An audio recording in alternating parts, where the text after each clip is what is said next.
Part 1. Then came the jolly summer. Edmund Spenser, The Fairy Queen.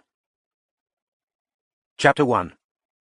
And such was he, of whom I have to tell, the champion of true justice, Artegall.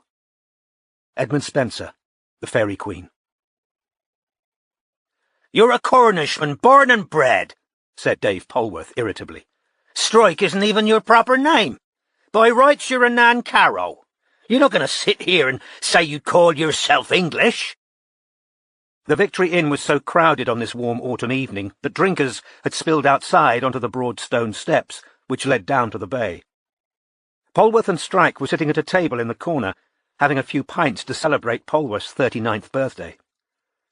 Cornish nationalism had been under discussion for 20 minutes, and, to Strike, it felt much longer.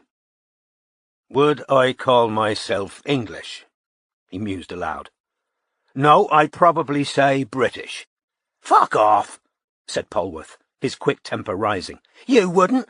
You're just trying to wind me up." The two friends were physical opposites. Polwarth was short and spare as a jockey, weathered and prematurely lined, his sunburned scalp visible through his thinning hair. His T-shirt was crumpled, as though he had pulled it off the floor or out of a washing basket, and his jeans were ripped. On his left forearm was tattooed the black and white cross of St. Piran. On his right hand was a deep scar, souvenir of a close encounter with a shark. His friend Strike resembled an out-of-condition boxer, which in fact he was. A large man, well over 6 feet tall, with a slightly crooked nose, his dense dark hair curly. He bore no tattoos, and in spite of the perpetual shadow of a heavy beard, carried about him that well-pressed and fundamentally clean-cut air that suggested ex-police or ex-military.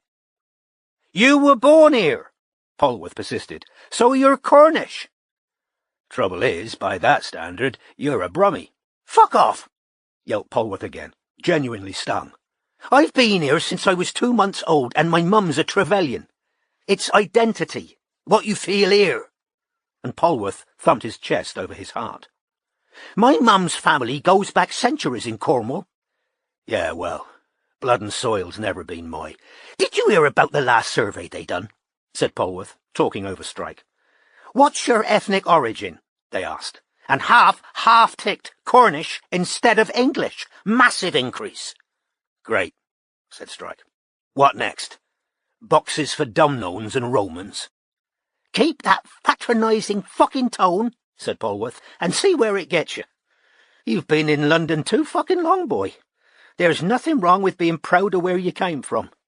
Nothing wrong with communities wanting some power back from Westminster. The Scots are going to lead the way next year, you watch. When they get independence, that'll be the trigger. Celtic people right across the country are going to make their move." "Want another one?" he added, gesturing towards Strike's empty pint-glass. Strike had come out to the pub craving a respite from tension and worry, not to be harangued about Cornish politics. Polwarth's allegiance to Mebion Kerno, the nationalist party he joined at 16, appeared to have gained a greater hold over him in the year or so since they had last seen each other. Dave usually made Strike laugh like almost nobody else, but he brooked no jokes upon Cornish independence, a subject that for Strike had all the appeal of soft furnishings or train-spotting. For a second, Strike considered saying that he needed to get back to his aunt's house, but the prospect of that was almost more depressing than his old friend's invective against supermarkets that resisted putting the cross of St. Piran on goods of Cornish origin. "Great, thanks," he said, passing his empty glass to Dave, who headed up to the bar, nodding left and right to his many acquaintances. Left alone at the table, Strike's eyes roamed absently over the pub he'd always considered his local. It had changed over the years, but was still recognisably the place in which he and his Cornish mates had met in their late teens. He had an odd double impression of being exactly where he belonged, and where he'd never belonged, of intense familiarity and of separateness. As his gaze moved aimlessly from timber floor to nautical prints, Strike found himself looking directly into the large, anxious eyes of a woman standing at the bar with a friend. She had a long, pale face, and her dark shoulder-length hair was streaked with grey. He didn't recognise her, but he'd been aware for the past hour that certain locals were craning their necks to look at him, or else trying to catch his eye. Looking away, Strike took out his mobile and pretended to be texting. Acquaintances had a ready excuse for conversation if he showed the slightest sign of encouraging them, because everyone in St. Mawes seemed to know that his Aunt Joan had received a diagnosis of advanced ovarian cancer 10 days previously, and that he, his half-sister Lucy, and Lucy's 3 sons had hastened at once to Joan and Ted's house to offer what support they could. For a week now he'd been fielding inquiries, accepting sympathy and politely declining offers of help every time he ventured out of the house. He was tired of finding fresh ways of saying, "Yes, it looks terminal, and yes, it's shit for all of us."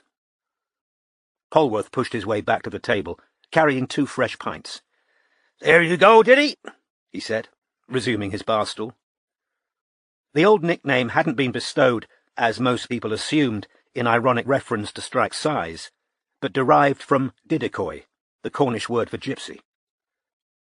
The sound of it softened Strike, reminding him why his friendship with Polwarth was the most enduring of his life. 35 years previously, Strike had entered St. Mawes Primary School a term late, unusually large for his age, and with an accent that was glaringly different from the local burr. Although he'd been born in Cornwall, his mother had spirited him away as soon as she'd recovered from the birth, fleeing into the night, baby in her arms, back to the London life she loved, flitting from flat to squat to party.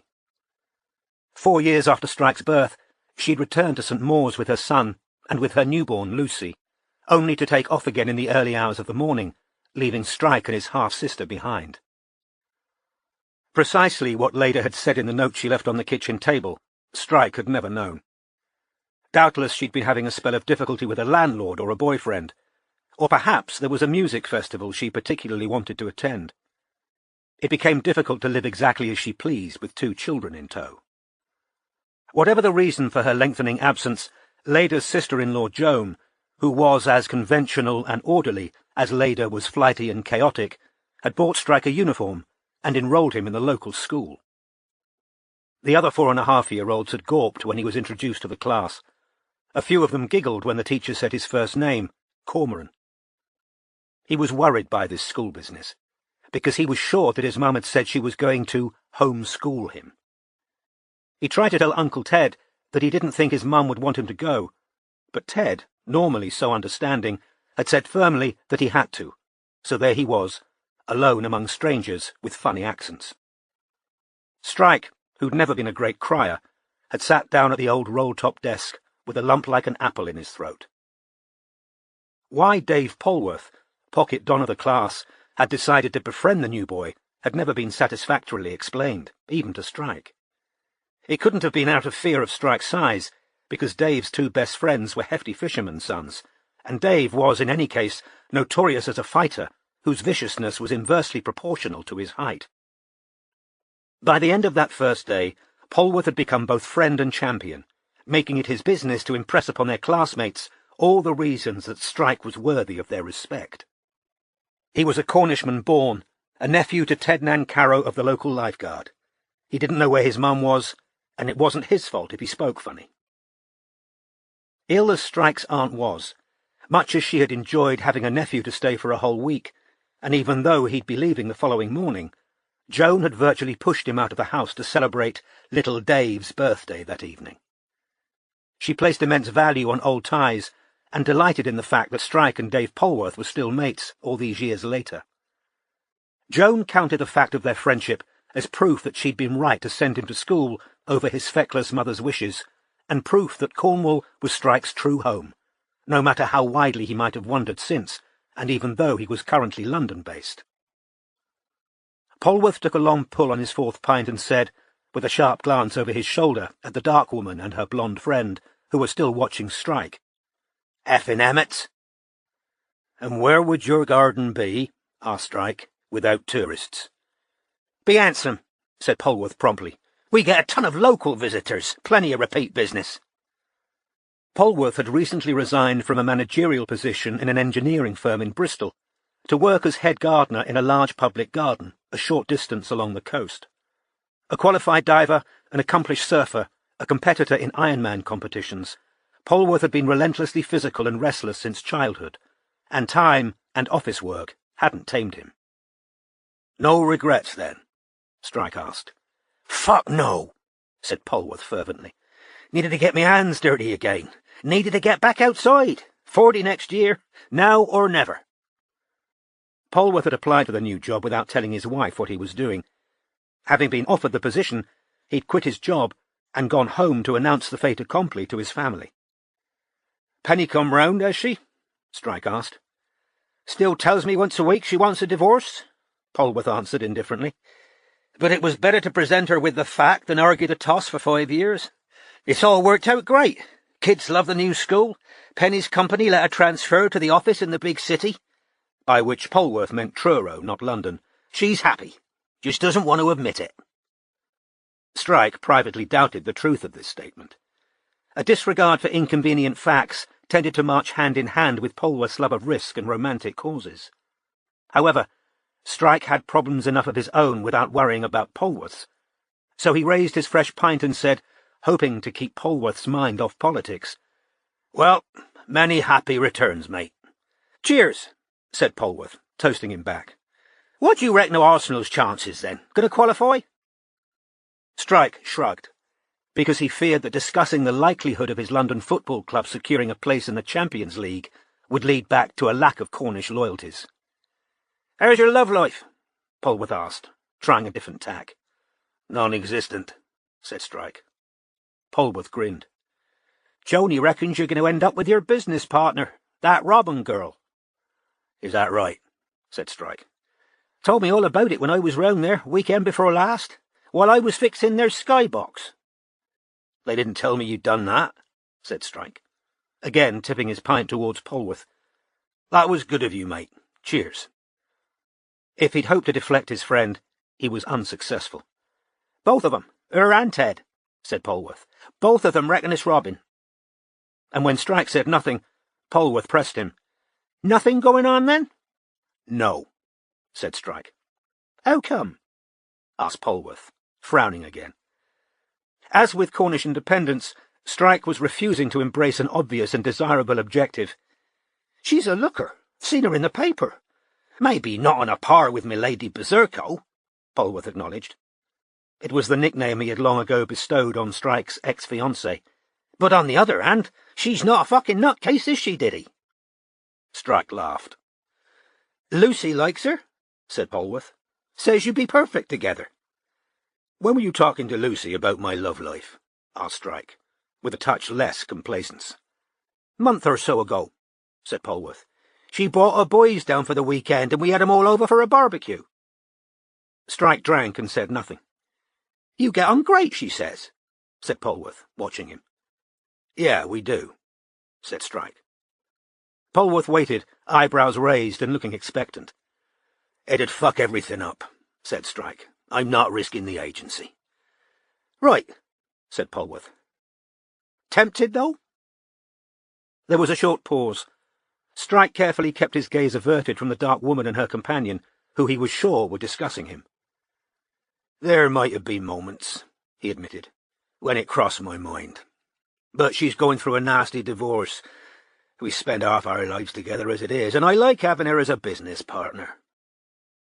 Given their long-standing friendship, the fact that they'd already clashed over politics, and that it was Polwarth's birthday, he was trying not to let any hint of resentment at this line of questioning show.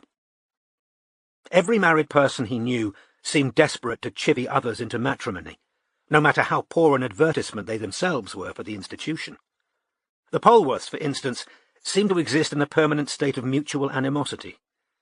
Strike had more often heard Penny refer to her husband as "that twat" than by his name, and many was the night when Polwarth had regaled his friends in happy detail of the ways in which he'd managed to pursue his own ambitions and interests at the expense of, or over the protests of, his wife. Both seemed happiest and more relaxed in the company of their own sex, and on those rare occasions when Strike had enjoyed hospitality at their home, the gatherings always seemed to follow a pattern of natural segregation, the women congregating in one area of the home, the men in another. "And what happens when Robin wants kids?" asked Polwarth. "Don't think she does," said Strike. "She likes the job." "They'll say that," said Polwarth dismissively. What age is she now? 10 years younger than us. She'll want kids, said Polwarth confidently. They all do, and it happens quicker for women. They're up against the clock. Well, she won't be getting kids with me. I don't want them. Anyway, the older I get, the less I think I'm the marrying kind. Thought that myself, mate, said Polwarth, but then I realised I got it all wrong. Told you how it happened, didn't I? How I ended up proposing to Penny? Don't think so, said Strike. I never told you about the old Tolstoy thing, asked Polwarth, surprised at this omission. Strike, who'd been about to drink, lowered his glass in amazement. Since primary school, Polwarth, who had a razor-sharp intelligence but despised any form of learning he couldn't put to immediate practical use, had shunned all printed material except technical manuals. Misinterpreting Strike's expression, Polwarth said, Tolstoy, he's a writer. Yeah, said Strike. Thanks. How does Tolstoy? Telling you, aren't I? I'd split up with Penny the second time. She'd been banging on about getting engaged, and I wasn't feeling it. So I'm in this bar, telling my mate Chris about how I'm sick of her telling me she wants a ring. You remember Chris, big guy with a lisp? You met him at Roswin's christening. Anyway, there is this pissed older guy at the bar on his own. Bit of a ponce in his corduroy jacket, wavy hair, and he's pissing me off, to be honest, because I can tell he's listening. And I ask him what the fuck he's looking at, and he looks me straight in the eye, said Polwarth, and he says, You can only carry a weight and use your hands if you strap the weight to your back. Marry, and you get the use of your hands back. Don't marry, and you'll never have your hands free for anything else. Look at Mazenkov, at Krupov. They've ruined their careers for the sake of women. I thought Mazenkov and Krupov were mates of his. Ask him what the fuck he was telling me for. Then he says he's quoting this writer, Tolstoy. And we got talking, and I tell you this, Diddy, it was a life-changing moment. The light bulb went on, said Polwarth, pointing at the air over his balding head. He made me see it clearly. The male predicament, mate. There I am, trying to get my hole on a Thursday night, heading home alone again, poorer, bored shitless. I thought of the money I'd spent chasing Gash, and the hassle, and whether I want to be watching porn alone at 40, and I thought, this is the whole point, what marriage is for. Am I going to do better than Penny? Am I enjoying talking shit to women in bars? Penny and me get on all right. I could do a hell of a lot worse. She's not bad looking. I'd have me hole already at home waiting for me, wouldn't I? Pity she can't hear this, said Strike. She'd fall in love with you all over again. I shook that Poncy bloke's hand, said Polwarth, ignoring Strike's sarcasm, made him write me down the name of the book and all, went straight out that bar, got a taxi to Penny's flat, banged on the door, woke her up, she was fucking livid, thought he'd come round because I was pissed, couldn't get anything better and wanted a shag. I said, no, you dozy cow, I'm here because I want to marry you. And I'll tell you the name of the book, said Polwarth. Anna Karenina. He drained his pint. It's shite. Strike laughed. Polwarth belched loudly, then checked his watch. He was a man who knew a good exit line, and had no more time for prolonged leave-taking than for Russian literature. Gonna get going, Diddy? He said, getting to his feet. If I'm back before 11:30, I'm on for a birthday blowy, which is the whole point I'm making, mate. Whole point. Grinning, Strike accepted Polwarth's handshake. Polwarth told Strike to convey his love to Joan and to call him next time he was down, then squeezed his way out of the pub and disappeared from view. Chapter 2. Heart that is inly hurt is greatly eased with hope of thing that may allay his smart. Edmund Spenser, The Fairy Queen. Still grinning at Polwarth's story, Strike now realised that the dark woman at the bar was showing signs of wanting to approach him. A spectacled blonde companion appeared to be advising against it. Strike finished his pint, gathered up his wallet, checked his cigarettes were still in his pocket, and with the assistance of the wall beside him, stood up, making sure his balance was everything it should be before trying to walk. His prosthetic leg was occasionally uncooperative after 4 pints. Having assured himself that he could balance perfectly well, he set off towards the exit, giving unsmiling nods to those few locals whom he could not ignore without causing offence, and reached the warm darkness outside without being importuned.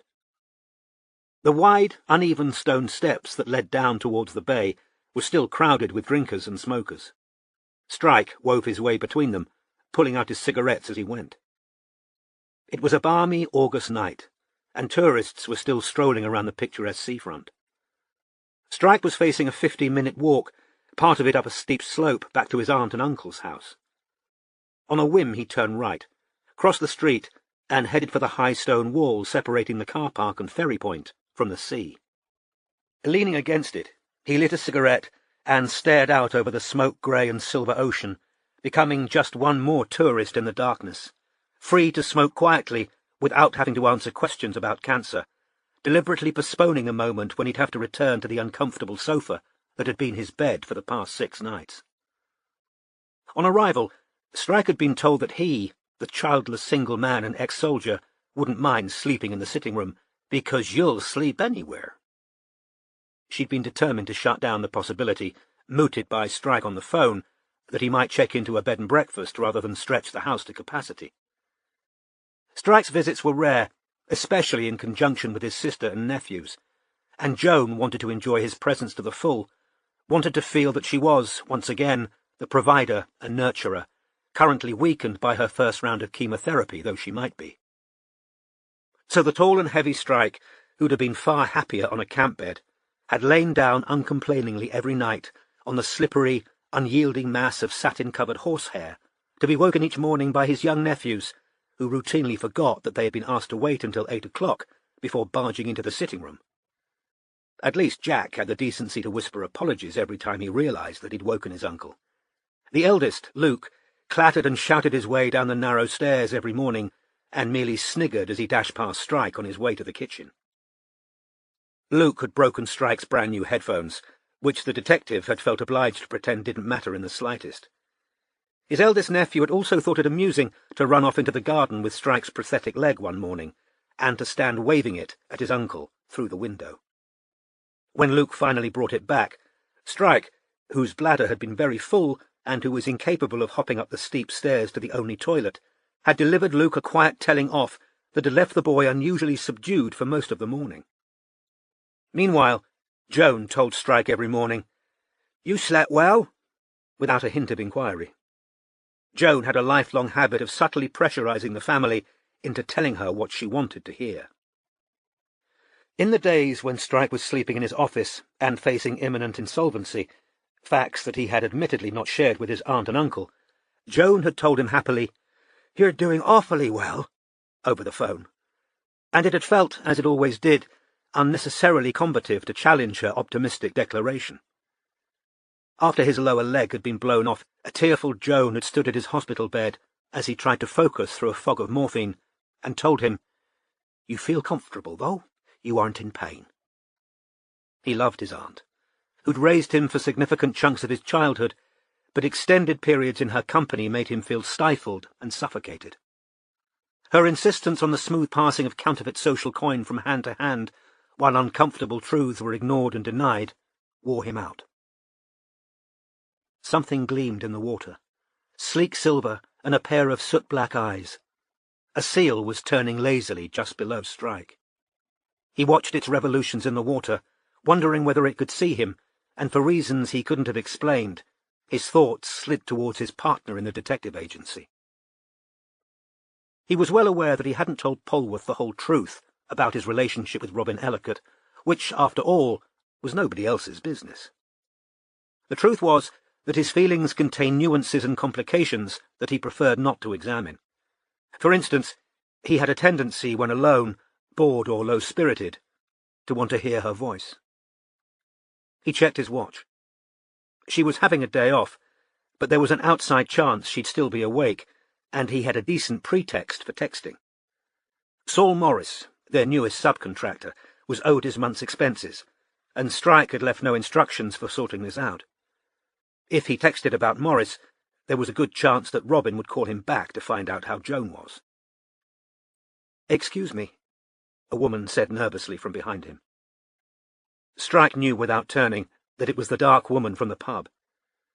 She had a home county's accent, and her tone contained that precise mixture of apology and excitement that he usually encountered in those who wanted to talk about his detective triumphs.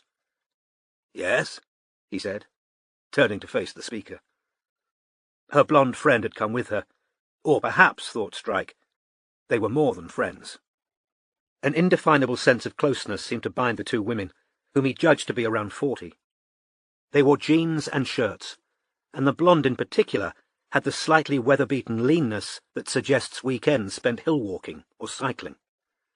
She was what some would call a handsome woman, by which they meant that she was bare-faced, high-cheekboned, bespectacled, her hair pulled back into a ponytail.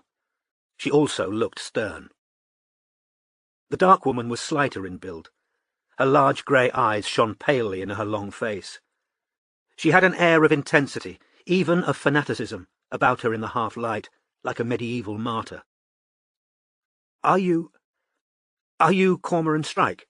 she asked. "Yes," he said, his tone uninviting. "Oh," she breathed, with an agitated little hand gesture. This is so strange. I know you probably don't want to be. I'm sorry to bother you. I know you're off duty." She gave a nervous laugh. "But my name's Anna, by the way. I wondered," she took a deep breath, whether I could come and talk to you about my mother." Strike said nothing. "She disappeared," Anna went on. "Margot Bamborough's her name. She was a GP. She finished work one evening, walked out of her practice, and nobody's seen her since." "Have you contacted the police?" asked Strike. Anna gave an odd little laugh. "Oh, yes. I mean, they knew, they investigated. But they never found anything. She disappeared," said Anna, "in 1974. The dark water lapped the stone, and Strike thought he could hear the seal clearing its damp nostrils. 3 drunk youths went weaving past, on their way to the ferry point. Strike wondered whether they knew the last ferry had been and gone at 6. "I just," said the woman in a rush. "You see, last week I went to see a medium." Fuck, thought Strike. He had occasionally bumped up against the purveyors of paranormal insights during his detective career, and felt nothing but contempt for them. Leeches, or so he saw them, of money from the pockets of the deluded and the desperate. A motorboat came chugging across the water, its engine grinding the night stillness to pieces. Apparently this was the lift the 3 drunk boys were waiting for. They now began laughing and elbowing each other at the prospect of imminent seasickness. "The medium told me I'd get a leading," Anna pressed on. "She told me, 'You're going to find out what happened to your mother. You'll get a leading, and you must follow it.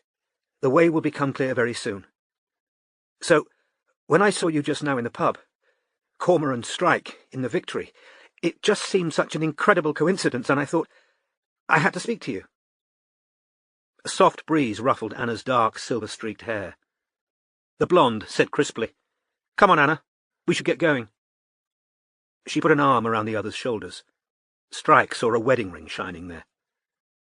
"We're sorry to have bothered you," she told Strike.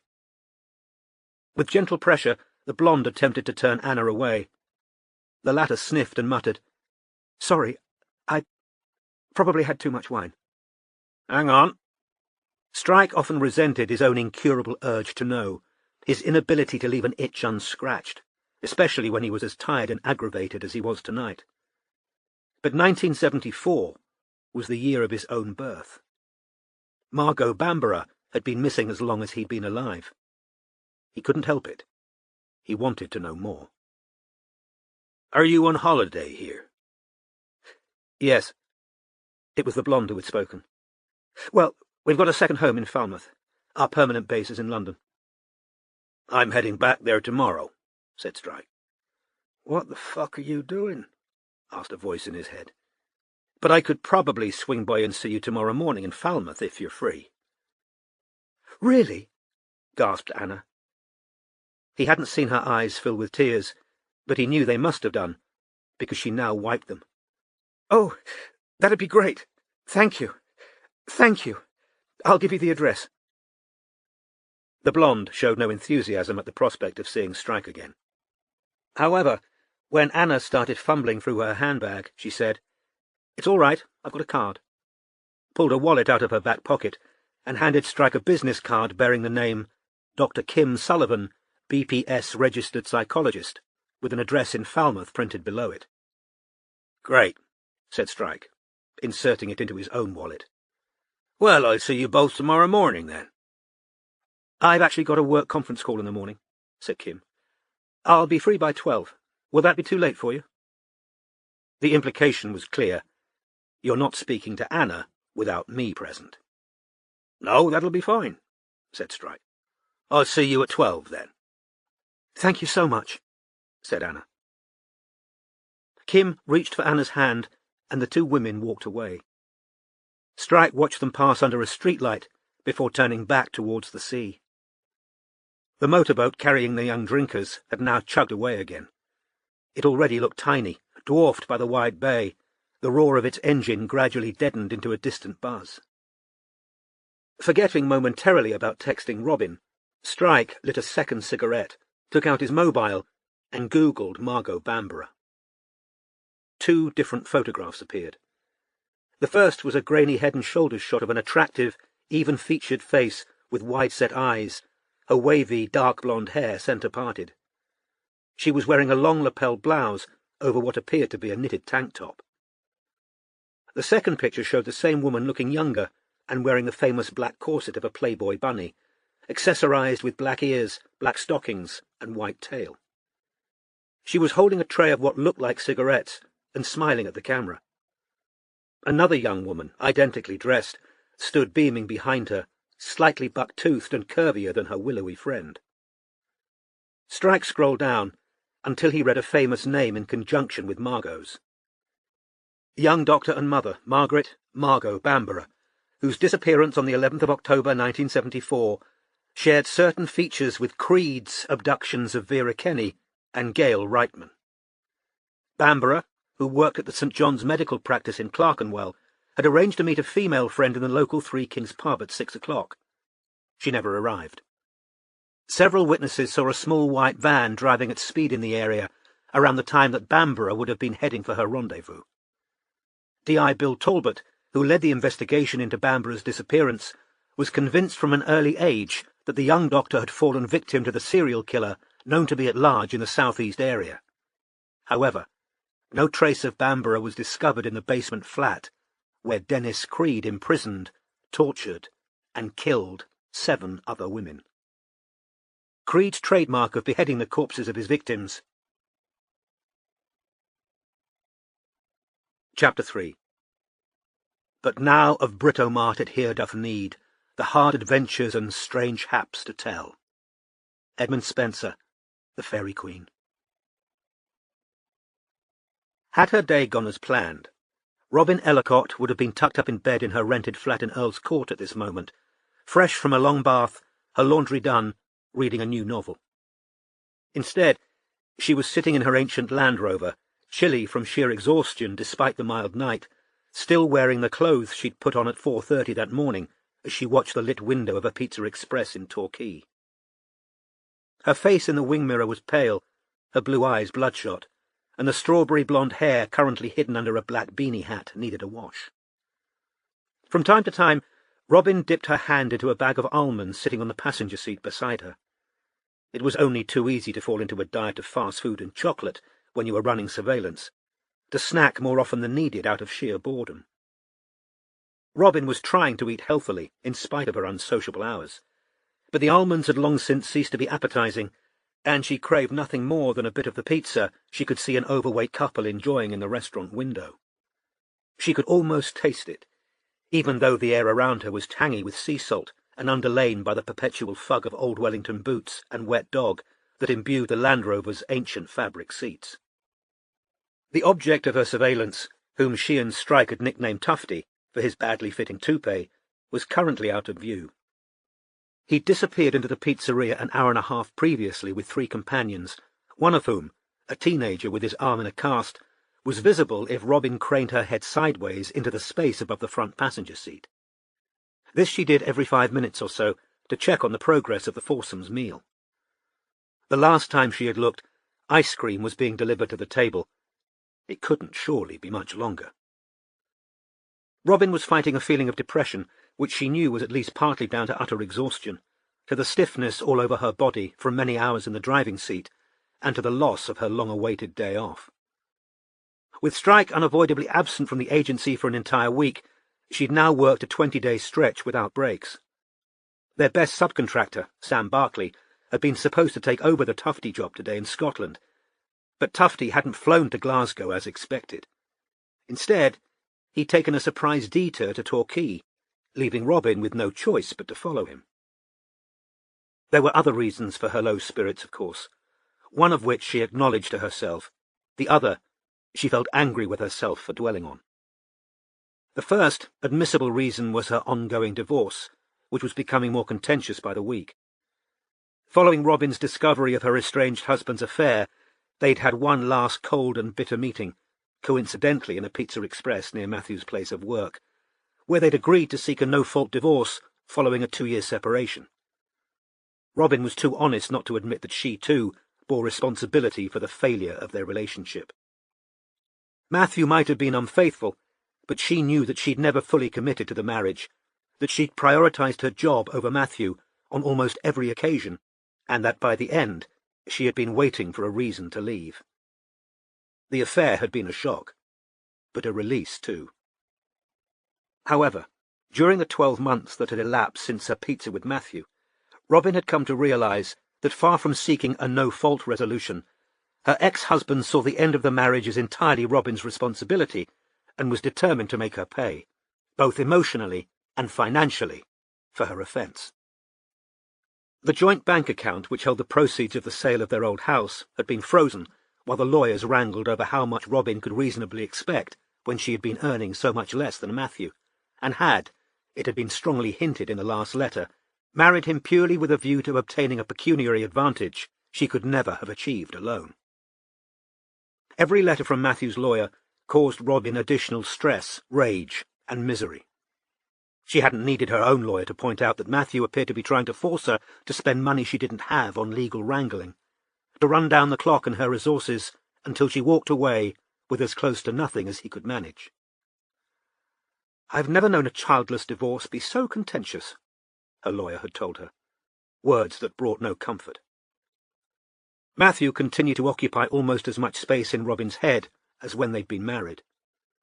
She thought she could read his thoughts across the miles and silence that separated them in their widely divergent new lives. He'd always been a bad loser. He had to emerge from this embarrassingly short marriage the winner, by walking away with all the money and stigmatizing Robin as the sole reason for its failure. All of this was ample reason for her present mood, of course, but then there was the other reason, the one that was inadmissible, that Robin was annoyed with herself for fretting about. It had happened the previous day at the office. Saul Morris, the agency's newest subcontractor, was owed his month's expenses, so, after seeing Tufty safely back into the marital home in Windsor, Robin had driven back to Denmark Street to pay Saul. Morris had been working for the agency for 6 weeks. He was an ex-police officer, an undeniably handsome man, with black hair and bright blue eyes, though something about him set Robin's teeth on edge. He had a habit of softening his voice when he spoke to her. Arch asides and over-personal comments peppered their most mundane interactions, and no double entente went unmarked if Morris was in the room. Robin rued the day when he'd found out that both of them were currently going through divorces, because he seemed to think this gave him fertile new ground for assumed intimacy. She'd hoped to get back from Windsor before Pat Chauncey, the agency's new office manager, left, but it was 6:10 by the time Robin climbed the stairs and found Morris waiting for her outside the locked door. "Sorry," Robin said. "Traffic was awful." She'd paid Morris back in cash from the new safe, then told him briskly she needed to get home, but he clung on like gum stuck in her hair, telling her all about his ex-wife's latest late-night texts. Robin tried to unite politeness and coolness until the phone rang on her old desk. She'd ordinarily have let it go to voicemail, but so keen was she to curtail Morris's conversation that she said, "I've got to get this, sorry. Have a nice evening." and picked up the receiver. "Strike Detective Agency. Robin speaking." "Hi, Robin," said a slightly husky female voice. "Is the boss there?" Given that Robin had only spoken to Charlotte Campbell once, 3 years previously, it was perhaps surprising that she'd known instantly who was on the line. Robin had analysed these few words of Charlotte's to a perhaps ludicrous degree since. Robin had detected an undertone of laughter, as though Charlotte found Robin amusing. The easy use of Robin's first name and the description of Strike as the boss had also come in for their share of rumination. "No, I'm afraid not," Robin had said, reaching for a pen while her heart beat a little faster. "Can I take a message?" "Could you ask him to call Charlotte Campbell? I've got something he wants. He knows my number." "Will do," said Robin. "Thanks very much," Charlotte had said, still sounding amused. "Bye, then." Robin had dutifully written down, "Charlotte Campbell called, has something for you," and placed the message on Strike's desk. Charlotte was Strike's ex-fiancée. Their engagement had been terminated 3 years previously, on the very day that Robin had come to work at the agency as a temp. Though Strike was far from communicative on the subject, Robin knew they'd been together for 16 years, on and off, as Strike tended to emphasise, because the relationship had faltered many times before its final termination, that Charlotte had become engaged to her present husband just 2 weeks after Strike had left her, and that Charlotte was now the mother of twins. But this wasn't all Robin knew, because after leaving her husband, Robin had spent 5 weeks living in the spare room of Nick and Isla Herbert, who were 2 of Strike's best friends. Robin and Isla had struck up their own friendship during that time, and still met regularly for drinks and coffees. Isla made very little secret of the fact that she hoped and believed that Strike and Robin would one day, and preferably soon, realise that they were made for each other. Although Robin regularly asked Isla to desist from her broad hints, asserting that she and Strike were perfectly happy with a friendship and working relationship, Isla remained cheerfully unconvinced. Robin was very fond of Isla, but her pleas for her new friend to forget any idea of matchmaking between herself and Strike were genuine. She was mortified by the thought that Strike might think she herself was complicit in Isla's regular attempts to engineer foursomes that increasingly had the appearance of double dates. Strike had declined the last 2 proposed outings of this type, and, while the agency's current workload certainly made any kind of social life difficult, Robin had the uncomfortable feeling that he was well aware of Isla's ulterior motive. Looking back on her own brief married life, Robin was sure she'd never been guilty of treating single people as she now found herself treated by Isla, with a cheerful lack of concern for their sensibilities and sometimes ham-fisted attempts to manage their love lives. One of the ways in which Isla attempted to draw Robin out on the subject of Strike was to tell her all about Charlotte, and here Robin felt guilty, because she rarely shut the Charlotte conversation down, even though she never left one of them without feeling as though she had just gorged on junk food, uncomfortable, and wishing she could resist the craving for more. She knew, for instance, about the many me or the army ultimatums, 2 of the suicide attempts. "The one on Aaron wasn't a proper one," said Isla scathingly. "Pure manipulation." And about the 10 days enforced stay in the psychiatric clinic. She'd heard stories that Isla gave titles like cheap thrillers, "The Night of the Bread Knife," "The Incident of the Black Lace Dress," and "The Blood-Stained Note." She knew that in Isla's opinion Charlotte was bad, not mad, and that the worst rows Isla and her husband Nick had ever had were on the subject of Charlotte. "And she'd have bloody loved knowing that too," Isla had added. And now Charlotte was phoning the office, asking Strike to call her back, and Robin, sitting outside the Pizza Express, hungry and exhausted, was pondering the phone call yet again, much as a tongue probes a mouth ulcer. If she was phoning the office, Charlotte clearly wasn't aware that Strike was in Cornwall with his terminally ill aunt, which didn't suggest regular contact between them. On the other hand, Charlotte's slightly amused tone had seemed to hint at an alliance between herself and Strike. Robin's mobile, which was lying on the passenger seat beside the bag of almonds, buzzed. Glad of any distraction, she picked it up and saw a text message from Strike. "Are you awake?" Robin texted back, "No." As she'd expected, the mobile rang immediately. "Well, you shouldn't be," said Strike, without preamble. "You must be knackered. What's it been, 3 weeks straight on Tufty?" "I'm still on him." "What?" said Strike, sounding displeased. "You're in Glasgow. Where's Berkeley?" "In Glasgow. He was ready in position, but Tufty didn't get on the plane. He drove down to Torquay instead. He's having pizza right now. I'm outside the restaurant." "The hell's he doing in Torquay when the mistress is in Scotland?"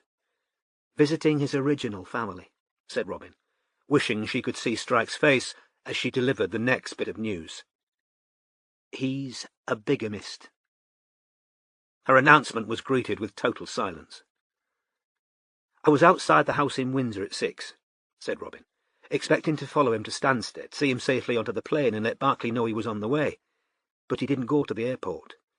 He rushed out of the house looking panicky, drove to a lock-up, took his case inside, and came out with an entirely different set of luggage, and minus his toupee. Then he drove all the way down here. Our client in Windsor's about to find out she's not legally married," said Robin. "Tufty's had this wife in Torquay for 20 years. I've been talking to the neighbours. I pretended I was doing a survey. One of the women along the street was at the original wedding. Tufty travels a lot for business, she said, but he's a lovely man, devoted to his sons."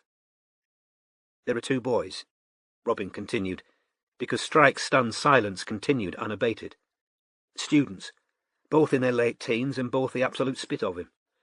One of them came off his motorbike yesterday. I got all this out of the neighbour. He's got his arm in a cast and looks quite bruised and cut up. Tufty must have got news of the accident, so he came herring down here instead of going to Scotland.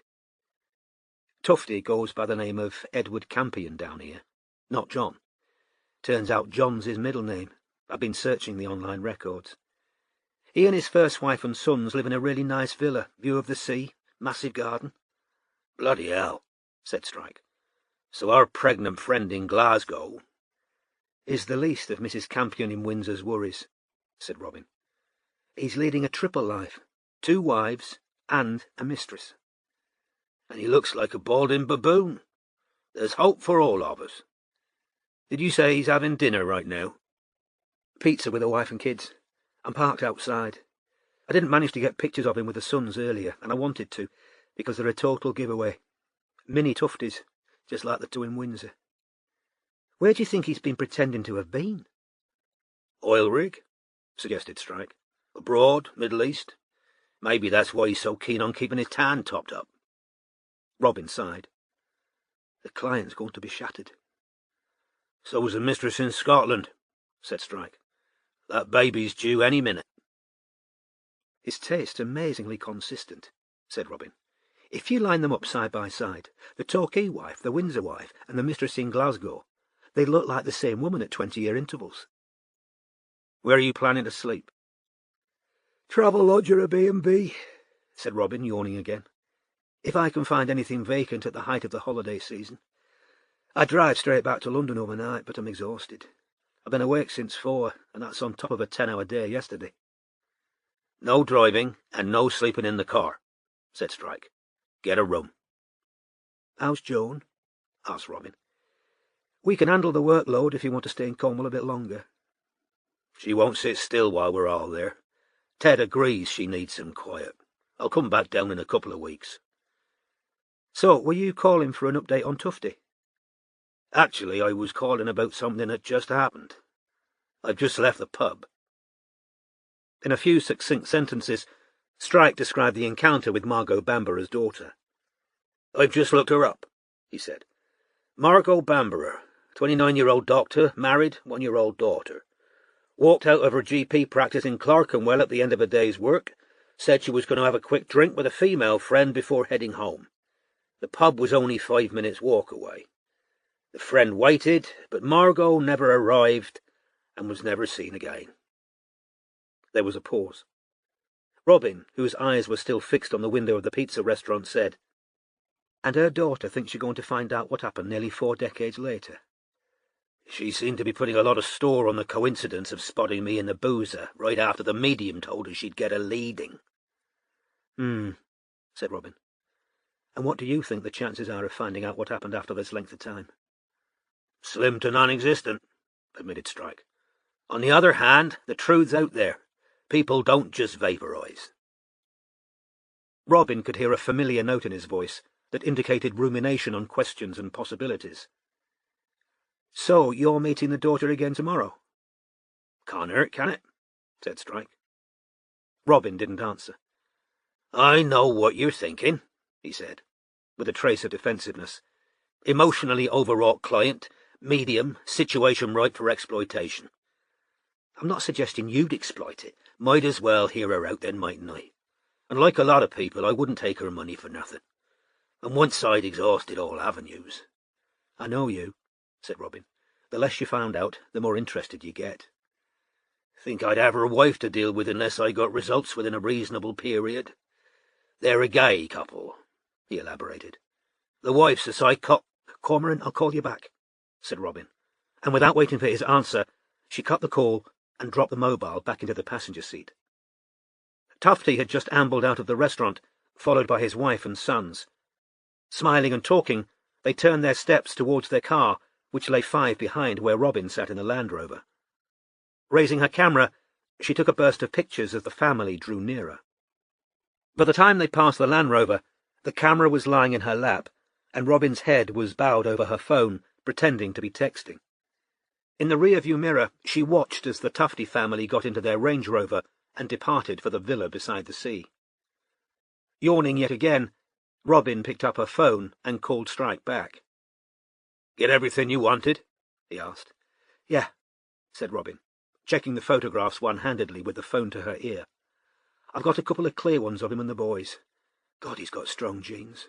All 4 kids have got his exact features." She put the camera back into her bag. "You realise I'm only a couple of hours away from St. Mawes?" "Nearer 3, said Strike. "If you like." "You don't want to drive all the way down here, then back to London. You just told me you're knackered." But Robin could tell that he liked the idea. He travelled down to Cornwall by train, taxi and ferry, because since he had lost a leg, long drives were neither easy nor particularly pleasurable. "I'd like to meet this Anna. Then I could drive you back." "Well, if you're sure, that'd be great," said Strike, now sounding cheerful. "If we take her on, we should work the case together. There'd be a massive amount to sift through, cold case like this, and it sounds like you've wrapped up Tufty tonight." "Yep," sighed Robin. "It's all over except for the ruining of 6 lives." "You didn't ruin anyone's life," said Strike bracingly. "He did that. What's better, all 3 women find out now, or when he dies, with all the effing mess that'll cause." "I know," said Robin, yawning again. "So, do you want me to come to the house in some—" His no was swift and firm. Anna and her partner, they're in Falmouth. I'll meet you there. It's a shorter drive for you." "OK," said Robin. "What time?" "Could you manage 11:30? "Easily," said Robin. "I'll text you a place to meet. Now, go and get some sleep." As she turned the key in the ignition, Robin became conscious that her spirits had lifted considerably. As though a censorious jury were watching, among them Isla, Matthew, and Charlotte Campbell, she consciously repressed her smile as she reversed out of the parking space. Chapter 4. Begotten by 2 fathers of 1 mother, though of contrary natures each to other. Edmund Spenser, The Fairy Queen. Strike woke shortly before 5 the following morning. Light was already streaming through Joan's thin curtains. Every night the horsehair sofa punished a different part of his body, and today he felt as though he had been punched in the kidney. He reached for his phone, noted the time, decided that he was too sore to fall back asleep, and raised himself to a sitting position. After a minute spent stretching and scratching his armpits, while his eyes acclimatized to the odd shapes rising on all sides in the gloom of Joan and Ted's sitting room, he Googled Margot Bamborough for a second time, and after a cursory examination of the picture of the smiling, wavy-haired doctor with widely spaced eyes, he scrolled through the results until he found a mention of her on a website devoted to serial killers. Here he found a long article punctuated with pictures of Dennis Creed, at various ages, from pretty curly-haired blonde toddler all the way through to the police mugshot of a slender man with a weak, sensual mouth and large, square glasses. Strike then turned to an online bookstore, where he found an account of the serial killer's life, published in 1985, and titled The Demon of Paradise Park. It had been written by a well-respected investigative journalist, now dead. Creed's nondescript face appeared in colour on the cover, superimposed over ghostly black-and-white images of the 7 women he was known to have tortured and killed. Margot Bambora's face wasn't among them. Strike ordered the second-hand book, which cost £1, to be delivered to the office. He returned his phone to its charging lead, put on his prosthetic leg, picked up his cigarettes and lighter, navigated around a rickety nest of tables with a vase of dried flowers on it, and, being careful not to nudge any of the ornamental plates off the wall, passed through the doorway and down 3 steep steps into the kitchen. The lino, which had been there since his childhood, was icy cold on his remaining foot. After making himself a mug of tea, he let himself out of the back door, still clad in nothing but boxers and a t-shirt, there to enjoy the cool of early morning, leaning up against the wall of the house, breathing in salt-laden air between puffs on his cigarette, and thinking about vanished mothers. Many times over the past 10 days had his thoughts turned to Leda, a woman as different to Joan as the moon to the sun. "Have you tried smoking yet, Corny?" she'd once asked vaguely, out of a haze of blue smoke of her own creation. "It isn't good for you, but God, I love it." People sometimes asked why social services never got involved with Leda Strike's family. The answer was that Leda had never stayed still long enough to present a stable target. Often her children remained in a school for mere weeks before a new enthusiasm seized her, and off they went, to a new city, a new squat, crashing on her friends' floors or occasionally renting. The only people who knew what was going on, and who might have contacted social services, were Ted and Joan, the one fixed point in the children's lives. But whether because Ted feared damaging the relationship between himself and his wayward sister, or because Joan worried that the children might not forgive her, they'd never done so. One of the most vivid memories of Strike's childhood was also one of the rare occasions he could remember crying. When Leda had made an unannounced return 6 weeks into Strike's first term at St. Maure's primary school. Amazed and angry that such definitive steps as enrolling him in school had been taken in her absence, she'd ushered him and his sister directly onto the ferry, promising them all manner of treats up in London. Strike had bawled, trying to explain to her that he and Dave Polwarth had been going to explore Smuggler's Caves at the weekend, caves that might well have had no existence except in Dave's imagination, but which were no less real to Strike for that. "You'll see the caves," Leda had promised, plying him with sweets once they were on the train to London. "You'll see what's his name soon, I promise." "Dave," Strike had sobbed. "He's called Dave." Don't think about it, Strike told himself, and he lit a second cigarette from the tip of his first. "Stick, you'll catch your death out there in boxers." He looked around. His sister was standing in the doorway, wrapped in a woolen dressing gown and wearing sheepskin slippers. They were physically so unalike that people struggled to believe that they were related, let alone half-siblings. Lucy was small, blonde and pink-faced, and greatly resembled her father, a musician not quite as famous as Strike's, but far more interested in maintaining contact with his offspring. "Morning," he said. But she'd already disappeared, returning with his trousers, sweatshirt, shoes and socks. "Luce, it's not cold. You'll get pneumonia. Put 'em on." Like Joan, Lucy had total confidence in her own judgment of her nearest and dearest's best interests.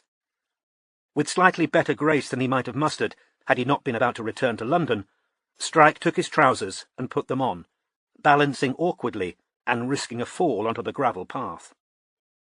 By the time he'd added a shoe and sock to his real foot, Lucy had made him a fresh mug of tea, along with her own. "I couldn't sleep either," she told him, handing over the mug as she sat down on the stone bench. It was the first time they'd been entirely alone all week. Lucy had been glued to Joan's side, insisting on doing all the cooking and cleaning, while Joan, who found it inconceivable that she should sit down while the house was full of guests, hovered and fussed.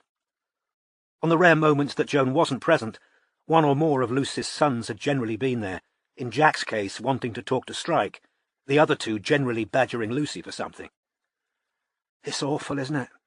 said Lucy, staring out over the lawn and Ted's carefully tended flower beds. "Yeah," sighed Strike, "but fingers crossed. The chemo, but it won't cure her. It'll just prolong. Lucy shook her head and dabbed at her eyes with a crumpled piece of toilet roll she pulled out of her dressing-gown pocket. "I've rung her twice a week for nigh on 20 years, Stick. This place is a second home for our boys. She's the only mother I've ever known." Strike knew he oughtn't to rise to the bait. Nevertheless, he said, "Other than our actual mother, you mean?" "Leda wasn't my mother," said Lucy coldly.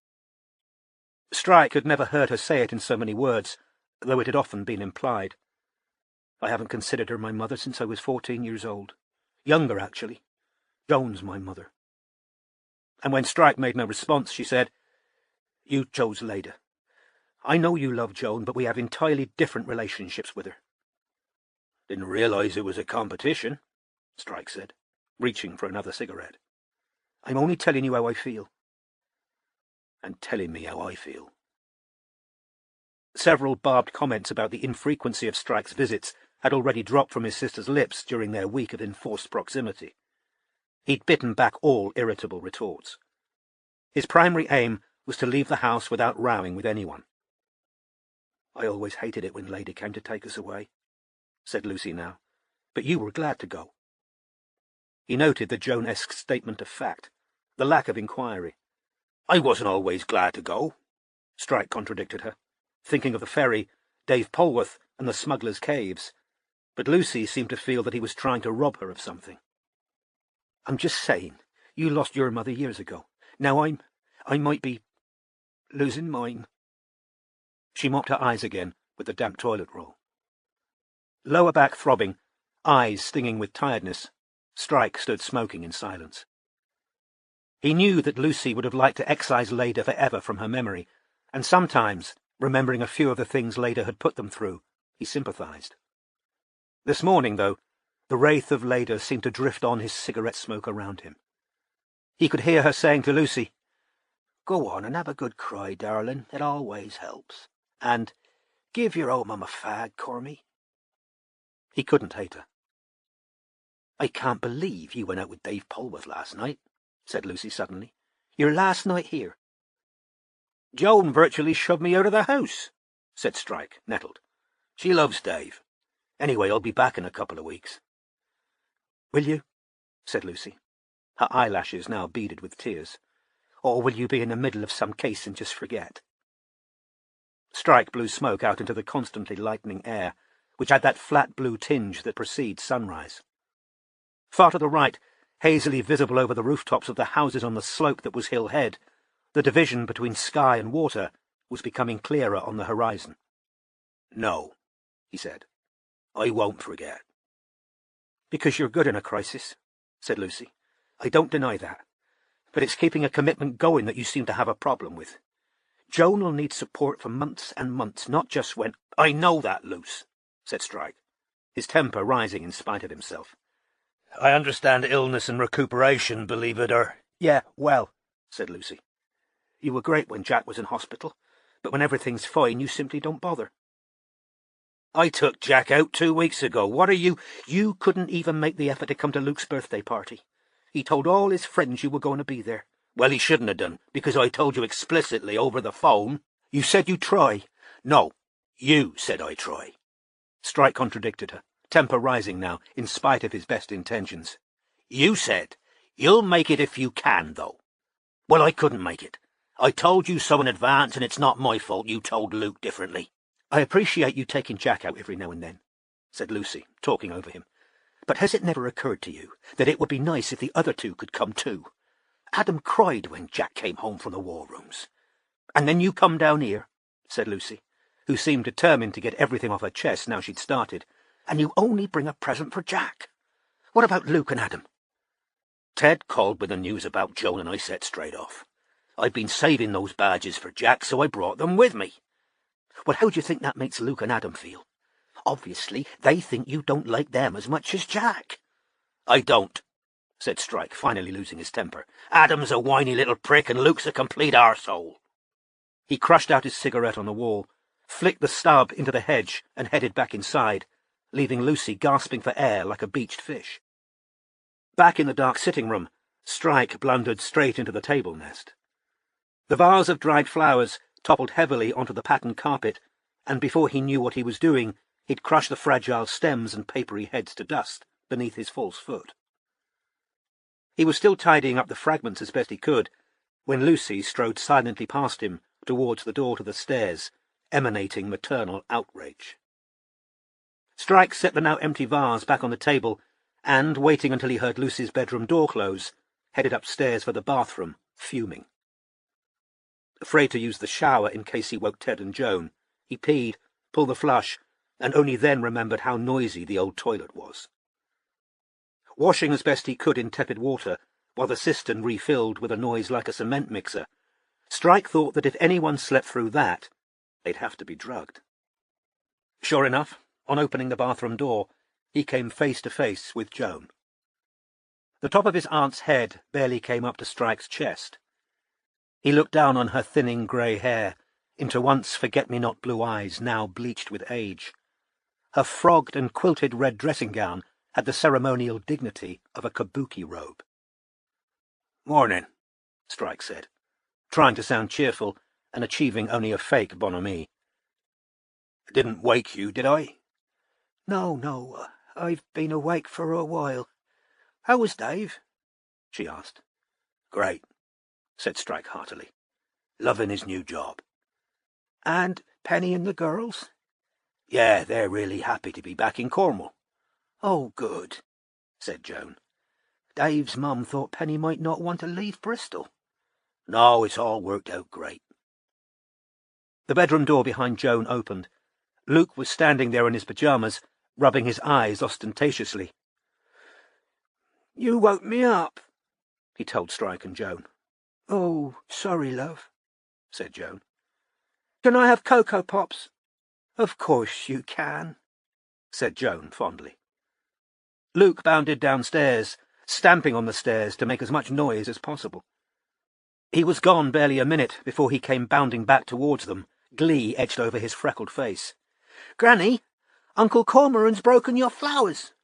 "You little shit." "Yeah, sorry, the dried ones," Strike told Joan. "I knocked them over. The vase is fine." "Oh, they couldn't matter less," said Joan, moving at once to the stairs.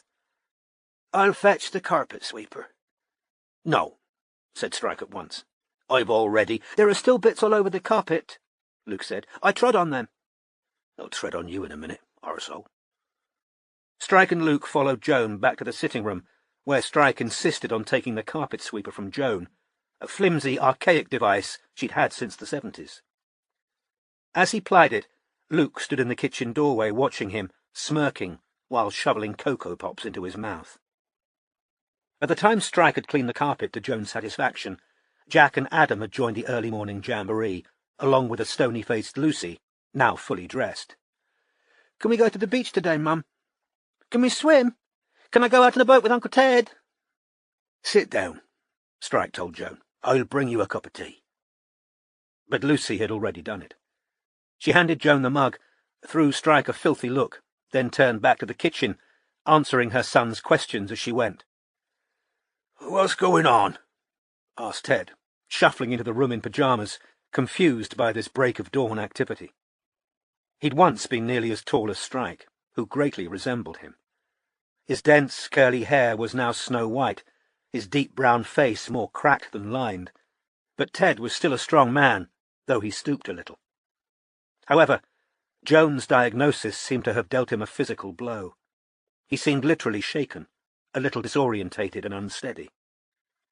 "Just getting my stuff together, Ted," said Strike, who suddenly had an overpowering desire to leave. "I'm going to have to get the first ferry to make the early train." "Ah," said Ted. "All the way back up to London, are you?" Yap, said Strike, chucking his charging lead and deodorant back into the kit bag, where the rest of his belongings were already neatly stowed. But I'll be back in a couple of weeks. You'll keep me posted, right? You can't leave without breakfast, said Joan anxiously. I'll make you a sandwich. It's too early for me to eat, lied Strike. I've had a cup of tea and I'll get something on the train. Tell her, he said to Ted, because Joan wasn't listening, but scurrying for the kitchen. Joni, Ted called, he doesn't want anything. Strike grabbed his jacket off the back of a chair and hoisted the kit bag out to the hall. You should go back to bed, he told Joan, as she hurried to bid him goodbye. I really didn't want to wake you. Rest, all right? Let someone else run the town for a few weeks. I wish you'd stop smoking, she said sadly. Strike managed a humorous eye roll, then hugged her. She clung to him the way she had done whenever Leda was waiting impatiently to take him away, and Strike squeezed her back, feeling again the pain of divided loyalties, of being both battleground and prize, of having to give names to what was uncategorizable and unknowable. Bye, Ted, he said, hugging his uncle.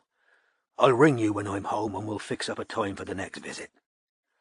We could have driven you, said Uncle Ted feebly. Sure you don't want me to drive you? I like the ferry, lied Strike. In fact, the uneven steps leading down to the boat were almost impossible for him to navigate without assistance from the ferryman. But because he knew it would give them pleasure, he said, Reminds me of you two taking us shopping in Falmouth when we were kids. Lucy was watching him, apparently unconcerned, through the door from the sitting room. Luke and Adam hadn't wanted to leave their Cocoa Pops, but Jack came wriggling breathlessly into the tiny hall to say, Thanks for my badges, Uncle Corm. It was a pleasure, said Strike, and he ruffled the boy's hair. Bye, Luce, he called. See you soon, Jack, he added. Chapter 5. He little answered, but in manly heart his mighty indignation did forbear, which was not yet so secret, but some part thereof did in his frowning face appear. Edmund Spenser, The Fairy Queen. The bedroom in the bed and breakfast where Robin spent the night barely had room for a single bed, a chest of drawers, and a rickety sink plumbed into the corner. The walls were covered in a mauve floral wallpaper that Robin thought must surely have been considered tasteless even in the 70s. The sheets felt damp, and the window was imperfectly covered by a tangled Venetian blind. In the harsh glare of a single light bulb, unsoftened by its shade of open wickerwork, Robin's reflection looked exhausted and ill-kempt, with purple shadows beneath her eyes. Her backpack contained only those items she always carried on surveillance jobs: a beanie hat, should she need to conceal her distinctive red-blonde hair, sunglasses, a change of top, a credit card, an ID in a couple of different names. The fresh T-shirt she'd just pulled out of her backpack was heavily creased, and her hair in urgent need of a wash. The sink was soapless, and she'd omitted to pack toothbrush or toothpaste, unaware that she was going to be spending the night away from home. Robin was back on the road by 8. In Newton Abbot she stopped at a chemist and a Sainsbury's, where she purchased, in addition to basic toiletries and dry shampoo, a small cheap bottle of 4711 cologne. She cleaned her teeth and made herself as presentable as possible in the supermarket bathroom. While brushing her hair, she received a text from Strike. I'll be in the Palacio Lounge Cafe in the Moor middle of Falmouth. Anyone will tell you where the Moor is. The further west Robin drove, the lusher and greener the landscape became. Yorkshire born, she'd found it extraordinary to see palm trees actually flourishing on English soil back in Torquay. These twisting, verdant lanes, the luxuriance of the vegetation, the almost subtropical greenness, was a surprise to a person raised among bare, rolling moors and hillside. Then there were the glints to her left of a quicksilver sea, as wide and gleaming as plate glass, and the tang of the salt now mixed with the citrus of her hastily purchased cologne. In spite of her tiredness, she found her spirits buoyed by the glorious morning, and the idea of Strike waiting at journey's end. She arrived in Falmouth at 11 o'clock, and drove in search of a parking space through streets packed with tourists and past shop doorways accreted in plastic toys and pubs covered in flags and multicoloured window boxes. Once she'd parked in the moor itself, a wide-open market square in the heart of the town, she saw that beneath the gaudy summertime trappings, Falmouth boasted some grand old 19th century buildings, one of which housed the Palacio Lounge Cafe and restaurant. The high ceilings and classical proportions of what looked like an old courthouse had been decorated in a self-consciously whimsical style, which included garish orange floral wallpaper, hundreds of kitschy paintings in pastel frames, and a stuffed fox dressed as a magistrate. The clientele, which was dominated by students and families, sat on mismatched wooden chairs, their chatter echoing through the cavernous space. After a few seconds, Robin spotted Strike, large and surly-looking at the back of the room, seeming far from happy beside a pair of families whose many young children, most of whom were wearing tie-dyed clothing, were racing around between tables. Robin thought she saw the idea of standing to greet her cross Strike's mind as she wound her way through the tables towards him, but if she was right, he decided against. She knew how he looked when his leg was hurting him, the lines around his mouth deeper than usual, as though he had been clenching his jaw. If Robin had looked tired in the dusty bed and breakfast mirror 3 hours previously, Strike looked utterly drained, his unshaven jaw appearing dirty, the shadows under his eyes dark blue. "Morning," he said, struggling to make himself heard over the merry shrieking of the hippie children. "Get parked okay?" "Just round the corner," she said, sitting down. "I chose this place because I thought it would be easy to find," he said. A small boy knocked into their table, causing Strike's coffee to slop over onto his plate, which was littered with croissant flakes, and ran off again. "What do you want?" "Coffee would be great," said Robin loudly, over the cries of the children beside them. "How are things in St. Maur's?" "Same," said Strike. "I'm sorry," said Robin. "Why? It's not your fault," grunted Strike. This was hardly the greeting Robin had expected after a 2.5-hour drive to pick him up. Possibly her annoyance showed, because Strike added, "Thanks for doing this. Appreciate it." "Oh, don't pretend you can't see me, dipshit," he added crossly, as a young waiter walked away without spotting his raised hand. "I'll go to the counter," said Robin. "I need the loo anyway." By the time she'd peed and managed to order a coffee from a harassed waiter, a tension headache had begun to pound on the left-hand side of her head.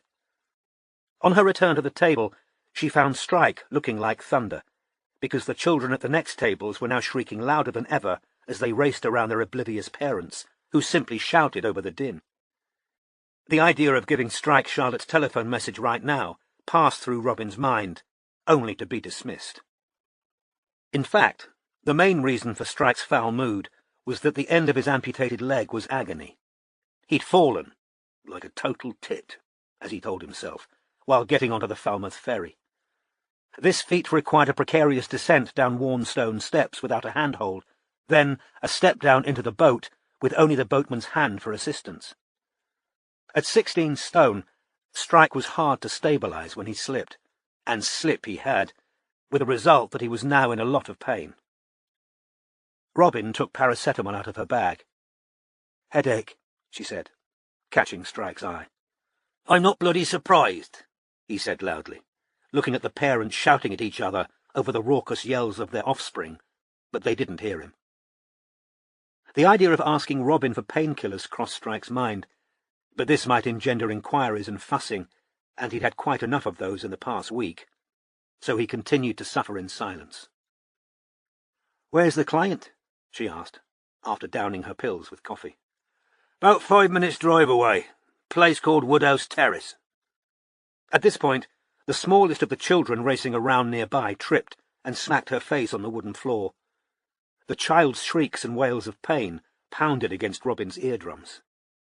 "Oh, Daffy," said one of the tie-dyed mothers shrilly, "what have you done?" The child's mouth was bloody. Her mother crouched beside their table, loudly castigating and soothing, while the girl's siblings and friends watched avidly. The ferrygoers this morning had worn similar expressions when Strike had hit the deck.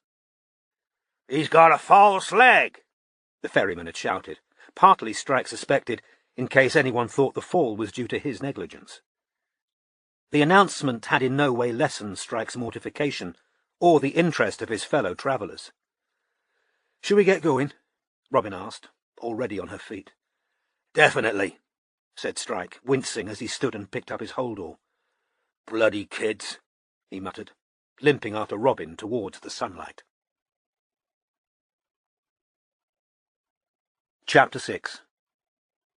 Fair lady, heart of flint would rue the undeserved woes and sorrows which ye shew. Edmund Spenser, The Fairy Queen. Woodhouse Terrace lay on a hill with a wide view of the bay below. Many of the houses had had loft conversions, but Anna and Kim's, as they saw from the street, had been more extensively modified than any other, with what looked like a square glass box where once there had been roof. "What does Anna do?" asked Robin, as they climbed the steps towards the deep blue front door. "No idea," said Strike, "but her wife's a psychologist.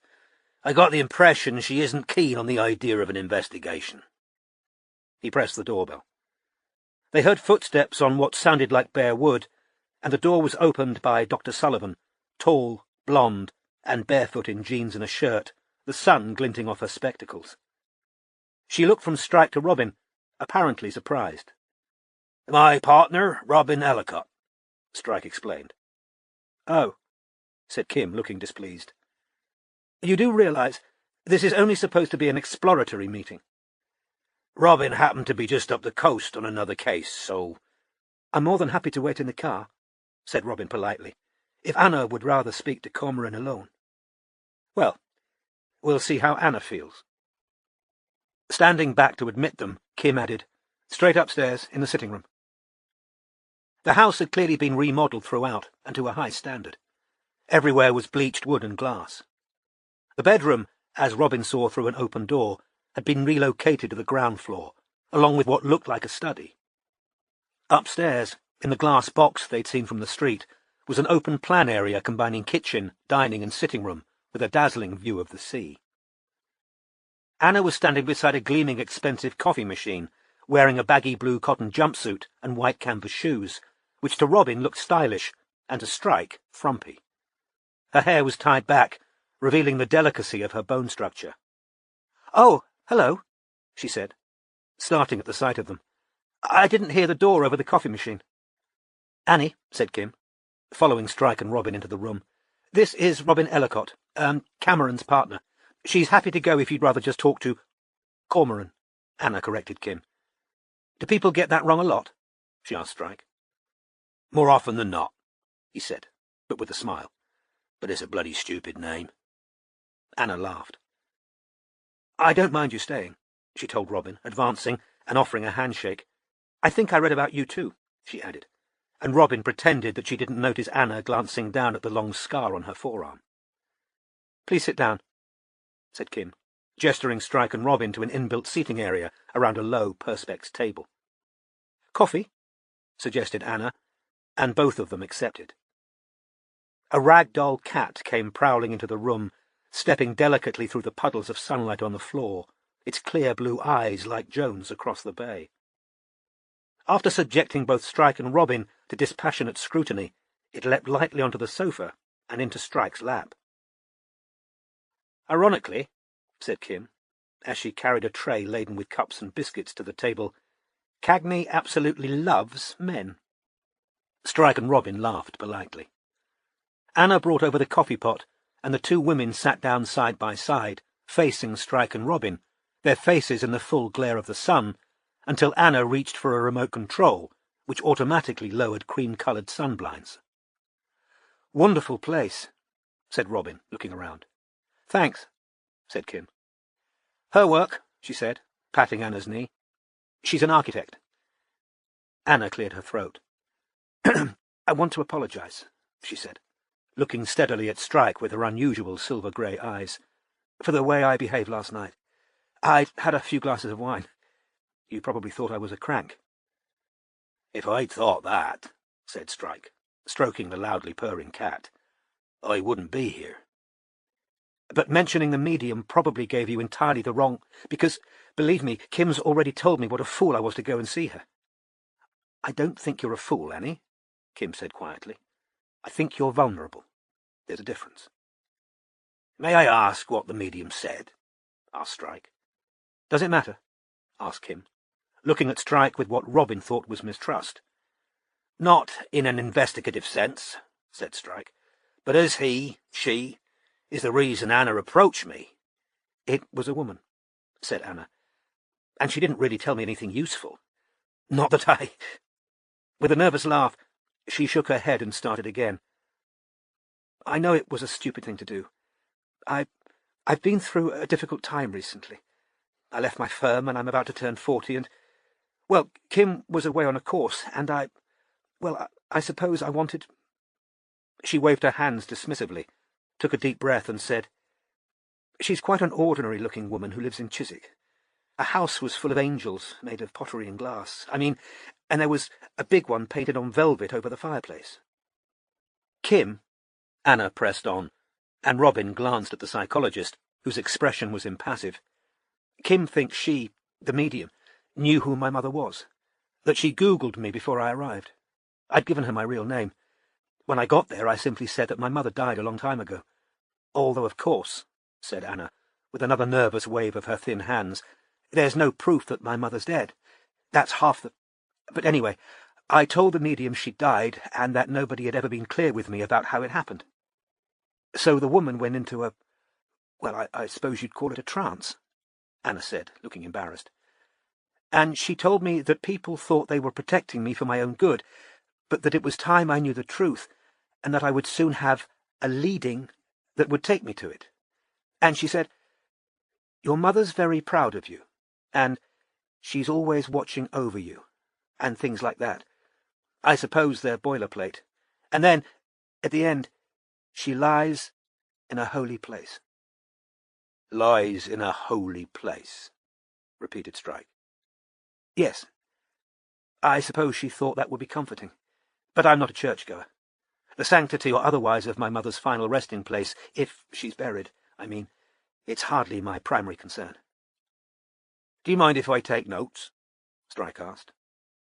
He pulled out a notebook and pen, which Cagney the cat appeared to think were for her personal amusement. She attempted to bat the pen around as Strike wrote the date. Come here, you silly animal, said Kim, getting up to lift the cat clear and put her back on the warm wooden floor. To begin at the beginning, said Strike.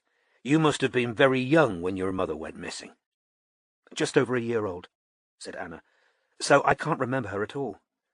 There were no photographs of her in the house while I was growing up. I didn't know what had happened for a long time. Of course, there was no internet back then. Anyway, my mother kept her own surname after marriage. I grew up as Anna Phipps, which is my father's name. If anybody had said Margot Bamborough to me before I was 11, I wouldn't have known she had any connection to me. I thought Cynthia was my mum. She was my childminder when I was little, she explained. She's a third cousin of my father's and quite a bit younger than him, but she's a Phipps too, so I assumed we were a standard nuclear family. Why wouldn't I? I do remember once I'd started school questioning why I was calling Sin instead of Mum. But then Dad and Sin decided to get married, and they told me I could call her Mum now if I wanted to. And I thought, oh, I see, I had to use her name before because they weren't married. You fill in the gaps when you're a child, don't you, with your own weird logic. I was 7 or 8 when a girl at school said to me, That's not your real mum. Your real mum disappeared. It sounded mad. I didn't ask Dad or Sin about it, I just locked it away. But I think, on some deep level, I sensed I'd just been handed the answer to some of the strange things I'd noticed, and never been given answers to. I was 11 when I found out properly. By then, I'd heard other things from other kids at school. Your real mum ran away was one of them. Then one day, this really poisonous boy said to me, Your mum was killed by a man who cut off her head. I went home and told my father what that boy had said. I wanted him to laugh, to say it was ridiculous, what a horrible little boy, but he turned white. That same evening, he and Cynthia called me downstairs out of my bedroom, sat me down in the sitting room, and told me the truth. And everything I thought I knew crumbled away, said Anna quietly. Who thinks something like this has happened in their own family? I adored Sin. I got on better with her than with my father, to tell you the truth. And then I found out that she wasn't my mum at all, and that they both lied. Lied in fact. Lied by omission. They told me my mother walked out of her GP's practice one night and vanished. The last person to see her alive was the receptionist. She said she was off at the pub, which was 5 minutes up the road. Her best friend was waiting there. When my mother didn't turn up, the friend, Una Kennedy, who'd waited an hour, thought she must have forgotten. She called my parents' house. My mother wasn't there. My father called the practice, but it was closed. It got dark. My mother didn't come home. My father called the police. They investigated for months and months. Nothing. No clues, no sightings. At least, that's what my father and Sin said. But I've since read things that contradict that. I asked Dad and Sin where my mother's parents were. They said they were dead. That turned out to be true. My grandfather died of a heart attack a couple of years after my mother disappeared, and my grandmother died of a stroke a year later. My mother was an only child, so there were no other relatives I could meet or talk to about her. I asked for photographs. My father said he'd got rid of them all. But Sin dug some out for me a couple of weeks after I found out. She asked me not to tell my father she'd done it, to hide them. I did. I had a pyjama case shaped like a rabbit, and I kept my mother's photographs in there for years. Did your father and stepmother explain to you what might have happened to your mother? Strike asked. Dennis Creed, you mean? Said Anna. Yes, but they didn't tell me details. They said there was a chance she'd been killed by a bad man. They had to tell me that much because of what the boy at school had said. It was an appalling idea, thinking she might have been killed by Creed. I found out his name soon enough. Kids at school were happy to fill me in. I started having nightmares about her, headless. Sometimes she came into my bedroom at night. Sometimes I dreamed I found her head in my toy chest. I got really angry with my father and Sin, said Anna, twisting her fingers together. Angry that they'd never told me, obviously, but I also started wondering what else they were hiding, whether they were involved in my mother disappearing, whether they'd wanted her out of the way so they could marry. I went a bit off the rails, started playing truant. One weekend I took off and was brought home by the police. My father was livid. Of course, I look back, and after what had happened to my mother, obviously me going missing, even for a few hours, I gave them hell, to tell you the truth, said Anna shamefacedly. But all credit to Sin, she stuck by me. She never gave up. She and Dad had had kids together by then. I've got a younger brother and sister. And there was family therapy and holidays with bonding activities, all led by Sin, because my father certainly didn't want to do it. The subject of my mother just makes him angry and aggrieved. I remember him yelling at me. Didn't I realize how terrible it was for him to have it all dragged up again? How did I think he felt? When I was 15, I tried to find my mother's friend, Una, the one she was supposed to be meeting the night she disappeared. They were bunny girls together, said Anna with a little smile. But I didn't know that at the time. I tracked Una down in Wolverhampton, and she was quite emotional to hear from me. We had a couple of lovely phone calls. She told me things I really wanted to know about my mother's sense of humour, the perfume she wore, Rive Gauche. I went out and blew my birthday money on a bottle the next day. How she was addicted to chocolate and was an obsessive Joni Mitchell fan. My mother came more alive to me when I was talking to Una than through the photographs or anything Dad or Sin had told me. But my father found out I'd spoken to Una, and he was furious. He made me give him Una's number and called her and accused her of encouraging me to defy him, told her I was troubled in therapy, and what I didn't need was people stirring. He told me not to wear the Rive Gauche either. He said he couldn't stand the smell of it. So I never did meet Una, and when I tried to reconnect with her in my 20s, I couldn't find her. She might have passed away for all I know. I got into university, left home, and started reading everything I could about Dennis Creed. The nightmares came back, but it didn't get me any closer to finding out what really happened.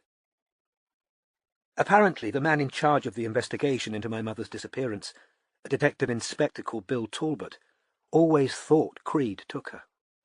Talbot will be dead by now. He was coming up for retirement anyway. Then, a few years out of uni, I had the bright idea of starting a website, said Anna. My girlfriend at the time was tech-savvy.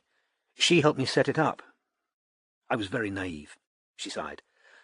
I said who I was and begged for information about my mother. You can probably imagine what happened. All kinds of theories. Psychics telling me where to dig, people telling me my father had obviously done it, others telling me I wasn't really Margot's daughter, that I was after money and publicity, and some really malicious messages as well, saying my mother had probably run off with a lover and worse. A couple of journalists got in touch too. One of them ran an awful piece in the Daily Express about our family.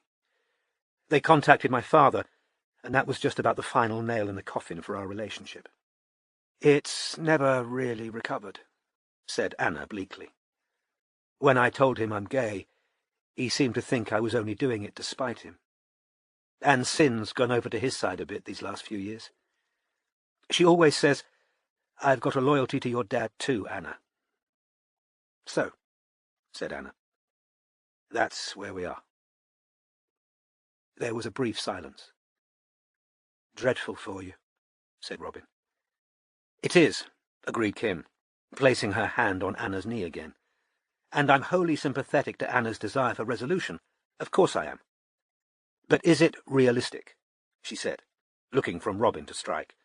And I mean this with no offence to you two, to think that you'll achieve what the police haven't, after all this time. Realistic? Said Strike. No. Robin noticed Anna's downward look and the sudden rush of tears into her large eyes. She felt desperately sorry for the older woman, but at the same time she respected Strike's honesty, and it seemed to have impressed the sceptical Kim too. Here's the truth, Strike said, tactfully looking at his notes until Anna had finished drying her eyes with the back of her hand. I think we'd have a reasonable chance of getting hold of the old police file because we've got decent contacts at the Met. We can sift right through the evidence again, revisit witnesses as far as that's possible, basically make sure every stone's been turned over twice. But it's odds on that after all this time we wouldn't find any more than the police did, and we'd be facing two major obstacles. First, zero forensic evidence. From what I understand, literally no trace of your mother was ever found. Is that right? No items of clothing, bus pass, nothing. True, mumbled Anna. Secondly, as you've just pointed out, a lot of the people connected with her or who witnessed anything that night are likely to have died. I know, said Anna, and a tear trickled, sparkling down her nose onto the Perspex table. Kim reached out and put an arm around her shoulders. Maybe it's turning 40, said Anna with a sob, but I can't stand the idea that I'll go to my grave never knowing what happened. I understand that, said Strike, but I don't want to promise what I'm unlikely to be able to deliver. Have there, asked Robin, been any new leads or developments over the years? Kim answered. She seemed a little shaken by Anna's naked distress and kept her arm around her shoulders. Not as far as we know, do we, Annie? But any information of that kind would probably have gone to Roy, Anna's father, and he might not have told us. He acts as though none of this ever happened. It's how he copes, said Anna, wiping her tears away. He pretends my mother never existed, except for the inconvenient fact that if she hadn't, I wouldn't be here. Believe it or not, she said, it's the possibility that she just went away of her own accord and never came back, never wanted to see how I was doing, or let us know where she was, that really haunts me. That's the thing I can't bear to contemplate. My grandmother on my father's side, who I never loved, she was one of the meanest women I've ever met, took it upon herself to tell me that it had always been her private belief that my mother had simply run away, that she didn't like being a wife and a mother. That hurt me more than I can tell you. The thought that my mother would let everyone go through the horror of wondering what had happened to her, and never checked that her daughter was all right. Even if Dennis Creed killed her, said Anna, it would be terrible, awful. But it would be over. I could mourn rather than live with the possibility that she's out there somewhere, living under a different name, not caring what happened to us all. There was a brief silence in which both Strike and Robin drank coffee. Anna sniffed, and Kim left the sofa area to tear off kitchen roll, which she handed to her wife. A second ragdoll cat entered the room. She subjected the four humans to a supercilious glare before lying down and stretching in a patch of sunlight. "That's Lacey," said Kim, while Anna mopped her face. "She doesn't really like anyone, even us." Strike and Robin laughed politely again.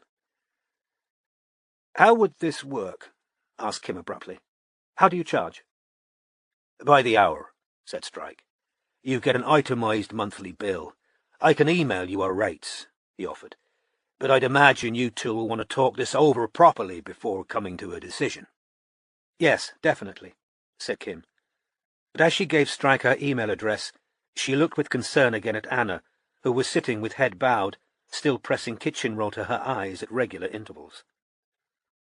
Strike's stump protested at being asked to support his weight again so soon after sitting down, but there seemed little more to discuss, especially as Anna had regressed into a tearful silence. Slightly regretting the untouched plate of biscuits, the detective shook Anna's cool hand. "Thanks, anyway," she said.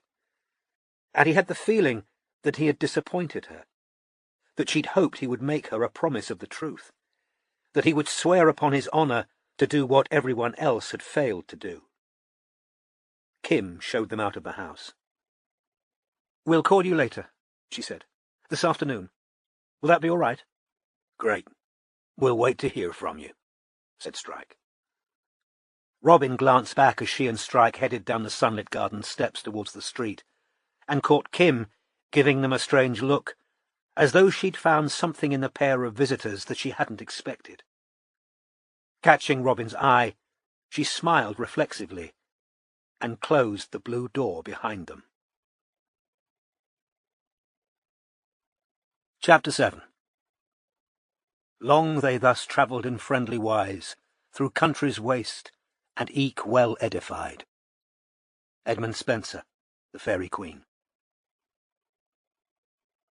As they headed out of Falmouth, Strike's mood turned to cheerfulness, which Robin attributed mainly to the interest of a possible new case.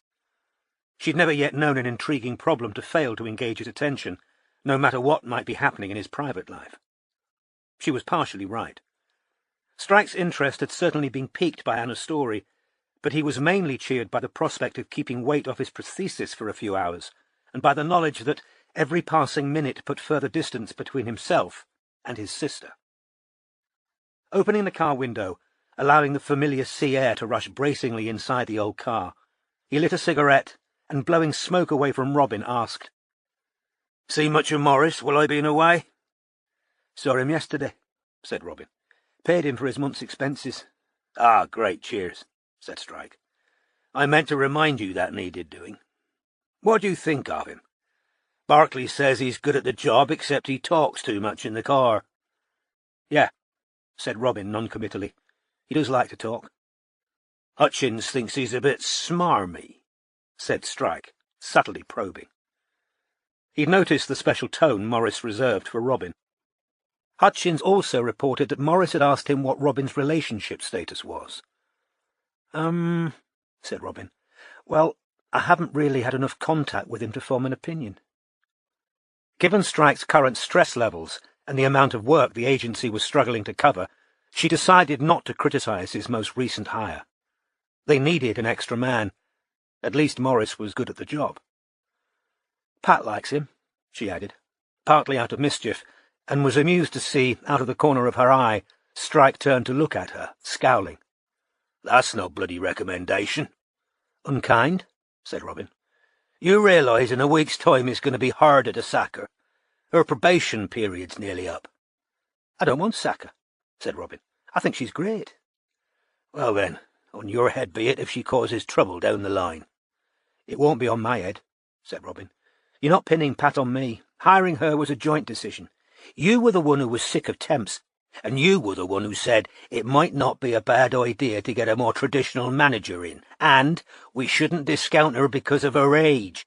I know what I said, and I stand by the age thing. We do need someone who understands a spreadsheet, who's organised, but you were the one who... I didn't want you accusing me of ageism. You were the one who offered her the job.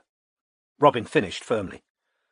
Dunno what I was bloody thinking, muttered Strike, flicking ash out of the window. Patricia Chauncey was 56 and looked 65. A thin woman with a deeply lined monkeyish face and implausibly jet-black hair, she vaped continually in the office, but was to be seen drawing deeply on a Super King the moment her feet touched the pavement at the end of the day's work. Pat's voice was so deep and rasping that she was often mistaken for Strike on the phone. She sat at what once had been Robin's desk in the outer office, and had taken over the bulk of the agency's phone answering and administrative duties, now that Robin had moved to full-time detection. Strike and Pat's relationship had been combative from the start, which puzzled Robin, who liked them both. Robin was used to Strike's intermittent bouts of moodiness, and prone to give him the benefit of the doubt, especially when she suspected he was in pain. But Pat had no compunction about snapping, "Would a thanks kill you?" if Strike showed insufficient gratitude when she passed him his phone messages. She evidently felt none of the reverence some of their temps had displayed towards the now famous detective, one of whom had been sacked on the spot when Strike realised she was surreptitiously filming him on her mobile from the outer office. Indeed, the office manager's demeanour suggested that she lived in daily expectation of finding out things to Strike's discredit, and she displayed a certain satisfaction on hearing that the dent in one of the filing cabinets was due to the fact that he'd once punched it. On the other hand, the filing was up to date, the accounts were in order, all receipts were neatly docketed, the phone was answered promptly, messages were passed on accurately, they never ran out of tea bags or milk, and Pat had never once arrived late, no matter the weather, and irrespective of tube delays. It was true, too, that Pat liked Morris, who was the recipient of most of her rare smiles. Morris was always careful to pay Pat his full tribute of blue-eyed charm before turning his attention to Robin. Pat was already alert to the possibility of romance between her younger colleagues. "He's lovely-looking," she told Robin just the previous week, after Morris had phoned in his location so that the temporarily unreachable Barclay could be told where to take over surveillance on their biggest case. "You've got to give him that." "I haven't got to give him anything," Robin had said, a little crossly. It was bad enough having Isla badger her about Strike in her leisure time, without Pat starting on Morris during her working hours.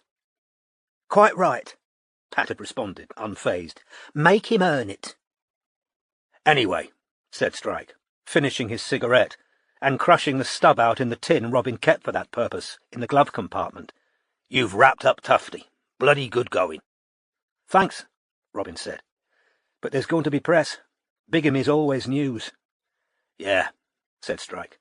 "Well, it's going to be worse for him than us, but it's worth trying to keep our name out of it if we can. I'll have a word with Mrs. Campion in Windsor. So that leaves us," he counted the names on his thick fingers, "with 2 times Twinkletoes, Postcard, and Shifty." It had become the agency's habit to assign nicknames to their targets and clients, mainly to avoid letting real names slip in public or in emails. 2 times was a previous client of the agency who'd recently resurfaced after trying other private detectives and finding them unsatisfactory. Strike and Robin had previously investigated 2 of his girlfriends. At a superficial glance, he seemed most unlucky in love. A man whose partners, initially attracted by his fat bank balance, seemed incapable of fidelity. Over time, Strike and Robin had come to believe that he derived obscure emotional or sexual satisfaction from being cheated on, and that they were being paid to provide evidence that, far from upsetting him, gave him pleasure. Once confronted with photographic evidence of her perfidy, the girlfriend of the moment would be confronted, dismissed, and another found, and the whole pattern repeated. This time round, he was dating a glamour model who, thus far, to 2 times poorly concealed disappointment, seemed to be faithful.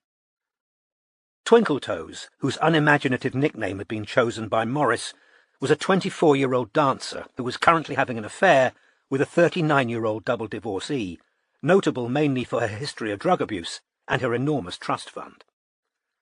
The socialite's father was employing the agency to discover anything they could about Twinkletoes' background or behaviour which could be used to prize his daughter away from him. Postcard was, so far, an entirely unknown quantity. A middle-aged and, in Robin's opinion, fairly unattractive television weather forecaster had come to the agency after the police had said there was nothing they could do about the postcards that had begun to arrive at his place of work, and, most worryingly, hand-delivered to his house in the small hours. The cards made no threats. Indeed, they were often no more than banal comments on the weatherman's choice of tie. Yet they gave evidence of knowing far more about the man's movements and private life than a stranger should have. The use of postcards was also a peculiar choice, when persecution was so much easier these days online. The agency's subcontractor, Andy Hutchins, had now spent 2 solid weeks' worth of nights parked outside the weatherman's house, but postcard hadn't yet shown themselves. Last and most lucrative was the interesting case of Shifty, a young investment banker whose rapid rise through his company had generated a predictable amount of resentment among Overlook colleagues, which had exploded into full-blown suspicion when he'd been promoted to the second-in-command job ahead of 3 undeniably better qualified candidates. Exactly what leverage Shifty had on the CEO, known to the agency as Shifty's boss, or SB, was now a matter of interest not only to Shifty's subordinates, but to a couple of suspicious board members who'd met Strike in a dark bar in the city to lay out their concerns. Strike's current strategy was to try to find out more about Shifty through his personal assistant, and to this end Morris had been given the job of chatting her up after hours, revealing neither his real name nor his occupation, but trying to gauge how deep her loyalty to Shifty ran. "Do you need to be back in London by any particular time?" Strike asked, after a brief silence. "No," said Robin. "Why?" "Would you mind," said Strike, "if we stopped for food? I didn't have breakfast." Despite remembering that he had in fact had a plateful of croissant crumbs in front of him when she arrived at the Palacio lounge, Robin agreed. Strike seemed to read her mind. "You can't count the croissant. Mostly air." Robin laughed. By the time they reached Subway at Cornwall Services, the atmosphere between the two of them had become almost light-hearted, notwithstanding their tiredness.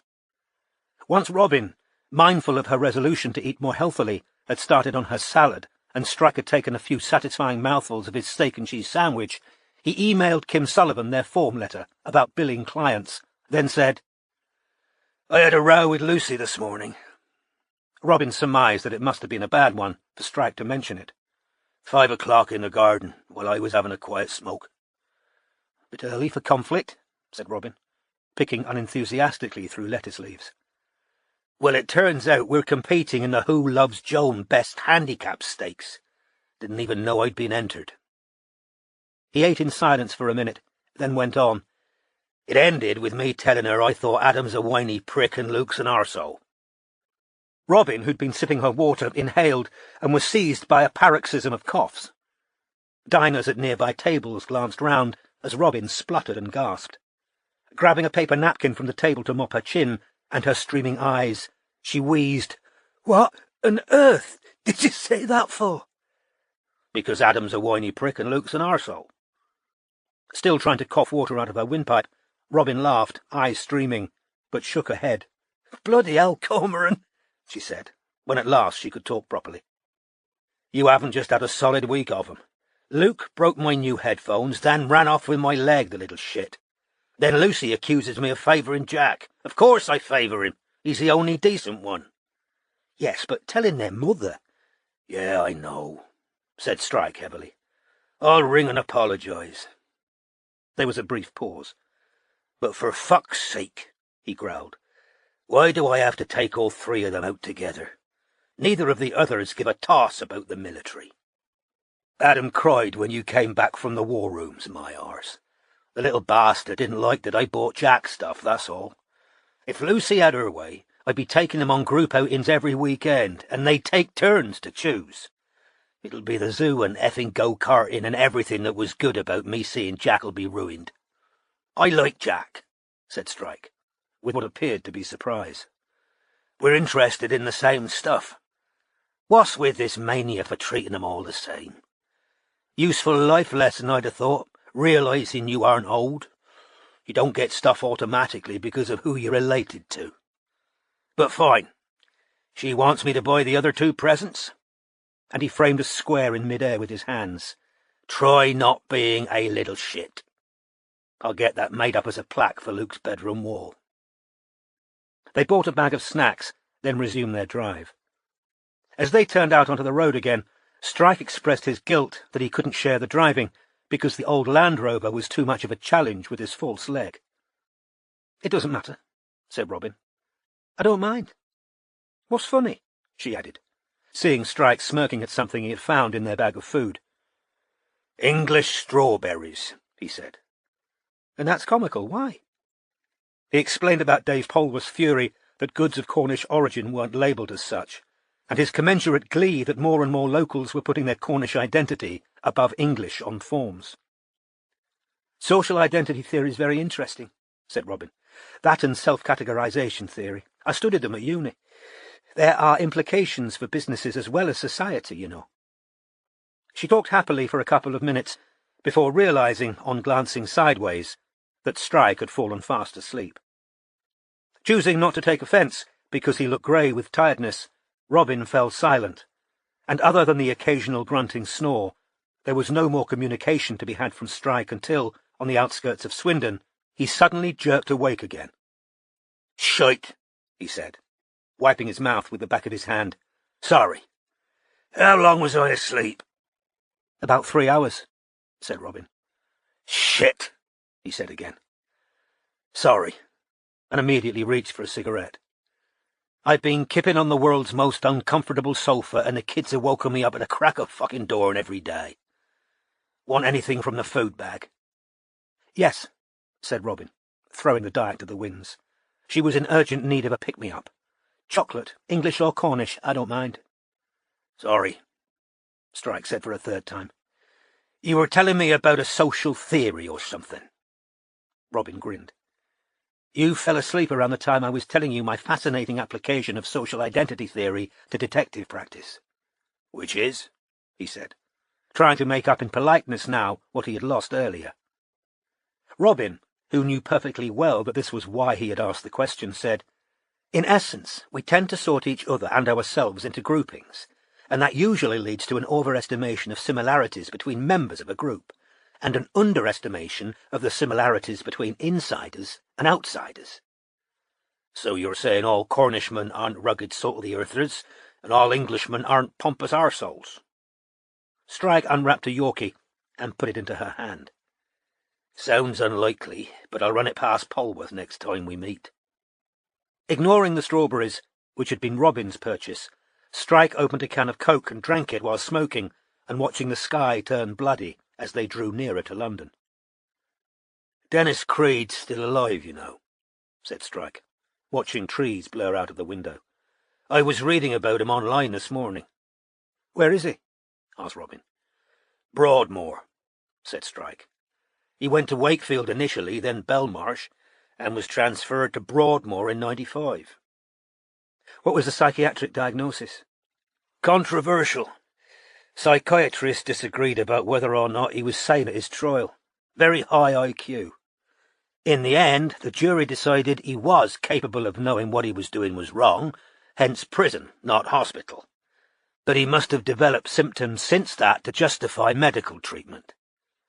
On a very small amount of reading," Strike went on, "I can see why the lead investigator thought Margot Bamborough might have been one of Creed's victims. Allegedly, there was a small van seen speeding dangerously in the area, around the time she should have been walking towards the Three Kings. Creed used a van," Strike elucidated, in response to Robin's questioning look, "in some of the other known abductions." The lamps along the motorway had been lit before Robin, having finished her Yorkie, quoted, "She lies in a holy place." Still smoking, Strike snorted. "Typical medium bollocks." "You think?" "Yes, I bloody think," said Strike. "Very convenient, the way people can only speak in crossword clues from the afterlife. Come off it. All right, calm down. I was only thinking out loud. You could spin almost anywhere as a holy place if you wanted. Clerkenwell, where she disappeared. That whole area's got some kind of religious connection, monks or something. Know where Dennis Creed was living in 1974? Go on. Paradise Park, Islington, said Strike. Oh, said Robin. So you think the medium did know who Anna's mother was? If I was in the medium game, I'd sure as hell Google clients' names before they showed up. But it could have been a fancy touch designed to sound comforting, like Anna said. Hints at a decent burial. However bad her end was, it's purified by where her remains are. Creed admitted to scattering bone fragments in Paradise Park, by the way. Stamped them into the flower beds. Although the car was still stuffy, Robin felt a small involuntary shudder run through her. "Fucking ghouls," said Strike. "Who?" "Mediums, psychics, all those shysters, preying on people." "You don't think some of them believe in what they're doing? Think they really are getting messages from the beyond?" "I think there are a lot of nutters in the world, and the less we reward them for their nuttery, the better for all of us." The mobile rang in Strike's pocket. He pulled it out. "Cormoran Strike?" "Yes, hello.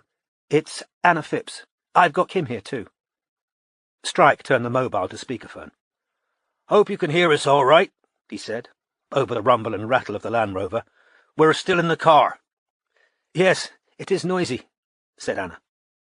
"I'll pull over," said Robin, and she did so, turning smoothly onto the hard shoulder. "Oh, that's better," said Anna, as Robin turned off the engine. "Well, Kim and I have talked it over, and we've decided we would like to hire you." Robin felt a jolt of excitement. "Great," said Strike. "We're very keen to help if we can." "But," said Kim, "we feel that for psychological and, well, candidly, financial reasons, we'd like to set a term on the investigation, because if the police haven't solved this case in nigh on 40 years, I mean, you could be looking for the next 40 and find nothing." "That's true," said Strike. "So?" "We think a year," said Anna, sounding nervous. What do you... Does that seem reasonable?"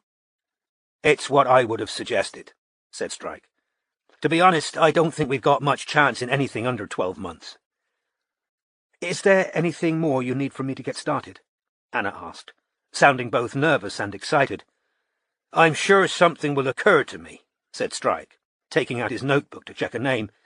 "But it would be good to speak to your father and Cynthia." The other end of the line became completely silent. Strike and Robin looked at each other. "I don't think there's any chance of that," said Anna. "I'm sorry, but if my father knew I was doing this, I doubt he'd ever forgive me." "And what about Cynthia?" "The thing is," came Kim's voice, "Anna's father's been unwell recently. Cynthia is the more reasonable of the two on this subject, but she won't want anything to upset Roy just now." "Well, no problem," said Strike, raising his eyebrows at Robin. "Our first priority's got to be getting hold of the police file. In the meantime, I'll email you one of our standard contracts. Print it out, sign it, and send it back. We'll get going." "Thank you," said Anna, and with a slight delay, Kim said, "Okay, then." They hung up. "Well, well," said Strike. "Our first cold case. This is going to be interesting." "And we've got a year," said Robin, pulling back out onto the motorway. "They'll extend that if we look as though we're onto something," said Strike. "Good luck with that," said Robin sardonically. "Kim's prepared to give us a year so she can tell Anna they've tried everything. I'll bet you a fiver right now we don't get any extensions." "I'll take that bet," said Strike. "If there's a hint of a lead, Anna's going to want to see it through to the end." The remainder of the journey was spent discussing the agency's 4 current investigations, a conversation that took them all the way to the top of Denmark Street, where Strike got out. "Cormoran," said Robin, as he lifted the hold-all out of the back of the Land Rover, "there's a message on your desk from Charlotte Campbell. She called the day before yesterday and asked you to ring her back. She said she's got something you want." There was a brief moment where Strike simply looked at Robin, his expression unreadable. "Right, thanks. Well, I'll see you tomorrow." "No, I won't." He instantly contradicted himself. You've got time off. Enjoy." And with a slam of the rear door, he limped off towards the office, head down, carrying his hold-all over his shoulder, leaving an exhausted Robin no wiser as to whether he did, or didn't, want whatever it was that Charlotte Campbell had. Part 2. Then came the autumn all in yellow clad. Edmund Spenser, The Fairy Queen. Chapter 8. Full dreadful things out of that baleful book he read. Edmund Spenser, The Fairy Queen. When Strike and Robin broke the news of her husband's bigamy, the white-faced woman they now called the second Mrs. Tufty had sat in silence for a couple of minutes. Her small but charming house in central Windsor was quiet that Tuesday morning, her son and daughter at primary school, and she'd cleaned before they arrived. There was a smell of pledge in the air, and hoover marks on the carpet. Upon the highly polished coffee table lay 10 photographs of Tufty in Torquay, minus his toupee, laughing as he walked out of the pizza restaurant with the teenage boys who so strongly resembled the young children he'd fathered in Windsor, his arm around a smiling woman who might have been their client's older sister. Robin, who could remember exactly how she'd felt when Sarah Shadlock's diamond earring had fallen out of her own marital bed, could only guess at the scale of pain, humiliation, and shame behind the taut face. Strike was speaking conventional words of sympathy, but Robin would have bet her entire bank account that Mrs. Tufty hadn't heard a word, and knew she'd been right when Mrs. Tufty suddenly stood up, shaking so badly that Strike also struggled to his feet mid-sentence in case she needed catching. However, she walked jerkily past him out of the room. Shortly afterwards, they heard the front door open and spotted their client through the net curtain, approaching a red Audi Q3 parked in front of the house with a golf club in her hand. "Oh, shit," said Robin. By the time they reached her, the second Mrs. Tufty had smashed the windscreen and put several deep dents in the roof of the car. Gawping neighbours had appeared at windows, and a pair of Pomeranians were yapping frenziedly behind glass in the house opposite. When Strike grabbed the 4-iron out of her hand, Mrs. Tufty swore at him, tried to wrestle it back, then burst into a storm of tears. Robin put her arm around their client and steered her firmly back into the house, Strike bringing up the rear, holding the golf club. In the kitchen, Robin instructed Strike to make strong coffee and find brandy. On Robin's advice, Mrs. Tufty called her brother and begged him to come quickly. But when she'd hung up and begun scrolling to find Tufty's number, Robin jerked the mobile out of her well-manicured hand. "Give it back," said Mrs. Tufty, wild-eyed and ready to fight. "The bastard! The bastard! I want to talk to him! Give it back!" "Bad idea," said Strike, putting coffee and brandy in front of her. "He's already proven he's adept at hiding money and assets from you. You need a shit-hot lawyer." They remained with the client until her brother, a suited HR executive, arrived. He was annoyed that he'd been asked to leave work early, and so slow at grasping what he was being told that Strike became almost irate, and Robin felt it necessary to intervene to stop a row. "Fuck's sake," muttered Strike, as they drove back towards London. "He was already married to someone else when he married your sister. How hard is that to grasp?" "Very hard," said Robin, an edge to her voice. "People don't expect to find themselves in these kind of situations." "Do you think they heard me when I asked them not to tell the press we were involved?" "No," said Robin. She was right.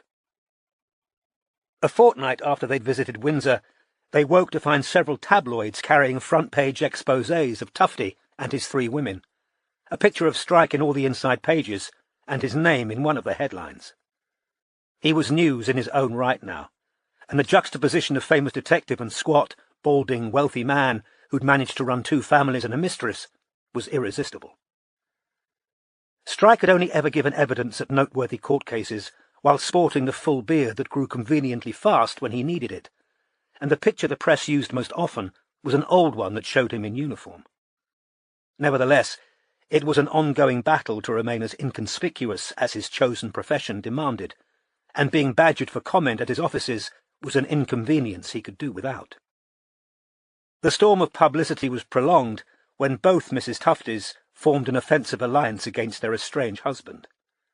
Showing an unforeseen taste for publicity, they not only granted a woman's magazine a joint interview, but appeared on several daytime television programs together to discuss their long deception, their shock, their newfound friendship, their intention to make Tufty rue the day he'd met either of them, and to issue a thinly veiled warning to the pregnant mistress in Glasgow, who, astonishingly, seemed disposed to stand by Tufty, that she had another think coming if she imagined he'd have 2 farthings to rub together once his wives had finished with him. September proceeded, cool and unsettled. Strike called Lucy to say sorry for being rude about her sons, but she remained cold even after the apology, doubtless because he'd merely expressed regret for voicing his opinion out loud and hadn't retracted it. Strike was relieved to discover that her boys had weekend sporting fixtures now that school had started again, which meant he didn't have to sleep on the sofa on the next visit to St. Mawes, and could devote himself to Ted and Joan without the distraction of Lucy's tense, accusatory presence. Though as desperate to cook for him as ever, his aunt was already enfeebled by the chemotherapy. It was painful to watch her dragging herself around the kitchen, but she wouldn't sit down, even when Ted implored her to do so. On Saturday night, his uncle broke down after Joan had gone to bed, and sobbed into Strike's shoulder. Ted had once seemed an unperturbable, invulnerable bastion of strength to his nephew, and Strike, who could normally sleep under almost any conditions, lay awake past 2 in the morning, staring into the darkness that was deeper by far than a London night, wondering whether he should stay longer, and despising himself for deciding that it was right that he should return to London. In truth, the agency was so busy that he felt guilty about the burden it was placing on Robin and his subcontractors by taking a long weekend in Cornwall. In addition to the 5 open cases still in the agency's books, he and Robin were juggling increased management demands made by the expanded workforce and negotiating a year's extension on the office lease with the developer who'd bought their building. They were also trying, though so far without luck, to persuade one of the agency's police contacts to find and hand over the 40-year-old file on Margot Bamborough's disappearance. Morris was ex-Met, as was Andy Hutchins, their most long-standing subcontractor, a quiet, saturnine man whose MS was thankfully in remission, and both had tried to call in favours from former colleagues as well. But so far, responses to the agency's requests had ranged from "Mice have probably had it" to "Fuck off, Strike, I'm busy." One rainy afternoon, while tailing Shifty through the city, trying not to limp too obviously, and inwardly cursing the second pavement seller of cheap umbrellas who got in his way, Strike's mobile rang. Expecting to be given another problem to sort out, he was caught off guard when the caller said, "Hi, Strike, George Leybourne here. Heard you're looking at the Bamborough case again." Strike had only met D.I. Leybourne once before, and while it had been in the context of a case where Strike and Robin had given material assistance to the Met, he hadn't considered their association close enough to ask Leybourne for help on getting the Bamborough file. "Hi, George. Yeah, you heard right," said Strike, watching Shifty turn into a wine bar. "Well, I could meet you tomorrow evening if you fancy it. Feathers, 6 o'clock, said Leybourne. So Strike asked Barclay to swap jobs, and headed to the pub near Scotland Yard the following evening, where he found Leybourne already at the bar waiting for him. A paunchy, grey-haired, middle-aged man, Leybourne bought both of them pints of London Pride, and they removed themselves to a corner table. "My old man worked the Bamborough case under Bill Talbot," Leybourne told Strike. "He told me all about it. What have you got so far?" "Nothing. I've been looking back at old press reports, and I'm trying to trace people who worked at the practice she disappeared from. Not much else I can do until I see the police file, but nobody's been able to help with that so far." Leybourne, who had demonstrated a fondness for colourfully obscene turns of phrase on their only previous encounter, seemed oddly subdued tonight. "It was a fucking mess, the Bamborough investigation," he said quietly. "Anyone told you about Talbot yet?" "Go on." "He went off his rocker," said Leybourne. "Proper mental breakdown. He'd been going funny before he took on a case, but you know, it was the 70s. Looking after the workforce's mental health was for puffs. He'd been a good officer in his day, mind you. A couple of junior officers noticed he was acting odd, but when they raised it, they were told to F off. He'd been heading up the Bamborough case 6 months before his wife called an ambulance in the middle of the night and got him sectioned. He got his pension, but it was too late for the case. He died a good 10 years ago. But I heard he never got over fucking up the investigation. Once he recovered, he was mortified about how he behaved. How was that? Putting too much stock in his own intuitions. Didn't take evidence properly. Had no interest in talking to witnesses if they didn't fit his theory. Which was that Creed abducted her, right? Exactly, said Laybourne. Although Creed was still called the Essex Butcher back then, because he dumped the first couple of bodies in Epping Forest and Chigwell. Laybourne took a long pull on his pint. They found most of Jackie Ayler in an industrial bin. He's an animal, that one. Animal. Who took over the case after Talbot? Bloke called Lawson. Ken Lawson, said Laybourne. But he'd lost 6 months, the trail had gone cold, and he'd inherited a right balls up. Added to which she was unlucky in her timing. Margot Bamborough, Laybourne continued. You know what happened a month after she vanished? What? Lord Lucan disappeared, said Laybourne. You try and keep a missing GP on the front pages after a peer of the realm's nanny gets bludgeoned to death and he goes on the run. They'd already used the Bunny Girl pictures. Did you know Bamborough was a Bunny Girl? Yeah, said Strike. Helped fund her medical degree, said Laybourne. But according to my old man, the family didn't like that being dragged up, put their backs right up, even though those pictures definitely got the case a bit more coverage. Way of the world, he said, isn't it? What did your dad think happened to her? Asked Strike. Well, to be honest, sighed Laybourne, he thought Talbot was probably right. Creed had taken her. There were no signs she meant to disappear. Passport was still in the house, no case packed, no clothes missing, stable job, no money worries, young child. Hard to drag a fit, healthy 29-year-old woman up a busy street without someone noticing, said Strike. True, said Laybourne. Creed usually picked them off when they were drunk. Having said that, it was a dark evening and rainy. He'd pulled that trick before, and he was good at lulling women's suspicions and getting their sympathy. A couple of them walked into his flat of their own accord. There was a van like Creed seen speeding in the area, wasn't there? Yeah, said Laybourne. And from what Dad told me, it was never checked out properly. Talbot didn't want to hear that it might have been someone trying to get home for their tea, see? Routine work just wasn't done. For instance, I heard there was an old boyfriend of Bamborough's hanging around. I'm not saying the boyfriend killed her, but Dad told me Talbot spent half the interview trying to find out where this boyfriend had been on the night Helen Wardrop got attacked. Who? Prostitute. Creed tried to abduct her in 73. He had his failures, you know. Peggy Hiskett, she got away from him and gave the police a description in 71, but that didn't help her much. She said he was dark and stocky because he was wearing a wig at the time and all padded out in a woman's coat.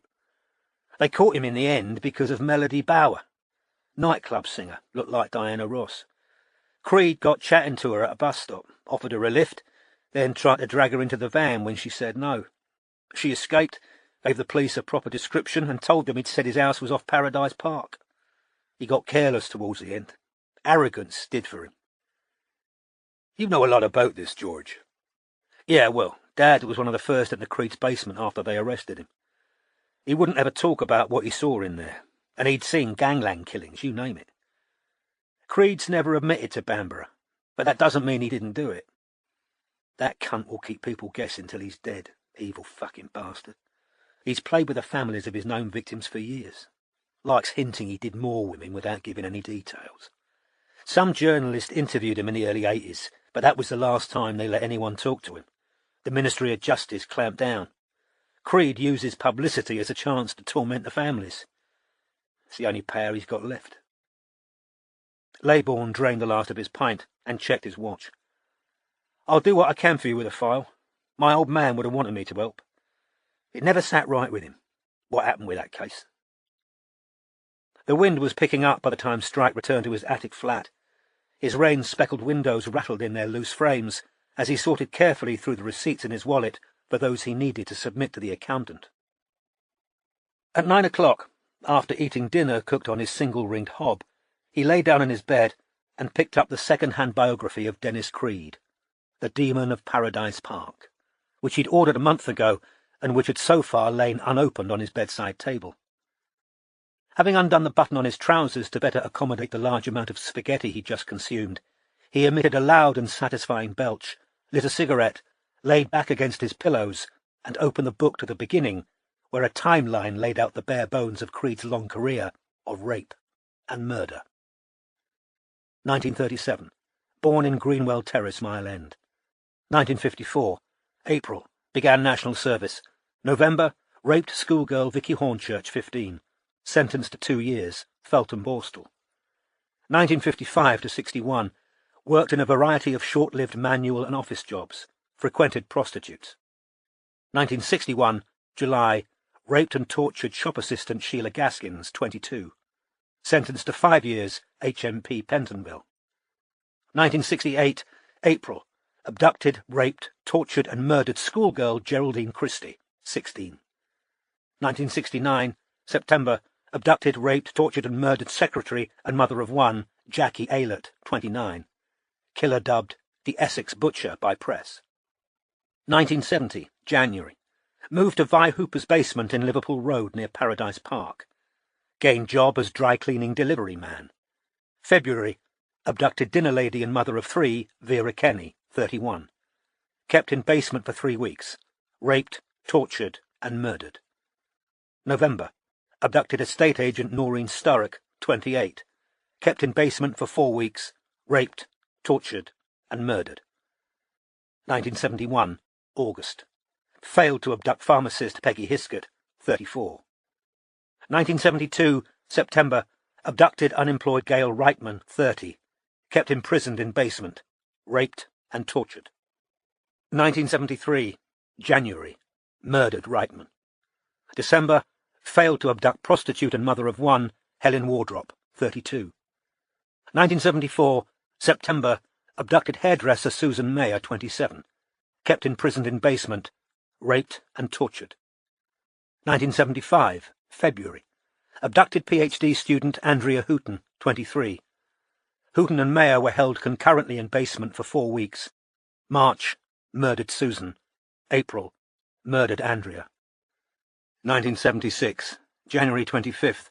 Attempted to abduct nightclub singer Melody Bower, 26. January 31st. Landlady Vi Hooper recognizes Creed from description and photo fit. February 2nd. Creed arrested. Strike turned over the page and skim-read the introduction, which featured the only interview ever granted by Creed's mother, Agnes Waite. She began by telling me that the date given on Creed's birth certificate was false. "It says he was born December the 20th, doesn't it?" she asked me. "That's not right.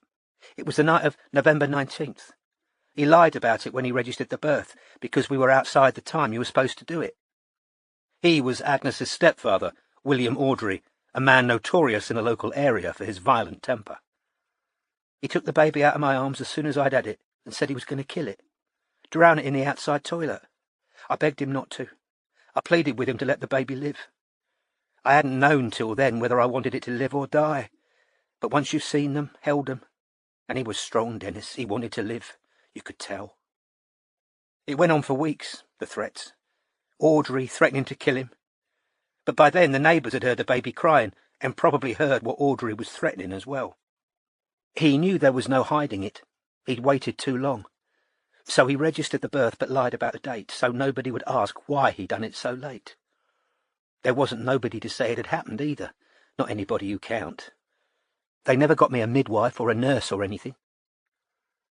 Creed often wrote me fuller answers than we'd had time for during face-to-face interviews. Months later, he sent me the following, concerning his own suspicions about his paternity. "I saw my supposed step-grandfather looking at me out of the mirror. The resemblance grew stronger as I got older. I had his eyes, the same shaped ears, his sallow complexion, his long neck. He was a bigger man than I was, a more masculine-looking man. And I think part of his great dislike of me came from the fact that he hated to see his own features in a weak and girlish form. He despised vulnerability." "Yeah, of course Dennis was his," Agnes told me. "He, Audrey, Started on me when I was 13. I was never allowed out, never had a boyfriend. When my mother realised I was expecting, Audrey told her I'd been sneaking out to meet someone. What else was he going to say? And Mum believed him. Or she pretended to. Agnes fled her stepfather's overcrowded house shortly before Dennis's second birthday, when she was 16 and a half.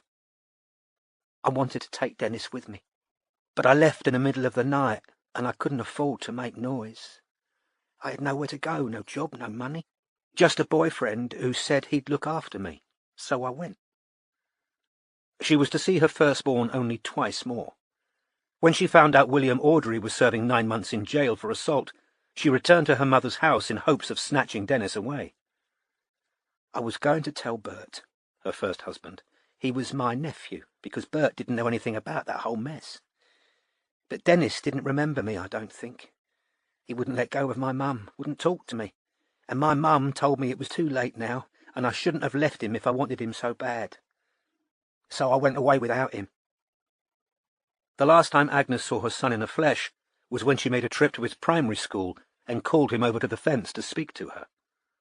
Though he was barely 5, Creed claimed in our second interview to remember this final meeting. She was a thin, plain little woman dressed like a tart, he told me. She didn't look like the other boys' mothers. You could tell she wasn't a respectable person. I didn't want the other children to see me talking to her. She said she was my mother, and I told her it wasn't true. But I knew it was, really. I ran away from her.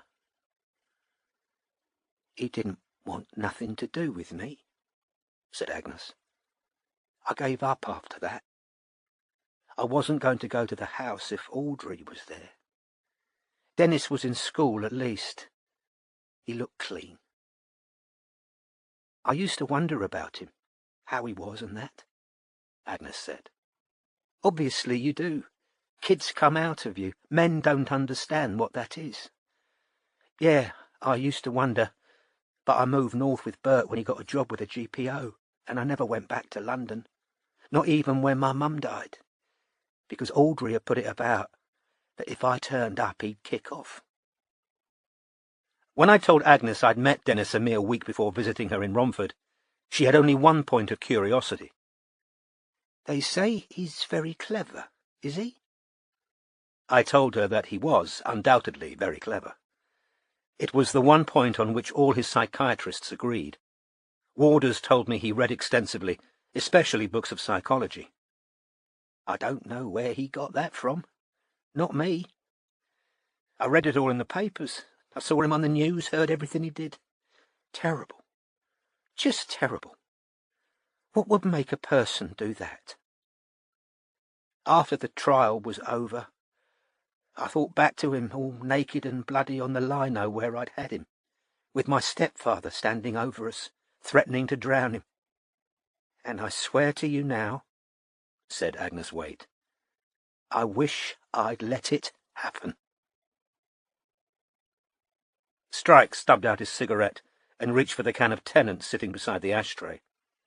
A light rain pattered against his windows as he flicked a little further on in the book, pausing midway through Chapter 2. Grandmother Ina was unwilling or unable to protect the youngest member of the household from her husband's increasingly sadistic punishments. Audrey took a particular satisfaction in humiliating Dennis for his persistent bedwetting. His step-grandfather would pour a bucket of water over his bed, then force the boy to sleep in it. Creed recalled several occasions on which he was forced to walk to the corner shop without trousers, but still wearing sodden pyjama bottoms, to buy Audrey cigarettes. One took refuge in fantasy, Creed wrote to me later. Inside my head I was entirely free and happy. But there were even then props in the material world that I enjoyed incorporating into my secret life. Items that attained a totemic power in my fantasies. By the age of 12, Dennis had discovered the pleasures of voyeurism. It excited me, he wrote, after our third interview, to watch a woman who didn't know she was being observed. I'd do it to my sisters, but I'd creep up to lit windows as well. If I got lucky, I'd see women or girls undressing, adjusting themselves, or even a glimpse of nudity. I was aroused not only by the obviously sensual aspects, but by the sense of power. I felt I stole something of their essence from them, taking that which they thought private and hidden. He soon progressed to stealing women's underwear from neighbours' washing lines, and even from his grandmother, Ina. These he enjoyed wearing in secret and masturbating in. Yawning, Strike flicked on, coming to rest on a passage in Chapter 4. A quiet member of the mailroom staff at Fleetwood Electric, who astonished his colleagues when, on a works night out, he donned the coat of a female co-worker to imitate singer Kay Starr. There was little Dennis belting out Wheel of Fortune in Jenny's coat, an anonymous workmate told the press after Creed's arrest. It made some of the older men uncomfortable. A couple of them thought he was, queer after. But the younger ones, we all cheered him like anything. He came out of his shell a bit after that. But Creed's secret fantasy life didn't centre on a life of amateur theatrics or pub singing. Unbeknownst to anyone watching the tipsy 16-year-old on stage, his elaborate fantasies were becoming ever more sadistic. Colleagues at Fleetwood Electric were appalled when Little Dennis was arrested for the rape and torture of Sheila Gaskins, 22, a shop assistant who he'd followed off a late-night bus. Gaskins, who survived the attack only because Creed was scared away by a night watchman who heard sounds down an alleyway, was able to provide evidence against him. Convicted, he served 5 years in HMP Pentonville. This was the last time Creed would give way to sudden impulse. Strike paused to light himself a fresh cigarette, then flicked 10 chapters on through the book until a familiar name caught his eye. Dr. Margot Bamborough, a Clerkenwell GP, on October the 11th, 1974. D.I. Bill Talbot, who headed the investigation, immediately noted suspicious similarities between the disappearance of the young GP and those of Vera Kenny and Gail Reitman. Both Kenny and Reitman had been abducted on rainy nights, when the presence of umbrellas and rain-washed windscreens provided handy impediments to would-be witnesses. There was a heavy downpour on the evening Margot Bamborough disappeared. A small van, with what was suspected to be fake number plates, had been seen in both Kenny's and Reitman's vicinities shortly before they vanished. 3 separate witnesses came forward to say that a small white van of similar appearance had been seen speeding away from the vicinity of Margot Bamborough's practice that night. Still more suggestive was the eyewitness account of a driver who saw 2 women in the street, one of whom seemed to be infirm or faint, the other supporting her. Talbot at once made a connection, both with the drunk Vera Kenny, who'd been seen getting into a van with what appeared to be another woman, and the testimony of Peggy Hiskett, who'd reported the man dressed as a woman at a lonely bus stop, who tried to persuade her to drink a bottle of beer with him, becoming aggressive before, fortunately, she managed to attract the attention of a passing car. Convinced that Bamborough had fallen victim to the serial killer, now dubbed the Essex Butcher, Talbot... Strike's mobile rang. Trying not to lose his page, Strike groped for it and answered it without looking at the caller's identity. "Strike." "Hello, Bluey," said a woman softly. Strike set the book on the bed, pages down. There was a pause in which he could hear Charlotte breathing. "What do you want?"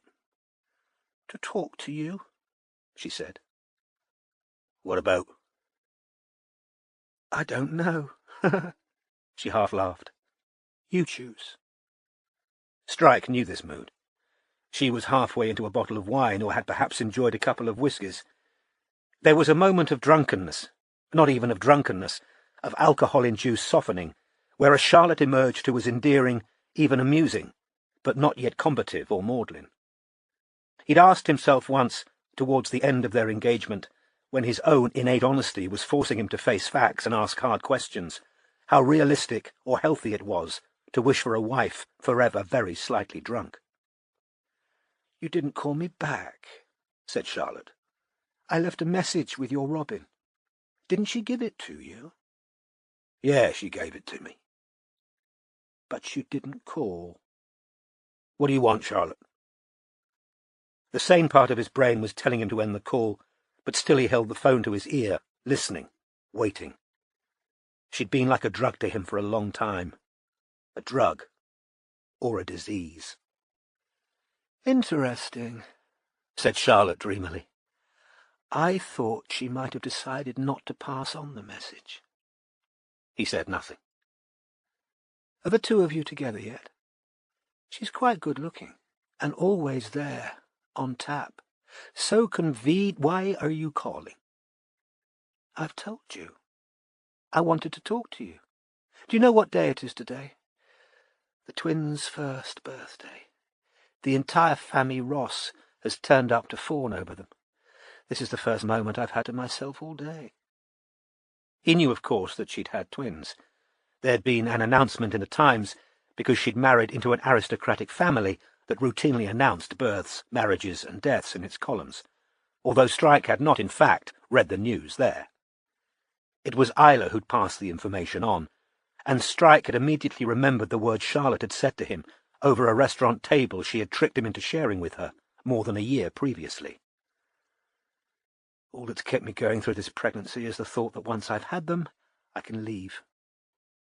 But the babies had been born prematurely, and Charlotte had not left them. "Kids come out of you. Men don't understand what that is." There'd been 2 previous tipsy phone calls to Strike like this one in the past year, both made late at night. He'd ended the first one mere seconds in because Robin was trying to reach him. Charlotte had hung up abruptly a few minutes into the second. "Nobody thought they'd live. Did you know that?" Charlotte said now. "It's," she whispered, "a miracle." "If it's your kid's birthday, I should let you go," said Strike. "Good night, Char." "Don't go," she said, suddenly urgent. "Don't go. Please don't." "Hang up," said a voice in his head. He didn't. "They're asleep. Fast asleep. They don't know it's their birthday. The whole thing's a joke.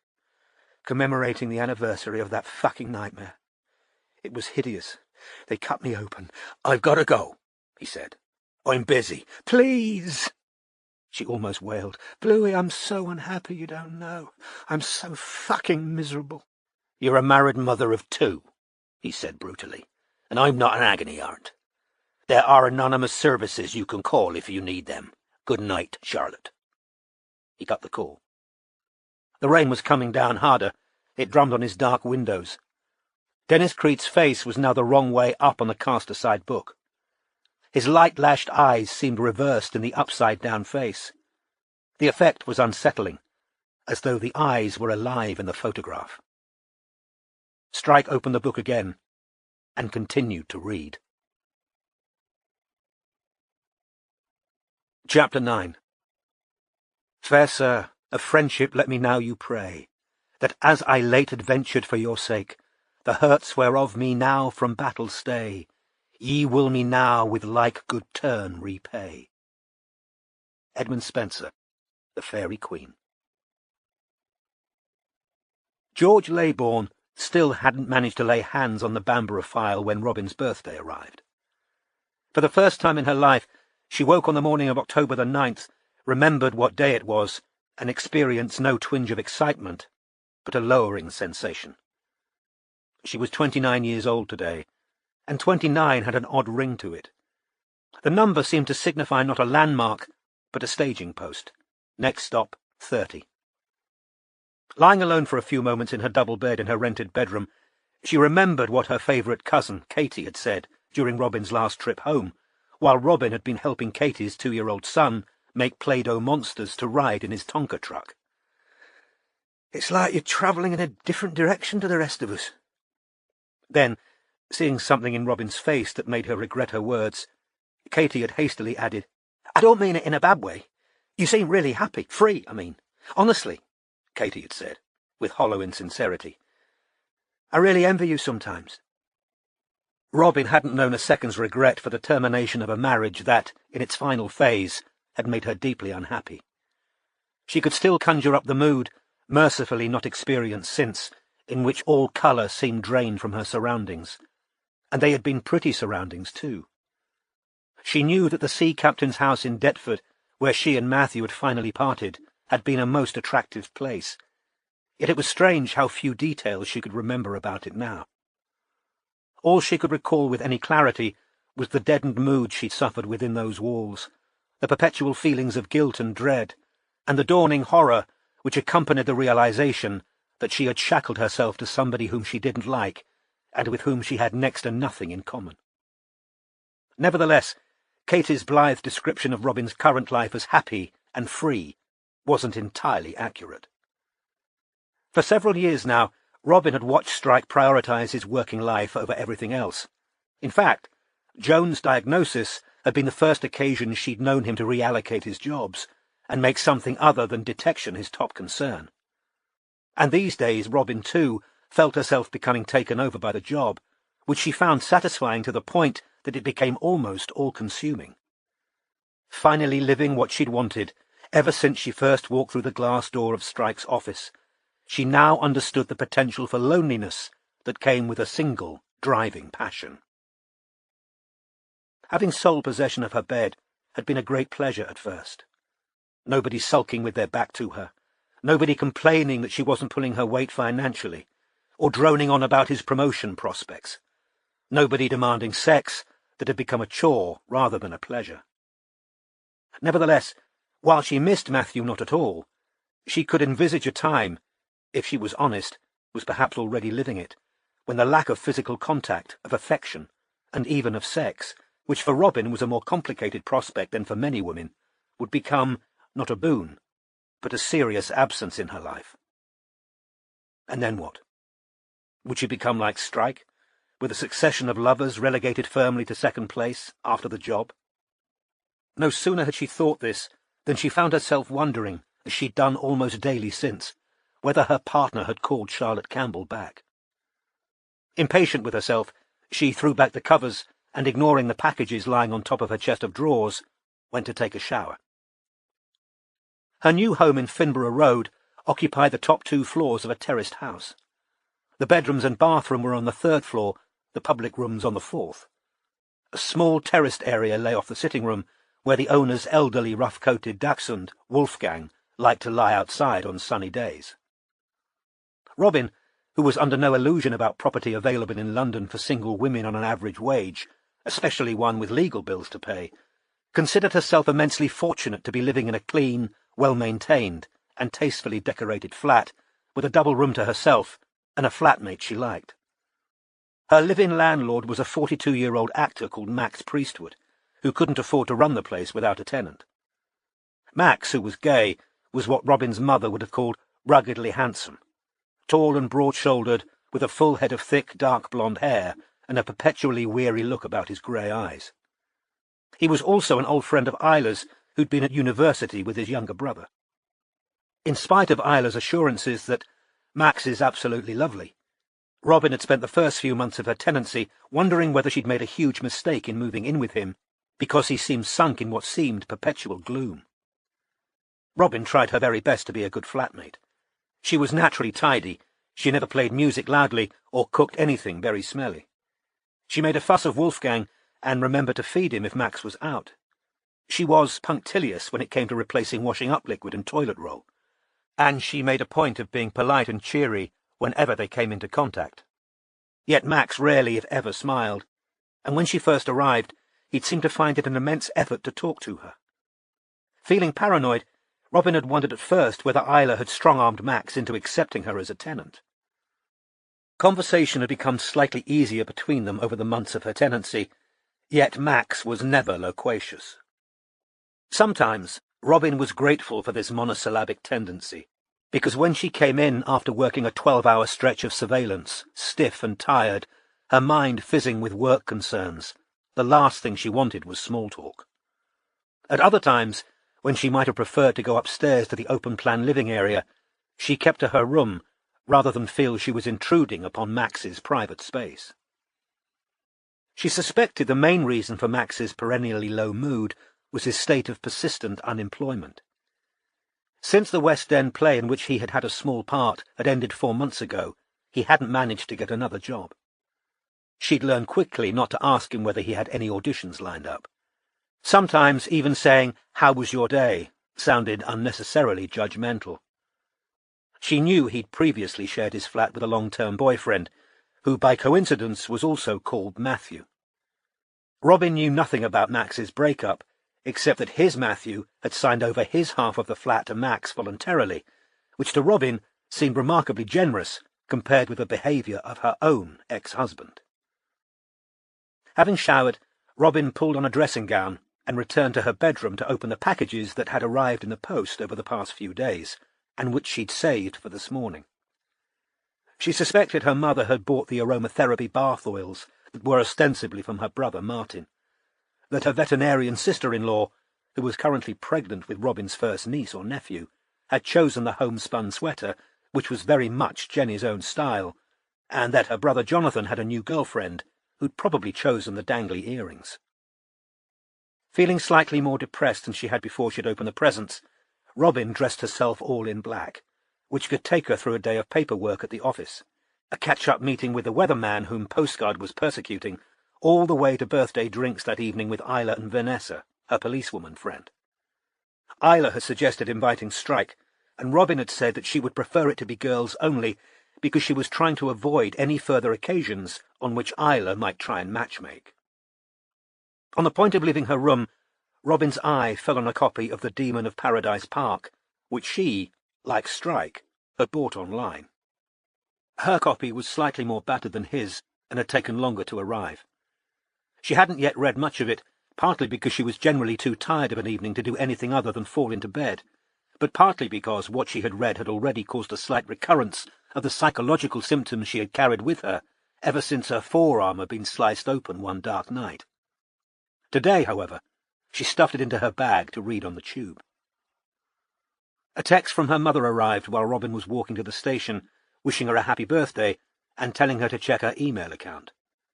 This she did, and saw that her parents had sent her a £150 voucher for Selfridges.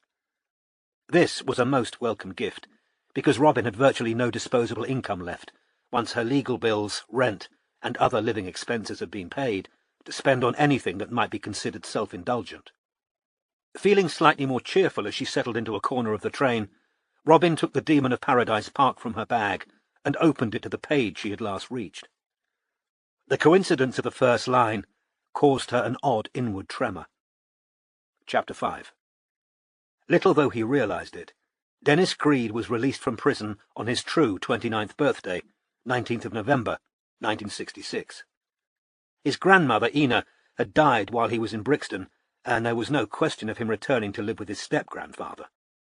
He had no close friends to call on, and anyone who might have been well disposed to him prior to his second rape conviction was, unsurprisingly, in no rush to meet or help him.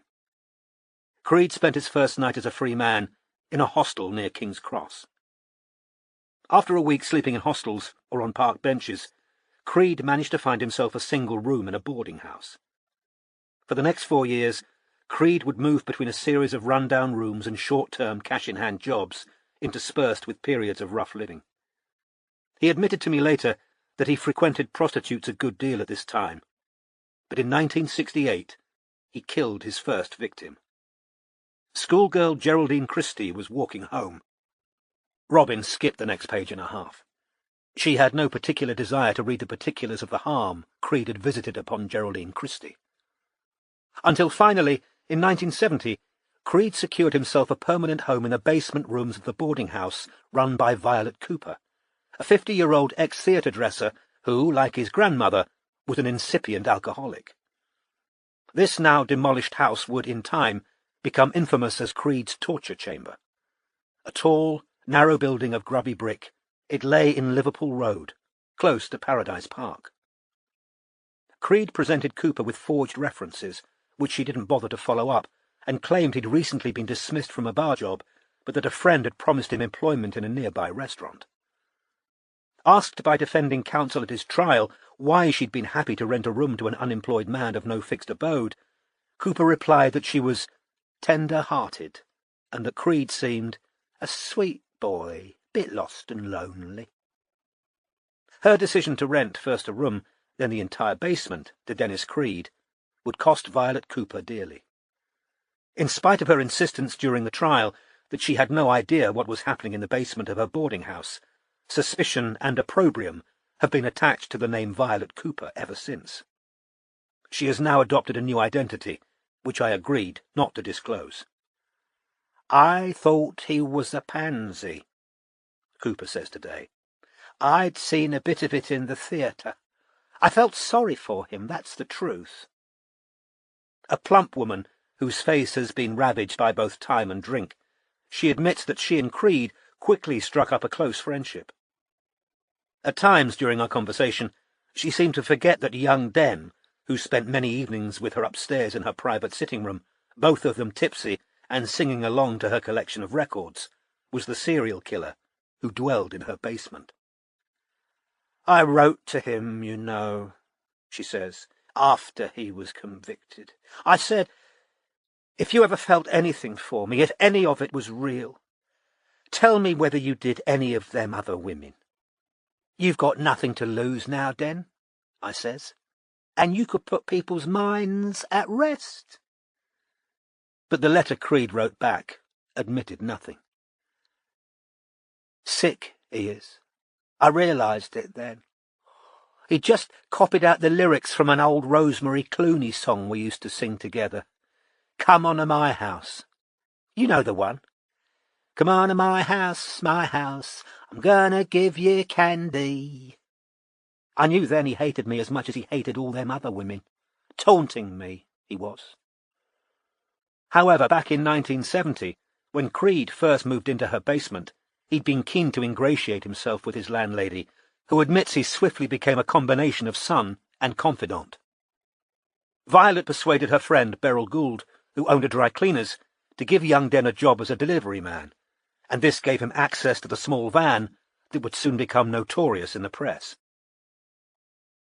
20 minutes after boarding the train, Robin got out at Leicester Square. As she emerged into daylight, her mobile phone vibrated in her pocket. She pulled it out and saw a text from Strike. Drawing aside from the crowd emerging from the station, she opened it. News. I found Dr. Dinesh Gupta, GP, who worked with Margot at the Clerkenwell practice in 1974. He's 80-odd but sounds completely compos mentis and is happy to meet me this afternoon at his house in Amersham. Currently watching Twinkletoes having breakfast in Soho. I'll get Barclay to take over from me at lunchtime and go straight to Gupta's. Any chance you could put off your meeting with Weatherman and come along?" Robin's heart sank. She'd already had to change the time of the Weatherman's catch-up meeting once, and felt it unfair to do so a second time, especially at such short notice. However, she'd have liked to meet Dr. Dinesh Gupta. "I can't mess him around again," she typed back. "Let me know how it goes." "Right you are," replied Strike. Robin watched her mobile screen for a few more seconds. Strike had forgotten her birthday last year, realising his omission a week late and buying her flowers.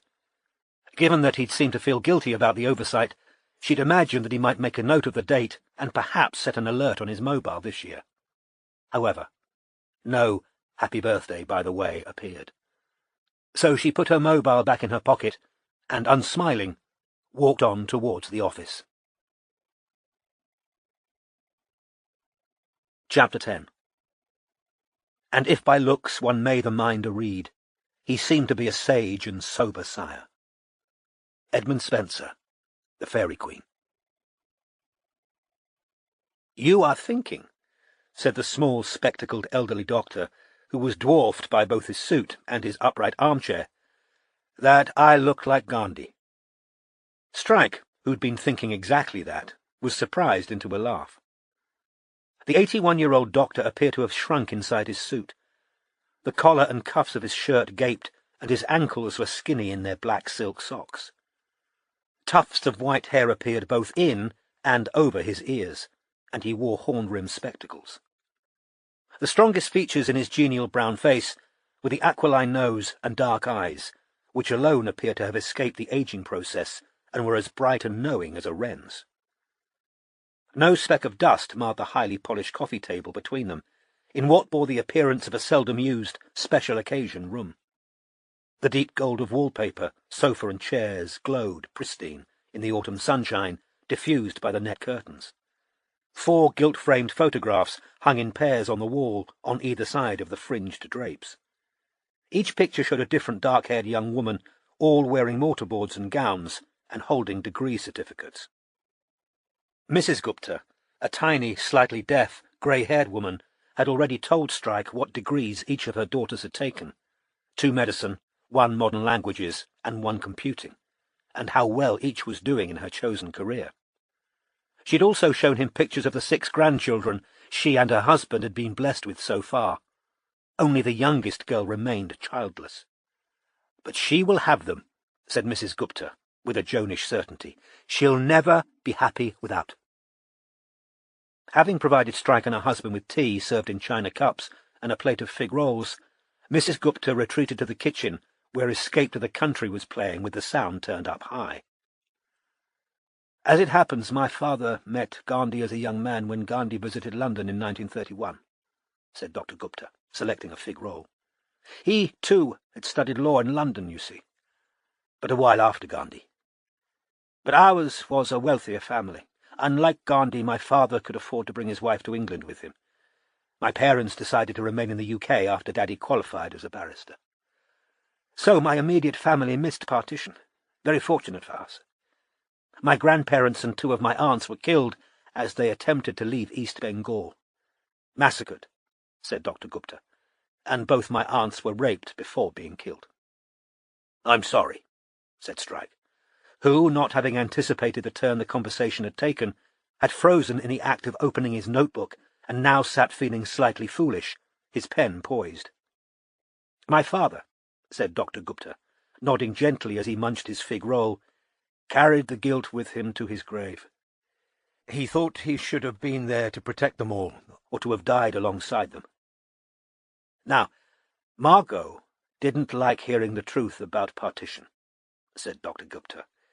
"We all wanted independence, naturally, but the transition was handled very badly indeed. Nearly 3 million went missing. Rapes, mutilation, families torn asunder, dreadful mistakes made, appalling acts committed. Margot and I had an argument about it. A friendly argument, of course," he added, smiling. "But Margot romanticized uprisings of people in distant lands. She didn't judge brown rapists and torturers by the same standards she would have applied to white men who drowned children for being the wrong religion. She believed, I think, like Surawadi, that bloodshed and disorder are not necessarily evil in themselves if resorted to for a noble cause." Dr. Gupta swallowed his biscuit and added, "It was Surawadi, of course, who incited the great Calcutta killings. 4,000 dead in a single day." Strike allowed a respectful pause to fill the room, broken only by the distant sound of Escape to the Country. When no further mention of bloodshed and terror was forthcoming, he took the opening that had been offered to him. "Did you like Margot?" "Oh, yes," said Dinesh Gupta, still smiling, "although I found some of her beliefs and her attitudes shocking. I was born into a traditional, though westernized, family. Before Margot and I went into practice together, I had never been in daily proximity to a self-proclaimed liberated lady. My friends at medical school and the partners in my previous practice had all been men." "A feminist, was she?" "Oh, very much so," said Gupta, smiling. "She would tease me about what she thought were my regressive attitudes. She was a great improver of people, Margot, whether they wished to be improved or not," said Gupta, with a little laugh. "She volunteered at the WEA, too, the Workers' Educational Association, you know. She'd come from a poor family, and she was a great proponent of adult education, especially for women." "She would certainly have approved of my girls," said Dinesh Gupta, turning in his armchair to point at the 4 graduation photographs behind him. "Jahil still laments that we had no son, but I have no complaints. No complaints," he repeated, turning back to face Strike. "I understand from the General Medical Council records," said Strike, "that there was a 3rd GP at the St. John's practice, a Dr. Joseph Brenner. Is that right?" "Dr. Brenner, yes, quite right," said Gupta. "I doubt he's still alive, poor fellow. He'd be over 100 now. He'd worked alone in the area for many years before he came in with us at the new practice. He brought with him Dorothy Oakton, who had done his typing for 20-odd years. She became our practice secretary. An older lady, or so she seemed to me at the time, said Gupta, with another small chuckle. I don't suppose she was more than 50. Married late and widowed not long afterwards. I have no idea what became of her. Who else worked at the practice? Well, let's see. There was Janice Beattie, the district nurse, who was the best nurse I ever worked with. An East Ender by birth. Like Margot, she understood the privations of poverty from personal experience. Clerkenwell at that time was by no means as smart as it's become since. I still receive Christmas cards from Janice. I don't suppose you have her address? Asked Strike. It's possible, said Dr. Gupta. I'll ask Jahil. He made to get up. Later, after we've talked, we'll be fine, said Strike, afraid to break the chain of reminiscence. Please go on. Who else worked at St. John's? Let's see, said Dr. Gupta again, sinking slowly back into his chair. We had 2 receptionists, young women, but I'm afraid I've lost touch with both of them. Now, what were their names? Would that be Gloria Conti and Irene Bull? Asked Strike, who'd found both names in old press reports. A blurry photograph of both young women had shown a slight dark girl and what he thought was probably a peroxide blonde, both of them looking distressed to be photographed as they entered the practice. The accompanying article in the Daily Express quoted Irene Bull, receptionist, age 25, as saying, "It's terrible. We don't know anything. We're still hoping she'll come back. Maybe she's lost her memory or something." Gloria was mentioned in every press report he'd read, because she'd been the last known person to see Margot alive. She just said, "Night, Gloria, see you tomorrow." She seemed normal, well, a bit tired. It was the end of the day, and we'd had an emergency patient who'd kept her longer than she expected. She was a bit late to meet her friend. She put up her umbrella in the doorway and left. Gloria and Irene, said Dr. Gupta, nodding. Yes, that's right. They were both young, so they should still be with us, but I'm afraid I haven't the faintest idea where they are now. Is that everyone? Asked Strike. Yes, I think so. No, wait, said Gupta, holding up a hand. There was the cleaner, a West Indian lady. What was her name now? He screwed up his face. I'm afraid I can't remember. The existence of a practice cleaner was new information to Strike. His own office had always been cleaned by him or by Robin, although lately Pat had pitched in. He wrote down, cleaner, West Indian.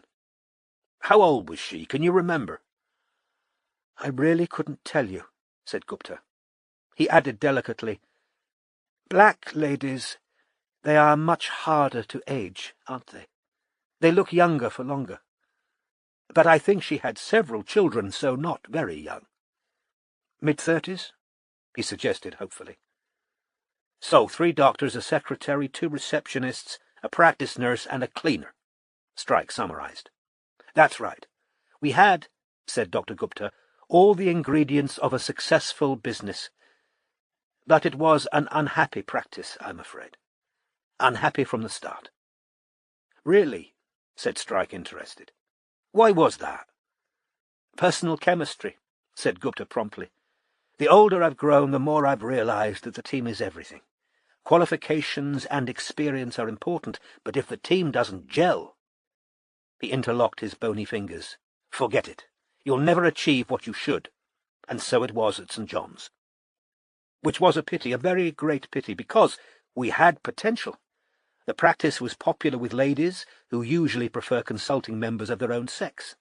Margot and Janice were both well-liked. But there were internal divisions from the beginning. Dr. Brenner joined us for the convenience of a newer practice building, but he never acted as though he was part of the team. In fact, over time he became openly hostile to some of us. Specifically, who was he hostile to? Asked Strike, guessing the answer. I'm afraid, said Dr. Gupta sadly, he didn't like Margot.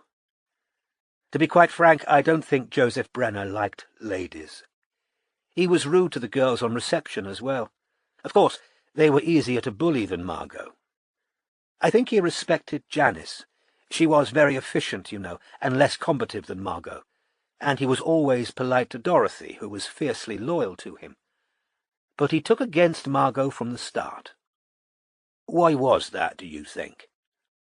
Oh, said Dr. Gupta, raising his hands and letting them fall in a gesture of hopelessness. The truth is that Margot— Now, I liked her, you understand. Our discussions were always good-humoured. But she was a Marmite sort of person. Dr. Brenner was no feminist. He thought a woman's place was at home with her children, and Margot leaving a baby at home and coming back out to work full-time. He disapproved of that. Team meetings were very uncomfortable. He'd wait for Margot to start talking and then talk over her, very loudly. He was something of a bully, Brenner. He thought our receptionists were no better than they should be, complained about their skirt lengths, their hairstyles. But actually, although he was especially rude to ladies, it's my opinion that he didn't really like people. Odd, said Strike. For a doctor? Ho, said Gupta with a chuckle. That's by no means as unusual as you might think, Mr. Strike. We doctors are like everybody else. It is a popular myth that all of us must love humanity in the round. The irony is that our biggest liability as a practice was Brenner himself. He was an addict. Really? Barbiturates, said Gupta. Barbiturates, yes. A doctor couldn't get away with it these days, but he over-ordered them in massive quantities, kept them in a locked cupboard in his consulting room. He was a very difficult man, emotionally shut down, unmarried, and his secret addiction. Did you talk to him about it? Asked Strike. No, said Gupta sadly. I put off doing so. I wanted to be sure of my ground before I broached the subject. From quiet inquiries I made, I suspected that he was still using his old practice address in addition to ours, doubling his order and using multiple pharmacies. It was going to be tricky to prove what he was up to. I might never have realized if Janice hadn't come to me and said she'd happened to walk in on him when his cupboard was open and seen the quantities he'd amassed. She then admitted that she'd found him slumped at his desk in a groggy state one evening after the last patient had left. I don't think it ever affected his judgment, though. Not really. I'd noticed that at the end of the day he might have been a little glazed and so on, but he was nearing retirement. I assumed he was tired. Did Margot know about this addiction? Asked Strike. No, said Gupta. I didn't tell her, although I should have done. She was my partner and the person I ought to have confided in, so we could decide what to do. But I was afraid she'd storm straight into Dr. Brenner's consulting room and confront him. Margot wasn't a woman to back away from doing what she thought was right, and I did sometimes wish that she would exercise a little more tact. The fallout from a confrontation with Brenner was likely to be severe. Delicacy was required. After all, we had no absolute proof. But then Margot went missing, and Dr. Brenner's barbiturate habit became the least of our worries. Did you and Brenner continue working together after Margot disappeared? Asked Strike. For a few months, yes, but he retired not long afterwards. I continued to work at St. John's for a short while, then got a job at another practice. I was glad to go. The St. John's practice was full of bad associations. How would you describe Margot's relationship with the other people at work? Strike asked. Well, let's see, said Gupta, taking a second fig roll. Dorothy, the secretary, never liked her, but I think that was out of loyalty to Dr. Brenner. As I say, Dorothy was a widow. She was one of those fierce women who attach themselves to an employer they can defend and champion. Whenever Margot or I displeased or challenged Joseph in any way, our letters and reports were sure to go straight to the bottom of the typing pile. It was a joke between us. No computers in those days, Mr. Strike. Nothing like nowadays. Aisha, he said, indicating the top right-hand picture on the wall behind him. She types everything herself. A computer in her consulting room. everything computerized, which is much more efficient, but we were at the mercy of the typist for all our letters and reports. No, Dorothy didn't like Margot. Civil but cold. Although, said Gupta, who had evidently just remembered something, Dorothy did come to the barbecue, which was a surprise. Margot held a barbecue at our house one Sunday, the summer before she disappeared, he explained. She knew that we weren't pulling together as a team, so she invited us all around to her house. The barbecue was supposed to— And, wordlessly this time, he again illustrated the point by interlacing his fingers. I remember being surprised that Dorothy attended, because Brenner had declined. Dorothy brought her son, who was 13 or 14, I think. She must have given birth late, especially for the 70s. A boisterous boy. I remember Margot's husband telling him off for smashing a valuable bowl. A fleeting memory of his nephew Luke carelessly treading on Strike's new headphones in St. Maur's crossed the detective's mind. Margot and her husband had a very nice house out in Ham. The husband was a doctor too, a hematologist. Big garden. Jehiel and I took our girls, but as Brenner didn't go, and Dorothy was offended by Margot's husband telling off her son, Margot's objective wasn't achieved, I'm afraid. The divisions remained entrenched. Did everyone else attend? Yes, I think so. No, wait. I don't think the cleaning lady— Wilma, said Dr. Gupta, looking delighted. Her name was Wilma. I had no idea I still knew it. But her surname— I'm not even sure I knew it back then. No, Wilma didn't come, but everyone else, yes. Janice brought her own little boy. He was younger than Dorothy's and far better behaved, as I remember. My girls spent the afternoon playing badminton with the little Beatty boy. Was Janice married? Divorced. Her husband left her for another woman. She got on with it, raised her son alone. Women like Janice always do get on with it. Admirable. Her life wasn't easy when I knew her, but I believe she married again later, and I was glad when I heard about it. Did Janice and Margot get along? Oh, yes, they had the gift of being able to disagree without taking personal offence. Did they disagree often? No, said Gupta. But decisions must be made in a working environment. We were, or tried to be, a democratic business. No, Margot and Janice were able to have rational disagreements without taking offence. I think they liked and respected each other. Janice was hit hard by Margot's disappearance. She told me the day I left the practice that a week hadn't passed since it happened that she hadn't dreamed about Margot. But none of us were ever quite the same afterwards, said Dr. Gupta quietly. One does not expect a friend to vanish into thin air without leaving a single trace behind them. There is something uncanny about it. There is, agreed Strike. How did Margot get along with the two receptionists? Well, now, Irene, the older of the two, sighed Gupta, could be a handful. I remember her being not rude, but a little cheeky to Margot at times. At the practice Christmas party, Margot organised that as well, still trying to force us all to get along, you know. Irene had rather a lot to drink. I remember a slight contretemps, but I really couldn't tell you what it was all about.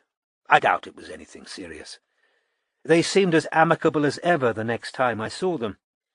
Irene was quite hysterical after Margot disappeared. There was a short pause. Some of that may have been theatrics, Gupta admitted, but the underlying distress was genuine, I'm sure. Gloria, poor little Gloria. She was devastated. Margot was more than an employer to Gloria, you know. She was something of an older sister figure, a mentor. It was Margot who wanted to hire her, even though Gloria had almost no relevant experience. And I must admit, said Gupta judiciously, she turned out to be a good appointment. Hard worker, learned fast. You only had to correct her once. I believe she was from an impoverished background. I know Dorothy looked down on Gloria. she could be quite unkind. "And what about Wilmer, the cleaner?" asked Strike, reaching the bottom of his list. "How did she get on with Margot?" "I'd be lying if I said I could remember," said Gupta. "She was a quiet woman, Wilmer. I never heard that they had any kind of problem." After a slight pause he added, "I hope I am not inventing things, but I seem to remember that Wilmer's husband was something of a bad lot. I think Margot told me that Wilmer ought to divorce him. I don't know whether she said that directly to Wilmer's face, though she probably did, knowing Margot. As a matter of fact," he continued, "I heard after I left the practice that Wilmer had been fired. There was an allegation of drinking at work. She always had a thermos with her, but I may be misremembering that, so please don't set too much store by it. As I say, I'd already left." The door to the sitting-room opened. "More tea?" inquired Mrs. Gupta, and she removed the tray and the now-cooling teapot, telling Strike, who had risen to help her, to sit back down and not to be silly. When she'd left, Strike said, "Could I take you back to the day Margot disappeared, Dr. Gupta?" Appearing to brace himself slightly, the little doctor said, "Of course. But I must warn you, what I mostly remember about that day now is the account of it I gave the police at the time. You see, my actual memories are hazy. Mostly I remember what I told the investigating officer." Strike thought this an unusually self-aware comment for a witness. Experienced in taking statements, he knew how wedded people became to the first account they gave, and that valuable information, discarded during that first edit, was often lost forever beneath the formalized version that now stood in for actual memory. "That's all right," he told Gupta. "Whatever you can remember." "Well, it was an entirely ordinary day," said Gupta. "The only thing that was slightly different was that one of the girls on reception had a dental appointment and left at 2:30. Irene, that was. We doctors were working as usual in our respective consulting rooms. Until 2:30, both girls were on reception, and after Irene left, Gloria was there alone. Dorothy was at her desk until 5, which was her regular departure time. Janice was at the practice until lunchtime, but off making house calls in the afternoon, which was quite routine. I saw Margot a couple of times in the back, where we had not exactly a kitchen, but a sort of nook where we had a kettle and a fridge. She was pleased about Wilson." "About who?" "Harold Wilson," said Gupta, smiling. "There'd been a general election the day before. Labour got back in with the majority. He'd been leading a minority government since February, you see." "Ah," said Strike. "Right." "I left at 5:30, said Gupta. "I said goodbye to Margot, whose door was open. Brenner's door was closed. I assumed he was with a patient. Obviously, I can't speak with authority about what happened after I left," said Gupta. "But I can tell you what the others told me." "If you wouldn't mind," said Strike. "I'm particularly interested in the emergency patient who kept Margot late." "Ah," said Gupta, now placing his fingertips together and nodding. "You know about the mysterious Dark Lady. Everything I know about her came from little Gloria. We operated on a first-come, first-served basis at St. John's.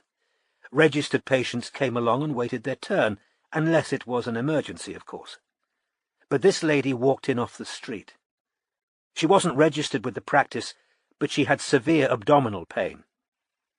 Gloria told her to wait, then went to see whether Joseph Brenner would see her, because he was free, whereas Margot was still with her last registered patient of the day. Brenner made heavy weather of the request. While Gloria and Brenner were talking, Margot came out of her consulting room, seeing off her last patients, a mother and child, and offered to see the emergency herself, as she was going from the practice to the pub with a friend, which was just up the road. Brenner, according to Gloria, said, "Good of you," or something like that, which was friendly for Brenner, and he put on his coat and hat and left. Gloria went back into the waiting room to tell the lady Margot would see her. The lady went into the consulting room and stayed there longer than Gloria expected. Fully 25-30 minutes, which took the time to 6:15, and Margot was supposed to be meeting her friend at 6. At last, the patient came out of the consulting room and left. Margot came out shortly afterwards in her coat. She told Gloria that she was late for the pub and asked Gloria to lock up. She walked out into the rain and was never seen again. The door of the sitting-room opened, and Mrs. Gupta reappeared with fresh tea. Again, Strike stood to help her, and was again shooed back into his chair. When she'd left, Strike asked, "Why did you call the last patient mysterious? Because she was unregistered, or—" "Oh, you didn't know about that business," said Gupta. No. Because there was much discussion afterwards as to whether or not she was actually a lady." Smiling at Strike's look of surprise, he said, "Brenner started it. He'd walked out past her and told the investigating officer that he'd thought, on the brief impression he had of her, that she was a man, and was surprised afterwards to hear that she was female. Gloria said she was a thick-set young lady, dark, gypsyish was her word. Not a very politically correct term, but that's what Gloria said. Nobody else saw her, of course, so we couldn't judge. An appeal was put out for her, but nobody came forward, and in the absence of any information to the contrary, the investigating officer put a great deal of pressure on Gloria to say that she thought the patient was really a man in disguise, or at least that she could have been mistaken in thinking she was a lady. But Gloria insisted that she knew a lady when she saw one. "This officer being Bill Talbot?" asked Strike. "Precisely," said Gupta, reaching for his tea. "Do you think he wanted to believe the patient was a man dressed as a woman because Dennis Creed sometimes cross-dressed?" "Yes," said Gupta, "although we called him the Essex Butcher back then. We didn't know his real name until 1976, and the only physical description of the butcher at the time said he was dark and squat. I suppose I see why Talbot was suspicious, but strange for the Essex Butcher to walk into a doctor's surgery in drag and wait his turn." "Well, quite," said Dr. Gupta. There was a brief silence while Gupta sipped tea, and Strike flicked back through his notes, checking that he had asked everything he wanted to know. It was Gupta who spoke first. "Have you met Roy, Margot's husband?" "No," said Strike. "I've been hired by her daughter." "How well did you know him?" "Only very slightly," said Gupta. He put the teacup down on the saucer. If ever Strike had seen a man with more to say, that man was Dinesh Gupta. "What was your impression of him?" asked Strike, surreptitiously clicking the nib back out of his pen. "Spoiled," said Gupta. "Very spoiled. A handsome man who'd been made a prince by his mother. We Indian boys know something about that, Mr. Strike. I met Roy's mother at the barbecue I mentioned. She singled me out for conversation. A snob, I should say. She didn't consider receptionists or secretaries worth her time. I had the strong impression that she thought her son had married beneath him. Again, this opinion is not unknown among Indian mothers." "He's a haemophiliac, isn't he?" asked Gupta. "Not that I've heard," said Strike, surprised. Yes, said Gupta. "I think so. I think he is. He was a haematologist by profession, and his mother told me that he had chosen the speciality because of his own condition. You see, the clever, fragile little boy and the proud, overprotective mother. But then the little prince chose for a wife somebody utterly unlike his mother. Margot wasn't the kind of woman to leave her patients or her adult learners to rush home and cook Roy's dinner for him. Let him get his own would have been her attitude.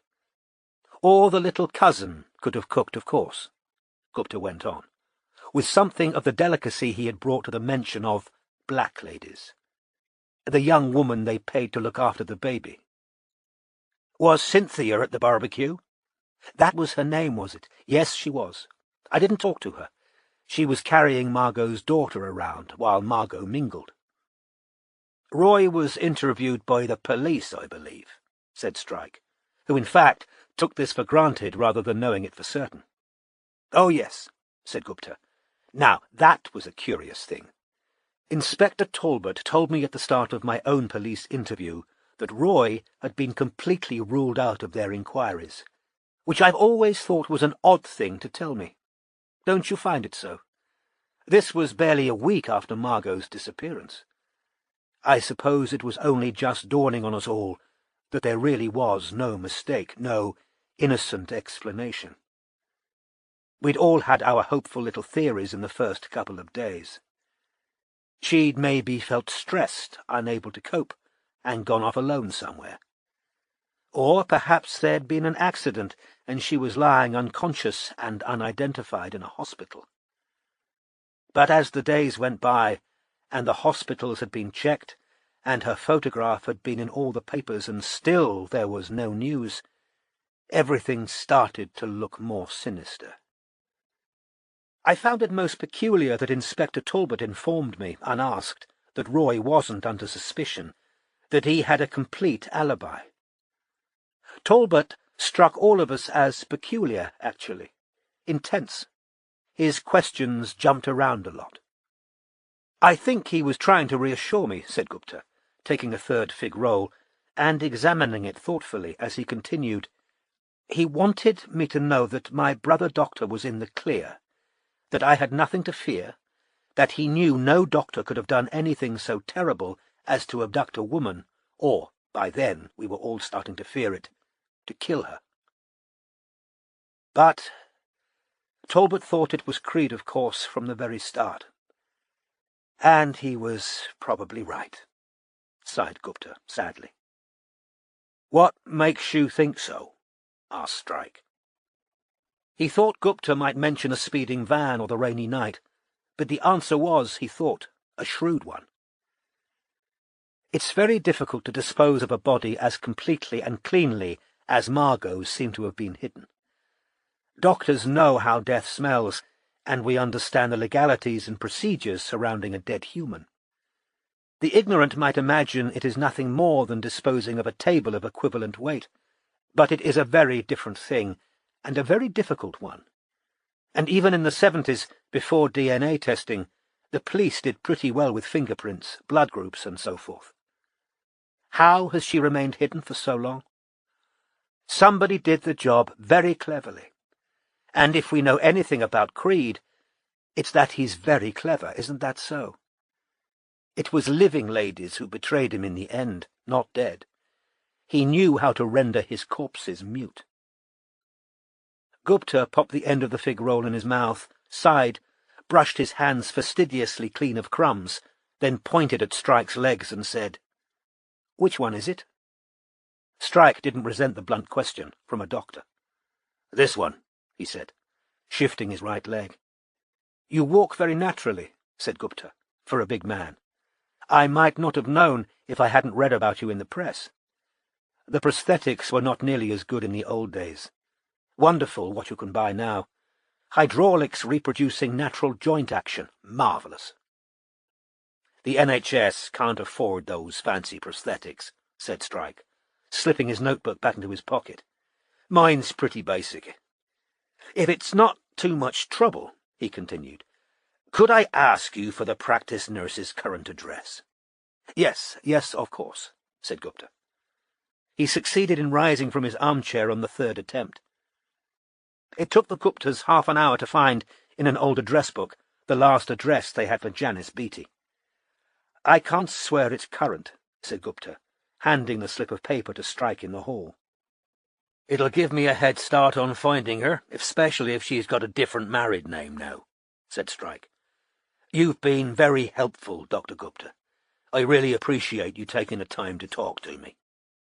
"Of course," said Dr. Gupta, considering Strike with his shrewd, bright brown eyes. "It would be a miracle if you found her after all this time. But I'm glad somebody's looking again. Yes, I'm very glad somebody's looking." Chapter 11. It fortuned forth, faring on his way, He saw from far, or seemed for to see, some troublous uproar or contentious fray. Edmund Spenser, The Fairy Queen. Strike walked back towards Amersham Station, past the box hedges and twin garages of the professional middle classes, thinking about Margot Bamborough. She'd emerged from the old doctor's reminiscences as a vivid and forceful personality, and irrationally, this had been a surprise. In vanishing, Margot Bamborough had assumed in Strike's mind the insubstantiality of a wraith, as though it had always been predestined that she would one day disperse into the rainy dusk, never to return. He remembered the 7 women depicted on the front cover of The Demon of Paradise Park. They lived on in ghostly black and white, sporting the hairstyles that had become gradually more unfashionable with every day they'd been absent from their families and their lives. But each of those negative images represented a human whose heart had once beaten, whose ambitions and opinions, triumphs and disappointments had been as real as Margot Bamborough's, before they ran into the man who was paid the compliment of full colour in the cover photograph of the dreadful story of their deaths. Strike still hadn't finished the book, but knew that Creed had been responsible for the deaths of a diverse array of victims, including a schoolgirl, an estate agent, and a pharmacist.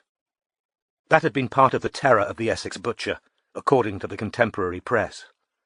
He wasn't confining his attacks to prostitutes, who, it was implied, were a killer's natural prey. In fact, the only working girl who was known to have been attacked by him had survived.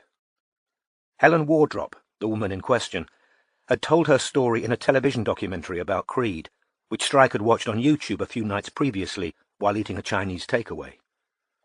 The programme had been salacious and melodramatic, with many poorly acted reconstructions and music lifted from a 70s horror movie. At the time of filming, Helen Wardrop had been a slack-faced, slow-spoken woman with dyed red hair and badly applied fake eyelashes, whose glazed effect and monotone suggested either tranquilizers or neurological damage. Creed had struck the drunken, screaming Helen what might have been a fatal blow to the head with a hammer in the course of trying to force her into the back of his van. She turned her head obligingly for the interviewer, to show the viewers a still depressed area of skull. The interviewer told her she must feel very lucky to have survived. There was a tiny hesitation before she agreed with him. Strike had turned off the documentary at that point, frustrated by the banality of the questioning. He too had once been in the wrong place at the wrong time, and bore the lifelong consequences, so he perfectly understood Helen Wardrop's hesitation. In the immediate aftermath of the explosion that had taken Strike's foot and shin, not to mention the lower half of Sergeant Gary Topley's body and a chunk of Richard Anstis's face, Strike had felt a variety of emotions which included guilt, gratitude, confusion, fear, rage, resentment, and loneliness. But he couldn't remember feeling lucky. Lucky would have been the bomb not detonating. Lucky would have meant still having both his legs. Lucky was what people who couldn't bear to contemplate horrors needed to hear maimed and terrorized survivors call themselves. He recalled his aunt's tearful assertion that he wasn't in pain as he lay in his hospital bed, groggy with morphine, her words standing in stark contrast to the first Polwarth had spoken to him when he visited Strike in Selly Oak Hospital. "Bit of a fucker, this, did he?" "It is a bit," Strike had said, his amputated leg stretched in front of him, nerve endings insisting that the calf and foot were still there. Strike arrived at Amersham Station to discover he'd just missed a train back to London. He therefore sat down on a bench outside in the feeble autumn sunshine of late afternoon, took out his cigarettes, lit one, then examined his phone. 2 texts and a missed call had come in while he'd been interviewing Gupta, his mobile on mute. The texts were from his half-brother Al and his friend Isla, and could therefore wait, whereas the missed call was from George Laybourne, whom he immediately phoned back. "That you, Strike?" "Yeah, you just phoned me." "I did. I've got it for you. Copy of the Bamborough file." "You're kidding," said Strike, exhaling on a rush of exhilaration. "George, that's phenomenal. I owe you big time for this. Buy me a pint and mention me to the press if you ever find out who did it. Valuable assistance. Couldn't have done it without him. We can decide the word in after. Might remind this lot I deserve promotion. Listen," added Laybourne more seriously. "It's a mess. The file. Real mess." "In what way?" "Old. Bits missing, from what I've seen, though they might just be in the wrong order. I haven't had time to go systematically through the whole thing. There's 4 boxes worth here. But Talbot's record-keeping was all over the place, and Lawson coming in and trying to make sense of it hasn't really helped. Anyway, for what it's worth, it's yours. I'll be over your way tomorrow and drop it in at the office, shall I? Can't tell you how much I appreciate this, George. My old man would have been dead happy to know someone was going to take another look, said Leybourne. He'd have loved to see Creed nailed for another one. Leybourne rang off, and Strike immediately lit a cigarette and called Robin to give her the good news, but his call went straight to voicemail. Then he remembered that she was in a meeting with the persecuted weatherman, so he turned his attention to the text from Al. "Hey, bruv," it began, chummily. Al was the only sibling on his father's side with whom Strike maintained any kind of ongoing relationship, spasmodic and one-sided though it was, Al making all the running.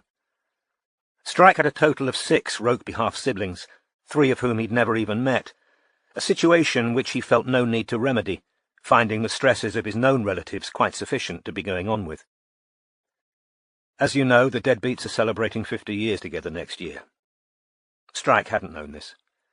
He'd met his father, Johnny Rokeby, who was lead singer of the Deadbeats, exactly twice in his life, and most of the information he had about his rock star father had come either from his mother Leda, the woman with whom he had carelessly fathered a child in the semi-public corner of a party in New York, or from the press. As you know, the Deadbeats are celebrating 50 years together next year, and, super confidential, they're going to drop a surprise new album on the 24th of May.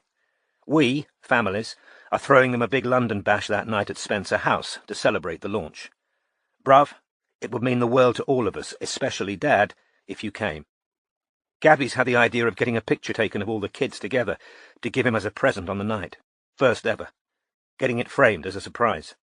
Everyone's in, we just need you. Think about it, bruv.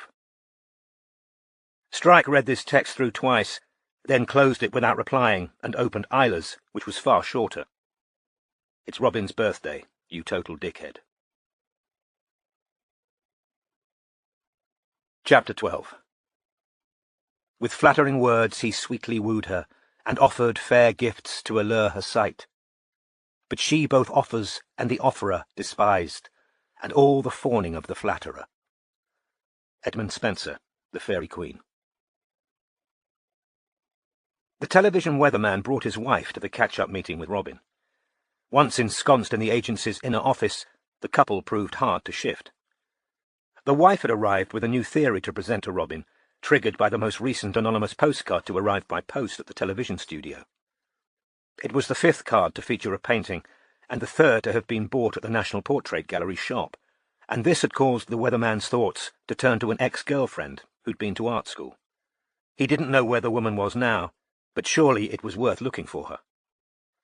Robin thought it was highly unlikely that an ex-girlfriend would choose anonymous postcards to reconnect with a lost love, given the existence of social media, and indeed the publicly available contact details for the weatherman. But she agreed diplomatically that this was worth looking into, and took down as many details of this long-vanished love interest as the weatherman could remember. Robin then ran through all the measures the agency was so far taking to trace the sender of the cards, and reassured husband and wife that they were continuing to watch the house at night, in the hopes that postcard would show themselves. The weatherman was a small man with reddish-brown hair, dark eyes, and a possibly deceptive air of apology. His wife, a thin woman several inches taller than her husband, seemed frightened by the late-night hand deliveries, and slightly annoyed by her husband's half-laughing assertions that you didn't expect this sort of thing when you were a weatherman, because, after all, he was hardly the film star type, and who knew what this woman was capable of. "Or man," his wife reminded him. "We don't know it's a woman, do we?" "No, that's true," said her husband, the smile fading slowly from his face. When at last the couple left, walking out past Pat, who was stoically typing away at her desk, Robin returned to the inner office and re-examined the most recent postcard. The painting on the front featured a portrait of a 19th-century man in a high cravat. James Duffield Harding. Robin had never heard of him. She flipped the card over. The printed message read, "He always reminds me of you." She turned the card over again. The mousy man in side whiskers did resemble the weatherman. A yawn caught her by surprise. She'd spent most of the day clearing paperwork, authorising payment of bills and tweaking the rota for the coming fortnight to accommodate Morris's request for Saturday afternoon off so that he could go and watch his 3-year-old daughter perform in a ballet show. Checking her watch, Robin saw that it was already 5 o'clock. Fighting the low mood that had been held at bay by hard work, she tidied away the postcard file and switched her mobile ringer back on. Within seconds, it had rung. Strike. "Hello?" said Robin, trying not to sound peeved, because as the hours had rolled by, it had become clear to her that Strike had indeed forgotten her birthday yet again. "Happy birthday," he said, over the sound of what Robin could tell was a train. "Thanks. I've got something for you, but I won't be back for an hour. I've only just got on a train back from Amersham." "Have you hell got something?" thought Robin. "You forgot. You're just going to grab flowers on the way back to the office." Robin was sure Isla must have tipped Strike off, because Isla had called her just before the client had arrived to tell Robin that she might be unavoidably late for drinks. She'd also asked, with unconvincing casualness, what Strike had bought her, and Robin had answered truthfully, nothing. "That's nice, thanks," Robin said now, "but I'm just leaving. Going out for a drink tonight." "Oh," said Strike. "Right. Sorry, couldn't be helped, with coming out here to meet Gupta." "No," said Robin. "Well, you can leave them here in the office." "Yeah," said Strike, and Robin noted that he didn't dispute the word them. It was definitely going to be flowers. "Anyway," said Strike, "big news. George Laybourne's got hold of a copy of the Bamborough file." "Oh, that's great," said Robin, enthusiastic in spite of herself. "Yeah, isn't it? He's going to bring it over tomorrow morning." "How was Gupta?" asked Robin, sitting down on her side of the partner's desk, which had replaced Strike's old single one. "Interesting, especially about Margot herself," said Strike, who became muffled as Robin guessed the train went through a tunnel. Robin pressed the mobile closer to her ear and said, "In what way?" "Dunno," said Strike distantly. "From the old photo I wouldn't have guessed an ardent feminist. She sounds much more of a personality than I'd imagined, which is stupid, really. Why shouldn't she have a personality, and a strong one?" But Robin knew somehow what he meant. The hazy picture of Margot Bamborough, frozen in blurry time with her 70s middle parting, her wide rounded lapels, her knitted tank top, seemed to belong to a long-gone, two-dimensional world of faded colour. "Tell you the rest tomorrow," said Strike, because their connection was breaking up. "Reception's not great here. I can hardly hear you." "OK, fine," said Robin loudly. "Speak tomorrow." She opened the door into the outer office again.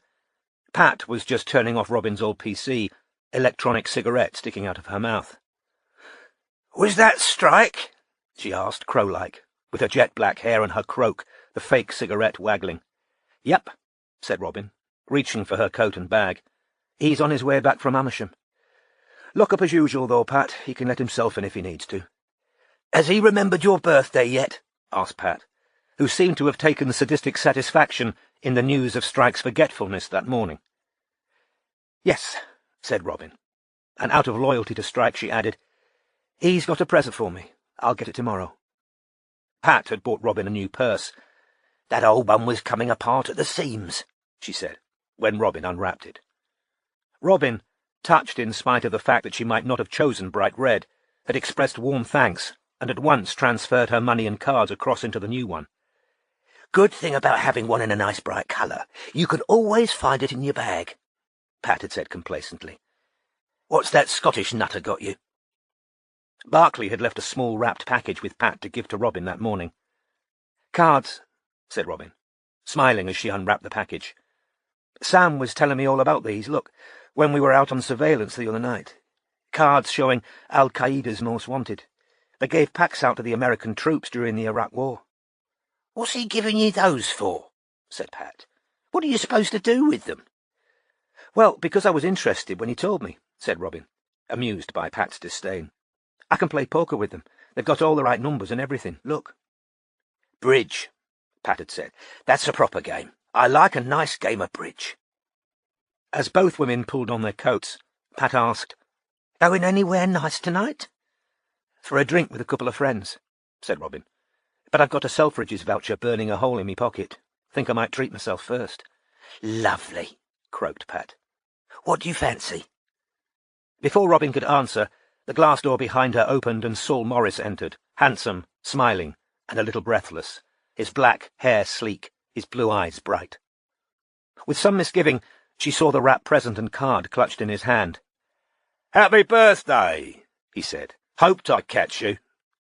And before Robin could prevent it, he'd bent down and kissed her on the cheek. No air kiss, this, but proper contact of lips and skin. She took half a step backwards. "Got you a little something," he said, apparently sensing nothing amiss, but holding out to her the gift and card. "It's nothing, really." "And how's Moneypenny?" he said, turning to Pat, who had already removed her electronic cigarette to smile at him, displaying teeth the colour of old ivory. "Moneypenny," repeated Pat, beaming. "Get on with you."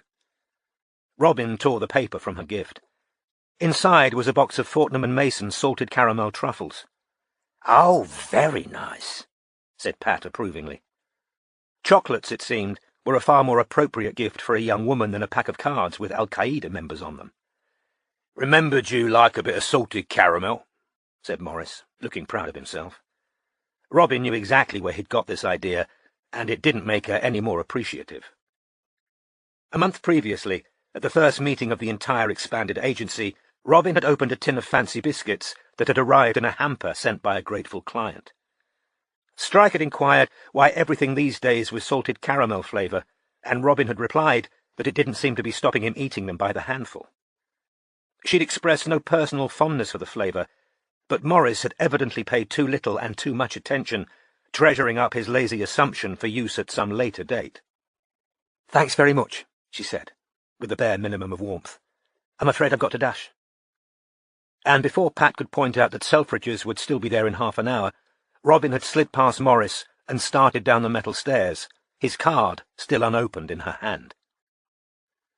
Exactly why Morris grated on her so much, Robin was still pondering as she moved slowly around Selfridge's great perfume hall half an hour later. She'd decided to buy herself some new perfume because she'd been wearing the same scent for 5 years. Matthew had liked it and never wanted her to change, but her last bottle was down to the dregs, and she had a sudden urge to douse herself in something that Matthew wouldn't recognise, and possibly wouldn't even like. The cheap little bottle of 4711 cologne she bought on the way to Falmouth was nowhere near distinctive enough for a new signature scent, and so she wandered through a vast maze of smoked mirrors and gilded lights, between islands of seductive bottles and illuminated pictures of celebrities, each little domain presided over by black-clad sirens offering squirts and testing strips. Was it pompous of her, she wondered, to think that Morris the subcontractor ought not to assume the right to kiss an agency partner? Would she mind if the generally reserved Hutchins kissed her on the cheek? No, she decided, she wouldn't mind at all, because she'd now known Andy over a year, and in any case, Hutchins would do the polite thing and make the greeting a matter of brief proximity of two faces, not a pressing of lips into her face. And what about Barclay? He'd never kissed her, though he had recently called her "your numpty," when, on surveillance, she had accidentally spilled hot coffee all over him, and her excitement at seeing their target, a civil servant, leaving a known brothel at 2 o'clock in the morning. But she hadn't minded Barclay calling her a numpty in the slightest. She'd been a numpty. Turning a corner, Robin found herself facing the Yves Saint Laurent counter, and with a sudden sharpening of interest, her eyes focused on a blue, black and silver cylinder bearing the name Rive Gauche. Robin had never knowingly smelled Margot Bambora's favourite perfume before. "It's a classic," said the bored-looking salesgirl, watching Robin spraying Rive Gauche onto a fresh testing strip and inhaling. Robin tended to rate perfumes according to how well they reproduced a familiar flower or foodstuff, but this wasn't a smell from nature. There was a ghostly rose there, but also something strangely metallic. Robin, who was used to fragrances made friendly with fruit and candy, set down the strip with a smile and a shake of her head, and walked on. So that was how Margot Bambora had smelled, she thought. It was a far more sophisticated scent than the one Matthew had loved on Robin, which was a natural-smelling concoction of figs, fresh, milky, and green. Robin turned a corner and saw, standing on a counter directly ahead of her, a faceted glass bottle full of pink liquid. Flower Bomb. Sarah Shadlock's signature scent. Robin had seen it in Sarah and Tom's bathroom whenever she and Matthew had gone over for dinner.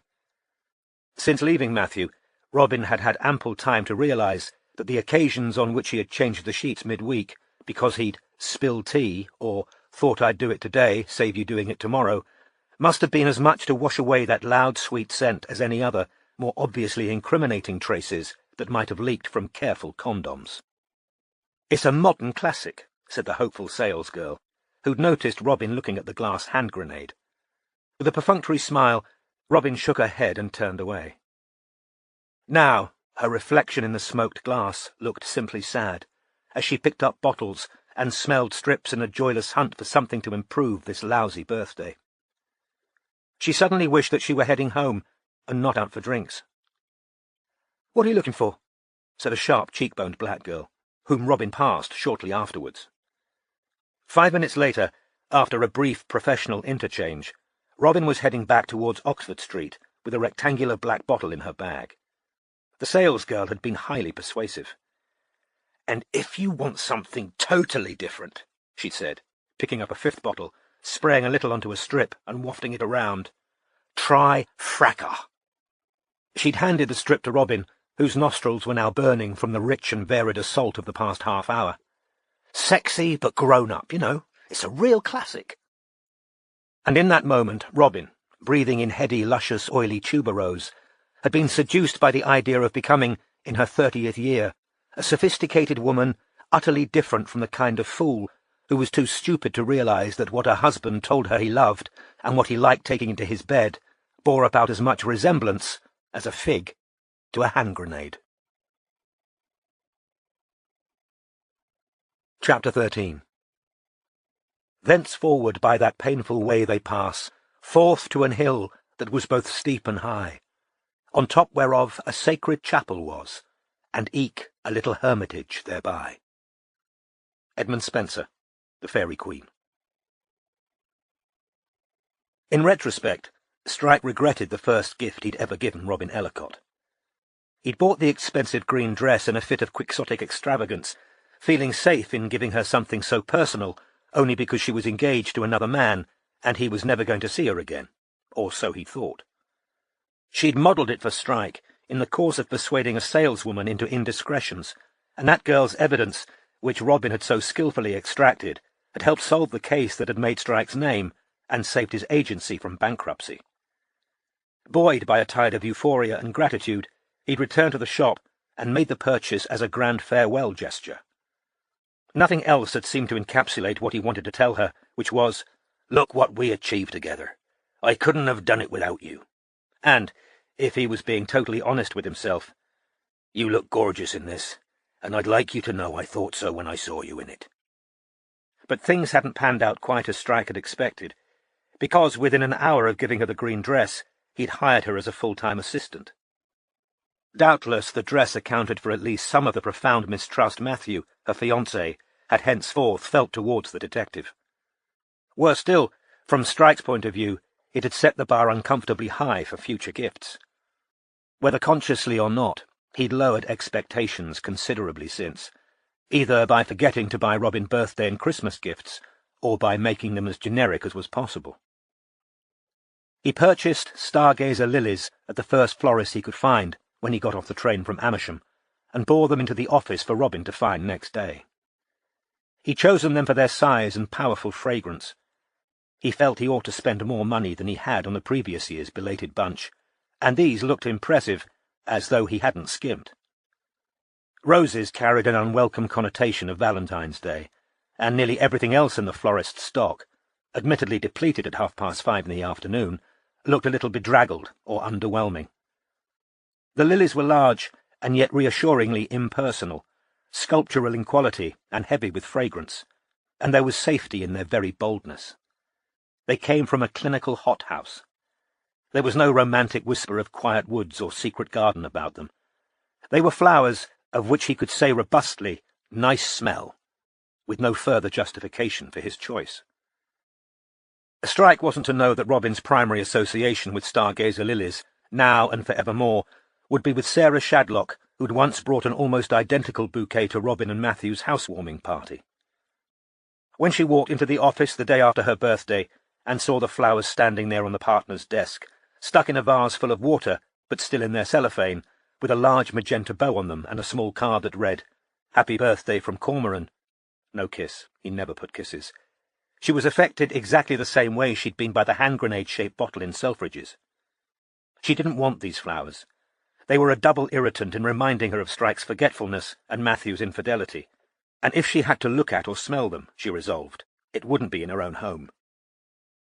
So she'd left the lilies at the office, where they stubbornly refused to die, Pat conscientiously refilling their water every morning and taking such good care of them that they lived for nearly 2 weeks. Even Strike was sick of them by the end. He kept getting wafts of something that reminded him of his ex-girlfriend Lorelei's perfume, an unpleasant association.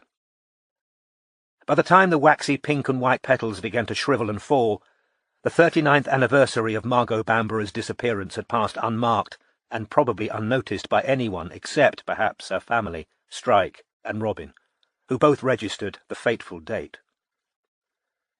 Copies of the police records had been brought to the office as promised by George Laybourne, and now lay in 4 cardboard boxes under the partner's desk, which was the only place the agency had room for them.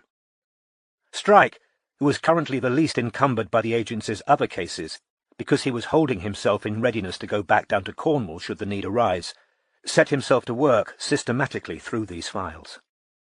Once he'd digested their contents, he intended to visit Clerkenwell with Robin and retrace the route between the old St. John's practice, where Margot had last been seen alive, and the pub where her friend had waited for her in vain. So, on the last day of October, Robin left the office at 1 o'clock and hurried, beneath a threatening sky and with her umbrella ready in her hand, onto the tube.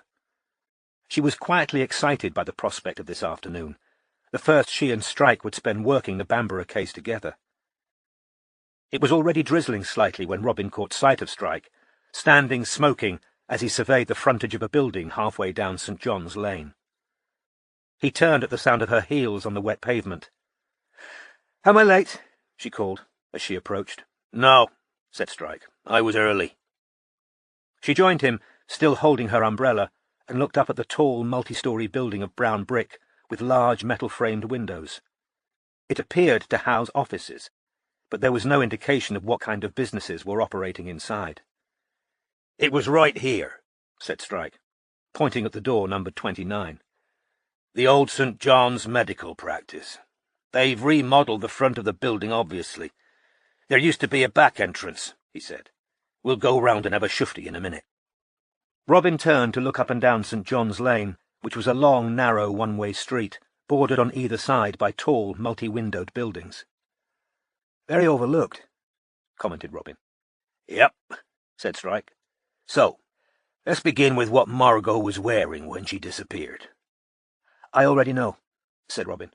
"Brown corduroy skirt, red shirt, knitted tank top, beige Burberry raincoat, silver necklace and earrings, gold wedding ring, carrying a leather shoulder bag and a black umbrella." "You should take up detection," said Strike, mildly impressed. "Ready for the police records." "Go on." "At 5:45 on the 11th of October 1974, only 3 people are known to have been inside this building. Margot, who was dressed exactly as you describe, but hadn't yet put on a raincoat. Gloria Conti, who was the younger of the 2 receptionists, and an emergency patient with abdominal pain who'd walked in off the street.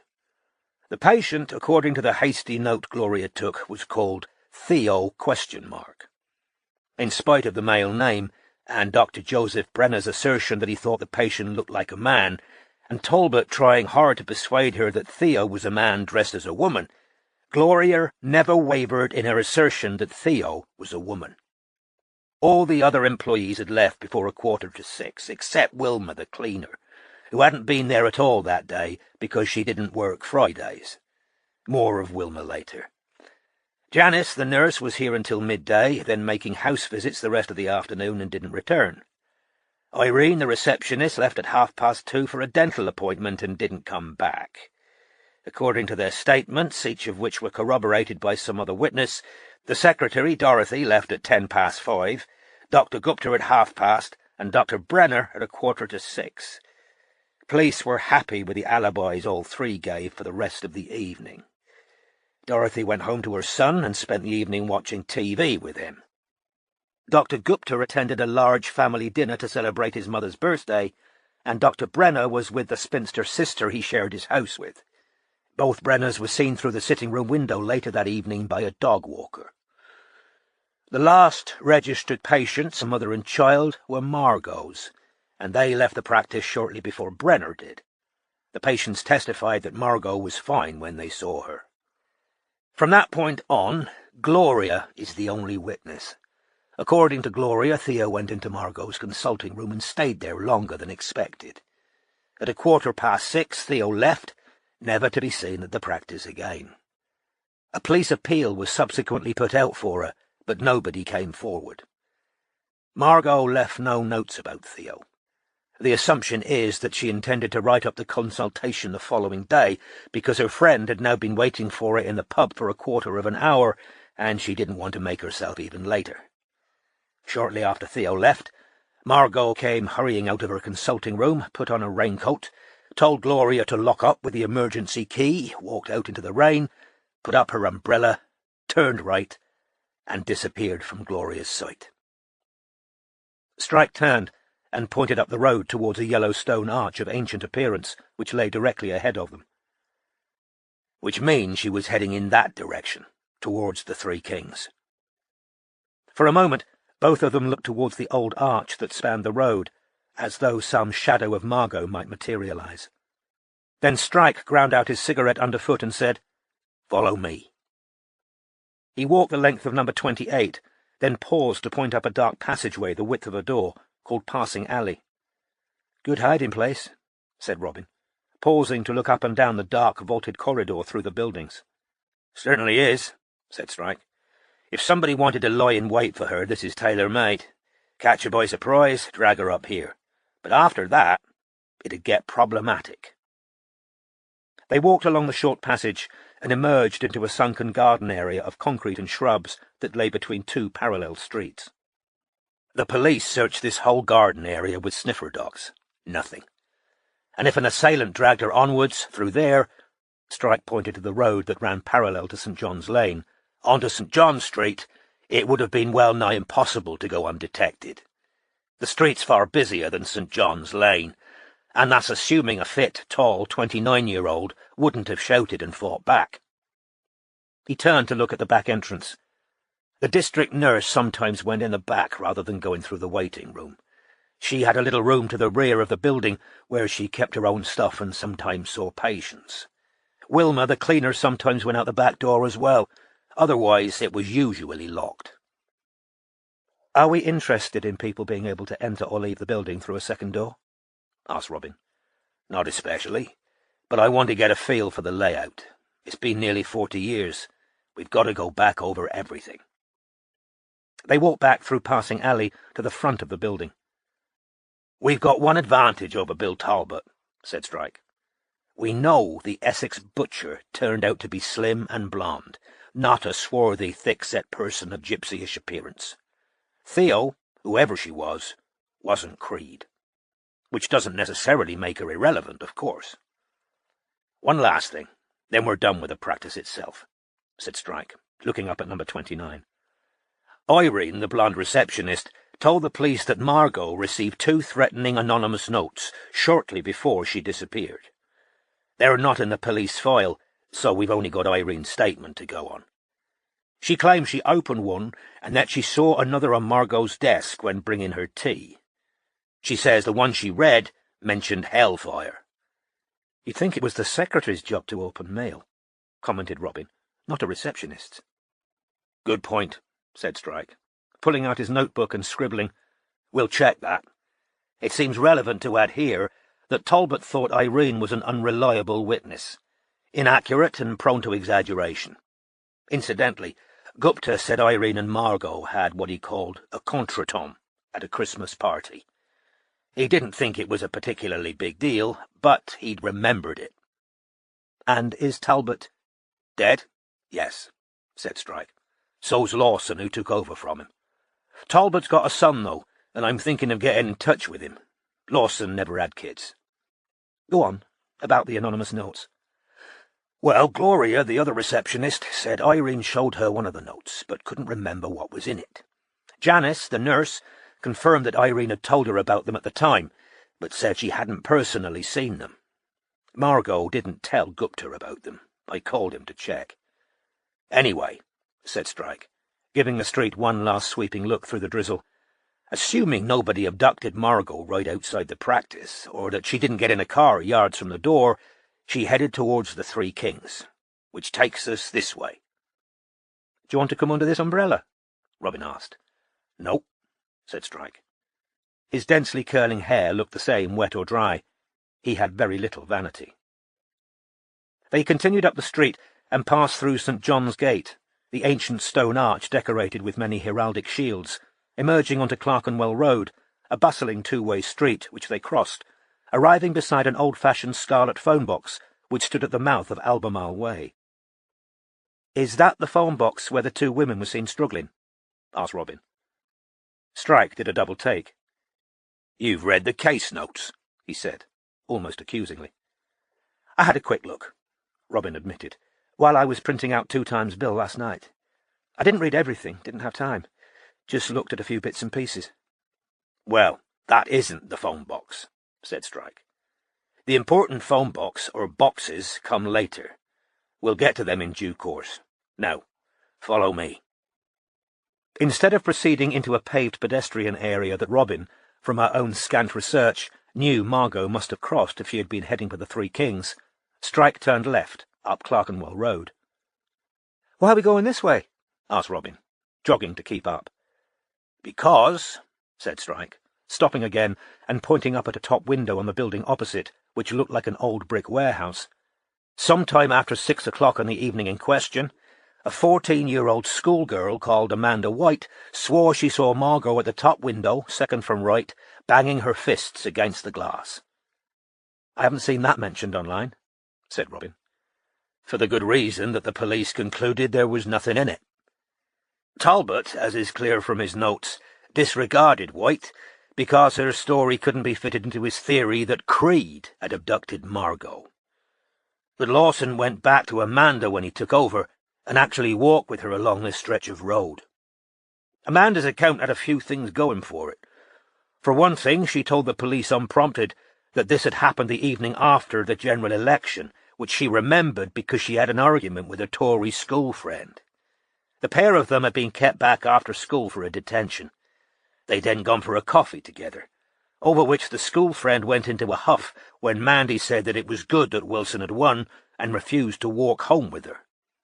Amanda said she was still angry about her friend getting stroppy when she looked up and saw a woman pounding on the glass with her fists. The description she gave was a good one, although by this time a full description of Margot's appearance and clothing had been in the press. Lawson contacted the business owner who worked on the top floor. It was a paper design company run by a husband and wife. They produced small runs of pamphlets, posters and invitations, that kind of stuff. No connection to Margot.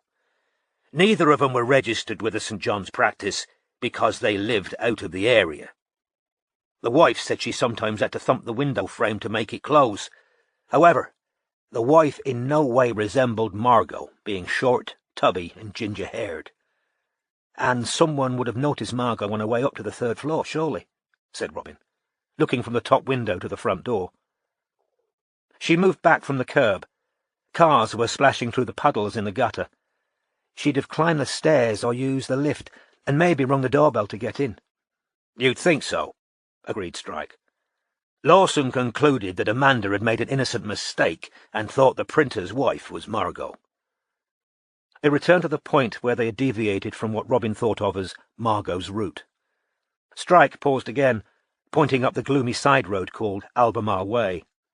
"Now, disregard the phone box, but note that Albemarle Way is the first side street since passing alley I think she could plausibly have entered, voluntarily or not, without necessarily being seen by 50-odd people.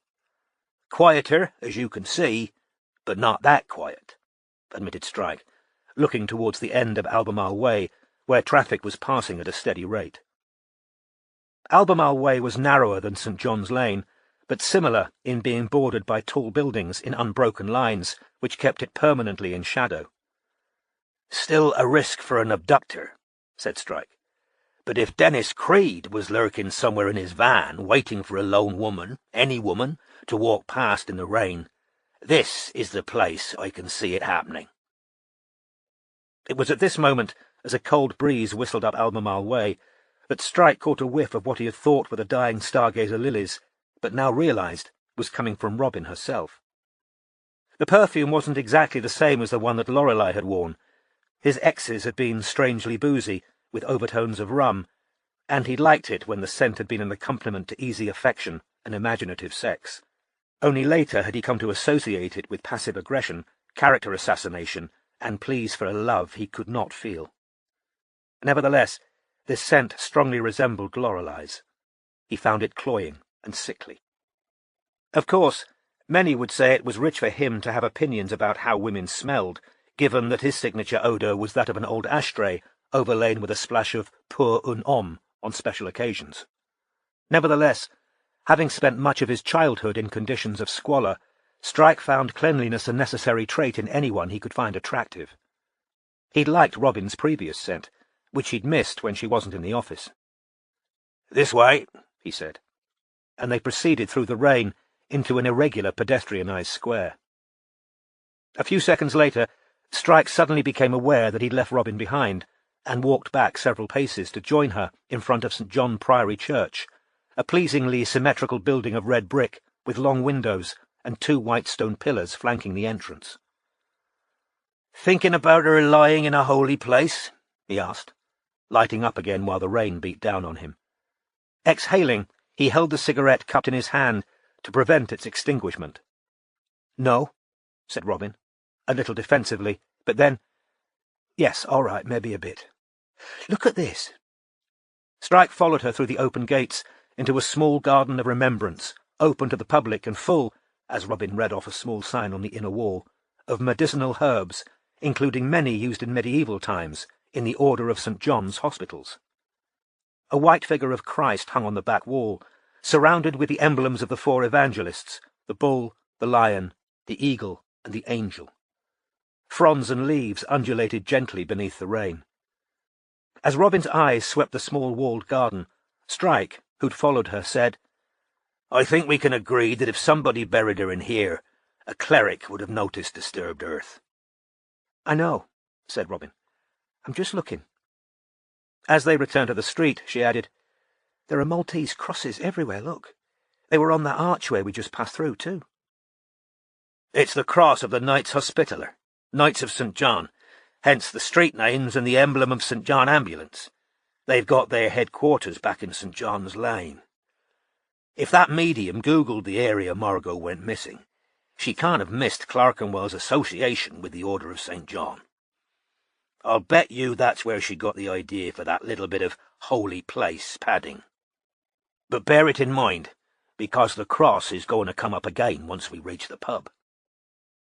"You know," said Robin, turning to look back at the Priory, "Peter Tobin, that Scottish serial killer, he attached himself to churches. He joined a religious sect at one point under an assumed name. Then he got a job as a handyman at a church in Glasgow, where he buried that poor girl beneath the floorboards." "Church is a good cover for killers," said Strike. "Sex offenders, too." "Priests and doctors," said Robin thoughtfully. "It's hard-wired in most of us to trust them, don't you think?" "After the Catholic Church's many scandals. After Harold Shipman?" "Yes, I think so," said Robin. "Don't you think we tend to invest some categories of people with unearned goodness? I suppose we've all got a need to trust people who seem to have power over life and death." "Think you're onto something there," said Strike, as they entered a short pedestrian lane called Jerusalem Passage. "I told Gupta it was odd that Joseph Brenner didn't like people. I thought that might be a basic job requirement for a doctor. He soon put me right." "Let's stop here a moment," Strike said, doing so. "If Margot got this far, I'm assuming she'd have taken this route because it's the shortest and most logical way to the Three Kings. This is the first time she'd have passed residences rather than offices or public buildings." Robin looked at the buildings around them. Sure enough, there were a couple of doors whose multiple buzzers indicated flats above. "Is there a chance," said Strike, "however remote, that someone living along this lane could have persuaded or forced her inside?" Robin looked up and down the street, the rain pattering onto her umbrella. "Well," she said slowly, "obviously it could have happened, but it seems unlikely. Did someone wake up that day and decide they wanted to abduct a woman, reach outside and grab one?" "Have I taught you nothing?" "OK, fine. Means before motive. But there are problems with the means, too. This is really overlooked as well. Does nobody see or hear her being abducted? Doesn't she scream or fight? And I assume the abductor lives alone, unless their housemates are also in on the kidnapping." "All valid points," admitted Strike. "Plus, the police went door to door here. Everyone was questioned, though the flats weren't searched. But let's think this through. She's a doctor. What if someone shoots out of a house and begs her to come inside to look at an injured person, a sick relative, and once inside, they don't let her go? That'd be a good ploy for getting her inside, pretending there was a medical emergency." "OK, but that presupposes they knew she was a doctor." "The abductor could have been a patient." "But how did they know she'd be passing their house at that particular time? Had she alerted the whole neighbourhood that she was about to go to the pub?" "Maybe it was a random thing. They saw her passing, they knew she was a doctor, they ran out and grabbed her.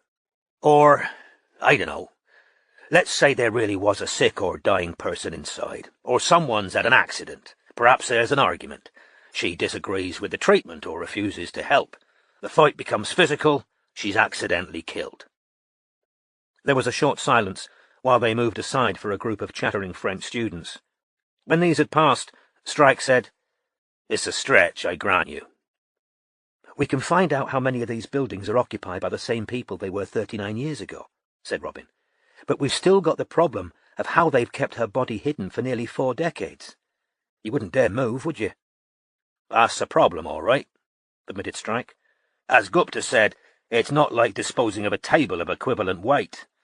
Blood, decomposition, infestation. Plenty have tried keeping bodies on the premises. Crippen, Christie, Fred and Rose West. It's generally considered a mistake." "Creed managed it for a while," said Robin, "boiling down severed hands in a basement, burying heads apart from bodies. It wasn't the corpses that got him caught." "Are you reading The Demon of Paradise Park?" asked Strike sharply. "Yes," said Robin. "Do you want that stuff in your head?" "If it helps us with the case," said Robin. Just thinking of my health and safety responsibilities." Robin said nothing. Strike gave the houses a last sweeping look, then invited Robin to walk on, saying, "You're right, I can't see it. Freezers get opened, gas men visit and notice a smell, neighbours notice blocked drains. But in the interests of thoroughness, we should check who was living here at the time." They now emerged onto the busiest road they had yet seen. Aylesbury Street was a wide road lined with more office blocks and flats. "So," said Strike, pausing again on the pavement, "if Margot's still walking to the pub, she would have crossed here and turned left into Clerkenwell Green. But we're pausing to note that it was there," Strike pointed some 50 yards to the right, "that a small white van nearly knocked down 2 women as it sped away from Clerkenwell Green that evening. The incident was witnessed by 4 or 5 onlookers. Nobody got the registration number." "But Creed was putting fake license plates on the delivery van he was using," said Robin, "so that might not help anyway." "Correct. The van seen by witnesses on the 11th of October 1974 had a design on the side. The onlookers didn't all agree what it was, but 2 of them thought a large flower." "And we also know," said Robin, "that Creed was using removable paint on the van to disguise its appearance." "Correct again. So, on the surface, this looks like our first proper hint that Creed might have been in the area. Talbot, of course, wanted to believe that, so he was uninterested in the opinion of one of the witnesses that the van actually belonged to a local florist. However, a junior officer, presumably one of those who'd realized that his lead investigator was going quietly off his onion, went and questioned the florist, a man called Albert Shimmings, who absolutely denied driving a speeding van in this area that night. He claimed he'd been giving his young son a lift in it, miles away. Which doesn't necessarily mean it wasn't Shimmings, said Robin. He might have been worried about being done for dangerous driving. No CCTV cameras, nothing to prove it one way or the other. My thoughts exactly. If Shimmings is still alive, I think we should check his story. He might have decided it's worth telling the truth now his speeding charge can't stick. In the meantime, said Strike, the matter of the van remains unresolved, and we have to admit that one possible explanation is that Creed was driving it. But where did he abduct Margot if it was Creed in the van? Asked Robin. It can't have been back in Albemarle Way, because this isn't how he'd have left the area. True.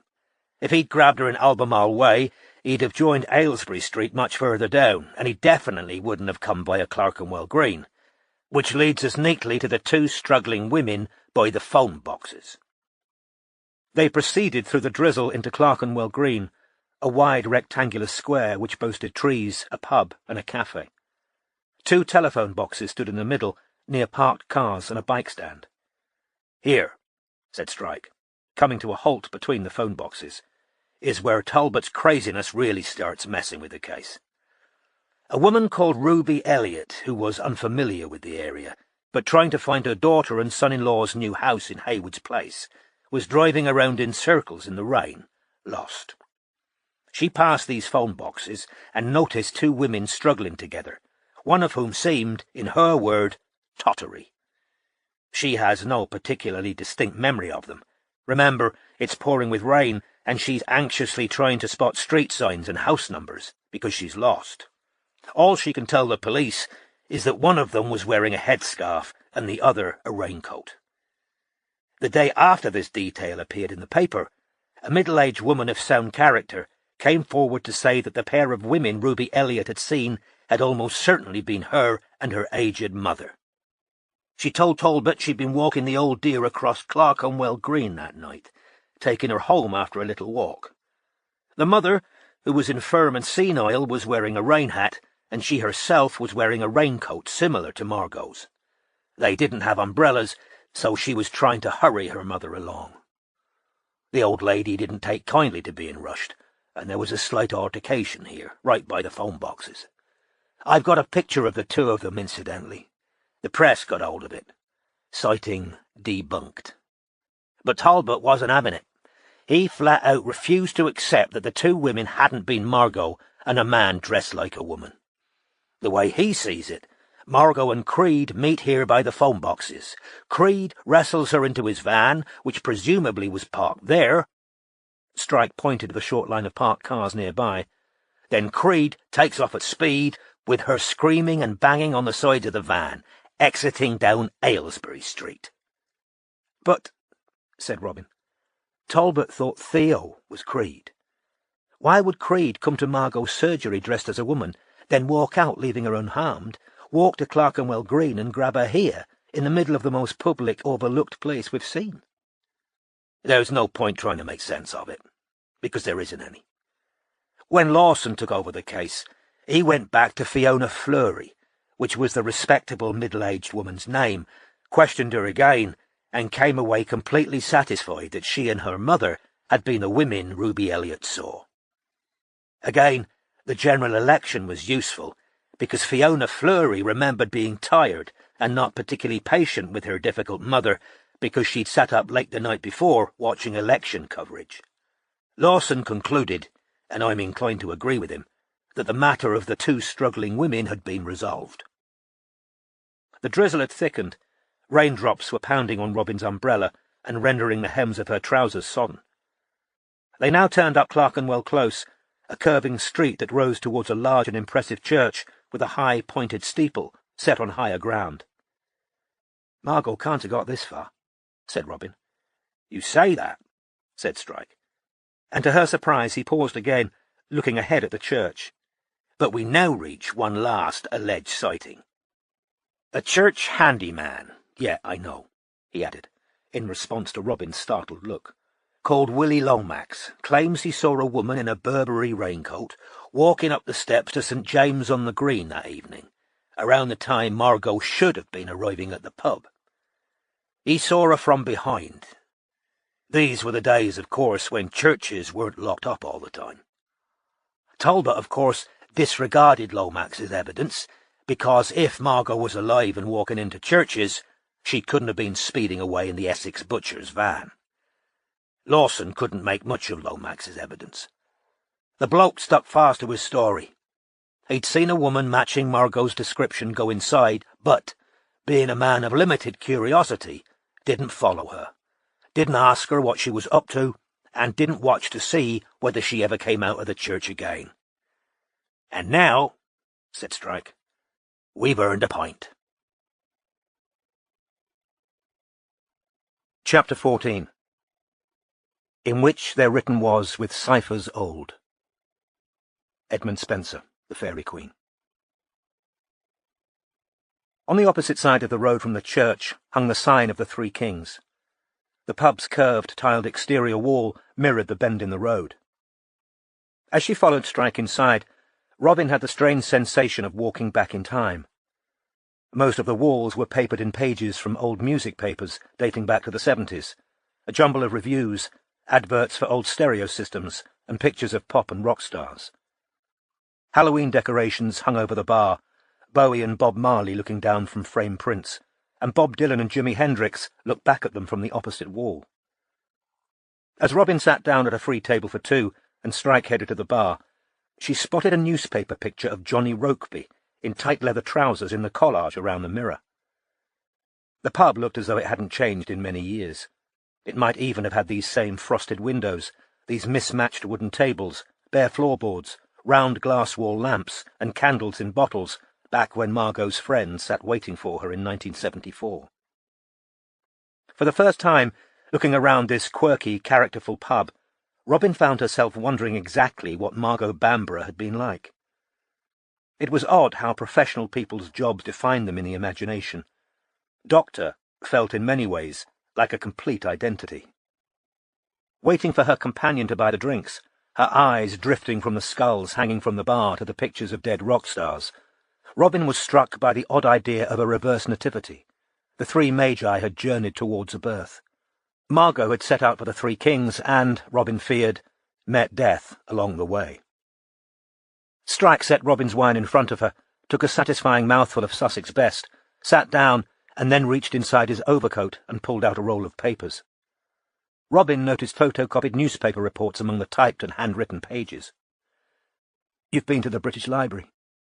"I was there all day yesterday." He took the top photocopy and showed it to Robin. It showed a small clipping from the Daily Mail, featuring a picture of Fiona Fleury and her aged mother beneath the caption, "Essex Butcher sighting was really us." Neither woman would have been easy to mistake for Margot Bamborough. Fiona was a tall, broad woman with a cheery face and no waist. Her mother was shriveled with age and stooped. "This is the first inkling that the press were losing confidence in Bill Talbot," said Strike. "A few weeks after this appeared, they were baying for his blood, which probably didn't help his mental health. Anyway," he said, his large, hairy-backed hand lying flat on the rest of the photocopied paper, "let's go back to the one incontrovertible fact we've got, which is that Margot Bamborough was still alive and inside the practice at 5:45 that night." "At 6:15, you mean?" said Robin. "No, I don't," said Strike. "The sequence of departure goes 5:10 Dorothy, 5:30 Dinesh Gupta, who catches sight of Margot inside a consulting room before he leaves and walks out past Gloria and Theo. Gloria goes to ask Brenner if he'll see Theo. He refuses. Margot comes out of her consulting room and her last scheduled patients, a mother and child, come out at the same time and leave, also walking out past Theo in the waiting room. Margot tells Gloria she's happy to see Theo. Brenner says, 'Good of you,' and leaves, at 5:45. From then on, we've only got Gloria's uncorroborated word for anything that happened. She's the only person claiming Theo and Margot left the surgery alive." Robin paused in the act of taking a sip of wine. Come on, you aren't suggesting they never left? That Margot's still there, buried under the floorboards? No, because sniffer dogs went all over the building as well as the garden behind it, said Strike. But how's this for a theory? The reason Gloria was so insistent that Theo was a woman, not a man, was because he was her accomplice in the murder or abduction of Margot. Wouldn't it have been more sensible to write down a girl's name instead of Theo, if she wanted to hide a man's identity? And why would she ask Dr. Brenner if he could see Theo if she and Theo were planning to kill Margot? Both good points, admitted Strike. But maybe she knew perfectly well Brenner would refuse, because he was a cantankerous old bastard and was trying to make the thing look natural to Margot. Humour me for a moment. Inert bodies are heavy, hard to move and difficult to hide. A living, fighting woman is even harder. I've seen press photographs of Gloria, and she was what my aunt would call a slip of a girl, whereas Margot was a tall woman. I doubt Gloria could have killed Margot without help, and she definitely couldn't have lifted her. Didn't Dr. Gupta say Margot and Gloria were close? Means before motive. The closeness could have been a front, said Strike. Maybe Gloria didn't like being improved after all, and only acted the grateful pupil to allay Margot's suspicions. Be that as it may, the last time there are multiple witnesses to Margot's whereabouts was half an hour before she supposedly left the building. After that, we've only got Gloria's word for what happened. Okay, objection sustained, said Robin. So, said Strike, as he took his hand off the pile of paper, having granted me that, forget for a moment any alleged sightings of her at windows or walking into churches. Forget the speeding van. It's entirely possible that none of that had anything to do with Margot. Go back to the one thing we know for certain.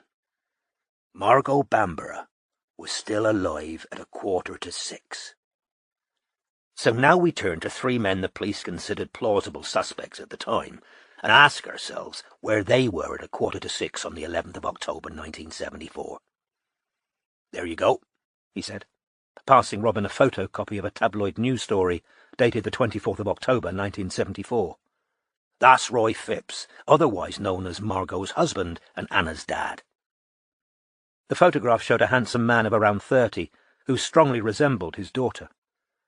Robin thought that if she had been looking to cast a poet in a cheesy movie, she'd have put Roy Phipps's headshot to the top of the pile. This was where Anna had got her long, pale face, her high forehead, and her large, beautiful eyes. Phipps had worn his dark hair down to his long lapelled collar in 1974, and he stared up out of this old newsprint, harrowed, facing the camera, looking up from the card in his hand. The caption read, Dr. Roy Phipps, appealing to the public for help. Don't bother reading it, said Strike, already placing a second news story over the first. There's nothing in there you don't already know, but this one will give you a few tidbits you don't. Robin bent obediently over the second news story, of which Strike had photocopied only half. Her husband, Dr. Roy Phipps, who suffers from von Willebrand disease, was ill at home and confined to bed at the marital home in Ham on the 11th of October. Following several inaccurate and irresponsible press reports, we would like to state clearly that we are satisfied that Dr. Roy Phipps had nothing to do with his wife's disappearance. D.I. Bill Talbot, the detective in charge of the investigation, told newsmen. His own doctors have confirmed that walking and driving would both have been beyond Dr. Phipps on the day in question, and both Dr. Phipps's nanny and his cleaner have given sworn statements confirming that Dr. Phipps did not leave the house on the day of his wife's disappearance. What's von Willebrand disease? Asked Robin. A bleeding disorder, I looked it up. You don't clot properly. Gupta remembered that wrong. He thought Roy was a haemophiliac. There are 3 kinds of von Willebrand disease, said Strike. Type 1 just means you take a bit longer than normal to clot, but it shouldn't leave you bedbound or unable to drive. I'm assuming Roy Phipps is type 3, which can be as serious as haemophilia and could lay him up for a while, but we'll need to check that. Anyway, said Strike, turning over the next page, this is Talbot's record of his interview with Roy Phipps. Oh, God, said Robin quietly. The page was covered in small, slanting writing, but the most distinctive feature of the record were the stars Talbot had drawn all over it. See there, said Strike, running a forefinger down a list of dates that were just discernible amid the scrawls. "Those are the dates of the Essex Butcher abductions and attempted abductions. Talbot loses interest halfway down the list. Look. On the 26th of August, 1971, which is when Creed tried to abduct Peggy Hiskett, Roy was able to prove that he and Margot were on holiday in France. So that was that, as far as Talbot was concerned. If Roy hadn't tried to abduct Peggy Hiskett, he wasn't the Essex Butcher. And if he wasn't the Essex Butcher, he couldn't have had anything to do with Margot's disappearance. But there's a funny thing at the bottom of Talbot's list of dates. All refer to Creed's activities except that last one. He circled December 27th with no year. No idea why he was interested in December the 27th. Or presumably why he went Vincent van Gogh all over his report. The stars. Yeah, they're a feature on all Talbot's notes. Very strange. Now, said Strike, let's see how a statement should be taken. He turned the page, and there was a neatly typewritten, double-spaced statement 4 pages long, which D.I. Lawson had taken from Roy Phipps, and which had been duly signed on the final page by the haematologist. "You needn't read the whole thing now," said Strike. "Bottom line is, he stuck to it that he'd been laid up in bed all day, as the cleaner and his nanny would testify. But now we go to Wilma Bayliss, the Phipps's cleaner. She also happened to be the St. John's practice's cleaner. The rest of the practice didn't know at the time that she'd been doing some private work for Margot and Roy. Gupta told me that he thought Margot might have been encouraging Wilma to leave her husband, and giving her a bit of extra work might have been part of that scheme." "Why did she want Wilma to leave her husband?" "I'm glad you asked that," said Strike. And he turned over another piece of paper to show a tiny photocopied news clipping, which was dated in Strike's spiky and hard-to-read handwriting, 6th of November, 1972. Rapist jailed. Jules Bayliss, 36, of Leather Lane, Clerkenwell, was today sentenced at the Inner London Crown Court to 5 years' jail for 2 counts of rape. Bayliss, who previously served 2 years in Brixton for aggravated assault, pleaded not guilty. "Ah," said Robin. "I see." She took another slug of wine. "Funnily enough," she added, though she didn't sound amused, "Creed got 5 years for his second rape as well. After they let him out, he started killing women as well as raping them." "Yeah," said Strike. "I know." For the second time, he considered questioning the advisability of Robin reading The Demon of Paradise Park, but decided against. "I haven't yet managed to find out what became of Jules Bayliss," he said, "and the police notes regarding him are incomplete, so I can't be sure whether he was still in the nick when Margot was abducted. What's relevant to us is that Wilma told a different story to Lawson to the one she told to Talbot, although Wilma claims she had in fact told Talbot, and that he didn't record it, which is possible because, as you can see, his note-taking left a lot to be desired. Anyway, one of the things she told Lawson was that she'd sponged blood off the spare room carpet the day Margot disappeared. The other was that she'd seen Roy walking through the garden on the day he was supposedly laid up in bed. She also admitted to Lawson that she hadn't actually seen Roy in bed, but she'd heard him talking from the master bedroom that day. Those are pretty major changes of story. Well, as I say, Wilma's position was that she wasn't changing her story. Talbot simply hadn't recorded it properly. But Lawson seems to have given Wilma a very hard time about it, and he re-interviewed Roy on the strength of what she'd said, too. However, Roy still had Cynthia the nanny as his alibi, who was prepared to swear to the fact that he'd been laid up all day because she was bringing him regular cups of tea in the master bedroom. "I know," he said, in response to Robin's raised eyebrows.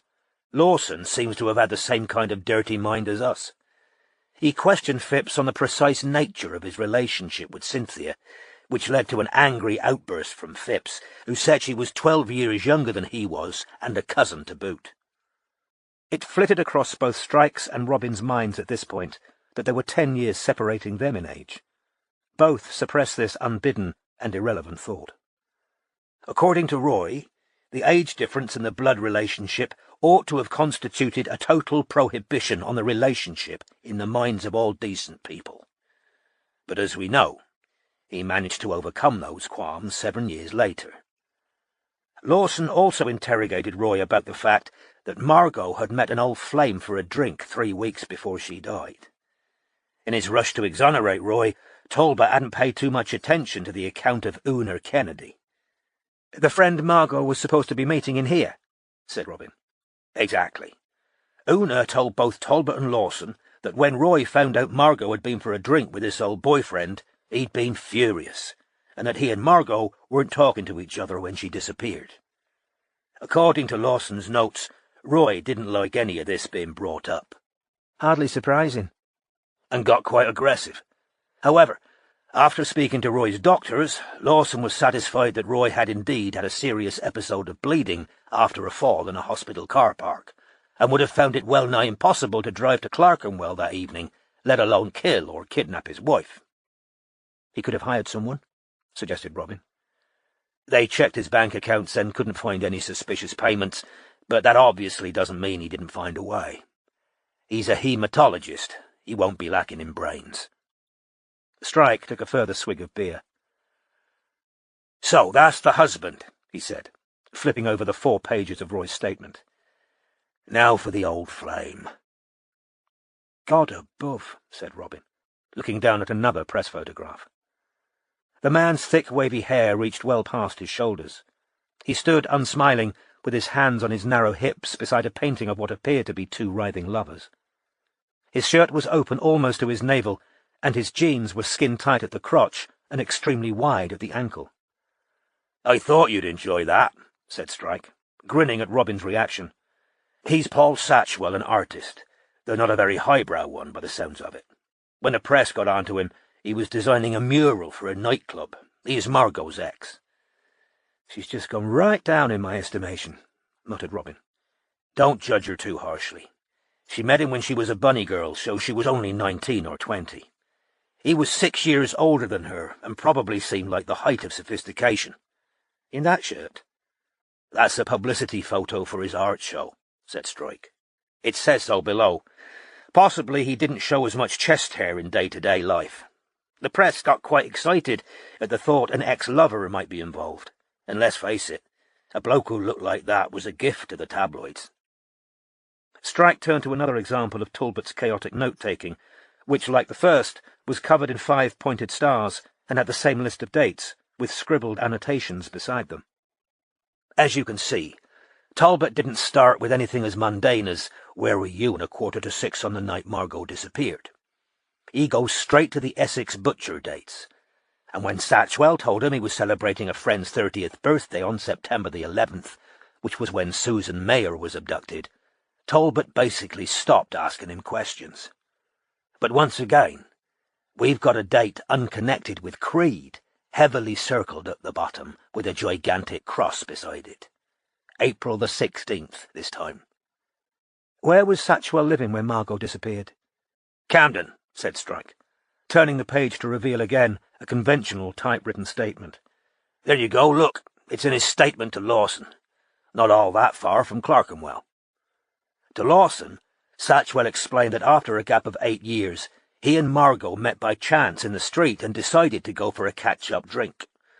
He was quite open with Lawson about this, presumably because he knew Una or Roy would already have told him about it. He even told Lawson he'd have been keen to resume an affair with Margot, which seems a bit too helpful, although it was probably meant to prove he had nothing to hide.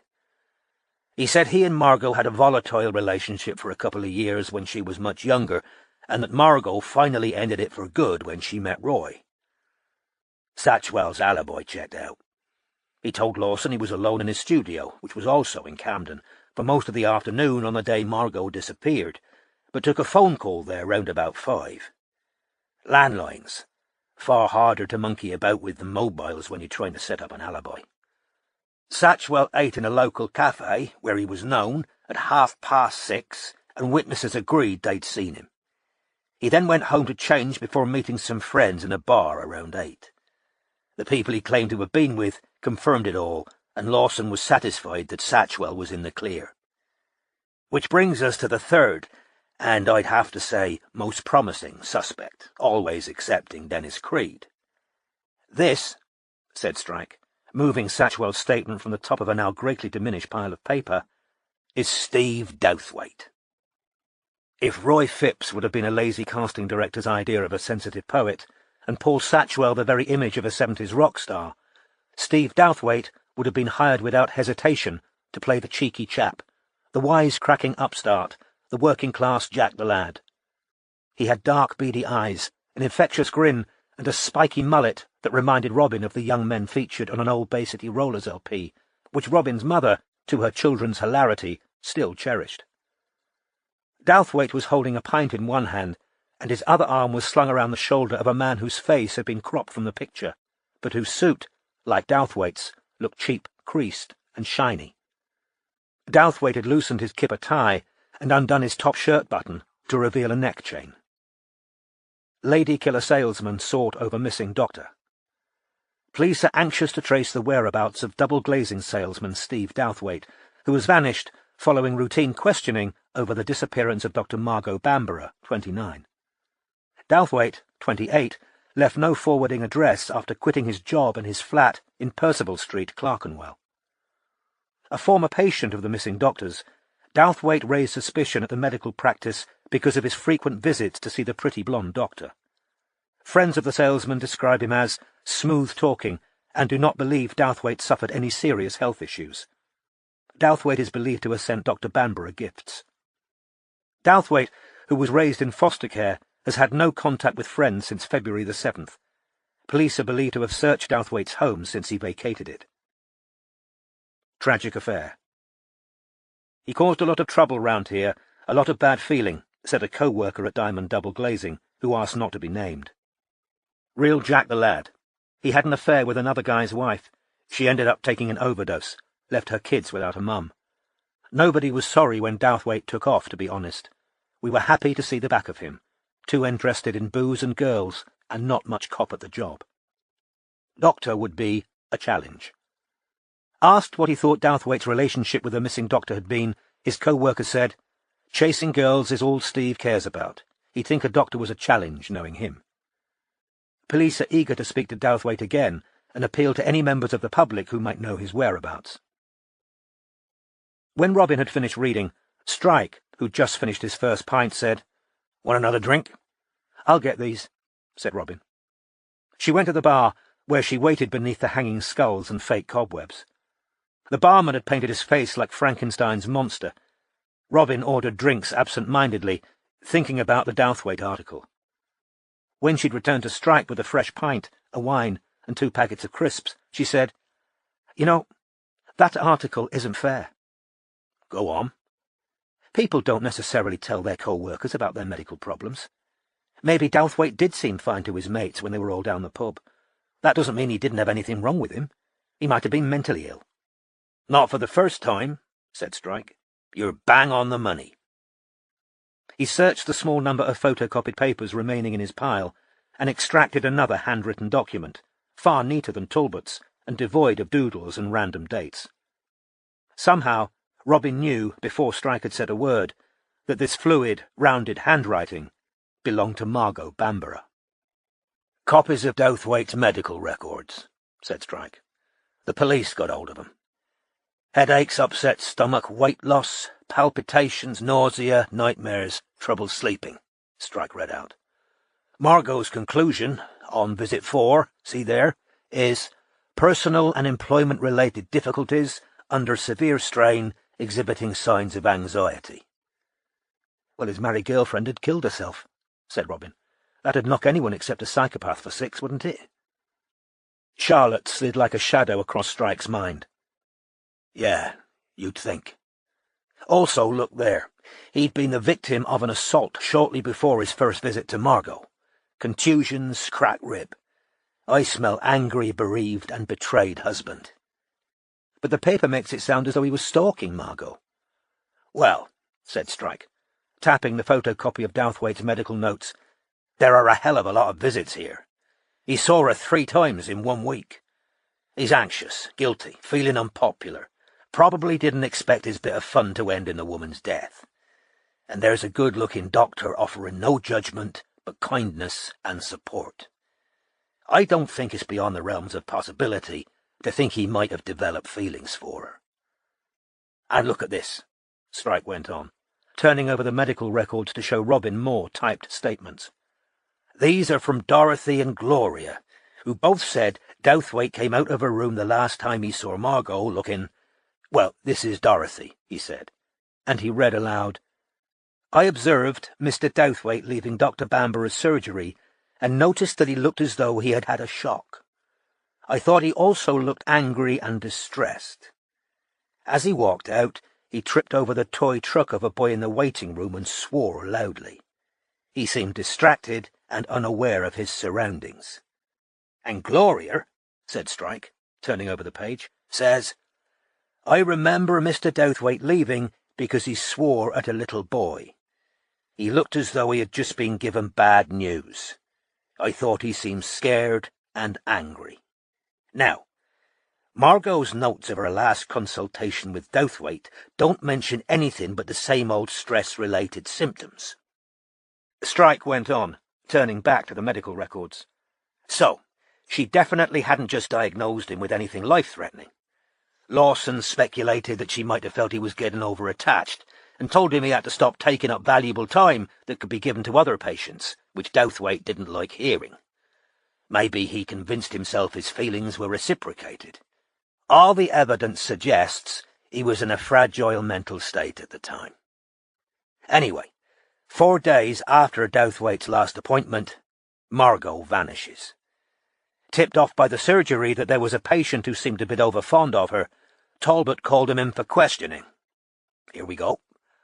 Once again, Strike extracted a star-strewn scroll from amid the typewritten pages. As usual, Talbot starts the interrogation by running through the list of creed dates. Trouble is, Douthwaite doesn't seem to remember what he was doing on any of them. If he was already ill with stress, began Robin. Well, exactly, said Strike. Being interrogated by a police officer who thinks you might be the Essex butcher wouldn't help your anxiety, would it? And look at this. Talbot adds a random date again, 21st February. But he also does something else. Can you make anything of that? Robin took the page from Strike and examined the last 3 lines of writing. Pitman shorthand, said Robin. Can you read it? No, I know a bit of T-line. I never learned Pitman. Pat can do it, though. You're saying she might be useful for once? Oh, sod off, Strike, said Robin crossly. You want to go back to temp's fine, but I like getting accurate messages and knowing the filing's up to date.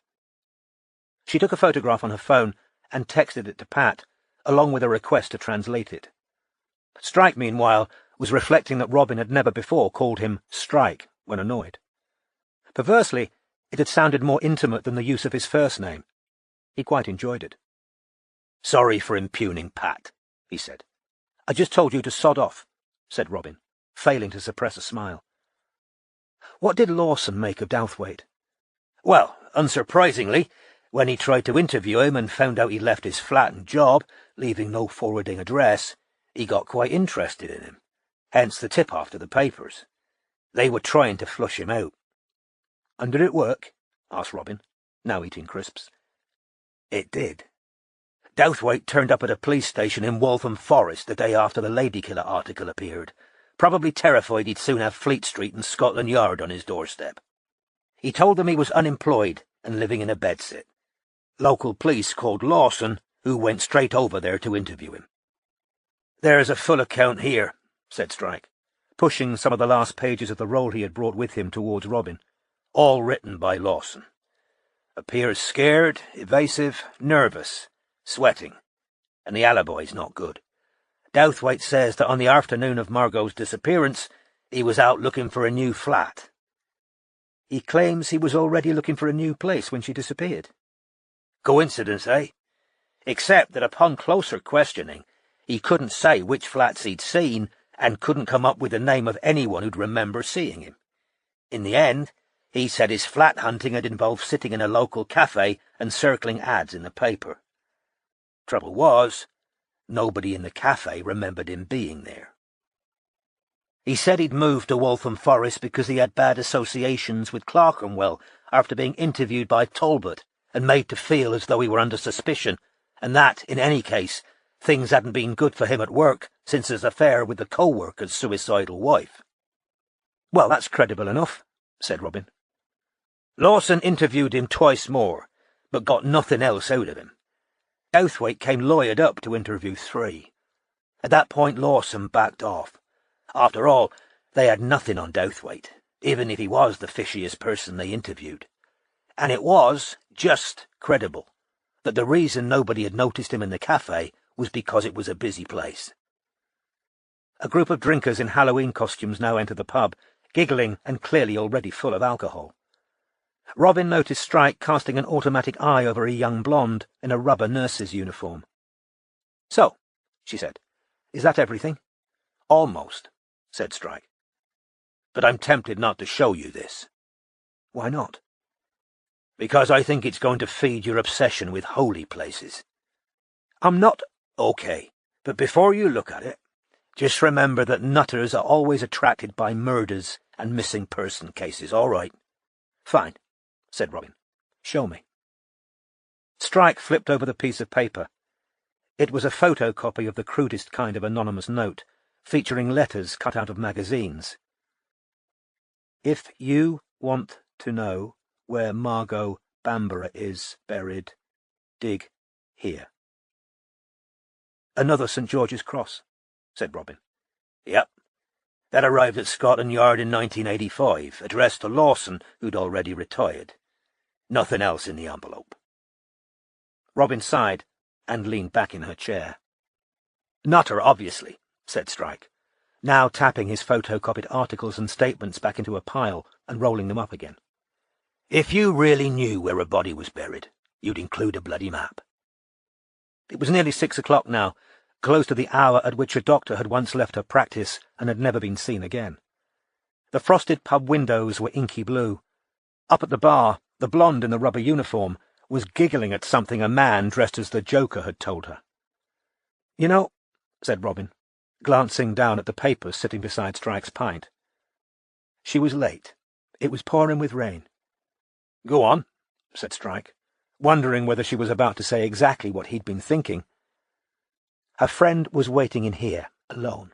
Margot's late. She would have wanted to get here as quickly as possible. The simplest, most plausible explanation I can think of is that somebody offered her a lift. A car pulled up. Or a van," said Strike. Robin had indeed reached the same conclusion he had. "Someone she knew, or someone who seemed safe, an elderly man, or what she thinks is a woman." "Exactly," said Robin. She turned a sad face to Strike. "That's it. She either knew the driver, or the stranger seemed safe." "And who'd remember that?" said Strike. "She was wearing a nondescript raincoat, carrying an umbrella. A vehicle pulls up, she bends down to the window, then gets in. No fight, no conflict. The car drives away." "And only the driver would know what happened next," said Robin. Her mobile rang. It was Pat Chauncey. "She always does that," said Strike. "Text her, and she doesn't text back, she calls." "Does it matter?" said Robin, exasperated, and answered. "Hi, Pat. Sorry to bother you out of hours. Did you get me text?" "Yeah," croaked Pat. "Where did you find that?" "It's in some old police notes. Can you translate it?" "Yeah," said Pat, "but it doesn't make much sense." "Hang on, Pat. I want Cormoran to hear this," said Robin, and she changed to speakerphone. "Ready?" came Pat's rasping voice. "Yes," said Robin. Strike pulled out a pen and flipped over his roll of paper so that he could write on the blank side. "It says, and that is the last of them, comma, the 12th, comma, and the circle will be closed upon finding the 10th, comma. And then there's a word I can't read. I don't think it's proper Pitman. And after that another word which phonetically says Baphomet, full stop. Then a new sentence, transcribe in the true book." "Baphomet," repeated Strike. "Yeah," said Pat. "That's a name," said Strike. Baphomet is an occult deity. OK, well, that's what it says, said Pat, matter-of-factly. Robin thanked her and rang off. And that is the last of them, the 12th, and the circle will be closed upon finding the 10th, unknown word, Baphomet. Transcribe in the true book. Strike read back. How do you know about Baphomet? Asked Robin. Whitaker was interested in all that shit. Oh, said Robin. Whitaker was the last of Strike's mother's lovers. The man, Strike believed, had administered the overdose that had killed her. He had a copy of the Satanic Bible, said Strike. It had a picture of Baphomet's head in a Shit, he said, rifling back through the loose pages to find one of those on which Talbot had doodled many five-pointed stars. He frowned at it for a moment, then looked up at Robin. I don't think these are stars. They're pentagrams. Part 3. Winter. Clothed all in frieze. Edmund Spenser, The Fairy Queen. Chapter 15. Wherein old dints of deep wounds did remain. Edmund Spenser, The Fairy Queen. In the second week of November, Joan's chemotherapy caused her white blood cell count to plummet dangerously, and she was admitted to hospital. Strike left Robin in charge of the agency. Lucy left her 3 sons in the care of her husband, and both hurried back to Cornwall. Strike's fresh absence coincided with the monthly team meeting, which for the first time Robin led alone, the youngest and arguably least experienced investigator at the agency, and the only woman. Robin wasn't sure whether she had imagined it, but she thought Hutchins and Morris, the 2 ex-policemen, put up slightly more disagreement about the next month's rota and about the line they ought to take on Shifty than they would have done had Strike been there. It was Robin's opinion that Shifty's PA, who'd now been extensively wined and dined at the agent's expense, without revealing anything about the hold her boss might have over his CEO, ought to be abandoned as a possible source. She decided that Morris ought to see her one last time to wrap things up, allaying any suspicion about what he'd been after which Robin thought it time to try and infiltrate Shifty's social circle with a view to getting information direct from the man they were investigating. Barclay was the only subcontractor who agreed with Robin, and backed her up when she insisted that Morris was to leave Shifty's PA well alone. Of course, as Robin was well aware, she and Barclay had once gone digging for a body together, and such things create a bond.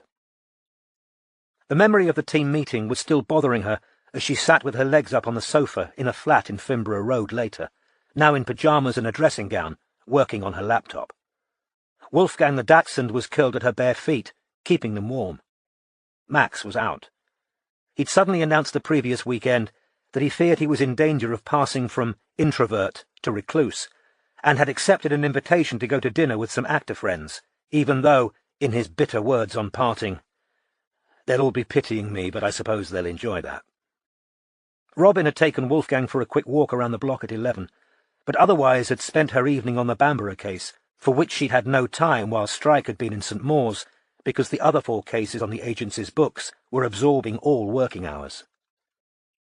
Robin hadn't been out since her birthday drinks with Isla and Vanessa, which hadn't been as enjoyable as she'd hoped. The conversation had revolved entirely around relationships, because Vanessa had arrived with a brand-new engagement ring on her finger. Since then, Robin had used pressure of work during Strike's absence to avoid nights out with either of her friends. Her cousin Katie's words, "It's like you're travelling in a different direction to the rest of us," were hard to forget. But the truth was that Robin didn't want to stand in a bar while Isla and Vanessa encouraged her to respond to the advances of some over-familiar, Morris-like man with a line in easy patter and bad jokes. She and Strike had now divided between them the people they wished to trace and re-interview in the Bamborough case.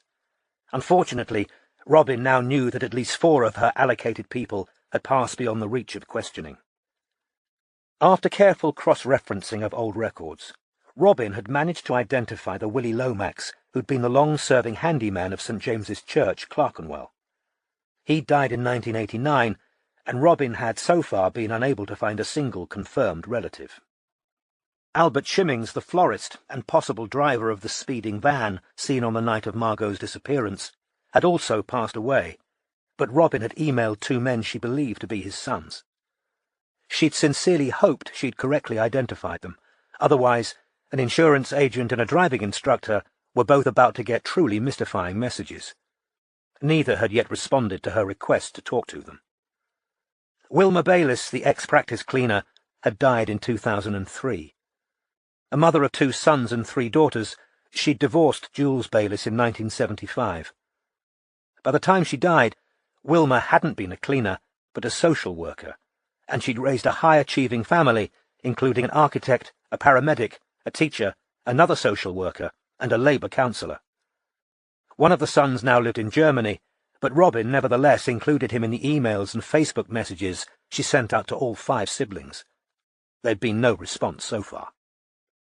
Dorothy Oakden, the practice secretary, had been 91 when she died in a North London nursing home.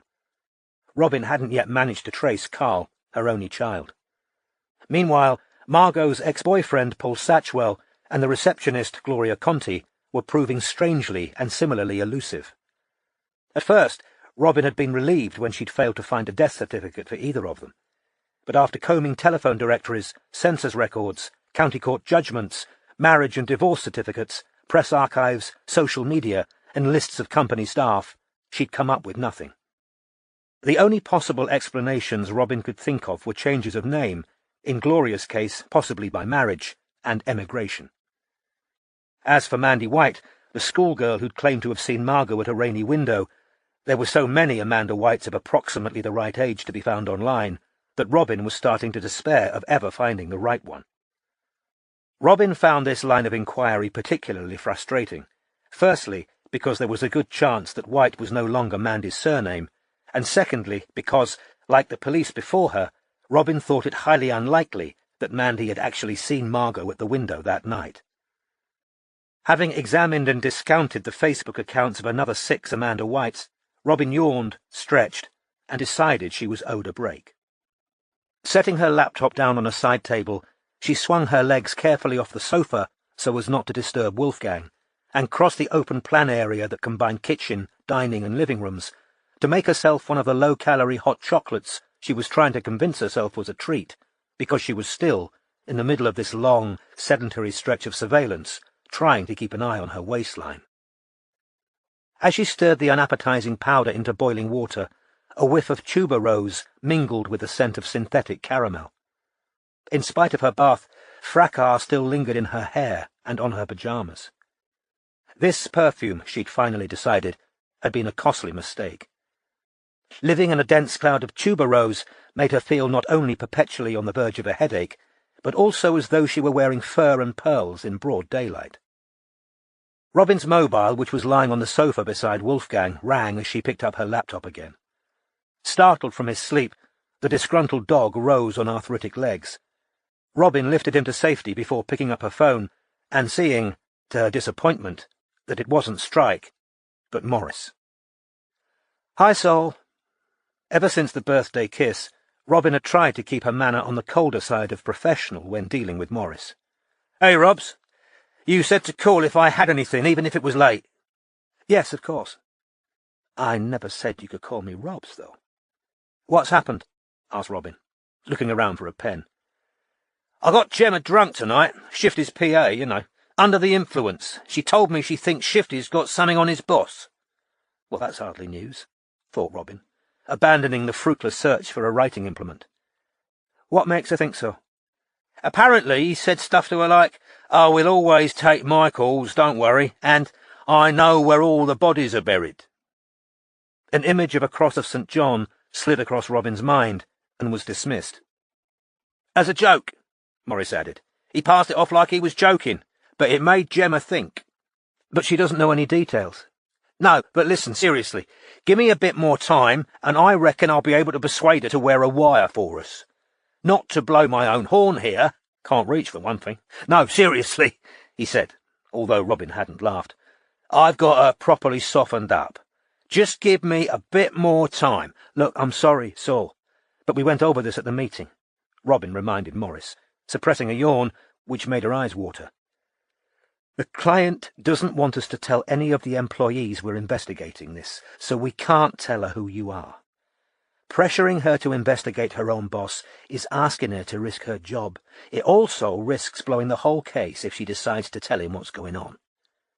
But again, not to toot. So, it's one thing her confiding in you when she's drunk, said Robin. Why wasn't he listening? They'd been through this endlessly at the team meeting. It's another asking a girl with no investigative training to work for us. She's all over me, Robin, said Morris earnestly. It'd be crazy not to use her. Robin suddenly wondered whether Morris had slept with the girl. Strike had been quite clear that that wasn't to happen. She sank back down on the sofa. Her copy of The Demon of Paradise Park was warm, she noticed, from the dachshund lying on it. The displaced Wolfgang was now gazing at Robin from under the dining table with the sad, reproachful eyes of an old man. So, I really think it's time for Hutchins to take over, to see what he can do with Shifty himself, said Robin. OK, but before we make that decision, let me ring Strike and— You're not ringing Strike, said Robin, her temper rising. His aunt's— He's got enough on his plate in Cornwall. You're so sweet, said Morris, with a little laugh. But I promise you, Strike would want a say in this. He left me in charge, said Robin, anger rising now. And I'm telling you, you've taken it as far as you can with that girl. She doesn't know anything useful, and trying to push her further could backfire badly on this agency. I'm asking you to give it up now, please. You can take over on postcard tomorrow night, and I'll tell Andy to get to work on Shifty. There was a pause. I've upset you, haven't I? Said Morris. No, you haven't upset me, said Robin. After all, upset wasn't quite the same as enrage. I didn't want to— You haven't, Saul. I'm only reminding you what we agreed at the meeting. OK, he said. All right. Hey, listen. Did you hear about the boss who told his secretary the company was in trouble? No, said Robin through clenched teeth. He said, I'm going to have to lay you or jack off. She said, well, you'll have to jack off because I've got headache. Ha ha, said Robin. Night, Sol. Why did I say ha ha? She asked herself furiously as she set down her mobile. Why didn't I just say, stop telling me crap jokes, or say nothing? And why did I say sorry when I was asking him to do what we all agreed at the meeting? Why am I cosseting him? She thought of all those times she pretended with Matthew. Faking orgasms had been nothing compared to pretending to find him funny and interesting through all those twice-told tales of rugby club jokes, through every anecdote designed to show him as the cleverest or the funniest man in the room. Why do we do it? She asked herself, picking up The Demon of Paradise Park without considering what she was doing. Why do we work so hard to keep the peace, to keep them happy? Because, suggested the 7 ghostly black and white faces behind Dennis Creed's, they can turn nasty, Robin. You know just how nasty they can turn, with your scar up your arm and your memory of that gorilla mask. But she knew that wasn't why she'd humoured Morris, not really. She didn't expect him to become abusive or violent if she refused to laugh at his stupid jokes. No, this was something else. The only girl in a family of boys, Robin had been raised, she knew, to keep everyone happy, in spite of the fact that her own mother had been quite the woman's liver. Nobody had meant to do it, but she'd realised during the therapy she'd undertaken, after the attack that had left her forearm forever scarred, that her family role had been that of easy child, the non-complainer, the conciliator. She'd been born just a year before Martin, who had been the Ellicotts' problem child, the most scattered and impetuous, the least academic and conscientious, the son who still lived at home at 28, and the brother with whom she had least in common. Though Martin had punched Matthew on the nose on her wedding day, and the last time she'd been home she'd found herself hugging him when he offered, on hearing how difficult Matthew was being about the divorce, to do it again. Wintry specks of rain were dotting the window behind the dining table. Wolfgang was fast asleep again. Robin couldn't face perusing the social media accounts of another 50 Amanda Whites tonight. As she picked up The Demon of Paradise Park, she hesitated. She'd made a rule for herself, because it had been a long, hard journey to reach the place where she was now, and she didn't want to lose her current good state of mental health, not to read this book after dark, or right before bed. After all, the information it contained could be found summarized online. There was no need to hear in his own words what Creed had done to each of the women he tortured and killed. Nevertheless, she picked up her hot chocolate, opened the book to the page she had marked with a Tesco receipt, and began to read at the point she'd left off 3 days previously. Convinced that Bamborough had fallen victim to the serial killer, now dubbed the Essex Butcher, Talbot made enemies among his colleagues with what they felt was his obsessive focus on one theory. They called it early retirement, said a colleague, but it was basically dismissal. They said he wasn't interested in anything other than the butcher, but here we are, 9 years on, and no one's ever found a better explanation, have they? Margot Bamborough's family failed to positively identify any of the unclaimed jewellery and underwear found in Creed's basement flat when he was arrested in 1976, although Bamborough's husband, Dr. Roy Phipps, thought a tarnished silver locket, which had been crushed, possibly by blunt force, might have resembled one that the doctor was believed to have been wearing when she disappeared.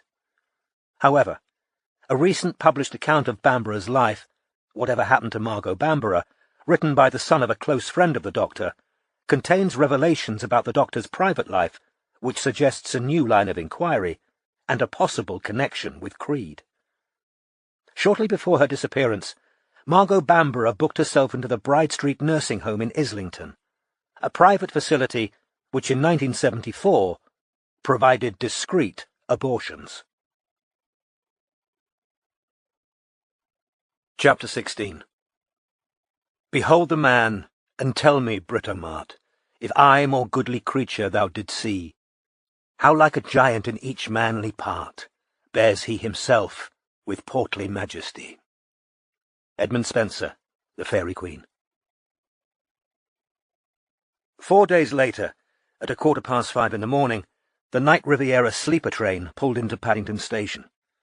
Strike, who'd slept poorly, had spent long stretches of the night watching the ghostly grey blur of the so-called English Riviera slide past his compartment window.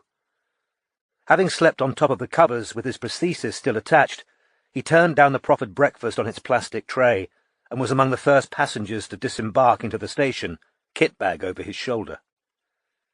There was a nip of frost in the early morning air, and Strike's breath rose in a cloud before him as he walked down the platform, Brunel's steel arches curving above him like the ribs of a blue whale's skeleton, cold dark sky visible through the glass ceiling.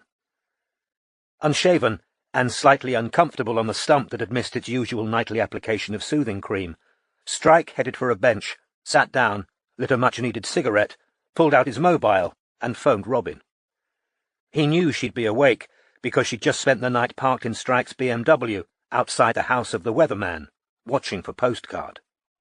They'd communicated mostly by text while he'd been in Cornwall, while he divided his time between a hospital in Truro and the house in St. Mawes, taking it in turns with Lucy to sit with Joan, whose hair had now fallen out and whose immune system appeared to have collapsed under the weight of the chemotherapy, and to minister to Ted, who was barely eating.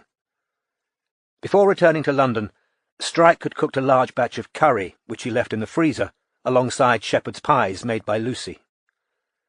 When he raised his cigarette to his mouth, he could still smell a trace of cumin on his fingers, and if he concentrated, he could conjure up the deadly smell of hospital disinfectant underlain with a trace of urine, instead of cold iron, diesel, and distant waftings of coffee from a nearby Starbucks. "Hi," said Robin, and at the sound of her voice, Strike felt, as he had known he would, a slight easing of the knot of tension in his stomach. "What's happened?" "Nothing," he said, slightly surprised, before he recollected that it was 5:30 in the morning. "Oh, yeah, sorry. This isn't an emergency call. I've just got off the sleeper. Wondered whether you fancied getting breakfast before you head home to bed." "Oh, that'd be wonderful," said Robin, with such genuine pleasure that Strike felt a little less tired, "because I've got Bamborough news." "Great," said Strike. "So have I. Be good to have a catch-up." "How's Joan?" "Not great. They let her go home yesterday. They've assigned her a Macmillan nurse. Ted's really low. Lucy's still down there." "You could have stayed," said Robin. "We can cope." "It's fine," he said, screwing his eyes up against his own smoke. A shaft of wintry sunlight burst through a break in the clouds and illuminated the fag butts on the tiled floor. "I've told him I'll go back for Christmas. Where do you want to meet?" "Well, I was planning to go to the National Portrait Gallery before I went home, so—" "You were what?" said Strike. "Planning to go to the National Portrait Gallery. I'll explain when I see you. Would you mind if we meet somewhere near there?" "I can get anywhere," said Strike. "I'm right by the tube. I'll head that way, and whoever finds a cafe first can text the other." 45 minutes later, Robin entered Notes Cafe, which lay on St. Martin's Lane and was already crowded, though it was so early in the morning. Wooden tables, some of them as large as the one in her parents' kitchen in Yorkshire, were crammed with young people with laptops and businessmen grabbing breakfast before work. As she queued at the long counter, she tried to ignore the various pastries and cakes spread out beneath it. She'd taken sandwiches with her to her overnight surveillance of the weatherman's house, and those, she told herself sternly, ought to suffice. Having ordered a cappuccino, she headed for the back of the cafe, where Strike sat reading the Times beneath an iron chandelier that resembled a large spider. She seemed to have forgotten over the previous 6 days how large he was. Hunched over the newspaper, he reminded her of a black bear, stubble thick on his face, tucking into a bacon-and-egg ciabatta roll, and Robin felt a wave of liking simply for the way he looked. Or perhaps she thought she was merely reacting against clean-jawed, slim, and conventionally handsome men who, like tuberose perfumes, seemed attractive until prolonged exposure made you crave escape. "Hi," she said, sliding into the seat opposite him. Strike looked up, and in that moment her long shining hair and her aura of good health acted upon him like an antidote to the fug of clinical decay in which he had spent the past 5 days. "You don't look knackered enough to have been up all night." "I'll take that as a compliment and not as an accusation," said Robin, eyebrows raised. "I was up all night, and Postcard still hasn't shown herself, or himself. But another card came yesterday, addressed to the television studio. It said Postcard loved the way he smiled at the end of Tuesday's weather report." Strike grunted. Robin said, "Do you want to go first on Bamborough, or shall I?"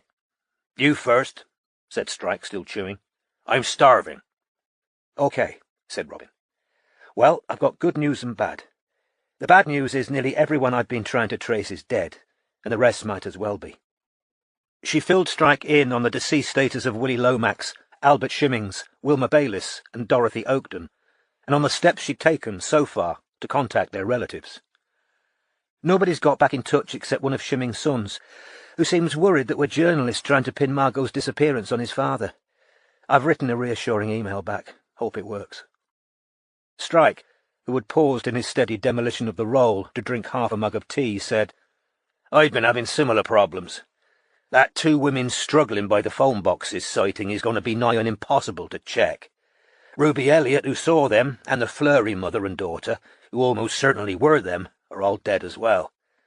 But they've both got living descendants, so I fired off a few messages. Only one response so far, from a Fleury grandson who doesn't know what the hell I'm talking about. And Dr. Brenner doesn't seem to have a single living relative that I can see. Never married, no kids, and a dead sister who didn't marry either." "Do you know how many women there are out there called Amanda White?" sighed Robin. "I can imagine," said Strike, taking another large bite of roll. "That's why I gave her to you." "You?" "I'm kidding," he said, smirking at her expression. "What about Paul Satchwell and Gloria Conti?" "Well, if they're dead, they didn't die in the UK. But here's something really weird. I can't find a single mention of either of them after 75. "Coincidence?" said Strike, raising his eyebrows. "Douthwaite, he of the stress headaches and a dead mistress, has disappeared as well. He's either abroad or he's changed his identity. Can't find any address for him after 76, and no death certificate either. Mind you, if I were in his shoes, I might have changed my name as well. His press reviews weren't good, were they? Crap at his job, sleeping with a colleague's wife, sending flowers to a woman who then disappears." "We don't know it was flowers," said Robin, into her coffee cup. "Other kind of presents are available, Strike." "Chocolates, then, same applies. Harder to see why Satchwell and Conti took themselves off the radar, though, said Strike, running his hand over his unshaven chin. The press interest in them died away fairly fast, and you'd have found Conti online if it was a simple case of a married name. There can't be as many Gloria Contis as there are Amanda Whites. I'd been wondering whether she went to live in Italy, said Robin. Her dad's first name was Riccardo. She could have had relatives there. I've sent off a few Facebook inquiries to some Contis, but the only people who've responded so far don't know a Gloria. I'm pretending I'm doing genealogical research, because I'm worried she might not respond if I mention Margot straight off. I think you're probably right, said Strike, adding more sugar to his tea. Yeah, Italy's a good idea. She was young, might have fancied a change of scene. Satchwell disappearing's odd, though. That photo didn't suggest a shy man.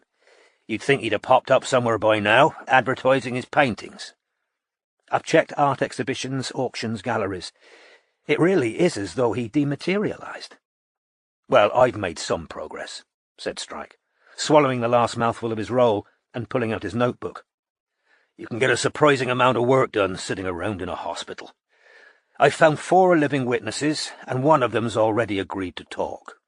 Gregory Talbot, son of Bill who went off his rocker and drew pentagrams all over the case file.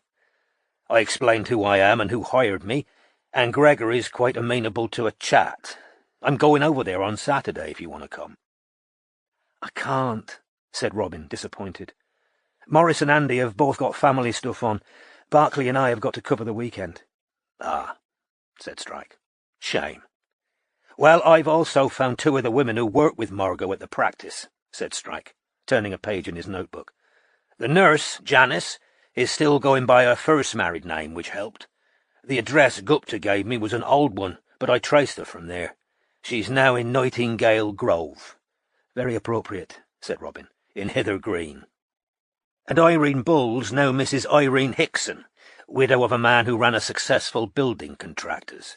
She's living in Circus Street, Greenwich. Have you phoned them? I decided to write first, said Strike. Older women, both living alone. I've set out who we are and who's hired us, so they've got time to check us out. Make sure we're kosher. Maybe check with Anna. Good thinking, said Robin. And I'm going to do the same with Una Kennedy, the woman waiting for Margot in the pub that night, once I'm sure I've got the right one. Anna said she was in Wolverhampton, but the woman I found is in Alnwick. She's the right age, but she's a retired vicar. Robin grinned at Strike's expression, which was a mixture of suspicion and distaste. What's wrong with vicars? Nothing, he said, adding a moment later, much. Depends on the vicar. But Una was a bunny girl back in the 60s. She was standing beside Margot in one of the pictures the press used, named in one of the captions. Don't you think the transition from bunny girl to vicar is fairly unlikely? Interesting life trajectory, Robin admitted. But you're speaking to a temporary secretary who became a full-time detective. And speaking of Una, she added, drawing her copy of The Demon of Paradise Park out of her handbag and opening it, I wanted to show you something. There, she said, holding it out to him. Read the bit I've marked with pencil. I've already read the whole book, said Strike. Which bit? Please, Robin insisted. Just read where I've marked. Strike wiped his hand on a paper napkin, took the book from Robin, and read the paragraphs next to which she had made a thick pencil line. Shortly before her disappearance, Margot Bamborough booked herself into the Bride Street nursing home in Islington, a private facility which in 1974 provided discreet abortions. The Bride Street nursing home closed its doors in 1978, and no records exist to show whether Bamborough had the procedure. However, the possibility that she allowed a friend to use her name is mooted by the author of Whatever Happened to Margot Bamborough, who notes that the Irishwoman and fellow bunny girl Bamborough was supposedly meeting in the pub that night might have had good reason for maintaining the pub story, even after Bamborough's death. Bride Street nursing home lay a mere 8 minutes' walk from Dennis Creed's basement flat on Liverpool Road. The possibility remains, therefore, that Margot Bamborough never intended to go to the pub that night, that she told the lie to protect herself or another woman, and that she may have been abducted, not from a street in Clerkenwell, but a short distance from Creed's house near Paradise Park. "What the—" began Strike, looking thunderstruck. "My copy hasn't got this bit. You've got an extra 3 paragraphs. "I thought you hadn't read it," said Robin, sounding satisfied. "Yours can't be a first edition. Mine is. Look here," she said, flicking to a place at the back of the book, while Strike still held it. "See there the endnote. Whatever Happened to Margot Bamborough, by C.B. Ogden, published 1985. "Except it wasn't published," said Robin. "It was pulped. The author of this," she said, tapping the Demon of Paradise Park, "must have got hold of an advance copy. I've been digging," Robin went on.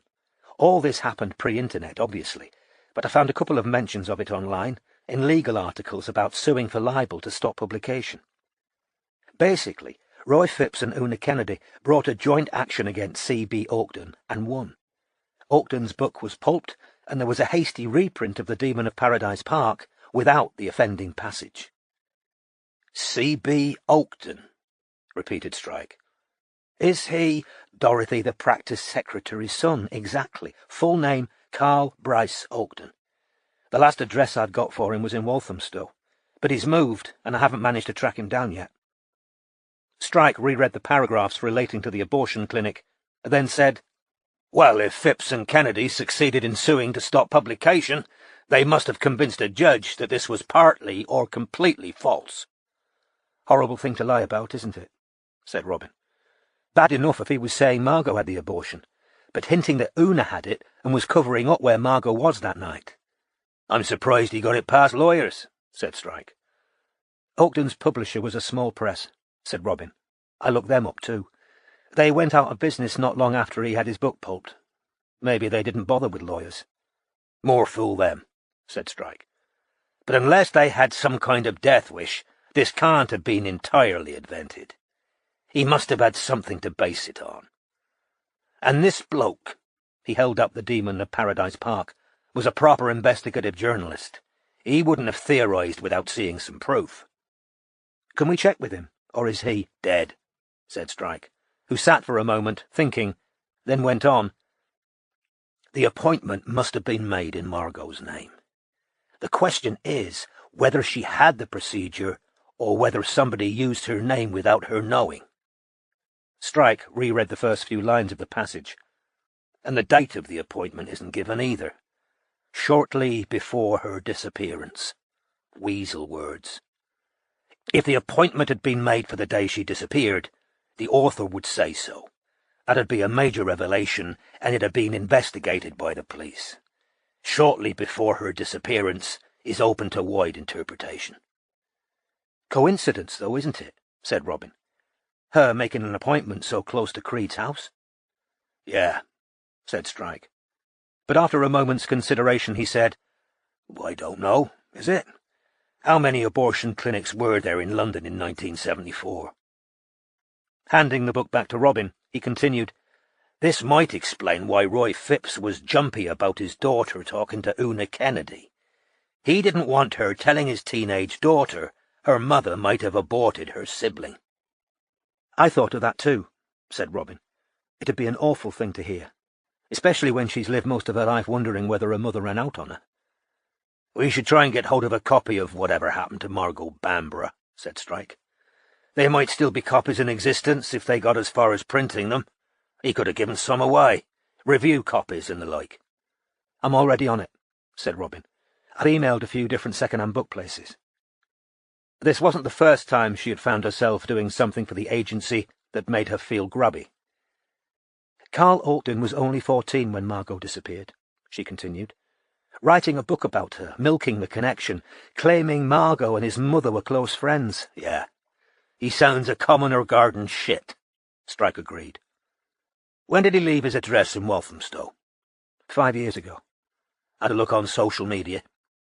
"Yes, can't find him." Strike's mobile vibrated in his pocket. Robin thought she saw a flicker of panic in his face as he fumbled to find it, and knew that he was thinking of Joan. "Everything all right?" she asked, watching his expression darken as he looked down at his mobile screen. Strike had just seen, "Bruv, Can we please talk this over face-to-face? The launch and the new album are a big deal for Dad. All we're asking—" "Yeah, fine," he said, stuffing the phone back in his pocket, the rest of the message unread. "So, you wanted to go to—" For a moment, he couldn't remember the unlikely place Robin had told him she wanted to visit, and which was the reason they were currently sitting in this particular cafe. "The National Portrait Gallery," she said. 3 of postcards were bought in their gift shop. 3 of... Sorry, what? He was distracted by what he'd just read. He'd been quite clear with his half-brother that he had no wish either to attend the party celebrating his father's new album, or to feature in the photograph with his half-siblings, which was to be their congratulatory gift to him. Postcards. The person who's persecuting our weatherman, she reminded him, before mumbling, "It doesn't matter, it was just an idea I had." "Which was?" "Well, the last but one picture Postcard sent was of a portrait they said always reminded them of our weatherman. So I thought, maybe they see that painting a lot. Maybe they work at the gallery. Maybe they secretly want him to know that, to come looking for them." Even as she said it, she thought the theory sounded far-fetched, but the truth was that they had absolutely no leads on Postcard. He or she had failed to turn up at the weatherman's house since they'd been watching it. 3 postcards bought in a single place might mean something, or perhaps nothing at all. What else did they have? Strike grunted. Unsure whether this indicated a lack of enthusiasm for her theory about Postcard, Robin returned her copy of The Demon of Paradise Park to her handbag and said, "Heading for the office after this?" "Yeah. I told Barkley I'd take over watching Twinkle Toes at 2. Strike yawned. "Might try and get a couple of hours kip first." He pushed himself into a standing position. "I'll call you and let you know how I get on with Gregory Talbot. And thanks for holding the fort while I was away. Really appreciate it." "No problem," said Robin. Strike hoisted his kit bag onto his shoulder and limped out of the cafe. With a slight feeling of anticlimax, Robin watched him pause outside the window to light a cigarette, then walk out of sight. Checking her watch, Robin saw that there was still an hour and a half before the National Portrait Gallery opened. There were doubtless more pleasurable ways of whiling away that time than in wondering whether the text that Strike had just received had come from Charlotte Campbell.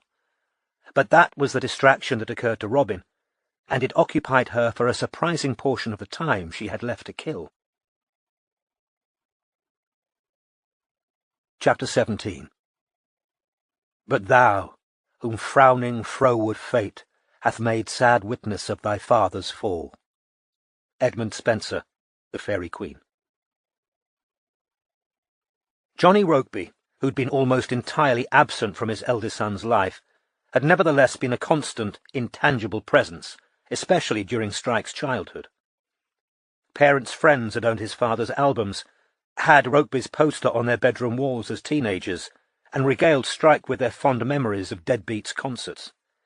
A mother at the school gate had once begged the 7-year-old Strike to take a letter from her to his father. His mother had burned it later, at the squat where they were then staying. Until he joined the army, where, by his choice, nobody knew either his father's name or his profession, Strike regularly found himself contemplated like a specimen in a jar, bothered by questions that under normal circumstances would be considered personal and intrusive, and dealing with unspoken assumptions that had their roots in envy and spite. Rokeby had demanded Leda take a paternity test before he'd accept that Strike was his son. When the test came back positive, a financial settlement had been reached which ought to have ensured that his young son would never again have to sleep on a dirty mattress in a room shared with near strangers. However, a combination of his mother's profligacy and her regular disputes with Rokeby's representatives had merely ensured that Strike's life became a series of confusing bouts of affluence that usually ended in abrupt descents back into chaos and squalor.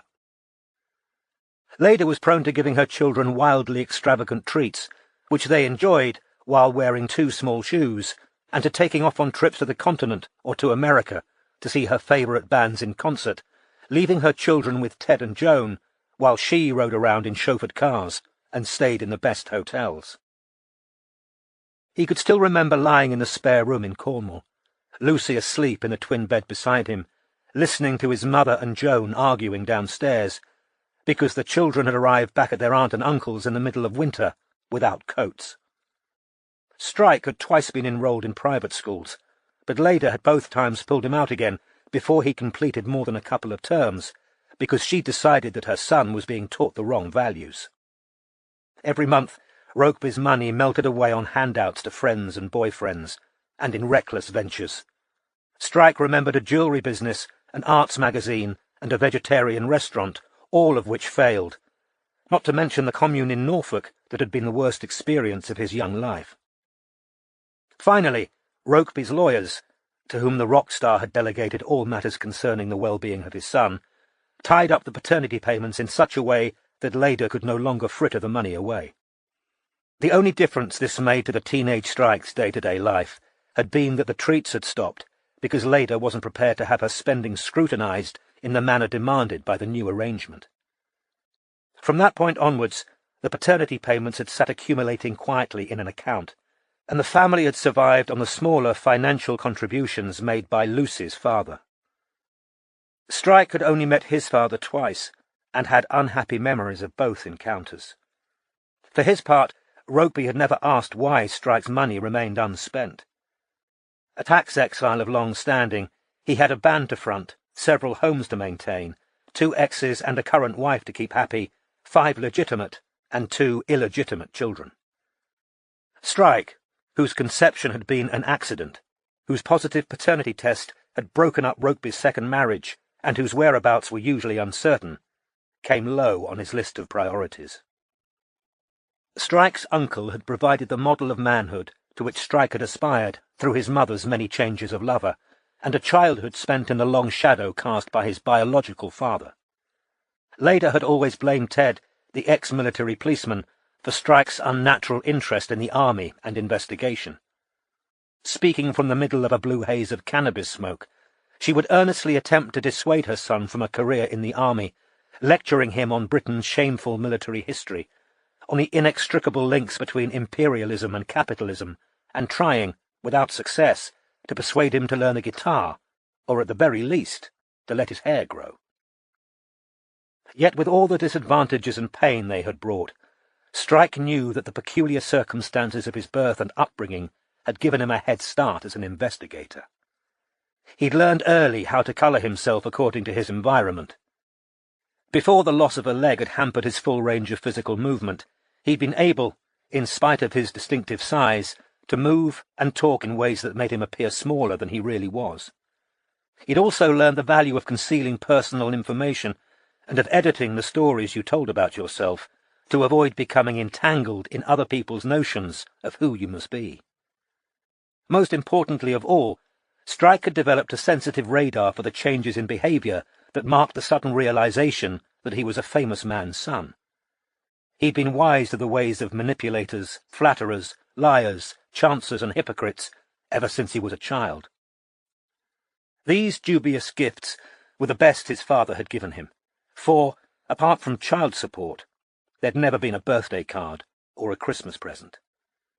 It had taken his leg being blown off in Afghanistan for Rokeby to send Strike a handwritten note. Strike had asked Charlotte, who had been sitting next to his hospital bed when he received it, to put it in the bin. Since Strike had become of interest to the newspapers in his own right, Rokeby had made further tentative attempts to reconnect with his estranged son, going so far as to suggest in recent interviews that they were on good terms. Several of Strike's friends had sent him links to a recent online interview with Rokeby in which he'd spoken of his pride in Strike. The detective had deleted the messages without a response. Strike was grudgingly fond of Al, the half-brother whom Rokeby had recently used as an emissary. Al's dogged pursuit of a relationship with Strike had been maintained in spite of his older brother's initial resistance. Al appeared to admire in Strike those qualities of self-reliance and independence that the latter had had no choice but to develop. Nevertheless, Al was showing an antagonizing bullheadedness in continuing to push Strike into celebrating an anniversary which meant nothing to Strike, except in serving as yet another reminder of how much more important Rokeby's band had always been to him than his illegitimate son. The detective resented the time he spent on Saturday morning grafting a response to Al's latest text message on the subject. He finally chose brevity over further argument. Haven't changed my mind, but no hard feelings or bitterness this end. Hope all goes well, and let's get a beer when you're next in town.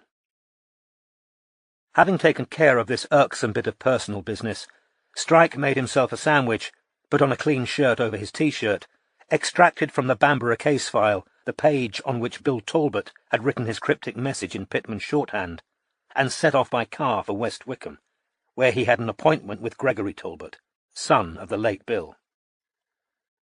Driving through intermittent sun and rain, and smoking as he went, Strike refocused his mind on business, mulling not only the questions he planned to ask the policeman's son, but also the various concerns related to the agency that had arisen since his return. Certain issues that needed his personal attention had been raised by Barclay the previous day. The Scot, whose Strike was inclined to rate as his best investigator after Robin, had firstly expressed himself with characteristic bluntness on the subject of the West End dancer on whom they were supposed to be finding dirt. "We're not going to get anything on him, Strike, if he's shagging some other bird.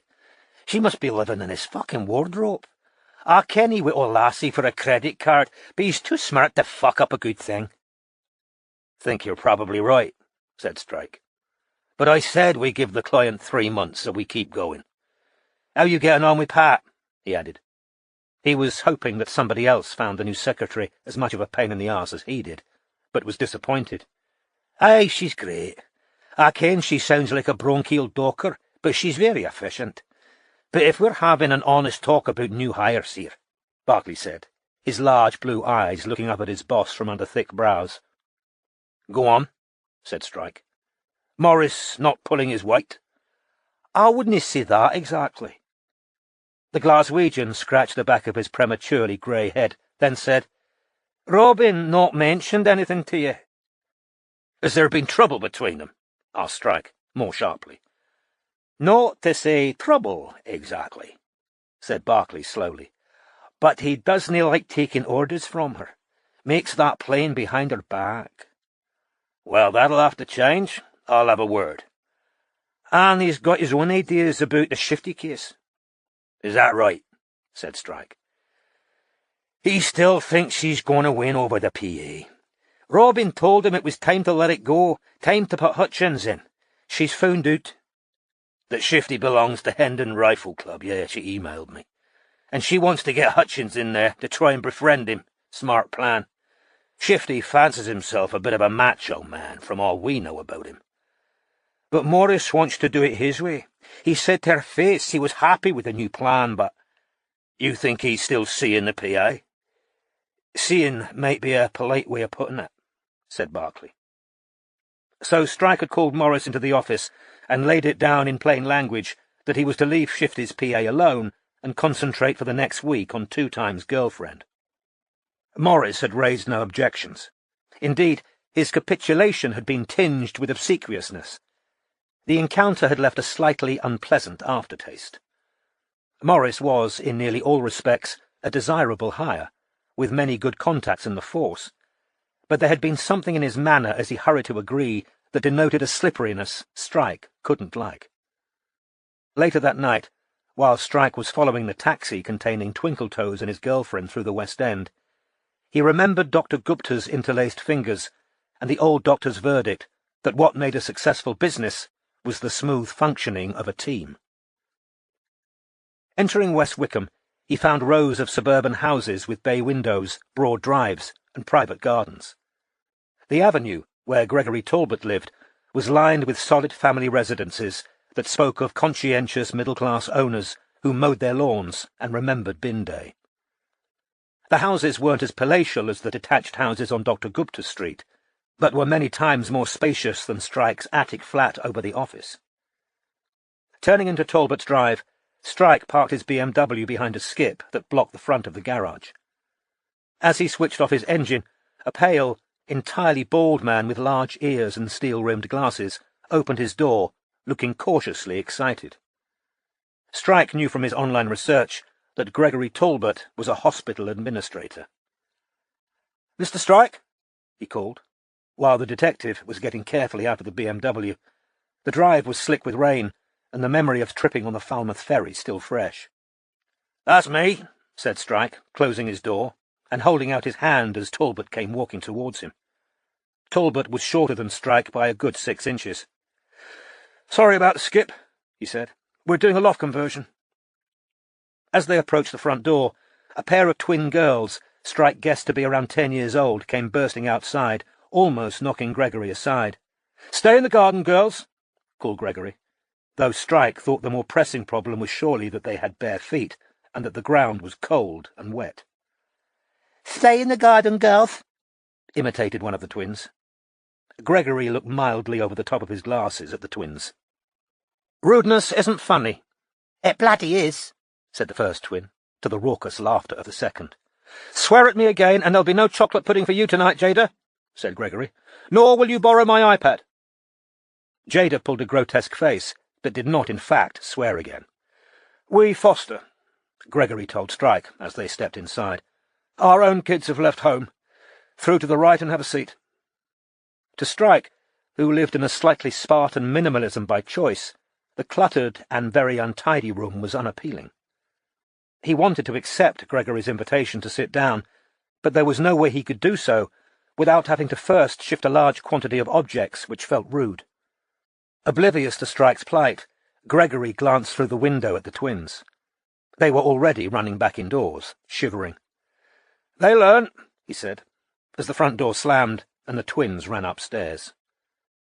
Turning back to face the room, he became aware that none of the seats were currently usable. "Oh, yeah, sorry," he said, though with none of the embarrassment that Strike's Aunt Joan would have displayed had a casual visitor found her house in this state of disorder.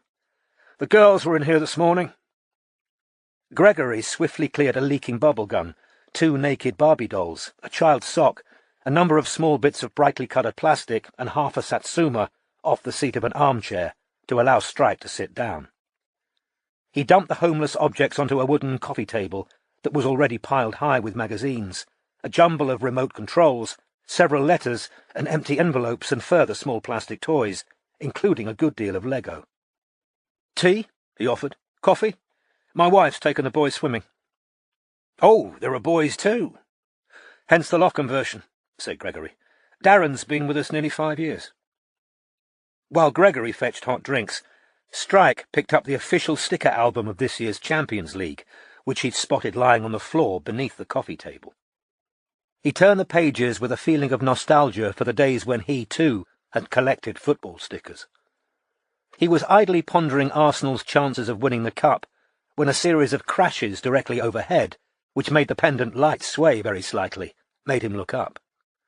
It sounded as though the twins were jumping on and off their bed. Setting the sticker book down, he pondered, without finding an answer, the question of what could have motivated Talbot and his wife to bring into their home children with whom they had no biological relationship. By the time Gregory reappeared with a tray, Strike's thoughts had travelled to Charlotte, who had always declared herself entirely unmaternal, and whose premature twins she'd vowed, while pregnant, to abandon to the care of her mother-in-law. "Would you mind shifting?" Gregory asked, eyes on the coffee table. Strike hastened to move handfuls of objects off it onto the sofa. "Cheers," said Gregory, setting down the tray.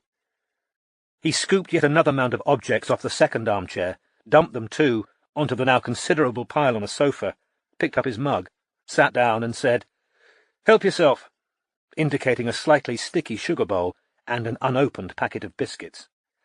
"Thanks very much," said Strike, spooning sugar into his tea. "So," said Gregory, looking mildly excited, "you're trying to prove Creed killed Margot Bamborough?" "Well," said Strike, "I'm trying to find out what happened to her, and one possibility, obviously, is Creed." "Did you see in the paper last weekend one of Creed's drawings selling for over $1,000? "Missed that," said Strike. "Yeah, it was in the Observer. Self-portrait in pencil, done when he was in Belmarsh. Sold on a website where you can buy serial killer art. Crazy world." "It is," agreed Strike. "Well, as I said on the phone, what I'd really like to talk to you about is your father." "Yes," said Gregory. and some of his jauntiness left him. I don't know how much you know. That he took early retirement following a breakdown. Well, yes, that's it in a nutshell, said Gregory. His thyroid was at the bottom of it, overactive and undiagnosed for ages. He was losing weight, not sleeping. There was a lot of pressure on him, you know, not just from the force, the press as well. People were very upset. Well, you know, a missing doctor. Mum put him acting a bit oddly down to stress. In what way was he acting oddly? Well, he took over the spare room and wouldn't let anyone in there, said Gregory. And before Strike could ask for more details, he continued, after they found out about his thyroid and got him on the right drugs, he went back to normal. But it was too late for his career. He got his pension, but he felt guilty about the Bamborough case for years. He blamed himself, you know, thinking that if he hadn't been so ill, he might have got him. Because Margot Bamborough wasn't the last woman Creed took. I suppose you'll know all about that. He abducted Andrea Houghton after he took Bamborough.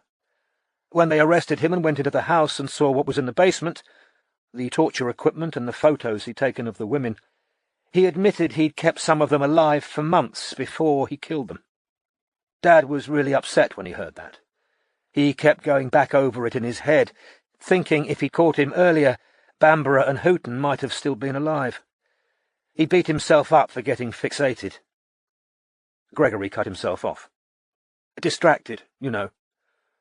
So even once your father had recovered, he still thought Creed had taken Margot. Oh, yeah, definitely, said Gregory, looking mildly surprised that this was in question. They ruled out all the other possibilities, didn't they?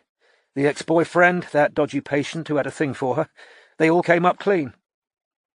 Rather than answering this with his honest view, which was that Talbot's unfortunate illness had allowed valuable months to pass in which all suspects, Creed included, had had time to hide a body, cover up evidence, refine their alibis, or all three, Strike took from an inside pocket the piece of paper on which Talbot had written his Pitman message, and held it out to Gregory. "Wanted to ask you about something. I think that's your father's handwriting." "Where did you get this?" asked Gregory, taking the paper cautiously. "From the police file. It says, 'And that is the last of them, the 12th, and the circle will be closed upon finding the 10th. And then there's an unknown word, Baphomet. Transcribe in the true book,' said Strike. "And I was wondering whether that meant anything to you." At that moment there came a particularly loud crash from overhead. With a hasty "excuse me," Gregory laid the paper on top of the tea-tray and hurried from the room. Strike heard him climbing the stairs, and then a telling off. It appeared that one of the twins had overturned a chest of drawers. Soprano voices united in exculpation and counter-accusation. Through the net curtains, Strike now saw an old Volvo pulling up outside the house. A plump, middle-aged brunette in a navy raincoat got out, followed by two boys, whom he guessed to be around 14 or 15. The woman went to the boot of the car and took out 2 sports bags and several bags of shopping from Aldi. The boys, who began to slouch towards the house, had to be called back to assist her. Gregory arrived back at the sitting-room door just as his wife entered the hall. One of the teenage boys shoved his way past Gregory to survey the stranger with the amazement appropriate to spotting an escaped zoo animal. "Hi," said Strike. The boy turned in astonishment to Gregory.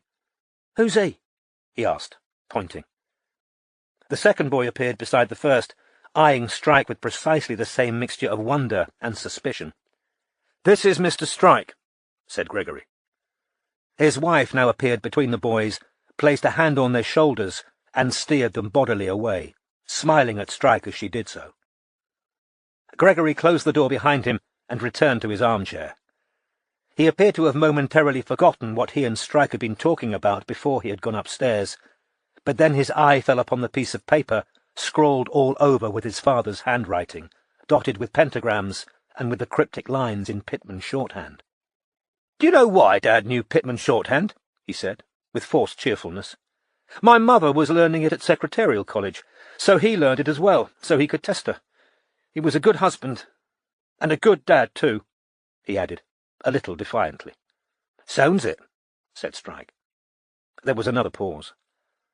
"Look," said Gregory, "they kept the specifics of Dad's illness out of the press at the time. He was a good copper, and it wasn't his fault he got ill. My mother's still alive. She'd be devastated if it all got out now." "I can appreciate—" "Actually, I'm not sure you can," said Gregory, flushing slightly. He seemed a polite and mild man, and it was clear that this assertive statement cost him some effort. "The families of some of Creed's victims afterwards, there was a lot of ill feeling towards Dad. They blamed him for not getting Creed, for screwing it all up. People wrote to the house telling him he was a disgrace. Mum and Dad ended up moving. From what you said on the phone, I thought you were interested in Dad's theories, not in stuff like that," he said, gesturing at the pentagram-strewn paper. "I'm very interested in your father's theories," said Strike. Deciding that a little duplicity was called for, or at least a little reframing of the facts, the detective added, "Most of what your father wrote in the case file is entirely sound. He was asking all the right questions, and he noticed the speeding van," said Gregory quickly. "Exactly," said Strike. "Rainy night, exactly like when Vera Kenny and Gail Reitman were abducted." "Right," said Strike, nodding. "The two women who were struggling together," said Gregory. "That last patient, the woman who looked like a man. I mean, you've got to admit, you add all that together—" "This is what I'm talking about," said Strike. "He might have been ill, but he still knew a clue when he saw one. All I want to know is whether the shorthand means anything I should know about." Some of Gregory's excitement faded from his face. "No," he said, "it doesn't. That's just his illness talking." "You know," said Strike slowly, "your father wasn't the only one who saw Creed as satanic. The title of the best biography of him—" "The Demon of Paradise Park." "Exactly. Creed and Baphomet have a lot in common," said Strike. In the pause that followed, they heard the twins running downstairs and loudly asking their foster mother whether she'd bought chocolate mousse. "Look, I'd love you to prove it was Creed," said Gregory at last. "Prove Dad was right all along. There'd be no shame in Creed being too clever for him. He was too clever for Lawson as well. He's been too clever for everyone. I know there wasn't any sign of Margot Bamborough in Creed's basement, but he never revealed where he'd put Andrea Houghton's clothes and jewellery either. He was varying the way he disposed of bodies at the end. He was unlucky with Houghton, chucking her off the cliffs. Unlucky the body was found so quickly." "All true," said Strike. Strike drank his tea, while Gregory absent-mindedly chewed off a hangnail. A full minute passed before Strike decided that further pressure was required. "This business about transcribing in the true book." He knew by Gregory's slight start that he'd hit the bullseye. "I wondered whether your father kept separate records from the official file, and if so," said Strike, when Gregory didn't answer, "whether they're still in existence." Gregory's wondering gaze fixed itself once more on Strike. "Yeah, all right," he said. "Dad thought he was looking for something supernatural. We didn't know that until near the end, until we realized how ill he was. He was sprinkling salt outside our bedroom doors every night to keep out Baphomet. He'd made himself what Mum thought was a home office in the spare room, but he was keeping the door locked. The night he was sectioned," said Gregory, looking miserable, "he came running out of it, shouting. He woke us all up. My brother and I came out onto the landing. Dad had left the door to the spare room open, and we saw pentagrams all over the walls and lit candles.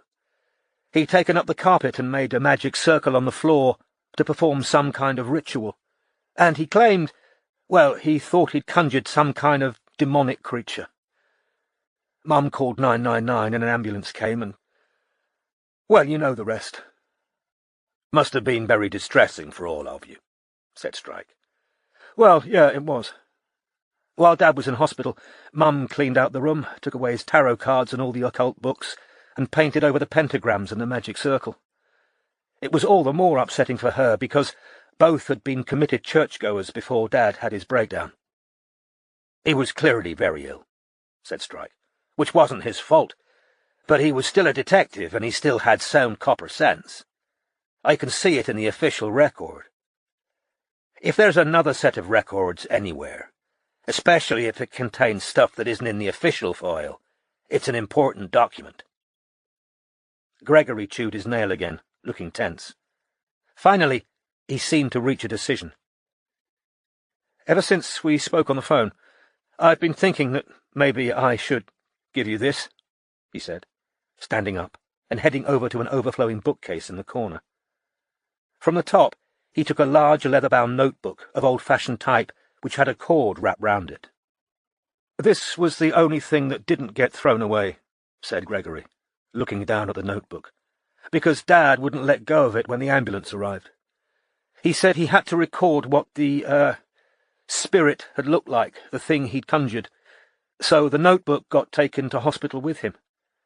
They let him draw the demon, which helped the doctors understand what had been going on in his head, because at first he didn't want to talk to them. I found all this out afterwards. They protected me and my brother from it while it was going on.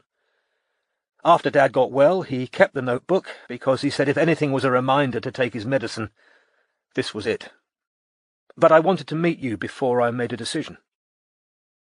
Resisting the urge to hold out his hand, Strike sat trying to look as sympathetic as his naturally surly features would allow. Robin was far better at conveying warmth and empathy.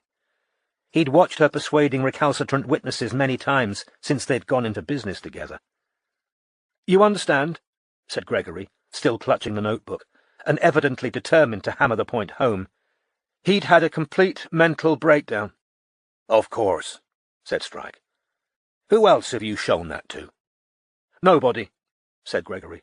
"It's been up in our attic for the last 10 years. We had a couple of boxes of stuff from Mum and Dad's old house up there. Funny, you turning up just as the loft was being mucked out. Maybe this is all Dad's doing. Maybe he's trying to tell me it's okay to pass this over." Strike made an ambiguous noise, designed to convey agreement that the Talbots' decision to clear out their loft had been somehow prompted by Gregory's dead father, rather than the need to accommodate 2 extra children. "Take it," said Gregory abruptly, holding out the old notebook. Strike thought he looked relieved to see it pass into someone else's possession. "I appreciate your trust. If I find anything in here I think you can help with, would it be all right to contact you again?" "Yes, of course," said Gregory. "You've got my email address. I'll give you my mobile number." 5 minutes later, Strike was standing in the hall, shaking hands with Mrs. Talbot as he prepared to return to his office. "Lovely to meet you," she said. "I'm glad he's given you that thing. You never know, do you?" And with the notebook in his hand, Strike agreed that you never did. Chapter 18. So the fair Britomart, having disclosed her cloudy care into a wrathful stour, the mist of grief dissolved. Edmund Spenser, The Fairy Queen. Robin, who'd recently given up many weekends to cover the agency's workload, took the following Tuesday and Wednesday off at Strike's insistence. Her suggestion that she come into the office to look at the notebook Gregory Talbot had given Strike, and to go systematically through the last box of the police file, which neither of them had yet had time to examine, had been sternly vetoed by the senior partner. Strike knew there was no time left this year for Robin to take all the leave she was owed, but he was determined that she should take as much as she could. However, if Strike imagined that Robin derived much pleasure from her days off, he was wrong. She spent Tuesday dealing with mundanities such as laundry and food shopping, and on Wednesday morning set off for a twice-postponed appointment with her solicitor. When she'd broken the news to her parents that she and Matthew were to divorce a little over a year after they'd married, her mother and father had wanted her to use a solicitor in Harrogate, who was an old family friend. "I live in London. Why would I use a law firm in Yorkshire?" Robin had chosen a lawyer in her late 40s called Judith, whose dry humour, spiky grey hair, and thick black-rimmed glasses had endeared her to Robin when they first met. Robin's feeling of warmth had abated somewhat over the ensuing 12 months. It was hard to maintain fondness for the person whose job it was to pass on the latest intransigent and aggressive communications from Matthew's lawyer. As the months rolled past, Robin noticed that Judith occasionally forgot or misremembered information pertinent to the divorce. Robin, who always took care to give her own clients the impression that their concerns were uppermost in her mind at all times, couldn't help wondering whether Judith would have been more meticulous if Robin had been richer. Like Robin's parents, Judith had initially assumed that this divorce would be quick and easy, a matter of 2 signatures and a handshake. The couple had been married a little over a year, and there were no children, not even a pet to argue over. Robin's parents had gone so far as to imagine that Matthew, whom they'd known since he was a child, must feel such shame at his infidelity that he'd want to compensate Robin by being generous and reasonable over the divorce. Her mother's growing fury towards her ex-son-in-law was starting to make Robin dread her phone calls home. The offices of Sterling and Cobbs were a 20-minute walk away from Robin's flat on North End Road. Zipping herself into a warm coat, umbrella in hand, Robin chose to walk that morning purely for the exercise, because she'd spent so many long hours in her car of late, sitting outside the weatherman's house, waiting for postcard. Indeed, the last time she'd walked for a whole hour had been inside the National Portrait Gallery, a trip that had been fruitless, except for one tiny incident that Robin had discounted, because Strike had taught her to mistrust the hunches so romanticised by the non-investigative public, which, he said, were more often than not born of personal biases or wishful thinking. Tired, dispirited, and knowing full well that nothing she was about to hear from Judith was likely to cheer her up, Robin was passing a bookies when her mobile rang. Extracting it from her pocket took a little longer than usual because she was wearing gloves, and she consequently sounded a little panicky when she finally managed to answer the unknown number. Yes, hello, Robin Ellacott speaking. Oh, hi, this is Eden Richards. For a moment, Robin couldn't for the life of her think who Eden Richards was. The woman on the end of the line seemed to divine her dilemma, because she continued, Wilma Baylis's daughter. You sent me and my brothers and sisters messages. You wanted to talk to us about Margot Bamborough.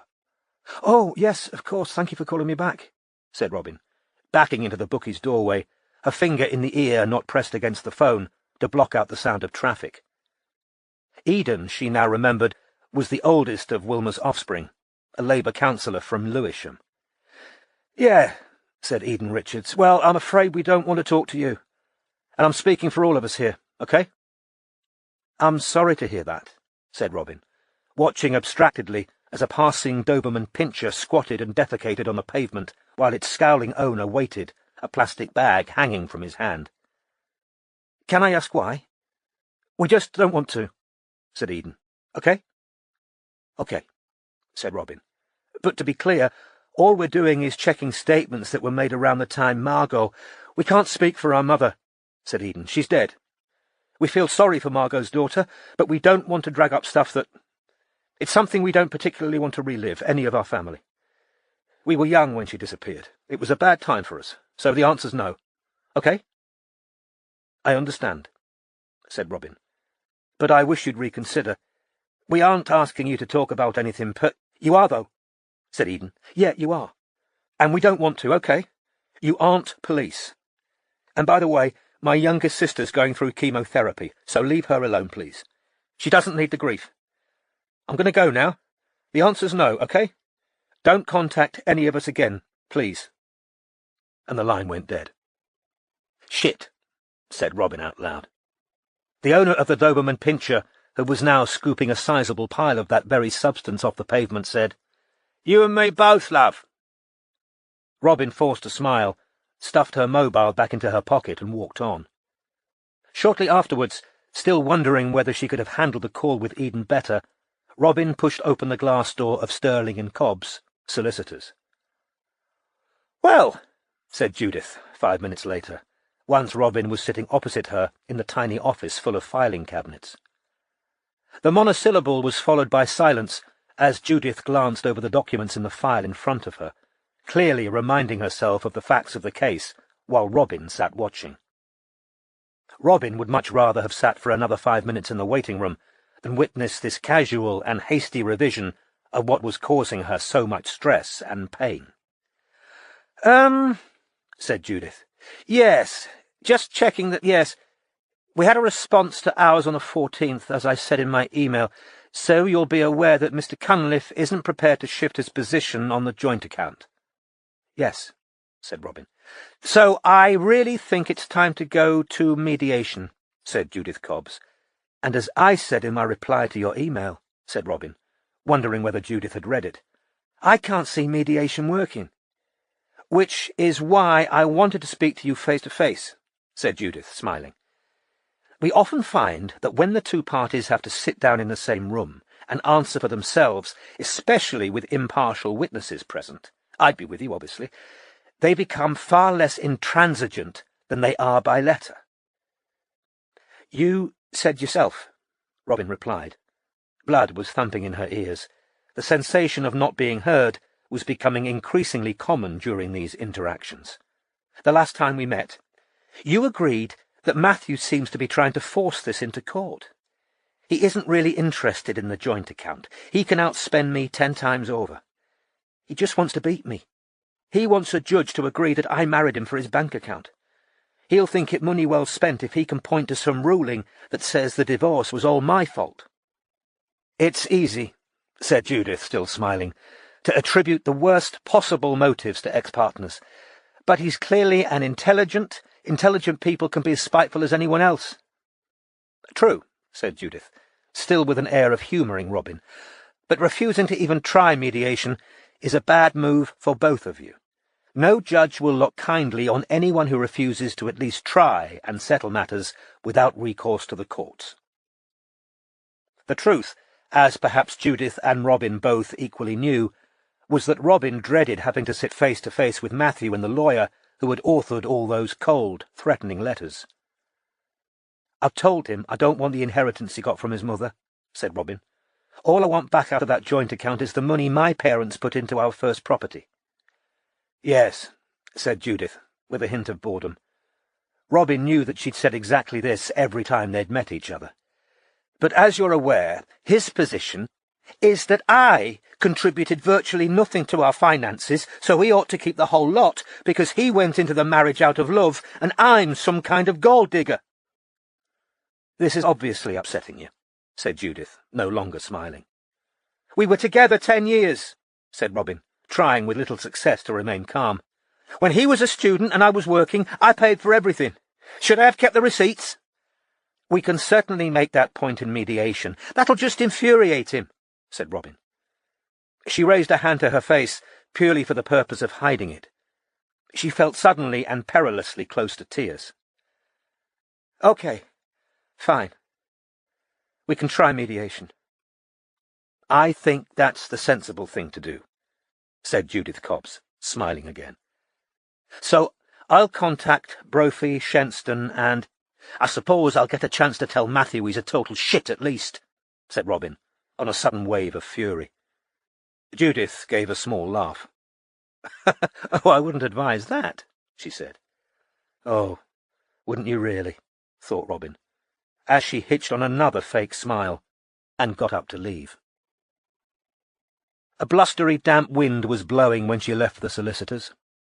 Robin trudged back towards Finborough Road until finally, her face numb, her hair whipping into her eyes, she turned into a small cafe where, in defiance of her own healthy eating rules, she bought a large latte and a chocolate brownie. She sat and stared out at the rain-swept street, enjoying the comfort of cake and coffee, until her mobile rang again. It was Strike. "Hi," she said, through a mouthful of brownie. "Sorry. Eating." "Wish I was," he said. "I'm outside the bloody theatre again. I think Barclay's right. We're not going to get anything on Twinkle Toes. I got Bamborough news." "So have I," said Robin, who had managed to swallow the mouthful of brownie. "But it isn't good news. Wilma Baylis's children don't want to talk to us." "The cleaner's kids? Why not?" "Wilma wasn't a cleaner by the time she died," Robin reminded him. "She was a social worker." Even as she said it, Robin wondered why she felt the need to correct him. Perhaps it was simply that if Wilma Bayliss was to be forever referred to as a cleaner, she, Robin, might as well be forever called the temp. "All right, why don't the social workers' kids want to talk to us?" asked Strike. "The one who called me, Eden, she's the eldest, said they didn't want to drag up what had been a difficult time for the family.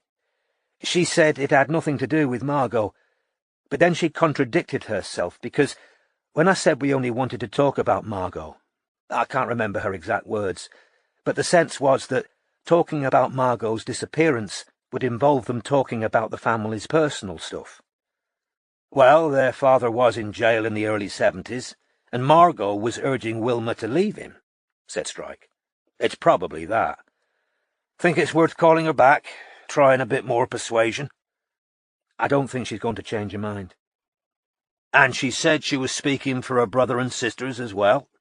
"Yes. One of them's having chemotherapy. She warned me specifically away from her." "OK, avoid her, but one of the others might be worth a shot." "That'll annoy Eden." "Probably, but we've got nothing to lose now, have we?" "Suppose not," said Robin. "So what's your news?" "The practice nurse and the receptionist, the one who isn't Gloria Conti." "Irene Bull," said Robin. "Irene Bull, now Hickson, exactly. They're both happy to talk to us. Turns out they've been friends since the St. John's practice days. Irene will be delighted to host Janice and us at her house on Saturday afternoon. I think we should both go." Robin turned her mobile to speakerphone so that she could check the rota she kept on her phone. The entry for Saturday read, "Strike's birthday, TT girlfriend." "I'm supposed to be following 2 times girlfriend," said Robin, switching back from speakerphone. "Sod that. Morris can do it," said Strike. "You can drive us, if you don't mind," he added. And Robin smiled. "No, I don't mind," she said. "Well, great," said Strike. "Enjoy the rest of your day off." He rang off. Robin picked up the rest of the brownie and finished it slowly, savouring every bite. In spite of the prospect of mediation with Matthew, and doubtless because of a much-needed infusion of chocolate, she felt a good deal happier than she had 10 minutes previously. Chapter 19. There did I find mine only faithful friend, in heavy plight and sad perplexity, whereof I sorry, yet myself did bend, him to recomfort with my company. Edmund Spenser, The Fairy Queen. Strike never told anyone that his birthday was imminent, and avoided announcing it on the day itself. It wasn't that he didn't appreciate people remembering. Indeed, he tended to be far more touched when they did than he ever let show. But he had an innate dislike of scheduled celebration and forced jollity, and of all inane practices, having happy birthday sung to him was one of his least favourites. As far back as he could remember, the day of his birth had brought up unhappy memories on which he chose, usually successfully, not to dwell. His mother had sometimes forgotten to buy him anything when he was a child. His biological father had never acknowledged the date. Birthdays were inextricably linked with the knowledge, which had long since become part of him, that his existence was accidental, that his generic inheritance had been contested in court, and that the birth itself had been fucking hideous, darling. If men had to do it, the human race would be extinct in a year. To his sister Lucy, it would have been almost cruel to let a loved one's birthday pass without a card, a gift, a phone call, or, if she could manage it, a party, or at the very least a meal. This was why he usually lied to Lucy, pretending to have plans so as to avoid having to go all the way out to her house in Bromley and participate in a family dinner that she'd enjoy far more than he would. Not long ago, he'd happily have celebrated with a takeaway at his friends Nick and Isla's, but Isla had suggested Robin accompany Strike, and as Strike had decided many weeks ago that Isla's increasingly open attempts at matchmaking could only be successfully countered by a blanket refusal to cooperate, he'd pretended that he was going to Lucy's instead. The one joyless hope Strike had for his 39th birthday was that Robin would have forgotten it, because, if she did, his own omission would be cancelled out, they'd be quits. He descended the metal stairs to the office on Friday morning and saw, to his surprise, 2 packages and 4 envelopes sitting beside the usual pile of mail on Pat's desk. The envelopes were all of different colours. Apparently, friends and family had decided to make sure birthday greetings reached him in time for the weekend. "Is it your birthday?" Pat asked in her deep, gravelly voice, still staring at her monitor and typing, electronic cigarette jammed between her teeth as usual. "Tomorrow," said Strike, picking up the cards. He recognised the handwriting on 3 of them, but not the 4th. "Many happy returns," grunted Pat, over the clacking of her keyboard. "You should have said." Some spirit of mischief prompted Strike to ask, "Why, would you have baked me a cake?" "No," said Pat indifferently. "Might have got you a card, though." "Lucky I didn't say, then. 1 fewer trees died." "It wouldn't have been a big card," said Pat, unsmiling, her fingers still flying over the keyboard. Grinning slightly, Strike removed himself, his cards and packages into the inner office, and later that evening took them upstairs with him, still unopened. He woke on the 23rd, with his mind full of his trip to Greenwich with Robin later, and only remembered the significance of the day when he saw the presents and cards on the table. The packages contained a sweater from Ted and Joan and a sweatshirt from Lucy. Isla, Dave Polwarth and his half-brother Al had all sent joke cards which, while not actually making him laugh, were vaguely cheering. He slipped the 4th card out of its envelope. It had a photograph of a bloodhound on the front, and Strike considered this for a second or two, wondering why it had been chosen. He'd never owned a dog, and while he had a mild preference for dogs over cats, having worked alongside a few in the military, he wouldn't have said dog-loving was one of his salient characteristics. Flicking the card open, he saw the words, "Happy birthday, Cormoran. Best, Johnny. Brackets, Dad." For a few moments, Strike merely looked at the words, his mind as blank as the rest of the card. The last time he'd seen his father's writing, he'd been full of morphine after his leg had been blown off. As a child, he'd occasionally caught a glimpse of his father's signature on legal documents sent to his mother. Then he'd stared awestruck at the name, as though he were glimpsing an actual part of his father, as though the ink were blood, and solid proof that his father was a real human being, not a myth. Quite suddenly, and with a force that shocked Strike, he found himself full of rage on behalf of the small boy who would once have sold his soul to receive a birthday card from his father.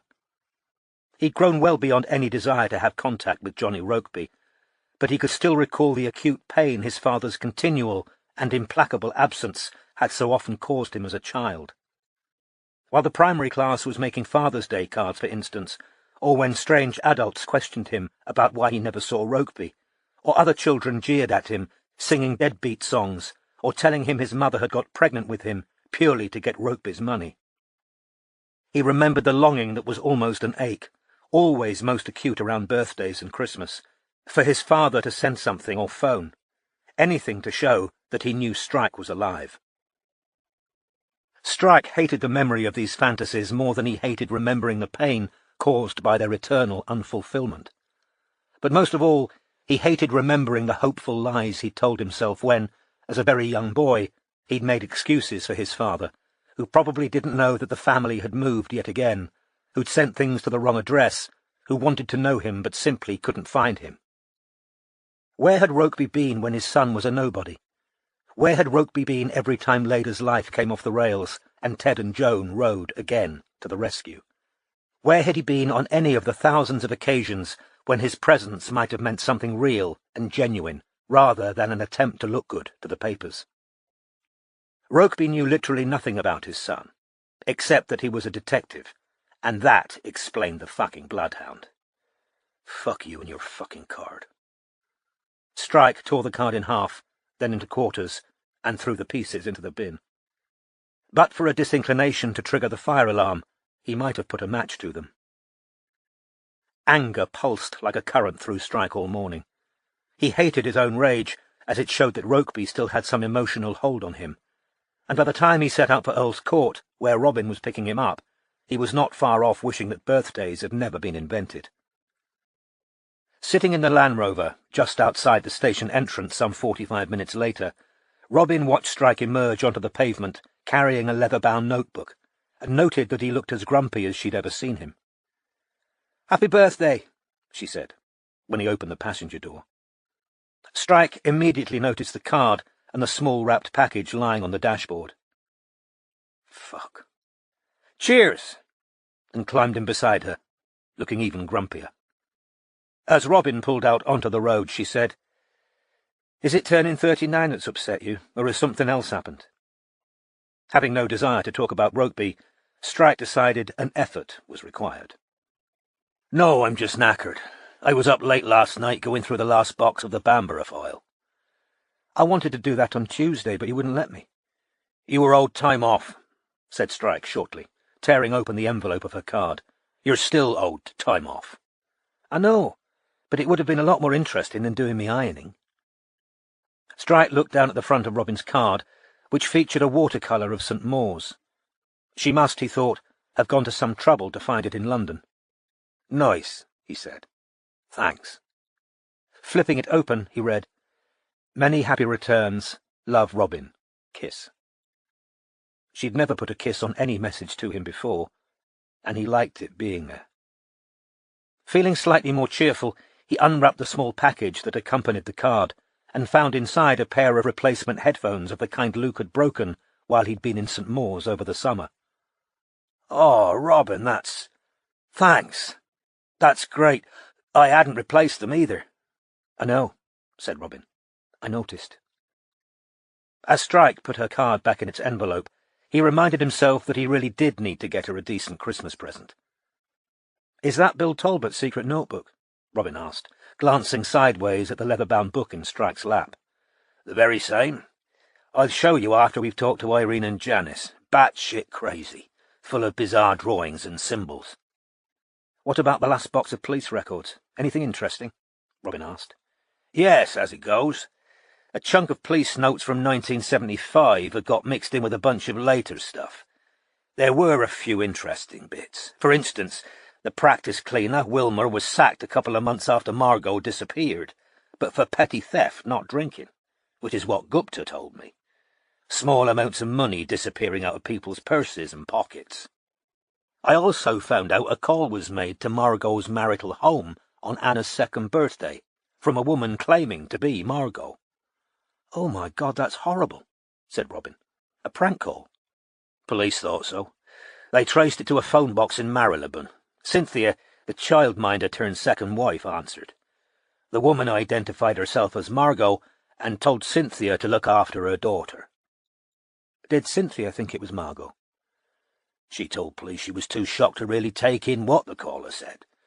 She thought it sounded a bit like her, but on balance it sounded more like someone imitating her." "What makes people do things like that?" Robin asked, in genuine perplexity. "They're shits," said Strike.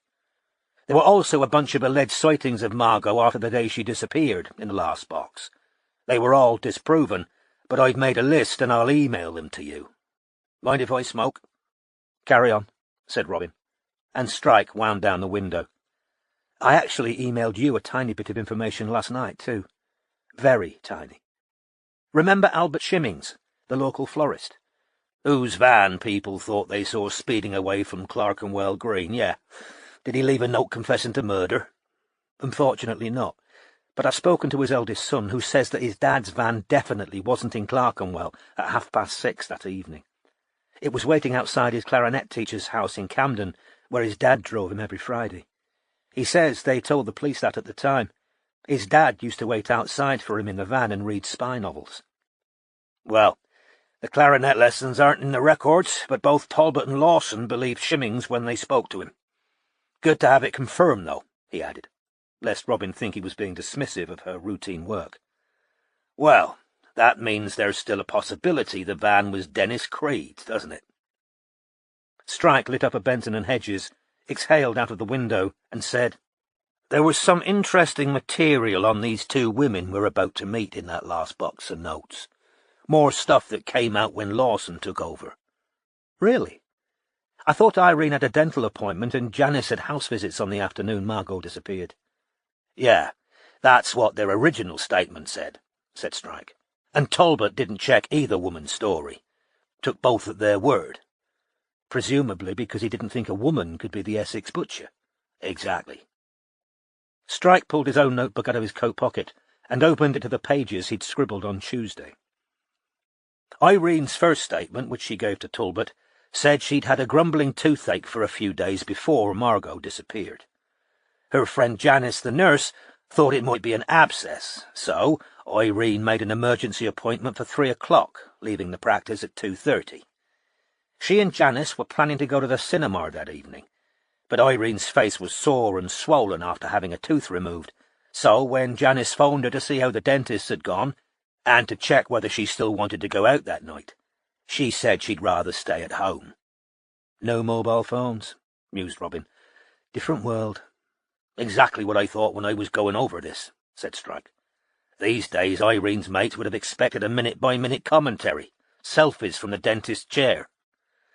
Talbot gave his officers to understand that he'd personally contacted the dentist to check this story, but he hadn't. Wouldn't put it past him to have consulted a crystal ball. Ha ha! I'm not kidding. Wait till you see his notebook. Strike turned a page.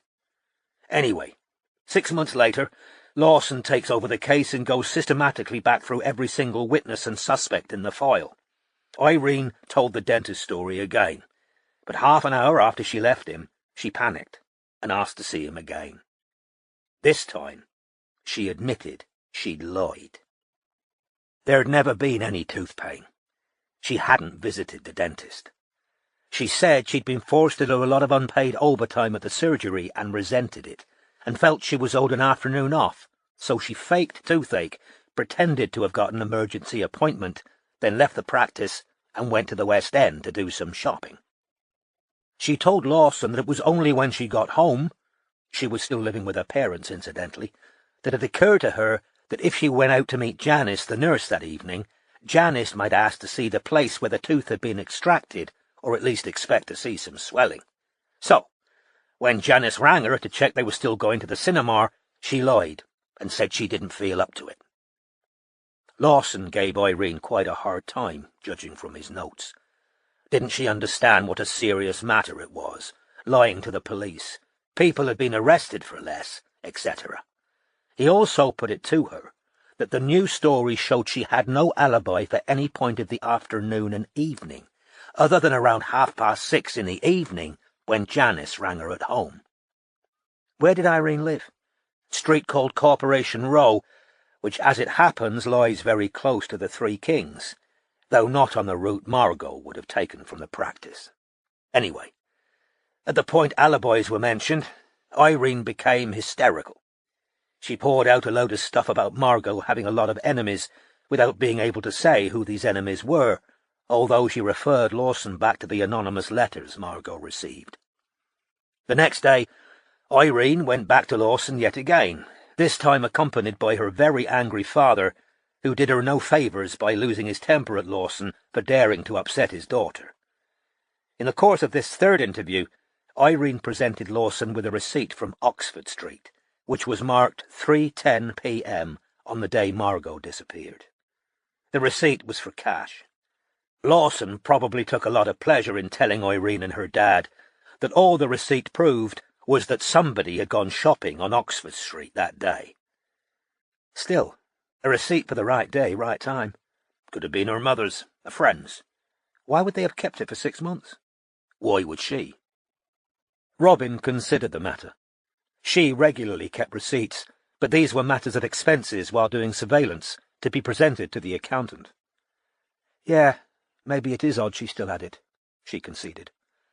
But Lawson never managed to get anything further out of her. I don't think he genuinely suspected her, mind you. I get the impression he just didn't like her. He pressed her very hard on the anonymous notes she claimed to have seen, the ones mentioning hellfire. I don't think he believed in them. I thought the other receptionist confirmed she'd seen one. She did. Nothing to say they weren't in cahoots, though. No trace of the notes was ever found. That'd be a serious lie, said Robin. With a fake dental appointment, I can see why she fibbed and why she'd have been frightened to admit it afterwards. Lying about anonymous notes in the context of a missing person, though. Ah, but don't forget, Irene was already telling the story of the anonymous notes before Margot went missing. It's more of the same, isn't it? The two receptionists could have invented these threatening notes for the pleasure of starting a malicious rumour, then found it impossible to back away from the lie after Margot disappeared. Anyway, said Strike, flicking over a couple of pages, so much for Irene. Now for her best buddy, the practice nurse. Janice's original statement was that she drove around all afternoon making house calls. The last visit, which was to an old lady with multiple health issues, kept her longer than she expected. She left there around 6 and hurried straight to a call box to ring Irene at home to see whether they were still on for the cinema that evening. Irene said she didn't feel up to it, but Janice had already got herself a babysitter and was desperate to see the movie, James Caan the Gambler, so she went anyway. Watched the movie alone, then went back to the neighbours, picked up her son, and went home. Talbot didn't bother to check any of this, but a zealous junior officer did on his own initiative, and it all checked out. All the patients confirmed that Janice had been at their houses at the right times. The babysitter confirmed that Janice returned to pick up her son when expected. Janice also produced a half-torn ticket for the movie out of the bottom of her handbag. Given that this was less than a week after Margot disappeared, it doesn't seem particularly fishy, her still having it. On the other hand, a torn ticket is no more proof that she sat through the movie than the receipt is proof Irene went shopping. He threw his cigarette end out of the window. "Where did Janice's last patient of the day live?" asked Robin, and Strike knew that her mind was running on distances and timings. "Gopsall Street, which is about a 10-minute drive from the practice. It would have been just possible for a woman in a car to have intercepted Margot on the way to the Three Kings, assuming Margot was walking very slowly, or was delayed somewhere along the route, or left the practice later than Gloria said she did. But it would have required luck, because, as we know, some of the path Margot would have taken was pedestrianised. And I can't really see why you'd make arrangements with a friend to go to the cinema if you were planning to abduct someone," said Robin. "Nor can I," said Strike, "but I'm not finished. When Lawson takes over the case, he finds out that Janice lied to Talbot as well." "You're kidding?" "Nope. Turns out she didn't actually have a car. 6 weeks before Margot disappeared, Janice's ancient Morris Minor gave up the ghost and she sold it for scrap. From that time onwards, she was making all her house calls by public transport and on foot. She hadn't wanted to tell anyone at the practice that she was carless in case they told her she couldn't do her job. Her husband had walked out, leaving her with a kid. She was saving up to get a new car, but she knew it was going to take a while, so she pretended the Morris Minor was in the garage, or that it was easier to get the bus if anyone asked. But if that's true—" "It is. Lawson checked it all out, questioned the scrap yard and everything." "Then that surely puts her completely out of the frame for an abduction." "I'm inclined to agree," said Strike. "She could have got a cab, of course, but the cabbie would have had to be in on the abduction too. No. The interesting thing about Janice is that in spite of believing she was entirely innocent, Talbot interviewed her a total of 7 times, more than any other witness or suspect." 7 times? Yep. He had a kind of excuse at first. She was a neighbour of Steve Douthwaite's, Margot's acutely stressed patient. Interviews 2 and 3 were all about Douthwaite, who Janice knew to say hello to. Douthwaite was Talbot's preferred candidate for the Essex butcher, so you can follow his thought processes. You would question neighbours if you thought someone might be butchering women at home. But Janice wasn't able to tell Talbot anything about Douthwaite beyond what we already know. And Talbot still kept going back to her. After the 3rd interview, he stopped asking her about Douthwaite, and things got very strange indeed. Among other things, Talbot asked whether she'd ever been hypnotised, whether she'd be prepared to try it, asked her all about her dreams, and urged her to keep a diary of them so he could read it, and also to make him a list of her most recent sexual partners. He did what?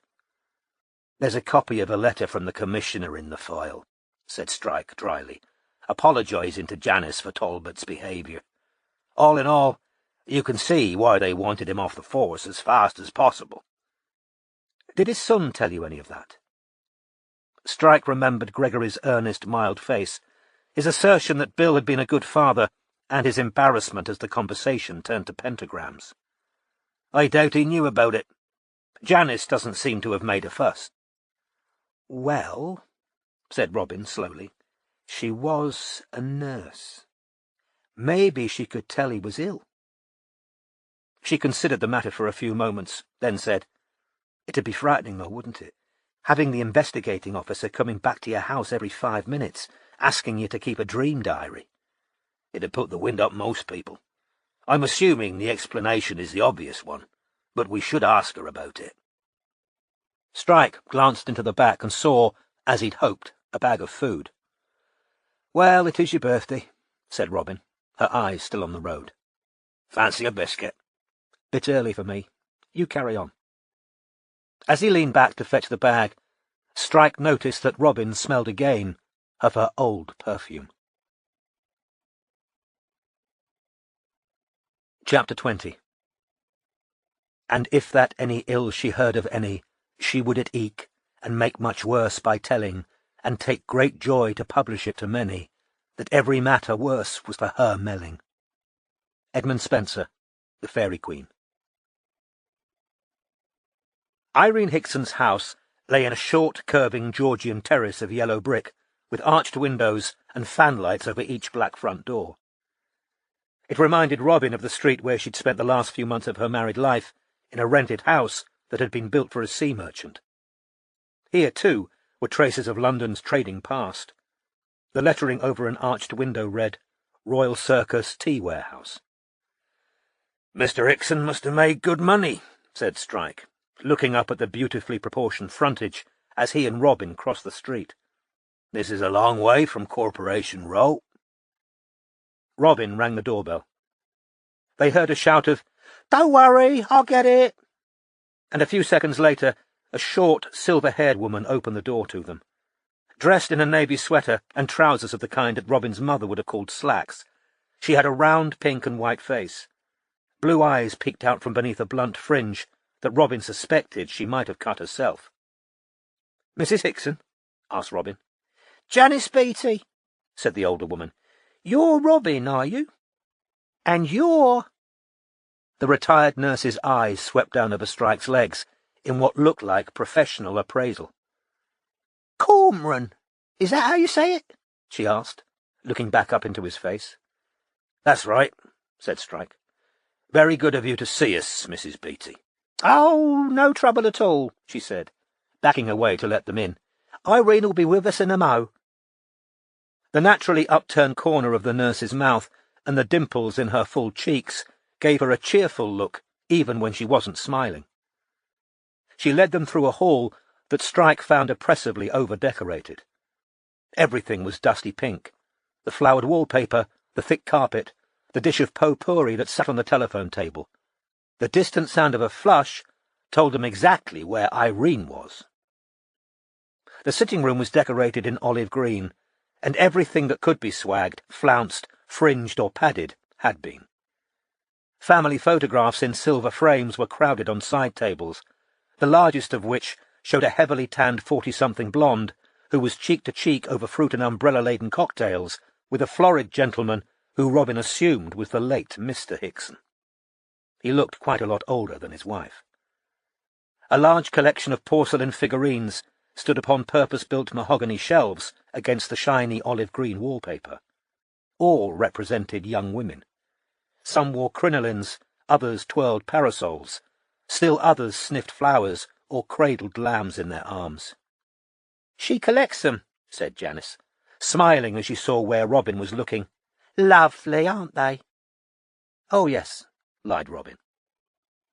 Janice didn't seem to feel she had the right to invite them to sit down without Irene present, so the three of them remained standing beside the figurines. Have you come far? She asked them politely. But before they could answer, a voice that commanded attention said, "Hello! Welcome!" Like her sitting room, Irene Hickson presented a first impression of over-embellished, over-padded opulence.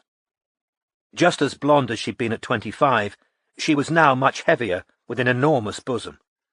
She'd outlined her hooded eyes in black, pencilled her sparse brows into a high, Pierrot-ish arch, and painted her thin lips in scarlet.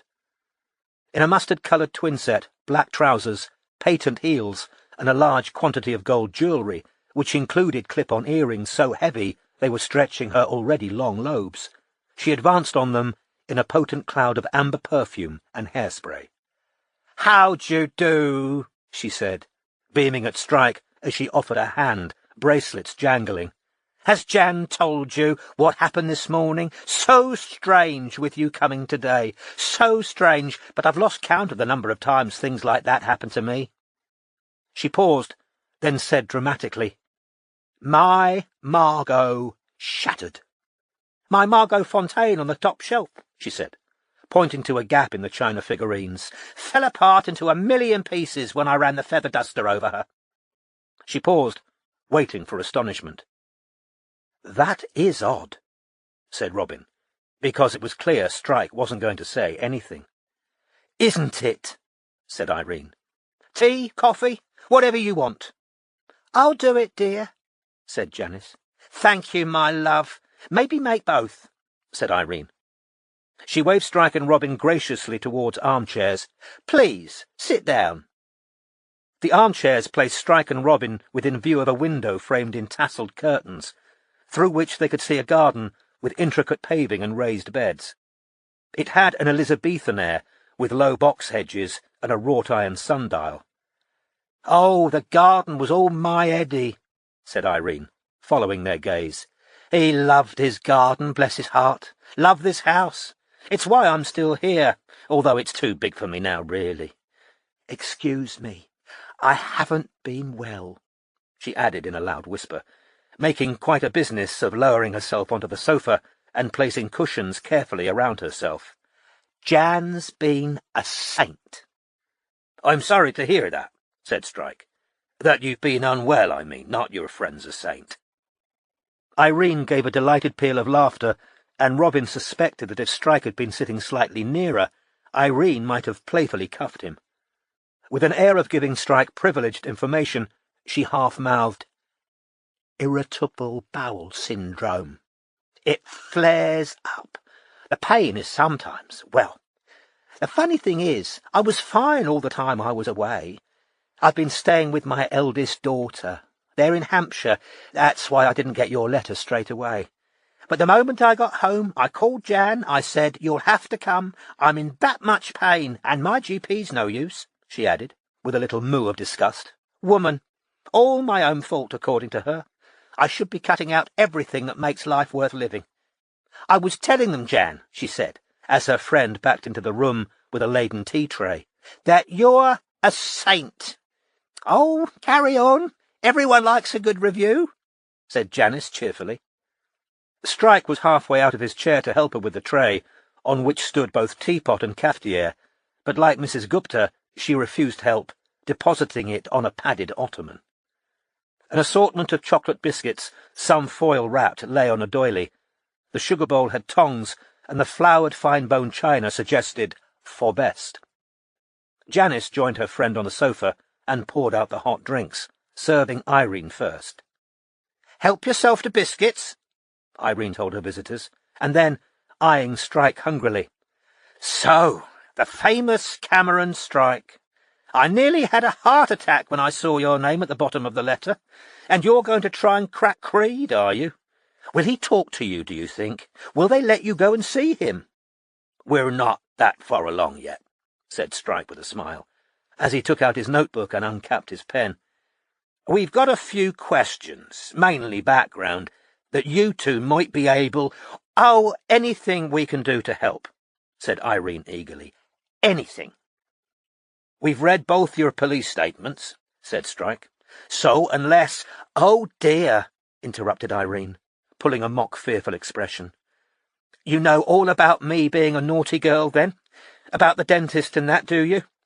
There'll be young girls out there doing it right now, fibbing to get a few hours off. But just my luck I picked the day Margot— Sorry, I don't mean that, Irene said, catching herself. I don't. This is how I get myself in trouble, she said, with a little laugh. Steady, girl, Eddie would have said, wouldn't he, Jan? She said, tapping her friend on the arm. Wouldn't he have said, steady, girl? He would, said Janice, smiling and nodding. I was going to say, Strike continued, that unless either of you have got anything to add— Oh, don't think we haven't thought about it, interrupted Irene again. If we'd remembered anything else, we'd have been straight down the police station, wouldn't we, Jan?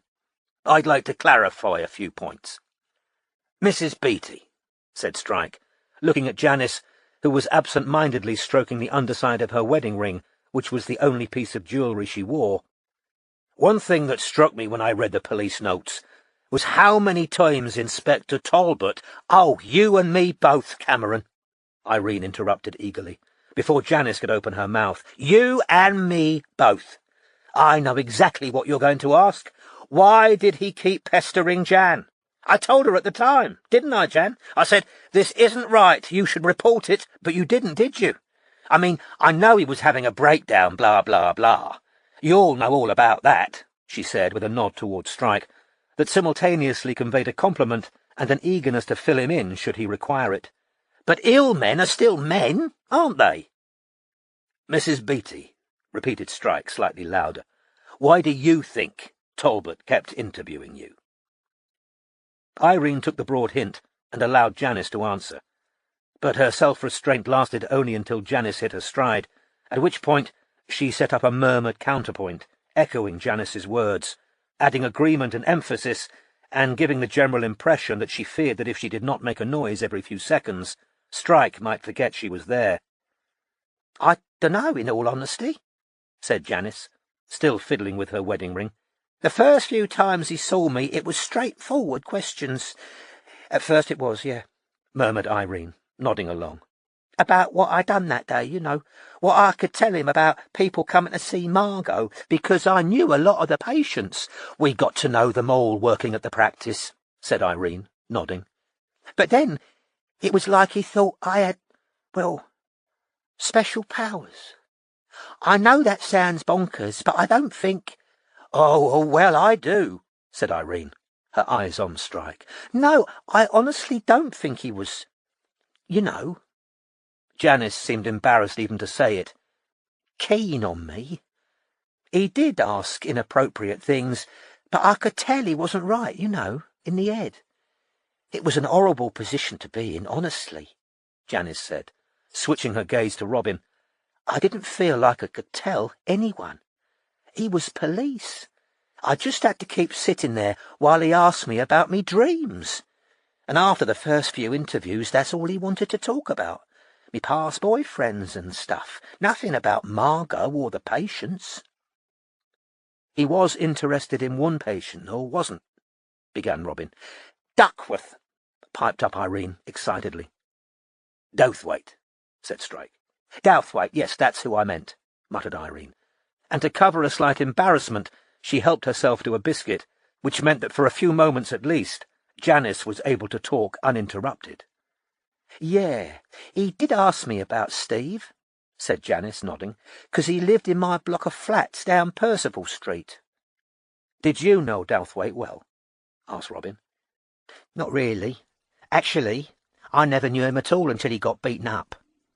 I come home late and found a load of people on the landing with him. People knew I was a nurse, so there's me with my son Kevin under one arm and shopping in the other hand. But Steve was in a right state, so I had to help. He didn't want the police called, but he'd had the sort of beating that can leave you with internal injuries. The other geezer had used a bat. Jealous husband. Who had completely the wrong end of the stick, didn't he? Interrupted Irene. Because Douthwaite was queer, she said, with a shout of laughter. He was only friends with the wife, but this jealous idiot thinks— Well, I don't know if Steve was queer, began Janice, but there was no stopping Irene. Man, woman, 2 and 2 makes 5. My Eddie was exactly the same. Jan, bear me out. What was Eddie like? She said, tapping Janice's arm again. Exactly the same, wasn't he? I remember once I said, Eddie, you think if I so much look at a man, he can be queer, he can be Welsh. But after you told me, Jan, I thought, yeah, that Duckworth Dow thing is a bit camp. When he came in the surgery afterwards, I could see it. Good looking, but a bit soft. But I don't know whether he was queer, Irene. I didn't know him well enough to... He kept coming back to see you, Irene chided her. You told me he did. Kept coming back to your place for tea and sympathy and telling you all his problems. It were only a couple of times, said Janice. We chat, passing on the stairs, and one time he helped me with my shopping and come in for a cup of tea. But he asked you, prompted Irene. I'm getting to that, dear, said Janice, with what Strike thought was remarkable patience. He was getting headaches, she told Strike and Robin, and I told him he needed to go and see a doctor for headaches. I couldn't diagnose him. I mean, I felt a bit sorry for him, but I didn't want to get in the habit of holding out-of-hours clinics in me flat. I had Kevin to look after. So you think Douthwaite's visits to Margot was because of his health? Asked Robin. Not because he had a romantic interest in. He did send her chocolate one time, said Irene, but if you ask me, it was more like she was an agony aunt.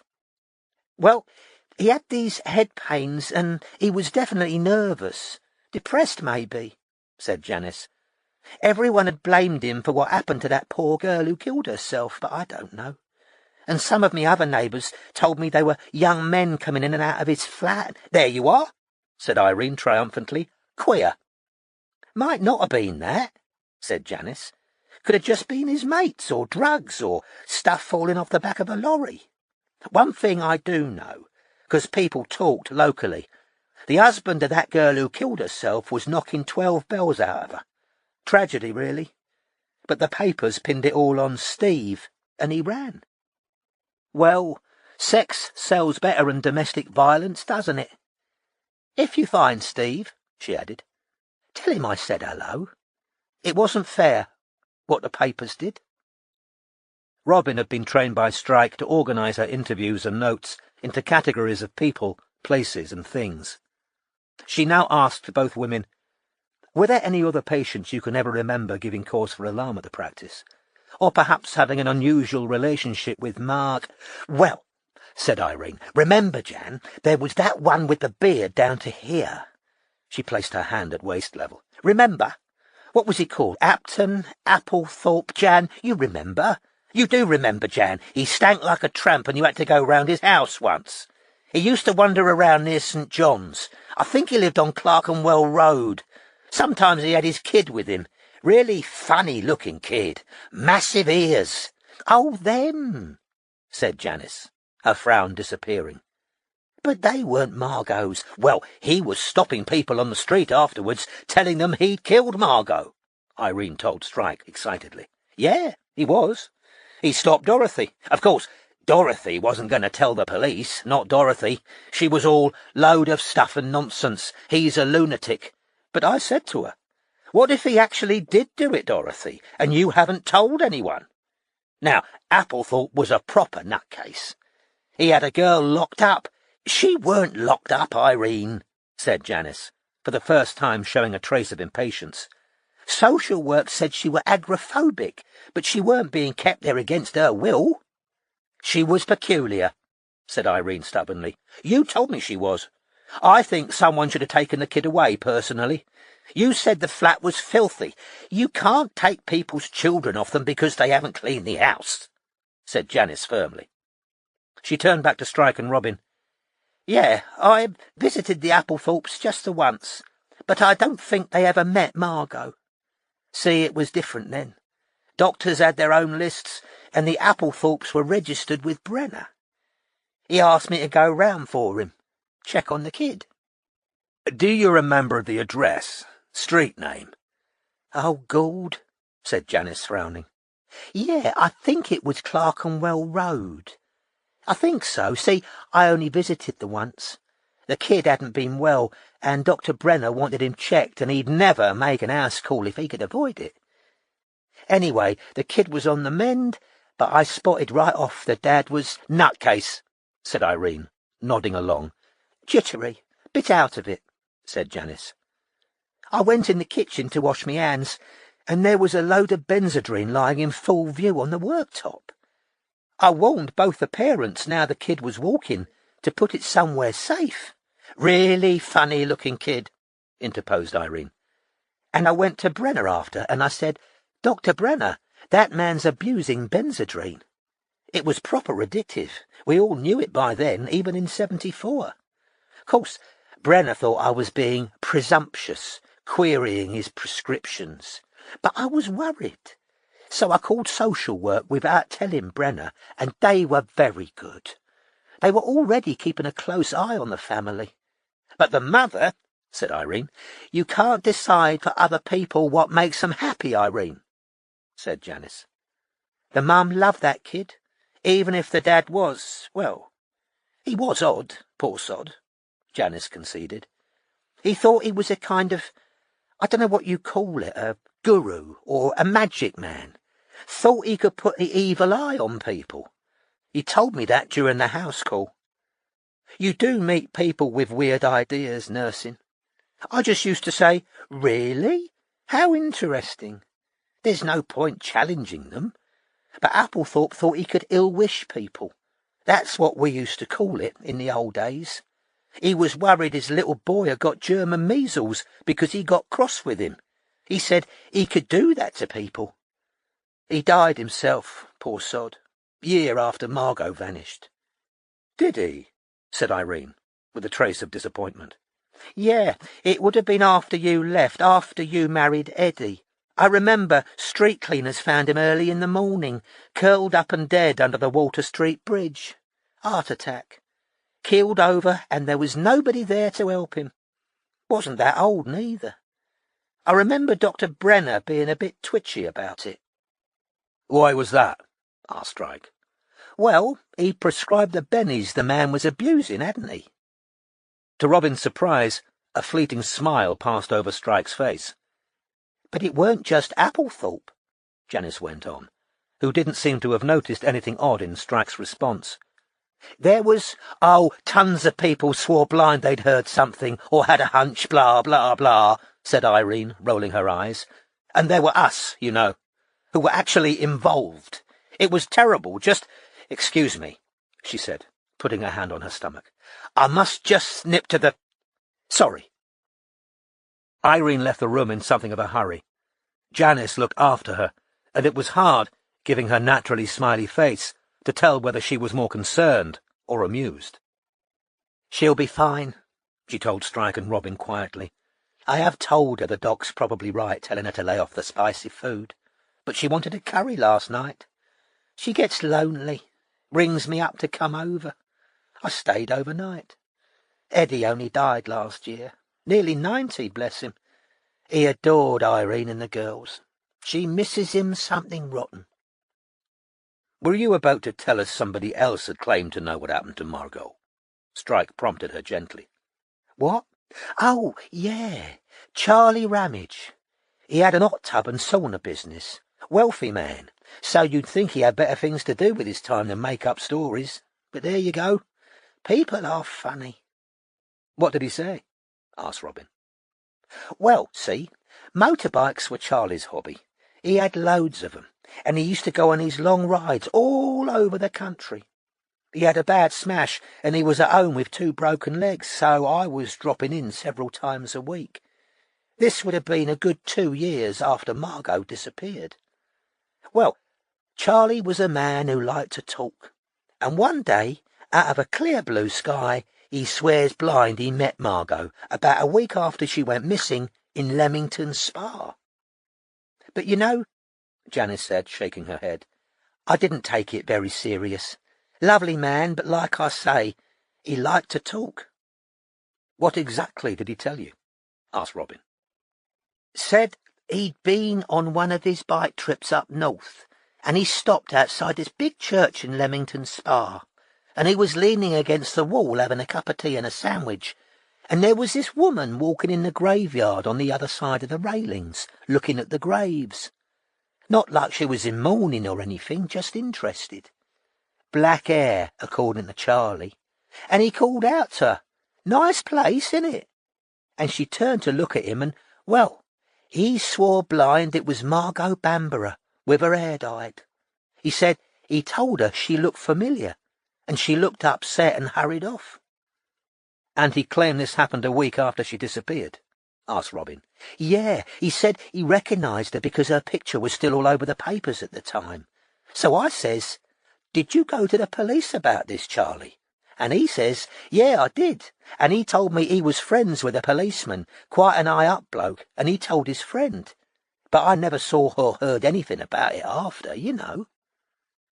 "Ramage told you this story in 1976? Strike asked, making a note. "Yeah, must have been," said Janice, frowning in an effort to remember, as Irene walked back into the room. "Because they'd got Creed by then. That's how it came up.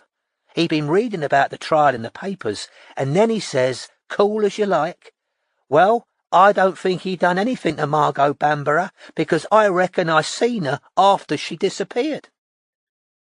"Did Margot have any connection with Leamington Spa, as far as you know?" asked Robin. "What's this?"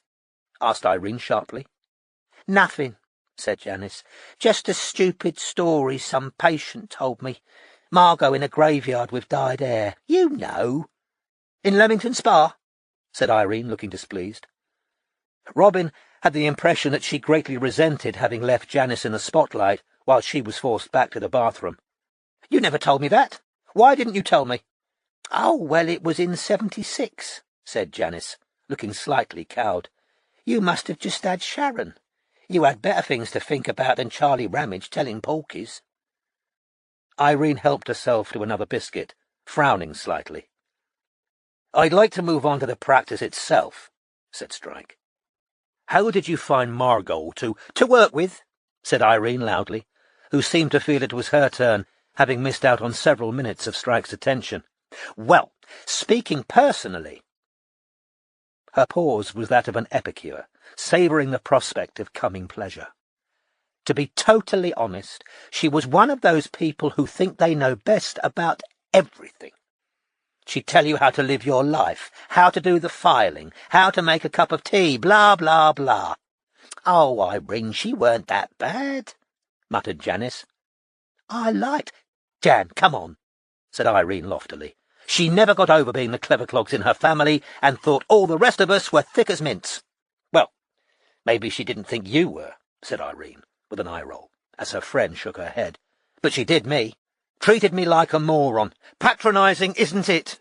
Now, I didn't dislike her," Irene added quickly. "Not dislike, but she was picky, very pleased with herself. We'd completely forgotten we came from a 2 up, 2 down in Stepney, put it that way." "How did you find her?" Robin asked Janice. "Well," began Janice, but Irene talked over her. "Snobby, Jan, come on. She marries herself a rich consultant. That was no 2 up, 2 down, that place out in Ham. Proper eye-opener it was, seeing what she'd married into, and then she has the gall to come to work preaching the liberated life to the rest of us. Marriage isn't the be and end-all, don't stop your career, blah, blah, blah, and always finding fault. What did she? How you answered the phone, how you spoke to patients, how you dressed even. Irene, I don't think that top's appropriate for work. She was a bloody bunny girl. The hypocrisy of her." "I didn't dislike her," Irene insisted. "I didn't truly. I'm just trying to give you the full—" "Oh, and she wouldn't let us make her hot drinks, would she, Jan? Neither of the other 2 doctors ever complained we didn't know what to do with a tea bag." "That's not why—" began Janice. "Jan, come on. You remember how fussy—" "Why would you say she didn't like people making her drinks?" Strike asked Janice. Robin could tell that his patience was wearing thin with Irene. "Oh, that was 'cause of when I was washing up mugs one day," said Janice. "I tipped the dregs out of Dr. Brenner's, and I found an—" "Atomal pill, wasn't it?" asked Irene. "Amital capsule stuck to the bottom. I knew what it was from the colour." "Blue," interjected Irene, nodding, "weren't they?" "Blue Evans, they used to call 'em on the street, yeah," said Janice. Downers. I always made sure everyone knew I didn't have nothing like that in me nurse's bag when I was out making house calls. You had to be careful, in case you got mugged. How did you know it was Dr. Brenner's cup? Asked Strike. He always used the same one, with his old university's coat of arms on, said Janice. There'd have been hell to pay if anyone else touched it. She hesitated. I don't know if you've talked to Dr. Gupta. We know Dr. Brenner was addicted to barbiturates, Strike said. Janice looked relieved. Right, well, I knew he must have dropped it in there accidental when he was taking some.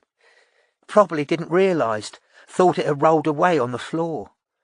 There'd have been a lot of questions asked, usually at a doctor's surgery, finding drugs in a drink. If something gets into someone's tea by accident, that's serious. How much harm would a single capsule...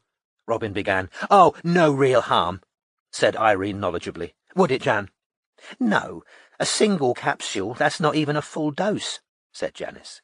You'd have felt a bit sleepy, that's all. Anyway, Margot come out the back to make the tea when I was trying to get the pill off the bottom of the mug with a teaspoon. We had a sink and a kettle and a fridge just outside the nurse's room. She saw me trying to scrape the pill out. So it weren't fussiness, her making her own drinks after that. It were precautionary. I took extra care to make sure I was drinking out of me own mug as well. Did you tell Margot how you thought the pill had got in the tea? Asked Robin. No, said Janice, because Dr. Gupta had asked me not to mention Brenner's problem, so I just said, must have been an accident, which was technically true. I expected her to call a staff meeting and hold an inquiry. Ah, well, you know my theory about why she didn't do that, said Irene. Irene, said Janice, shaking her head. Honestly, my theory, said Irene, ignoring Janice, is Margot thought someone else had put the pill in Brenner's drink. And if you're asking me who, Irene, said Janice again, clearly urging restraint. But Irene was unstoppable. I'll tell you, Gloria, that girl was rough as hell, and she came from a criminal background. No, I'm saying it, Jan. I'm sure Cameron wants to know everything what was going on at that practice. How can Gloria put in something in Brenner's tea? And, by the way, Janice said to Strike and Robin, I don't think she did. Well, as I was on the desk with Gloria every day, Jan, said Irene loftily, I knew what she was really like. But even if she did put the pill in his tea, Irene, how could that have anything to do with Margot disappearing? I don't know, said Irene, who seemed to be getting cross. But they're interested in who was working there and what went on, aren't you? She demanded of Strike, who nodded. With a "see?" to Janice, Irene plunged on. So, Gloria came from a really rough family, a little Italy family. Janice tried to protest, but Irene overrode her again. She did, Jan. One of the brothers was drug dealing, that sort of thing. She told me so.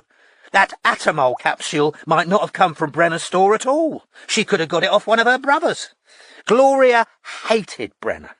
He was a miserable old sod, all right, always having a go at us. She said to me once, imagine living with him. If I was his sister, I'd poison the old bastard's food. And Margot heard her and told her off, because there were patients in the waiting room and it wasn't professional, saying something like that about one of the doctors. Anyway, when Margot never did anything about the pill in Brenner's mug, I thought, that's because she knows who did it. She didn't want her little pet in trouble. Gloria was her project, see? Gloria spent half her time in Margot's consulting room being lectured on feminism while I was left to hold the fort on reception. She'd have let Gloria get away with murder, Margot would. Total blind spot. Do either of you know where Gloria is now? Asked Strike. No idea. She left not long after Margot disappeared, said Irene. I never saw her again after she left the practice, said Janice, who looked uncomfortable. But, Irene, I don't think we should be flinging accusations. Do me a favour, said Irene abruptly to her friend, a hand on her stomach, and fetch that medicine off the top of the fridge for me, will you? I'm still not right. And would anyone like more tea or coffee while Jan's there? Janice got up uncomplainingly, collected empty cups, loaded the tray, and set off for the kitchen. Robin got up to open the door for her, and Janice smiled at her as she passed. While Janice's footsteps padded away down the thickly carpeted hall, Irene said, unsmiling. Poor Jan. She's had an awful life, really. Like something out of Dickens' her childhood. Eddie and I helped her out financially a few times, after Beatty left her. She calls herself Beatty, but he never married her, you know, said Irene. Awful, isn't it? And they had a kid, too. I don't think he ever really wanted to be there. And then he walked out. Larry, though. I mean, he wasn't the brightest tool in the box. Irene laughed a little. But he thought the world of her. I think she thought she could do better at first. Larry worked for Eddie, you know. Not on the management side, he was just a builder. But in the end, I think she realised, well, you know, not everyone's prepared to take on a kid. Could I ask you about the threatening notes to Margot you saw, Mrs. Hickson? Oh, yes, of course, said Irene, pleased. So you believe me, do you? Because the police didn't. There were two, you said in your statement. That's right. I wouldn't have opened the first one, only Dorothy was off and Dr. Brenner told me to sort out the post. Dorothy was never off, usually. It was because her son was having his tonsils out. Spoiled little so-and-so he was. That was the only time I ever saw her upset, when she told me she was taking him into hospital the next day. Hard as nails, usually. But she was a widow, and he was all she had. Janice reappeared with refilled teapot and cafetiere. Robin got up and took the heavy teapot and cafetiere off the tray for her. Janice accepted her help with a smile and whispered, "Thanks," so that she didn't interrupt Irene. "What did the note say?" Strike asked. "Well, it's ages ago now," said Irene. Janice handed her a packet of indigestion tablets, which Irene took with a brief smile, but no thanks. "But from what I remember—" She popped pills out of the blister pack. "Let me see, I want to get this right. It was very rude. It called Margot the C word, I remember that, and said hellfire waited for women like her." "Was it typed? Printed?" "Written," said Irene. She took a couple of tablets with a sip of tea. "What about the second one?" said Strike.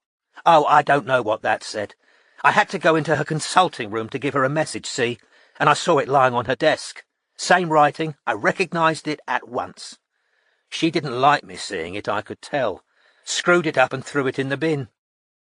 Janice passed round fresh cups of tea and coffee. Irene helped herself to another chocolate biscuit. "I doubt you'll know," said Strike, "but I wondered if you ever had any reason to suspect that Margot was pregnant before she—" "How do you know about that?" gasped Irene, looking thunderstruck. "She was," said Robin. "Yes," said Irene. "See? Jan don't look like that, honestly. I took a call from a nursing home while she was out on a house call. They called the practice to confirm she'd be in next day, and she mouthed the next few words, "for an abortion." "They told you what procedure she was going in for over the phone?" Robin asked. For a moment, Irene looked rather confused. Well, no, actually, I'm not proud of it, but I called the clinic back, just nosy. You do that kind of thing when you're young, don't you?" Robin hoped her reciprocal smile looked sincerer than Irene's. "When was this, Mrs. Hickson? Can you remember?" asked Strike. "Not long before she disappeared. 4 weeks? Something like that. Before or after the anonymous notes?" After, I think," said Irene. "Or was it? I can't remember." "Did you talk to anyone else about the appointment?" "Only Jan, and she told me off, didn't you, Jan?" "I know you didn't mean any harm," muttered Janice, "but patient confidentiality—" "Margot wasn't our patient. It's a different thing." "And you didn't tell the police about this?" Strike asked her. "No," said Irene, "because I shouldn't have known, should I? Anyway, how could it have anything to do with her disappearing?" "Apart from Mrs. Beatty, did you tell anyone else about it?" "No," said Irene defensively, "because, I wouldn't have told anyone else. You keep your mouth shut working at a doctor's surgery. I could have told all kinds of people's secrets, couldn't I? Being a receptionist, I saw files, but of course you didn't say anything. I knew how to keep secrets. It was part of the job." Expressionless, Strike wrote, "protesting too much," in his notebook. "I've got another question, Mrs. Hickson, and it might be a sensitive one." Strike said, looking up again. I heard you and Margot had a disagreement at the Christmas party.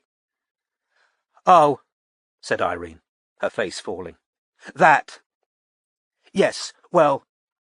There was a slight pause. I was cross about what she'd done to Kevin, Jan's son. Remember, Jan? Janice looked confused. Come on, Jan, you do, said Irene, tapping Janice's arm again. When she took him into her consulting room and blah, blah, blah. Oh, said Janice. For a moment, Robin had the distinct impression that Janice was truly cross with her friend this time. But you remember, said Irene, glaring at her. Yeah, said Janice. Yeah, I was angry about that, all right. Jan had kept him off school, Irene told Strike. Hadn't you, Jan? How old was he? 6? And then? What exactly happened? Strike asked Janice. Kev had a tummy ache, said Janice. Well, schoolitis, really. My neighbour who sometimes looked after him wasn't well. Basically, interrupted Irene, Jan brought Kev into work and... Could Mrs. Beatty tell the story? Strike asked. Oh, yes, of course, said Irene. She put her hand back on her abdomen again and stroked it with a long-suffering air. Your usual childminder was ill, Strike prompted Janice.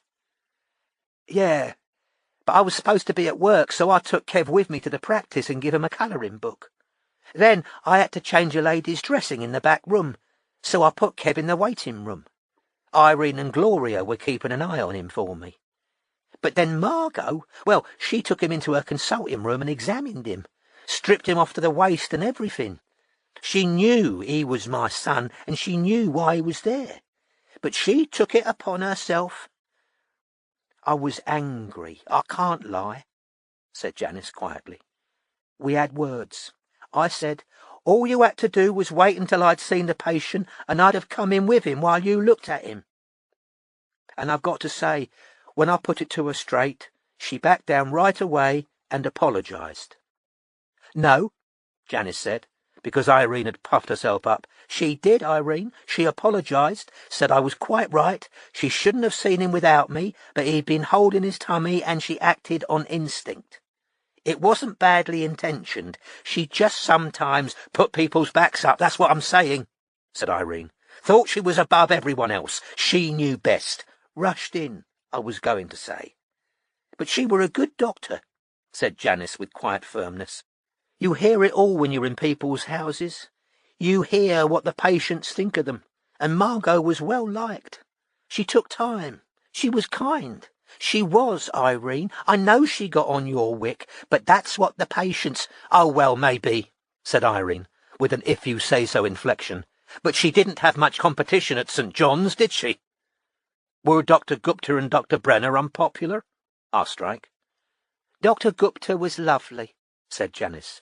A very good doctor, although some patients didn't want to see a brown man, and that's the truth. But Brenner was an hard man to like. It was only after he died that I understood why he might have... Irene gave a huge gasp, and then began, unexpectedly, to laugh. Tell them what you collect, Janice, go on. She turned to Strike and Robin. If this isn't the creepiest, most morbid... I don't collect them, said Janice, who had turned pink. They're just something I like to save. Obituaries. What do you think of that? The rest of us collect china or snow globes, blah, blah, blah. But Janice collects... It isn't a collection, repeated Janice, still pink-faced. All it is... She addressed Robin with a trace of appeal. My mum couldn't read. Imagine, said Irene complacently, stroking her stomach. Janice faltered for a moment, then said, Yeah, so... Dad wasn't bothered about books, but he used to bring the paper home, and that's how I learned to read. I used to cut out the best stories, human interest, I suppose you'd call them. I've never been that interested in fiction. I can't see the point. Things somebody's made up. Oh, I love a good novel, breathed Irene, still rubbing her stomach. Anyway, I dunno. When you read an obituary, you find out who people have really been, don't you? If it's someone I know or I nursed, I keep 'em because, I dunno, I felt like somebody should. You get your life written up in the paper. It's an achievement, isn't it? Not if you're Dennis Creed, it isn't, said Irene. Looking as though she'd said something very clever, she reached forward to take another biscuit, and a deafening fart ripped through the room. Irene turned scarlet. Robin thought for one horrible moment that Strike was going to laugh, so she said loudly to Janice, "Did you keep Dr. Brenner's obituary?" "Oh, yeah," said Janice, who seemed completely unperturbed by the loud noise that had just emanated from Irene. Perhaps she was used to far worse as a nurse. "And it explained a lot." "In what way?" asked Robin, determinedly not looking at either Strike or Irene. "He'd been into Bergen-Belsen, one of the first medical men in there." "God," said Robin, shocked. "I know," said Janice. "He never talked about it. I'd never have known if I hadn't read it in the paper. What he must have seen. Mounds of bodies, dead kids. I read a library book about it. Dreadful. Maybe that's why he was the way he was, I don't know. I felt sorry when I read it. I hadn't seen him in years by the time he died. Someone showed me the obituary, knowing I'd been at St. John's, and I kept it as a record of him. You could forgive Brenner a lot, once you saw what he'd witnessed, what he'd been through. But that's true of everyone, really, isn't it? Once you know everything's explained. It's a shame you often don't know until it's too late to— Are you all right, love?" she said to Irene. In the wake of the fart, Robin suspected that Irene had decided the only dignified cover-up was to emphasize that she was unwell. "Do you know, I think it's stress," she said, her hand down the waistband of her trousers. "It always flares up when I'm— Sorry," she said with dignity to Strike and Robin, "but I'm afraid I don't think I—" "Of course," said Strike, closing his notebook. "I think we've asked everything we came for, anyway. Unless there's anything else," he asked the two women, "that you've remembered that seems odd in retrospect or out of place." "We've fought, haven't we?" Janice asked Irene. "All these years we've talked about it, obviously." "It must have been Creed, mustn't it?" said Irene with finality. "What other explanation is there? Where else could she have gone?" "Do you think they'll let you in to see him?" she asked Strike again, with a last flicker of curiosity. "No idea," he said, getting to his feet. "Thanks very much for your hospitality anyway, and for answering our questions." Janice saw them out. Irene waved wordlessly as they left the room. Robin could tell that the interview had fallen short of her expectation of enjoyment. Awkward and uncomfortable admissions had been forced from her. The picture she'd painted of her young self had not been perhaps everything she would have wished. And nobody, Robin thought, shaking hands with Janice at the door, would particularly enjoy farting loudly in front of strangers. Chapter 21. "Well then," said Artegal, "let it be tried. First in one balance set the true aside." He did so first, and then the false he laid in the other scale. Edmund Spenser, The Fairy Queen. "Well, I'm no doctor," said Strike, as they crossed the road back to the Land Rover, "but I blame the curry." "Don't," said Robin, laughing against her will. She couldn't help but feel a certain vicarious embarrassment.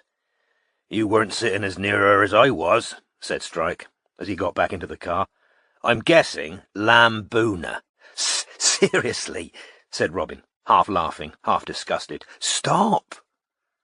As he drew his seatbelt back over himself, Strike said, "I need a proper drink."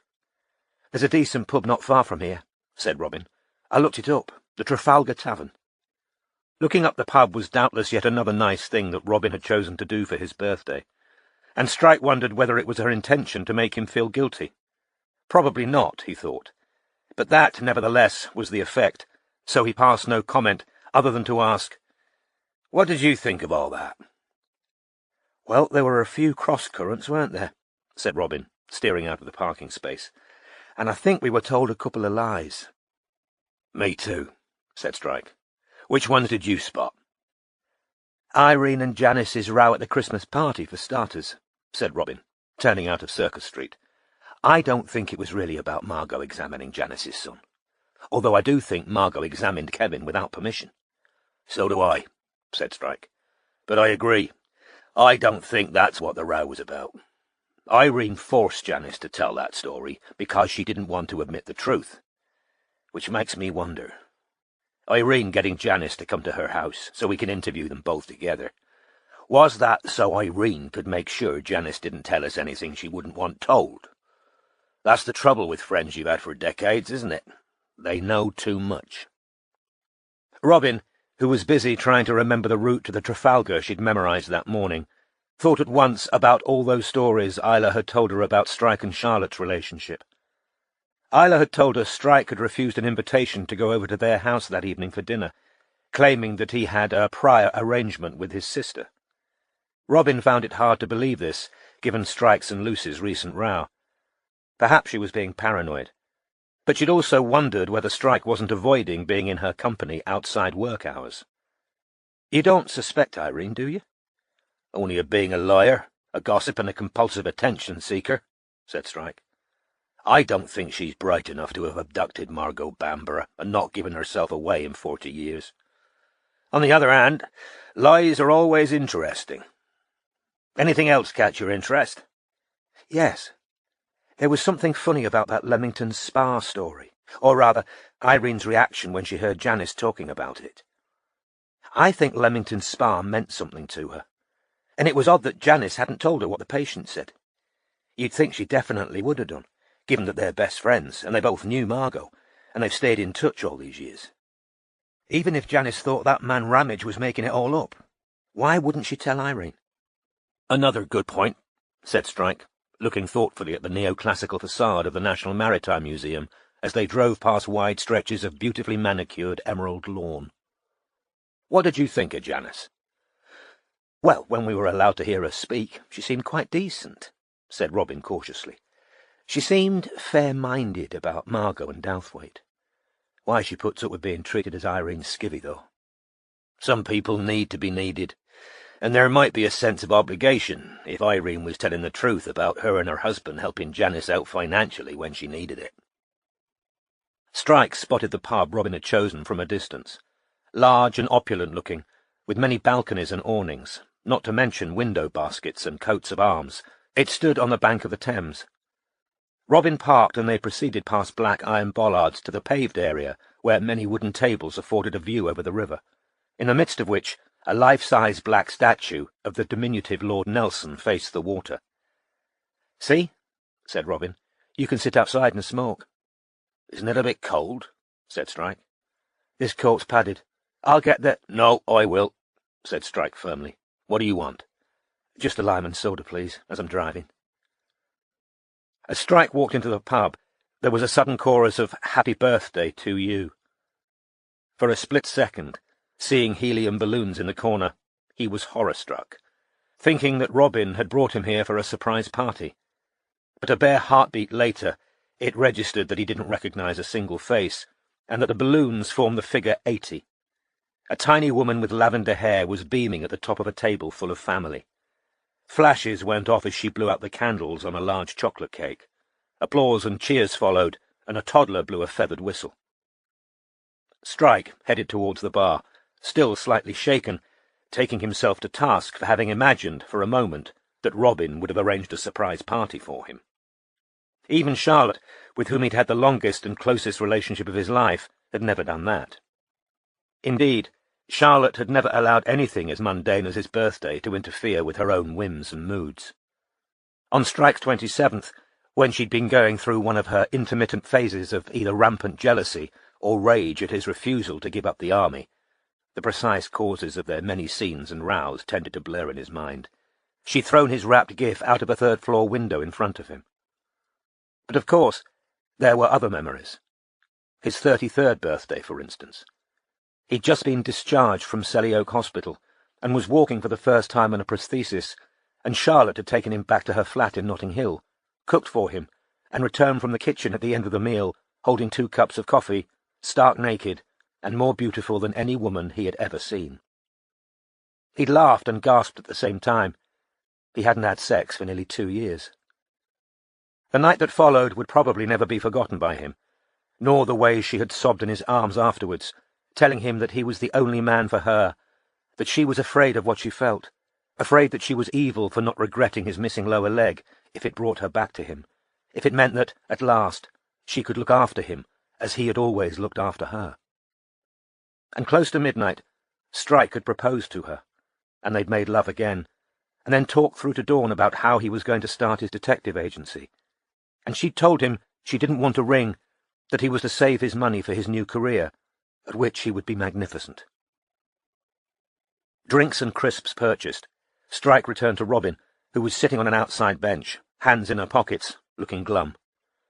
"Cheer up," said Strike, speaking to himself as much as to her. "Sorry," said Robin, though she didn't really know why she was apologizing. He sat down beside her rather than opposite, so both of them faced the river. There was a small shingle beach below them, and waves lapped the cold pebbles. On the opposite bank rose the steel-coloured office blocks of Canary Wharf, to their left, the Shard. The river was the colour of lead on this cold November day. Strike tore one of the crisp packets down the middle, so that both could help themselves. Wishing she'd asked for a coffee instead of a cold drink, Robin took a sip of her lime and soda, ate a couple of crisps, returned her hands to her pockets, then said, "I know this isn't the attitude, but honestly, I don't think we're going to find out what happened to Margot Bamborough." "What's brought this on?" "I suppose Irene misremembering names. Janice going along with her, covering up the reason for the Christmas party row. It's such a long time ago. People are under no obligation to tell the truth to us now, even if they can remember it. Factor in people getting wedded to old theories, like that whole thing about Gloria and the pill in Brenner's mug, and people wanting to make themselves important, pretending to know things, and... Well, I'm starting to think we're attempting the impossible here." A wave of tiredness had swept over Robin while sitting in the cold, waiting for Strike, and in its wake had come hopelessness. "Pull yourself together," said Strike bracingly. "We've already found out 2 big things the police never knew."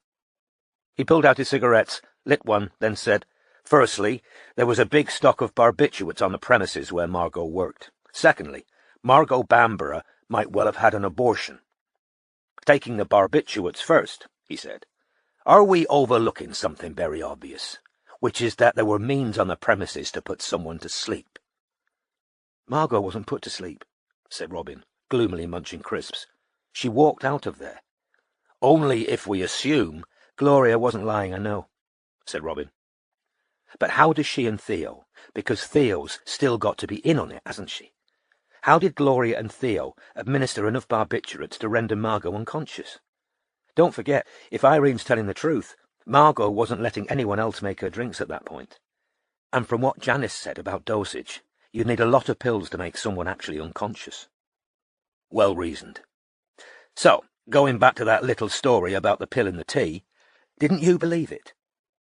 "I did," said Strike, "because it seems a totally pointless lie. It's not interesting enough to make an exciting anecdote, is it? Single pill. It does reopen a question of whether Margot knew about or suspected Brenner's addiction, though. She might have noticed him being odd in his manner. Downers would make him drowsy. Perhaps she'd seen he was slow in the uptake. Everything we've found out about Margot suggests that if she thought Brenner was behaving unprofessionally, or might be dangerous to patients, she'd have waded straight in and confronted him. And we've just heard a lot of interesting background on Brenner, who sounds like a traumatized, unhappy and lonely man.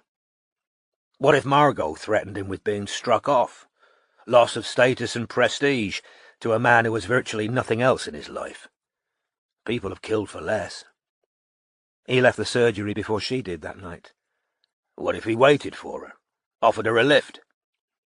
If he did, I think she'd have been suspicious, said Robin.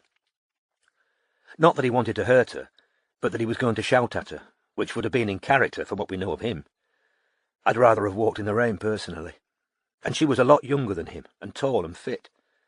I can't remember now where he lived. With his unmarried sister about 20 minutes' drive from the practice. The sister said he'd arrived home at the usual time.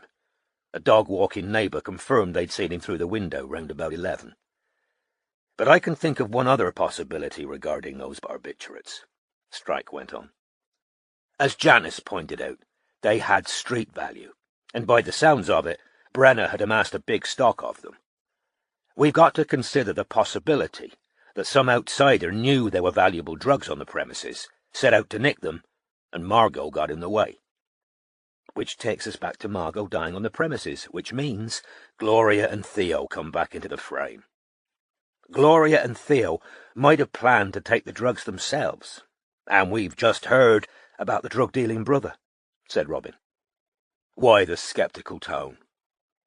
Irene was determined to have a go at Gloria, wasn't she? She was, yeah. But the fact that Gloria had a drug-dealing brother is information worth knowing, as is the fact that there were a stack of drugs on the premises that were ripe for nicking.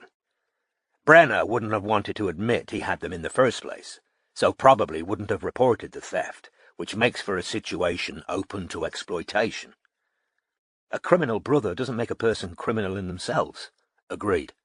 But it makes me even keener to find Gloria. The term person of interest fits her pretty accurately. And then there's the abortion, said Strike. If Irene's telling the truth about the nursing home calling to confirm the appointment. If, said Robin. I don't think that was a lie, said Strike. For the opposite reason to the pill in Brenner's cup. That lie's too big. People don't make things like that up. Anyway, she told Janice about it at the time, and their little row about patient confidentiality rings true. And C.B. Oakton must have based the story on something. I wouldn't be at all surprised if that tip-off came from Irene. She doesn't strike me as a woman who'd turn down a chance to speculate or gossip. Robin said nothing.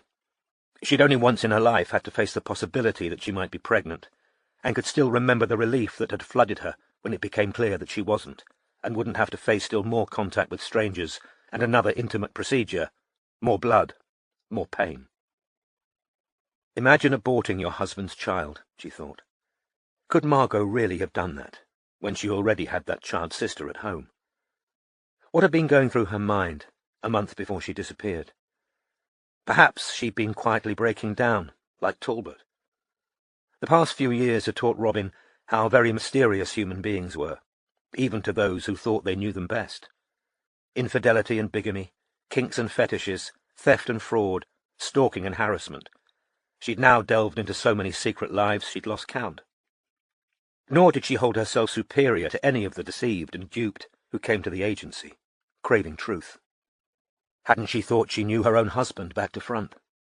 How many hundreds of nights had they lain entwined like Siamese twins, whispering confidences and sharing laughter in the dark? She'd spent nearly half her life with Matthew, and not until a hard, bright diamond ear-stud had appeared in their bed had she realized that he was living a life apart, and was not, and perhaps never had been, the man she thought she knew. You don't want to think she had an abortion, said Strike, correctly deducing at least part of the reason for Robin's silence.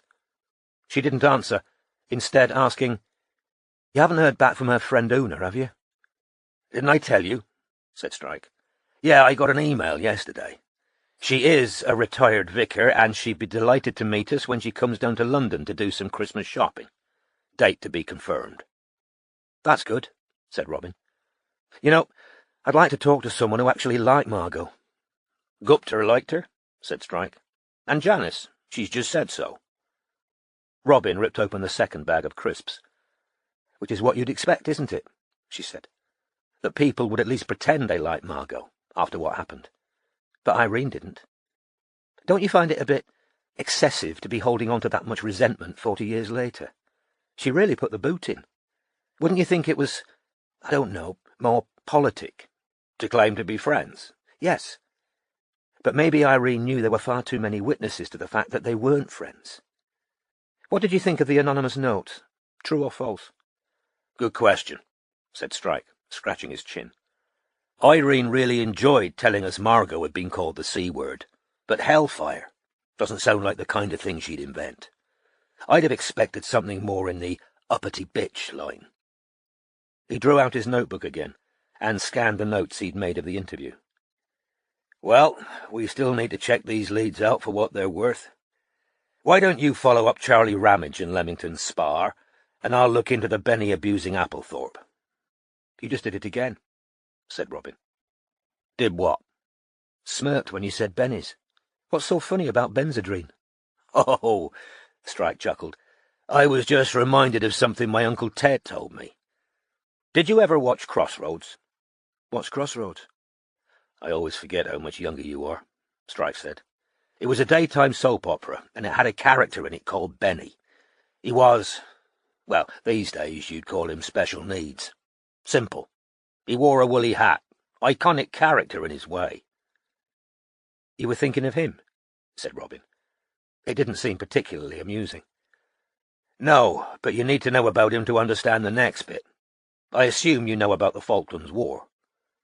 I'm younger than you, Strike. I'm not pig ignorant. OK, right. So, the British troops who went over there, Ted was there in 1982, nicknamed the locals Bennies after the character on Crossroads. Command gets wind of this, and the order comes down the line, stop calling these people we've just liberated Bennies. So, said Strike, grinning, they started calling them Stills. Stills? What does Stills mean? Still Bennies, said Strike, and he let out a great roar of laughter. Robin laughed too, but mostly at Strike's amusement. When his guffaws had subsided, both watched the river for a few seconds, drinking, and in Strike's case, smoking, until he said, I'm going to write to the Ministry of Justice, apply for permission to visit Creed. Seriously? We've got to try. The authorities always thought Creed assaulted or killed more women than he was done for. There was jewellery in his house and bits of clothing nobody ever identified. Just because everyone thinks it's Creed doesn't mean it isn't, agreed Robin, who followed the tortured logic perfectly. Strike sighed, rubbed his face, cigarette still poking out of his mouth, then said, Want to see exactly how crazy Talbot was? Go on. Strike pulled the leather-bound notebook out of the inside pocket of his coat and handed it to her. Robin opened it and turned the pages in silence. They were covered in strange drawings and diagrams. The writing was small, meticulously neat but cramped. There was much underlining and circling of phrases and symbols. The pentagram recurred. The pages were littered with names, but none connected with the case. Crowley, Levi, Adams, and Schmidt. Huh, she said quietly, stopping on a particularly heavy embellished page, on which a goat's head with a third eye looked balefully up at her. Look at this. She bent closer. He's using astrological symbols. He's what? Said Strike, frowning down at the page she was perusing. That's Libra, said Robin, pointing at a symbol towards the bottom of the page. It's my sign. I used to have a key ring with that on it. He's using bloody star signs, said Strike, pulling the book back towards him, looking so disgusted that Robin started to laugh again. Strike scanned the page. Robin was right. The circles drawn around the goat's head told him something else, too. He's calculated the full horoscope for the moment he thought she was abducted, he said. Look at the date there. The 11th of October, 1974. 6:30 in the evening. Fuck's sake. Astrology. He was out of his tree. What's your sign? Said Robin, trying to work it out. No idea. Oh, sod off, said Robin. He looked at her, taken aback. You're being affected, she said. Everyone knows their star sign. Don't pretend to be above it. Strike grinned reluctantly, took a large drag on his cigarette, exhaled, then said, Sagittarius, Scorpio rising, with the sun in the first house. You're... Robin began to laugh. Did you just pull that out of your backside, or is it real? Of course it's not fucking real, said Strike. None of it's real, is it? But yeah, that's what my natal horoscope says. Stop bloody laughing. Remember who my mother was? She loved all that shit. One of her best mates did my full horoscope for her when I was born. I should have recognised that straight off, he said, pointing at the goat drawing. But I haven't been through this properly yet. Haven't had time. So, what does having the sun in the first house mean? It means nothing. It's all bollocks. Robin could tell that he didn't want to admit that he'd remembered, which made her laugh some more. Half annoyed, half amused, he muttered, Independent. Leadership. Well, it's all bollocks. And we've got enough mystic crap swimming round this case without adding star signs. The medium and the holy place, Talbot and Baphomet. Irene and her broken Margot Fontaine, said Robin. Irene and her broken fucking Margot Fontaine, Strike muttered, rolling his eyes. A fine shower of icy rain began to fall, speckling the tabletop and over Talbot's notebook, which Strike closed before the ink could run. In unspoken agreement, both got up and headed back towards the Land Rover. The lavender-haired old lady, who shared Strike's birthday, was now being helped into a nearby Toyota by what looked like two daughters. All around her car stood family, smiling and talking under umbrellas. Just for a moment, as he pulled himself back inside the Land Rover, Strike wondered where he'd be if he lived to 80, and who'd be there with him. Chapter 22. And later times things more unknown shall show. Why then should witless man so much misween, that nothing is but that which he hath seen?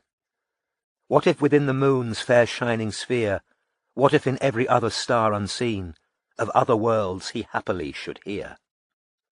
Edmund Spenser, The Fairy Queen. Strike got himself a takeaway that night, to eat alone in his attic flat. As he upended the Singapore noodles onto his plate, he inwardly acknowledged the irony that, had Isla not been so keen to act as midwife to a romantic relationship between himself and Robin, he might now have been sitting in Nick and Isla's flat in Octavia Road, enjoying a laugh with two of his old friends, and indeed with Robin herself, whose company had never yet palled on him, through the many long hours they had worked together. Strike's thoughts lingered on his partner while he ate, on the kiss on the well-chosen card, on the headphones, and the fact that she was now calling him Strike in moments of annoyance, or when the two of them were joking, all of them clear signs of increasing intimacy. However stressful the divorce proceedings, of which she'd shared few details, however little she might consciously be seeking romance, she was, nevertheless, a free agent. Not for the first time, Strike wondered exactly how egotistical it was to suspect that Robin's feelings towards him might be warmer than those of pure friendship. He got on with her better than he'd ever got on with any woman. Their mutual liking had survived all the stresses of running a business together, the personal trials each had endured since they had met, even the major disagreement that had once seen him sack her. She'd hurried to the hospital when he had found himself alone with a critically ill nephew, brooking, he had no doubt, the displeasure of the ex-husband Strike never forgot to call that arsehole inside his own head. Nor was Strike unconscious of Robin's good looks.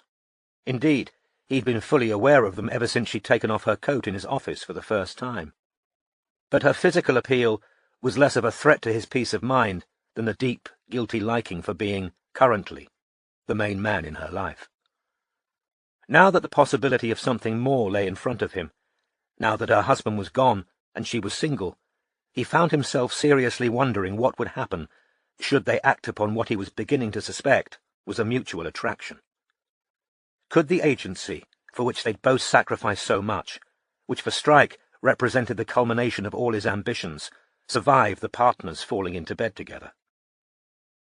However he reframed this question, the answer always came back no, because he was certain, for reasons that had to do with past trauma, not from any particularly puritanical streak, that what Robin sought, ultimately, was the security and permanence of marriage. And he wasn't the marrying kind. No matter the inconveniences, what he craved at the end of a working day was his private space, clean and ordered, organized exactly as he liked it, free of emotional storms, from guilt and recriminations, from demands to serve his Hallmark's idea of romance, from a life where someone else's happiness was his responsibility. The truth was that he'd always been responsible for some woman. For Lucy, as they grew up together in squalor and chaos. For Leda, who lurched from lover to lover, and whom he had sometimes had to physically protect as a teenager. For Charlotte, whose volatility and self-destructive tendencies had been given many different names by therapists and psychiatrists, but whom he had loved in spite of it all. He was alone now, and at a kind of peace. None of the affairs or one-night stands that he'd had since Charlotte had touched the essential part of him. He'd sometimes wondered since whether Charlotte had not stunted his ability to feel deeply. Except that, almost against his will, he did care about Robin. He felt familiar stirrings of a desire to make her happy that irked him far more than the habit he developed of looking determinedly away when she bent over a desk. They were friends, and he hoped they'd always be friends, and he suspected the best way to guarantee that was never to see each other naked. When he'd washed up his plate, Strike opened the window to admit the cold night air, reminding himself that every woman he knew would have been complaining immediately about the draught. He then lit a cigarette, opened the laptop he'd brought upstairs, and drafted a letter to the Ministry of Justice, explaining that he'd been hired by Anna Phipps, setting out his proven credentials as an investigator both within the army and outside it, and requesting permission to visit and question Dennis Creed in Broadmoor. Once finished, he yawned, lit his umpteenth cigarette of the day, and went to lie down on his bed, as usual undoing his trousers first. Picking up the Demon of Paradise Park, he turned to the final chapter. The question that haunts the officers who entered Creed's basement in 1976 and saw for themselves the combination of jail and torture chamber that he'd constructed there is whether the 12 women he is known to have assaulted, raped, and or killed represent the total tally of his victims. In our final interview, Creed, who that morning had been deprived of privileges following an aggressive outburst against a prison officer, was at his least communicative and most cryptic. Question. People suspect there may have been more victims. Answer. Is that right? Louise Tucker. She was 16. She'd run away. You journalists love putting ages on people, don't you? Why is that? Because it paints a picture. It's a detail we can all identify with. Do you know anything about Louise Tucker? Yeah, she was 16. There was unclaimed jewellery in your basement, unclaimed pieces of clothing. Silence. You don't want to talk about the unclaimed jewellery. Silence. Why don't you want to talk about those unclaimed items? Silence. Does any part of you think, I've got nothing to lose now. I could put people's minds at rest, stop families wondering? Silence. You don't think it would be a kind of reparation? I could repair something of my reputation. Laughs. Reputation? You think I spend my days worrying about my reputation? You people really don't. Indistinguishable. What about Cara Wolfson, disappeared in 73? How old was she? 26. Club hostess in Soho. I don't like whores. Why's that? Filthy. You frequented prostitutes when there was nothing else on offer. You tried. Helen Wardrop was a prostitute, and she got away from you. Gave a description to the police. Silence. You tried to abduct Helen in the same area Cara was last seen. Silence. What about Margot Bamborough? Silence. A van resembling your van was seen speeding in the area she disappeared. Silence. If you abducted Bamborough, she'd have been in your basement at the same time as Susan Mayer, wouldn't she? Nice for her. Was it nice for her? Someone to talk to. Are you saying you were holding both Bamborough and Mayer at the same time? Smiles. What about Andrea Hooton?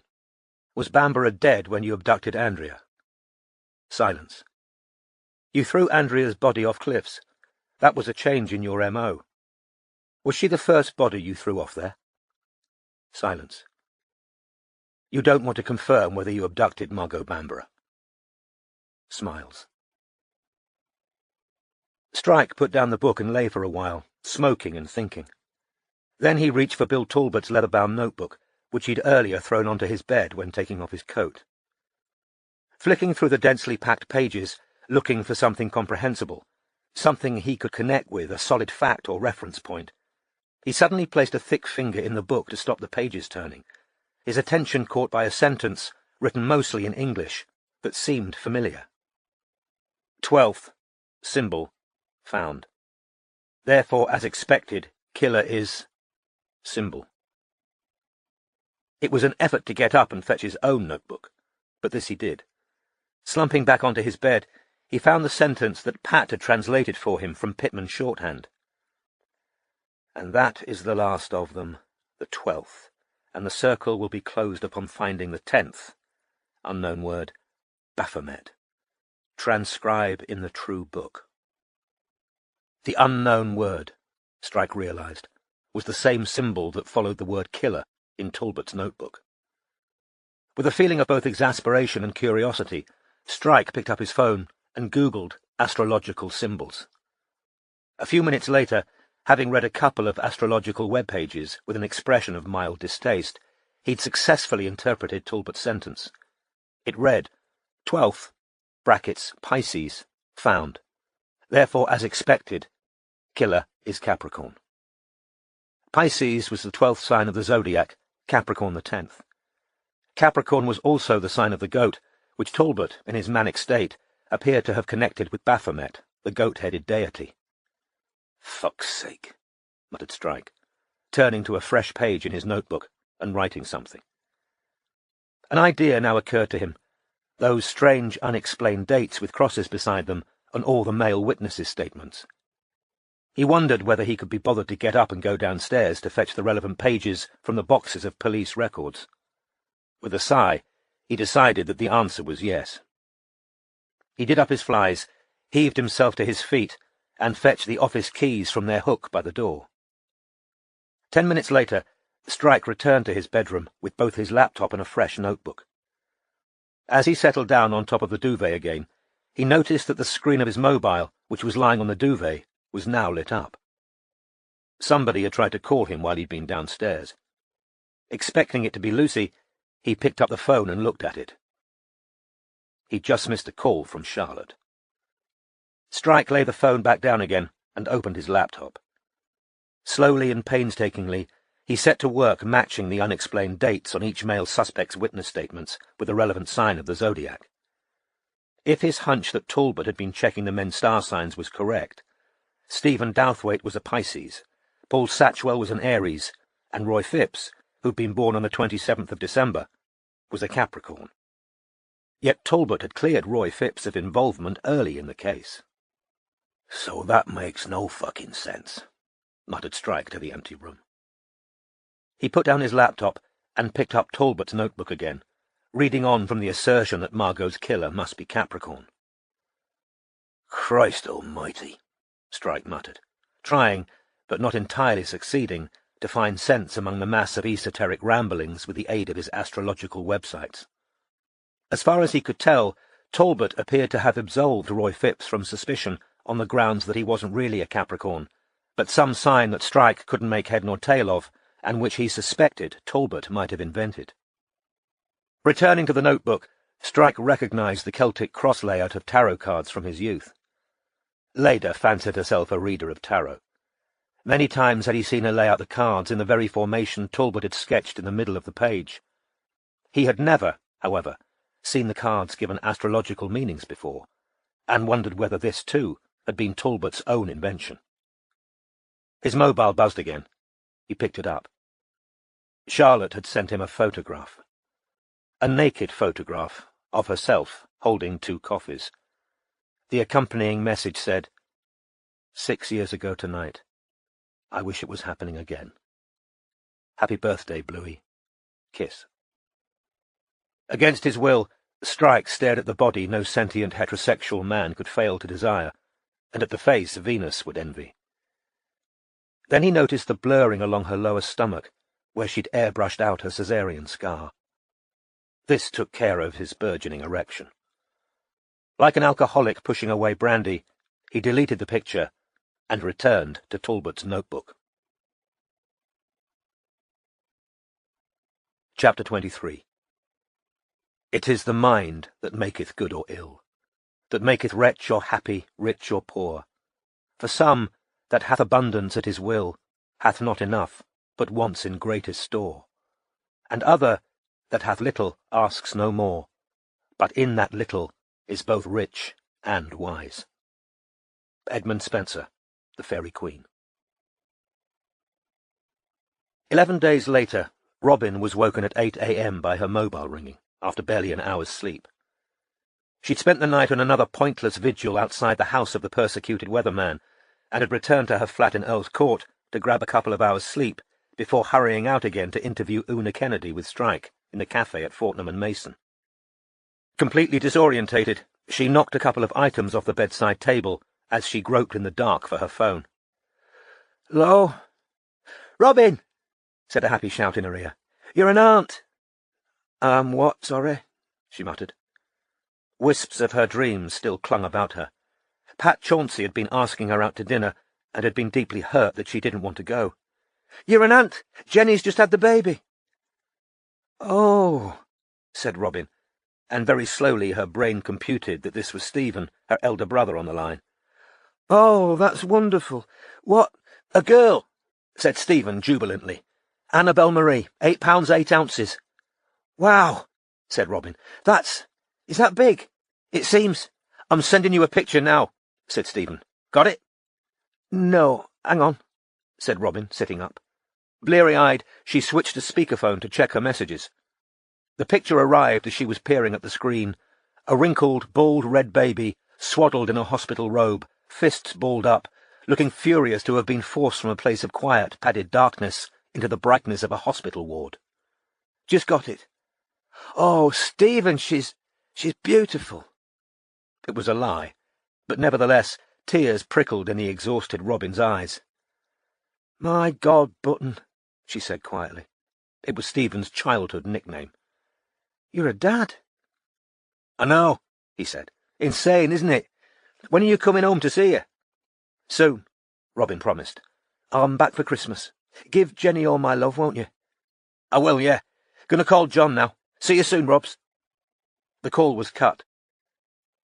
Robin lay in the darkness, staring at the brightly lit picture of the crumpled baby, whose puffy eyes were screwed up against a world she seemed to have decided already was not much of a place. It was quite extraordinary to think of her brother Stephen as a father, and that the family now had one more member. Robin seemed to hear her cousin Katie's words again. "It's like you're travelling in a different direction to the rest of us." In the old days with Matthew, before she'd started work at the agency, she'd expected to have children with him. Robin had no strong feelings against having children. It was simply that she knew now that the job she loved would be impossible if she were a mother, or at least that it would stop being the job she loved. Motherhood, from her limited observation of those her age who were doing it, seemed to demand as much from a woman as she could possibly give. Katie had talked of the perennial tug on her heart when she wasn't with her son, and Robin had tried to imagine an emotional tether even stronger than the guilt and anger with which Matthew had tried to retain her. The problem wasn't that Robin didn't think she'd love her child. On the contrary, she thought it likely that she would love that child to the extent that this job, for which she had voluntarily sacrificed a marriage, her safety, her sleep, and her financial security, would have to be sacrificed in return. And how would she feel afterwards about the person who'd made that sacrifice necessary? Robin turned on the light and bent to pick up the thing she had knocked off her bedside table. An empty glass, thankfully unbroken, and the thin, flimsy paperback entitled Whatever Happened to Margot Bamborough by C.B. Oakden, which Robin had received in the post the previous morning, and which she'd already read. Strike didn't yet know that she had managed to get hold of a copy of Oakden's book, and Robin had been looking forward to showing him. She had a couple more fragments of Bamborough news too, but now, perhaps because of her sheer exhaustion, the feeling of anticipation at sharing them had disappeared. Deciding that she wouldn't be able to get back to sleep, she got out of bed. As she showered, Robin realized to her surprise that she was crying. "This is ridiculous. You don't even want a baby. Get a grip of yourself." When Robin arrived upstairs, dressed, with her hair blow-dried and concealer applied to the shadows under her eyes, she found Max eating toast in the kitchen. "Morning," he said, looking up from a perusal of the day's news on his phone. "You all right?" "Fine," said Robin, with forced brightness. "Just found out I'm an aunt. My brother Stephen's wife gave birth this morning." "Oh, congratulations," said Max, politely interested. Boy or girl?" "Girl," said Robin, turning on the coffee machine. "I've got about 8 godchildren," said Max gloomily. "Parents love giving the job to childless people. They think we'll put more effort in, having no kids of our own." "True," said Robin, trying to maintain her cheery tone. She'd been made godmother to Katie's son. The christening had been the first time she'd been in a church in Masham since her wedding to Matthew. She took a mug of black coffee back to her bedroom, where she opened up her laptop and decided to set down her new information on the Bamborough case in an email to Strike before they met. They might not have much time together before Una Kennedy's interview, so this would expedite discussion. Hi. Few bits and pieces on Bamborough before I see you. Charles Ramage, the hot tub millionaire, is dead. I've spoken to his son, who couldn't confirm the story about the Margot sighting, but remembered Janice nursing his father after his crash, and said Ramage Sr. liked her and probably told her all his stories. He had loads of them. Said his father never minded exaggerating if it made a story better, but was not a liar and had a good heart. Wouldn't have told a lie about a missing woman.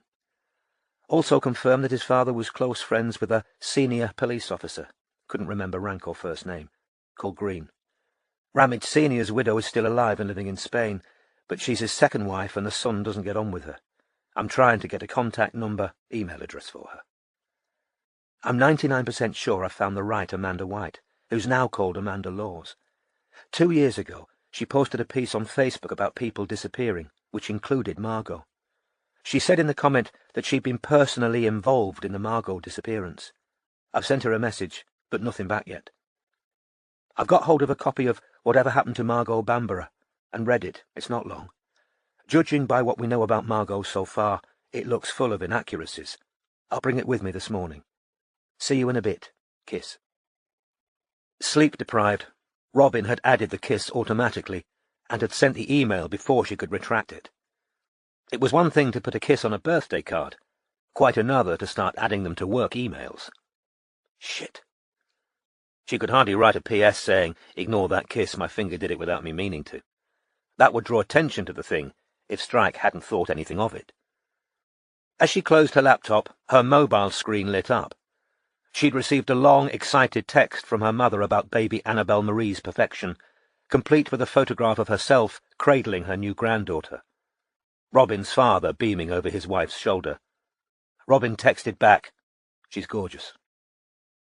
Even though the baby was quite as unprepossessing in the new photograph as she'd been in the old. Yet she wasn't really lying.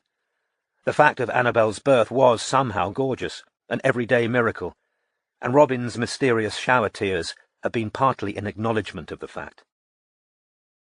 As the tube sped her towards Piccadilly Circus, Robin took out her copy of C.B. Oakton's book, which she'd found at a second-hand bookshop in Chester, and flicked through it again. The dealer had said the book had been in his shop for several years, and had arrived in a job lot of books he'd taken off the hands of a family of an elderly local woman who'd died.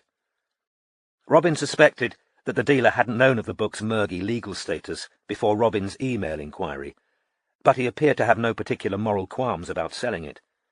As long as Robin guaranteed by phone that she wouldn't reveal where she'd got it, he was happy to part with it for a hefty markup.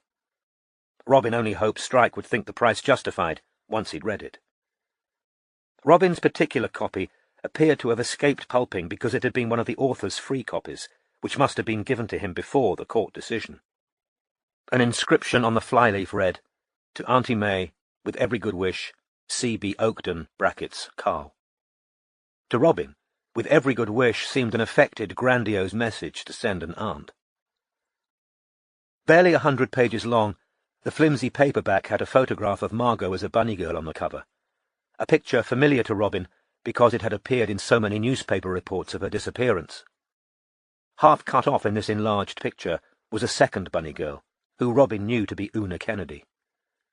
The photograph was reproduced in its entirety in the middle of the paperback, along with other pictures which Robin thought Strike would agree were the most valuable part of the book, though only, she feared, in terms of putting faces to names rather than helping the investigation.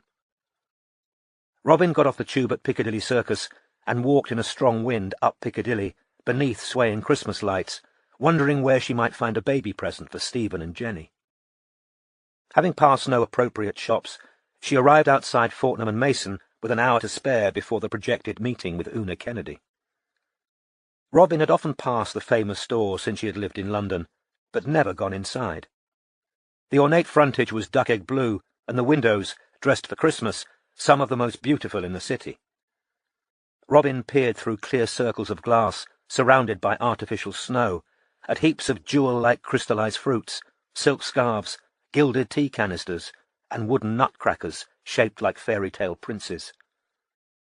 A gust of particularly cold, rain-flecked wind whipped at her, and without conscious thought, Robin allowed herself to be swept inside the sumptuous seasonal fantasy through a door flanked by a doorman in an overcoat and top hat.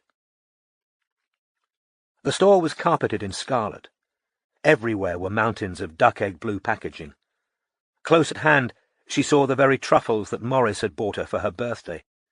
Past marzipan fruits and biscuits she walked, until she glimpsed the cafe at the back of the ground floor, where they'd agreed to meet Una. Robin turned back. She didn't want to see the retired vicar before the allotted time, because she wanted to reason herself into a more business-like frame of mind before an interview. "Excuse me," she asked a harried-looking woman selecting marzipan fruits for a client. "Do you sell anything for children in 3rd floor?" said the woman, already moving away. The small selection of children's goods available were, in Robin's view, exorbitantly priced, but as Annabel's only aunt, an only London-based relative, she felt a certain pressure to give a suitably metropolitan gift. Accordingly, she purchased a large, cuddly Paddington bear. Robin was walking away from the till with her duck-egg carrier bag when her mobile rang. Expecting it to be Strike, she saw instead an unknown number. "Hi, Robin here." "Hi, Robin, it's Tom," said an angry voice. Robin couldn't for the life of her think who Tom was. She mentally ran through the cases the agency was currently working on, 2 times Twinkletoes, Postcard, Shifty, and Bamborough, trying in vain to remember a Tom, while saying with what she intended to be, "Yes, of course, I know who you are," warmth. "Oh, hi." "Tom Turvey," said the man, who didn't appear fooled. "Oh," said Robin, her heart beginning to beat uncomfortably fast, and she drew back into an alcove where pricey scented candles stood on shelves. Tom Turvey was Sarah Shadlock's fiancé. Robin had had no contact with him since finding out that their respective partners had been sleeping together. She'd never particularly liked him, nor had she ever found out whether he knew about the affair. "Thanks," said Tom. "Thanks a fucking bunch, Robin." He was close to shouting. Robin distanced the mobile a little from her ear. "Excuse me," she said. But she suddenly seemed to have become all nerves and pulse. "Didn't bother fucking telling me, eh? Just walked away and washed your hands, did you?" "Tom, she's told me fucking everything. And you knew a year ago, and I find out today, 4 weeks before my wedding. Tom, I hope you're fucking happy," he bellowed. Robin removed the phone from her ear and held it at arm's length. He was still clearly audible as he yelled, "I'm the only one of us who hasn't been fucking around, and I'm the one who's been fucked over." Robin cut him off. Her hands were shaking. "Excuse me," said a large woman, who was trying to see the candles on the shelves behind Robin, who mumbled an apology and walked away until she reached a curving iron banister, beyond which was a large, circular expanse of thin air. Looking down, she saw the floors had been cut out, so that she was able to see right into the basement, where compressed people were crisscrossing the space with baskets laden with expensive hams and bottles of wine.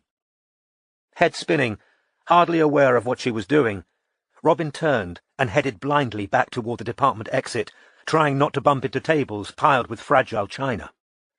Down the red-carpeted stairs she walked, trying to breathe herself back to calm, trying to make sense of what she just heard. "Robin?" She walked on, and only when somebody said, "Robin!" again, did she turn and realize Strike had just entered the store via a side door from Duke Street. The shoulders of his overcoat were studded with glimmering raindrops. "Hi," she said, dazed. "You all right?" For a split second, she wanted to tell him everything. After all, he knew about Matthew's affair. He knew how her marriage had ended, and he'd met Tom and Sarah. However, Strike himself looked tense, his mobile gripped in his hand. "Fine. You?" "Not great," he said. The two of them moved aside to allow a group of tourists into the store. In the shadow of the wooden staircase, Strike said, "Joan's taken a turn for the worse. They've readmitted at a hospital." "Oh, God, I'm so sorry," said Robin. "Listen, Go to Cornwall. We'll cope. I'll interview Una. I'll take care of everything. No. She specifically told Ted she didn't want us all dashing down there again. But that's not like her. Strike seemed every bit as scattered and distracted as Robin felt, but now she pulled herself together. Screw Tom, screw Matthew and Sarah.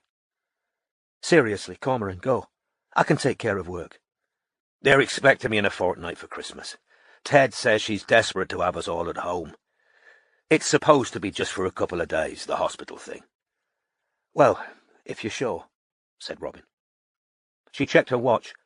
We've got 10 minutes until Una's supposed to be here. Want to go to the cafe and wait for her? Yeah, said Strike. Good thinking. I could use a coffee. God rest ye merry gentlemen trilled from the speakers as they entered the realm of crystallized fruits and expensive teas, both lost in painful thought. Chapter 24. My delight is all in joyfulness, in beds, in bowers, in banquets, and in feasts, and ill becomes you with your lofty creasts to scorn the joy that Jove is glad to seek. Edmund Spenser, The Fairy Queen. The cafe was reached by a flight of stairs that placed it on a higher level than the shop floor, which it overlooked. Once he and Robin had sat down at a table for four by the window, Strike sat silently looking down into Jermyn Street, where passers-by were reduced to moving mushrooms, eclipsed by their umbrellas. He was a stone's throw from the restaurant in which he'd last seen Charlotte. He'd received several more calls from her since the nude photograph on his birthday, plus several texts, 3 of which had arrived the previous evening. He'd ignored all of them, but somewhere at the back of his anxiety about Joan scuttled a familiar worry about what Charlotte's next move was going to be, because the texts were becoming increasingly overwrought. She had a couple of suicide attempts in her past, one of which had almost succeeded. 3 years after he'd left her, she was still trying to make him responsible for her safety and her happiness, and Strike found it equally infuriating and saddening. When Ted had called Strike that morning with the news about Joan, the detective had been in the process of looking up the telephone number of the merchant bank where Charlotte's husband worked. If Charlotte threatened suicide, or sent any kind of final message, Strike intended to call Jago. "Cormoran," Robin said. He looked round. A waiter had arrived at the table. When both had ordered coffee and Robin some toast, each relapsed into silence. Robin was looking away from the window towards the shoppers, stocking up on fancy groceries for Christmas, down on the shop floor, and rerunning Tom Turvey's outburst in her head. The aftershocks were still hitting her.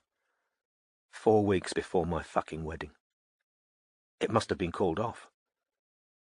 Sarah had left Tom for Matthew, the man she'd wanted all along, and Robin was sure she wouldn't have left Tom unless Matthew had shown himself ready to offer her what Tom had.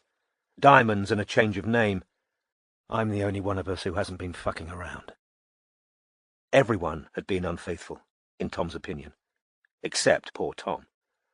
So Matthew must have told his old friend that she, Robin, had been sleeping with someone else, which meant Strike, of course, of whom Matthew had been perennially jealous and suspicious from the moment Robin had gone to work for him.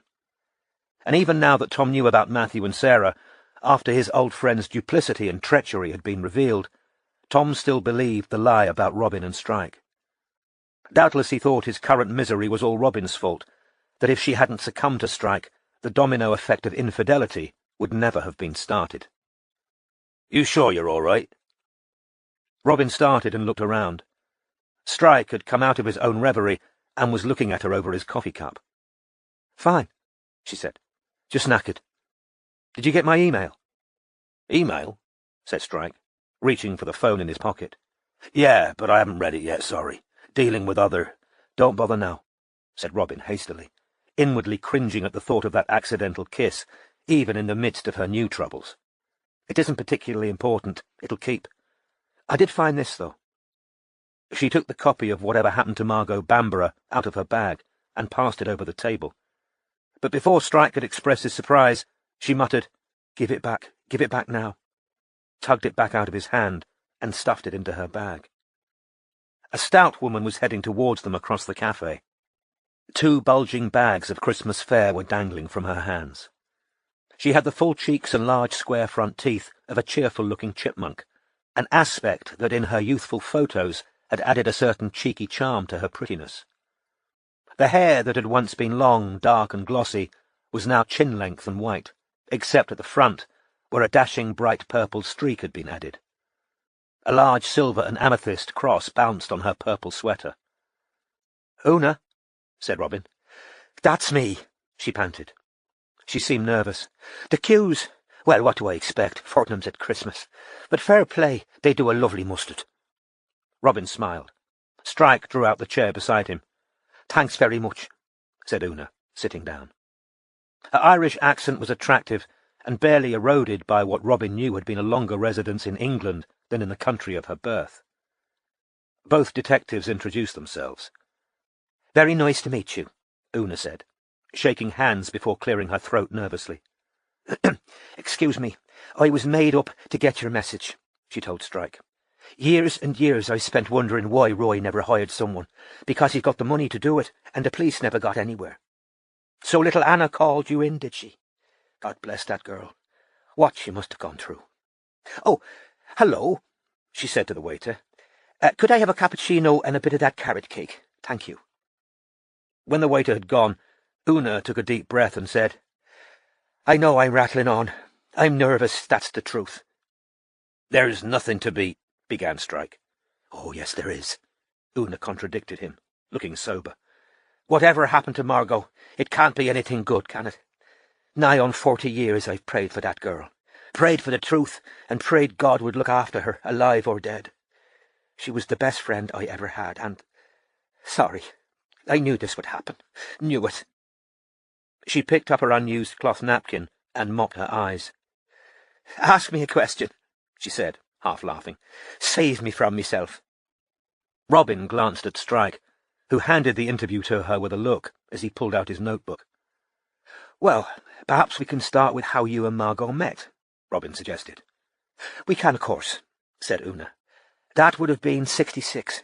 We were both auditioning to be bunny girls. You'll know all about that." Robin nodded.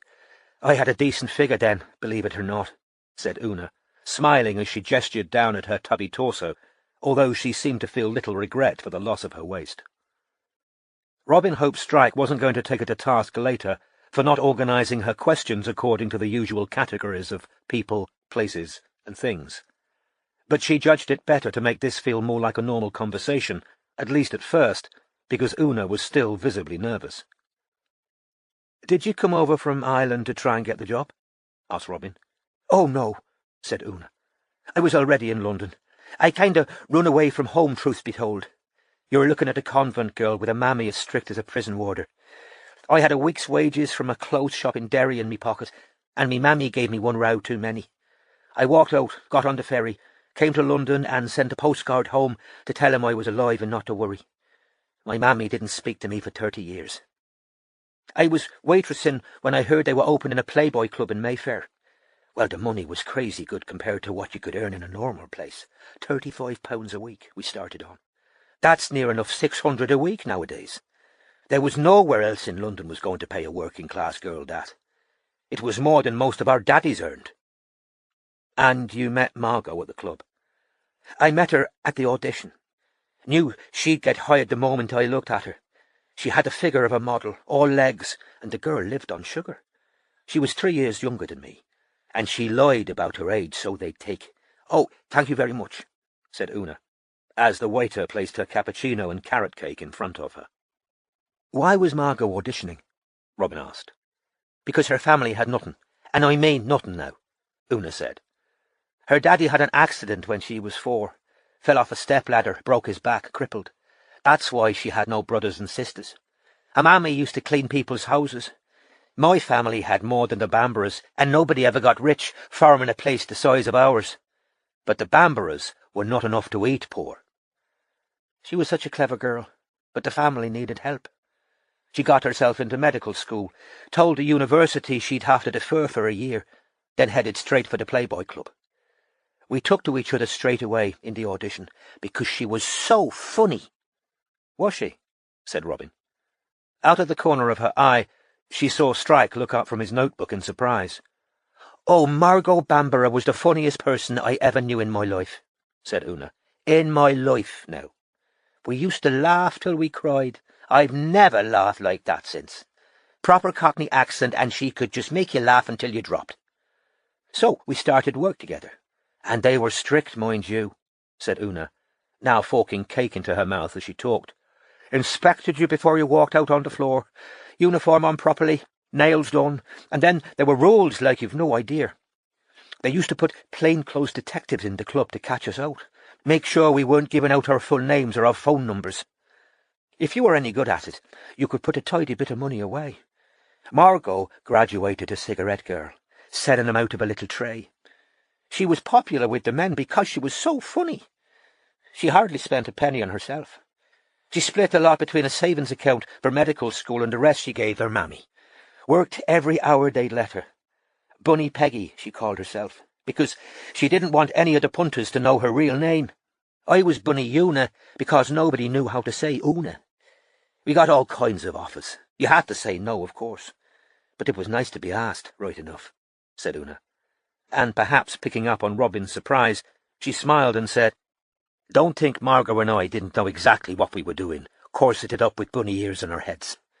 What you maybe don't realise is a woman couldn't get a mortgage in those days without a man co-signing the forms.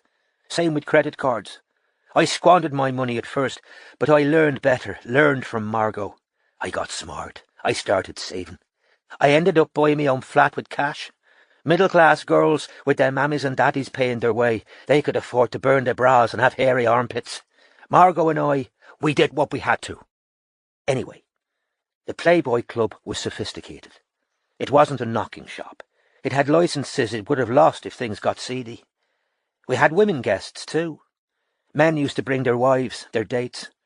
The worst we had was a bit of tail-pulling, but if a club member got really handsy, he lost his membership.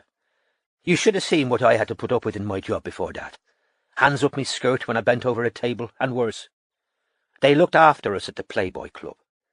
Members weren't allowed to date bunny girls. Well, in theory. It happened to Margot. I was angry at her for that, I said. "You're risking everything, you fool." "Was this Paul Satchwell?" asked Robin. "It was indeed," said Una. "He'd come to the club as someone's guest. He wasn't a member, so Margot thought it was a grey area. I was still worried she was going to lose the job." "You didn't like him?" "No, I didn't like him," said Una. "Thought he was Robert Plant, so he did. But Margot fell for him, hook, line and sinker.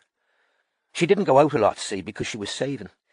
I'd been round the nightclubs in me first year in London. I'd met plenty of Satchwells. He was 6 years older than she was, an artist, and he wore his jeans so tight you could see his cock and balls right through them." Strike let out an involuntary snort of laughter. Una looked at him. "Sorry," he muttered. "You're, not like most vicars I've met." "Oh, I don't think the good Lord will mind me mentioning cocks and balls," said Una airily. "He made 'em, didn't he?" "So they started dating?" asked Robin. "They did," said Una. "Mad passion it was. You could feel the heat off the two of 'em. For Margot, see, before Satchwell, she'd always had tunnel vision about life, eyes on the prize, become a doctor and save her family. She was cleverer than any of the boys she knew, and men don't like that much nowadays. She was taller than half of them as well. She told me she'd never had a man interested in her brains before Satchwell. Interested in her brains, my Aunt Nellie. The girl had a body like Jane Birkin. Oh, and it wasn't only his looks either, she said. He'd read things. He could talk about art. He could talk for the hour about art right enough. I heard him. Well, I don't know a Monet from a poster of Margate, so I'm no judge, but it sounded a load of old bollocks to me. But he'd take Margot out to a gallery and educate her about art. Then he'd take her home to bed. Sex makes fools of us all, sighed Una Kennedy. And he was her very first, and it was obvious, She nodded at Robin. He knew what he was doing, so it was all that much more important to her. Mad in love she was. Mad. Then, one night, just a couple of weeks before she was supposed to be starting medical school, she turns up at my flat howling. She dropped in on Paul unexpected after work, and there was another woman at the flat with him, naked, modelling, he told her. Modelling, at midnight. She turned round and ran. He went chasing after her, but she jumped in a taxi and came to mine. Heartbroken she was. All night we sat up talking, me saying, "You're better off without him," which was no more than the truth. I said to her, "Margot, you're about to start medical school. The place'll be wall to wall with handsome, clever boys training to be doctors. You won't remember Satchwell's name after a week or two." But then, near dawn, she told me a thing I've never told anyone before. Una hesitated. Robin tried to look politely but warmly receptive. She'd let him take pictures of her. You know, pictures. And she was scared. She wanted them back. I said to her, "Why in God's name would you let him do such a thing, Margot?" Because it would have killed her mother. The pride they had in her, their only daughter, their brilliant girl. If those photos turned up anywhere, a magazine or I don't know what, they'd have never lived it down, boasting up and down their street about their Margot the genius. So I said, "I'll come with you and we'll get him back." So we went round there early and banged on his door. "The bastard, excuse me now," she said. "You'll rightly say that's not a Christian attitude, but wait till you hear. Satchwell said to Margot, 'I'll speak to you, but not your nanny.'" "Your nanny?" "Well now, I spent 10 years working with domestic abuse survivors in Wolverhampton, and it's one of the hallmarks of an abuser. If their victim isn't compliant, it's because she's under someone else's control. Her nanny. Before I know what's going on, she's inside and I'm stuck on the other side of the closed door. He pulled her in and slammed it in my face. I could hear them shouting at each other. Margot was given as good as she got, God bless her. And then, and this is what I really wanted to tell you," said Una, "and I want to get it right. I told that Inspector Talbot, and he didn't listen to a word I was saying, and I told the one who took over, what was his name?" "Lawson?" asked Robin. "Lawson," said Una, nodding. "I told both of them. I could hear Margot and Paul screaming at each other through the door. Margot telling him to give her the pictures and the negatives. Different world, you see. Negatives you had to get if he didn't want more copies made. But he refused. He said they were his copyright, the dirty bastard. So then I heard Margot say, and this is the important bit, 'If you show those pictures to anyone, if they ever turn up in print, I'll go straight to the police and I'll tell them all about your little pillow dream.'" "Pillow dream?" repeated Robin. "That's what she said. And he hit her. A smack loud enough to hear through solid wood, and I heard her shriek. Well, I started hammering and kicking the door. I said, unless he opened it, I was going for the police, right now. That put the fear of God into him. He opened the door, and Margot comes out, hand to her face. It was bright red. You could see his finger marks, and I pulled her behind me, and I said to Satchwell, "Don't you ever come near her again." And you heard what she said. "There'll be trouble if those pictures turn up anywhere." And I swear to you, he looked murderous. He stepped right up to me, the way a man will when he wants to remind you what he could do if he wanted. Almost standing on my toes he was. "I didn't shift," said Una Kennedy. "I stood my ground, but I was scared, I won't deny it. And he said to Margot, 'Have you told her?' And Margot says, she doesn't know anything. Yet. And he says, 'Well, you know what'll happen if I find out you've talked.' And he well, never mind. It was an obscene pose, I suppose you'd say, one of the pictures he'd taken. And he walked back into his flat and slammed the door." "Did Margot ever tell you what she meant by the pillow dream?" asked Robin. "She wouldn't. You might think she was scared, but, I think it's just women," sighed Una. "We're socialized that way, but maybe Mother Nature's got a hand in it. How many kids would survive to their first birthday if their mammies couldn't forgive 'em? Even that day, with his handprint across her face, she didn't want to tell me, because there was a bit of her that didn't want to hurt him. I saw it all the bloody time with my domestic abuse survivors. Women still protecting them, still worrying about them. Love dies hard in some women." "Did she see Satchwell after that?" "I wish to God I could say she didn't," said Una, shaking her head. "But yes, she did. They couldn't stay away from each other. She started her degree course, but she was that popular at the club, they let her go part-time, so I was still seeing a lot of her. One day her mammy called the club because her daddy had taken sick, but Margot hadn't come in. I was terrified. Where was Margot? What had happened to her? Why wasn't she there? I've often thought back to that moment, you know, because when it happened for real, I was so sure at first she'd turn up, like she had the first time. Anyway, when she saw how upset I'd been, thinking she'd gone missing, she told me the truth. She and Satchwell had started things up again. She had all the old excuses down. He swore he'd never hit her again. He cried his eyes out about it. It was the worst mistake of his life, and anyway, she'd provoked him. I told her, if you can't see him now for what he is, after what he did to you first time round. Anyway, they split up again, and surprise, surprise, he not only knocked her around again, he kept her locked in his flat all day so she couldn't get to work. That was the first shift she'd ever missed. She nearly lost the job over it, and had to make up some cock and bull story. So then, at last, said Una, she tells me she's learned her lesson. I was right all along. She's never going back to him, that's it. Finito. Did she get the photographs back? Asked Robin. First thing I asked when I found out they were back together. She said he told her he'd destroyed them. She believed it too. You didn't. Of course I didn't, said Una. I'd seen him when she threatened him with his pillow dream. That was a frightened man. He'd never have destroyed anything that gave him bargaining power over her. Would it be all right if I get another cappuccino? Asked Una apologetically. My throat's dry. All this talking. Of course, said Strike, hailing a waiter and ordering fresh coffees all round. Una pointed at Robin's Fortnum's bag. Been stocking up for Christmas too? Oh, no, I've been buying a present for my new niece. She was born this morning, said Robin, smiling. Congratulations, said Strike, who was surprised Robin hadn't already told him. Oh, how lovely, said Una. My 5th grandchild arrived last month.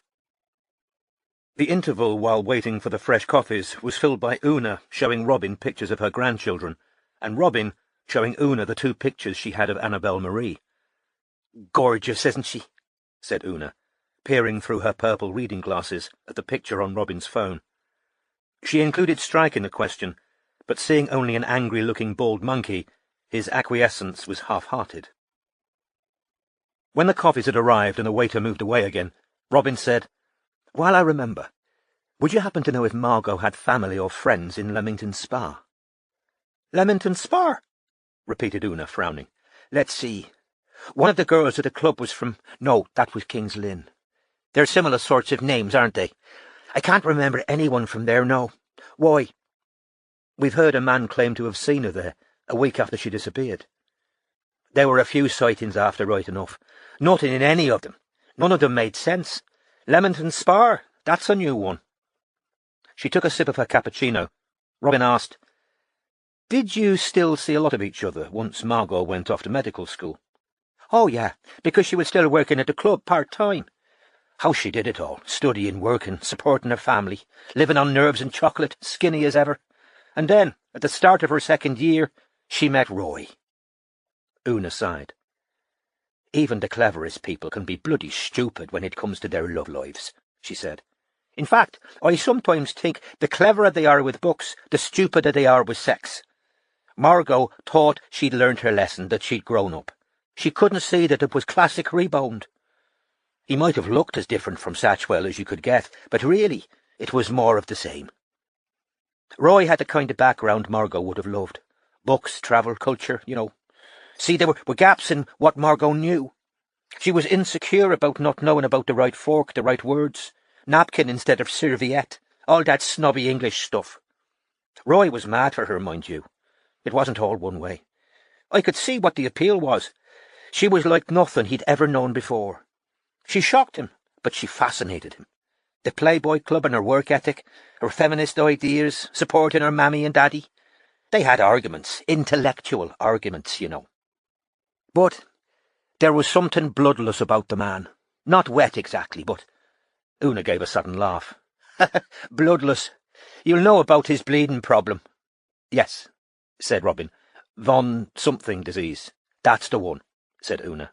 He'd been cosseted and wrapped up in cotton wool all his life by his mother, who was a horror. I met her a few times. That woman gave me the respect you'd give something you'd got stuck on your shoe.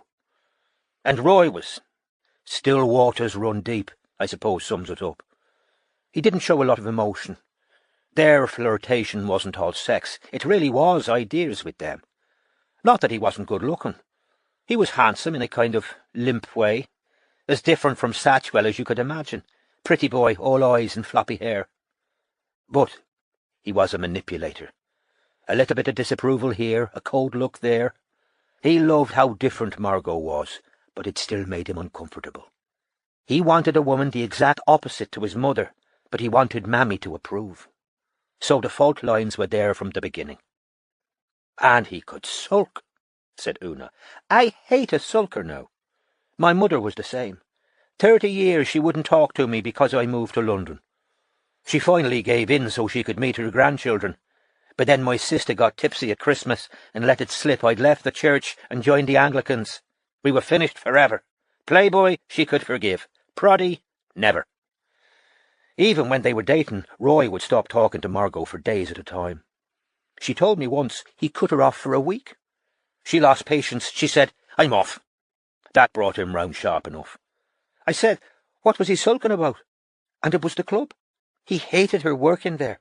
I said, is he offering to support your family while you study?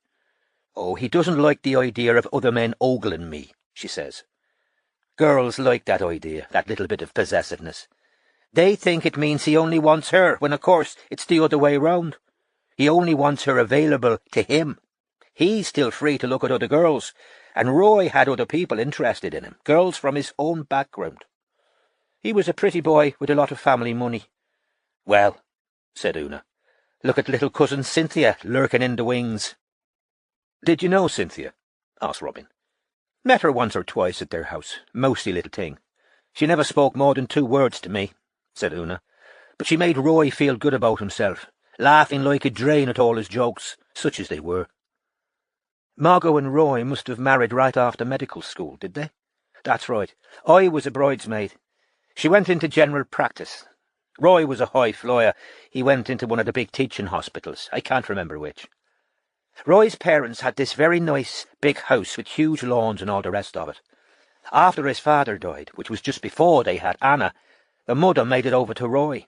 Margot's name wasn't on the deeds. I remember her telling me that. But Roy loved the idea of bringing up his family in the same house he'd grown up in, and it was beautiful, right enough, out near Hampton Court. So the mother-in-law moved out, and Roy and Margot moved in.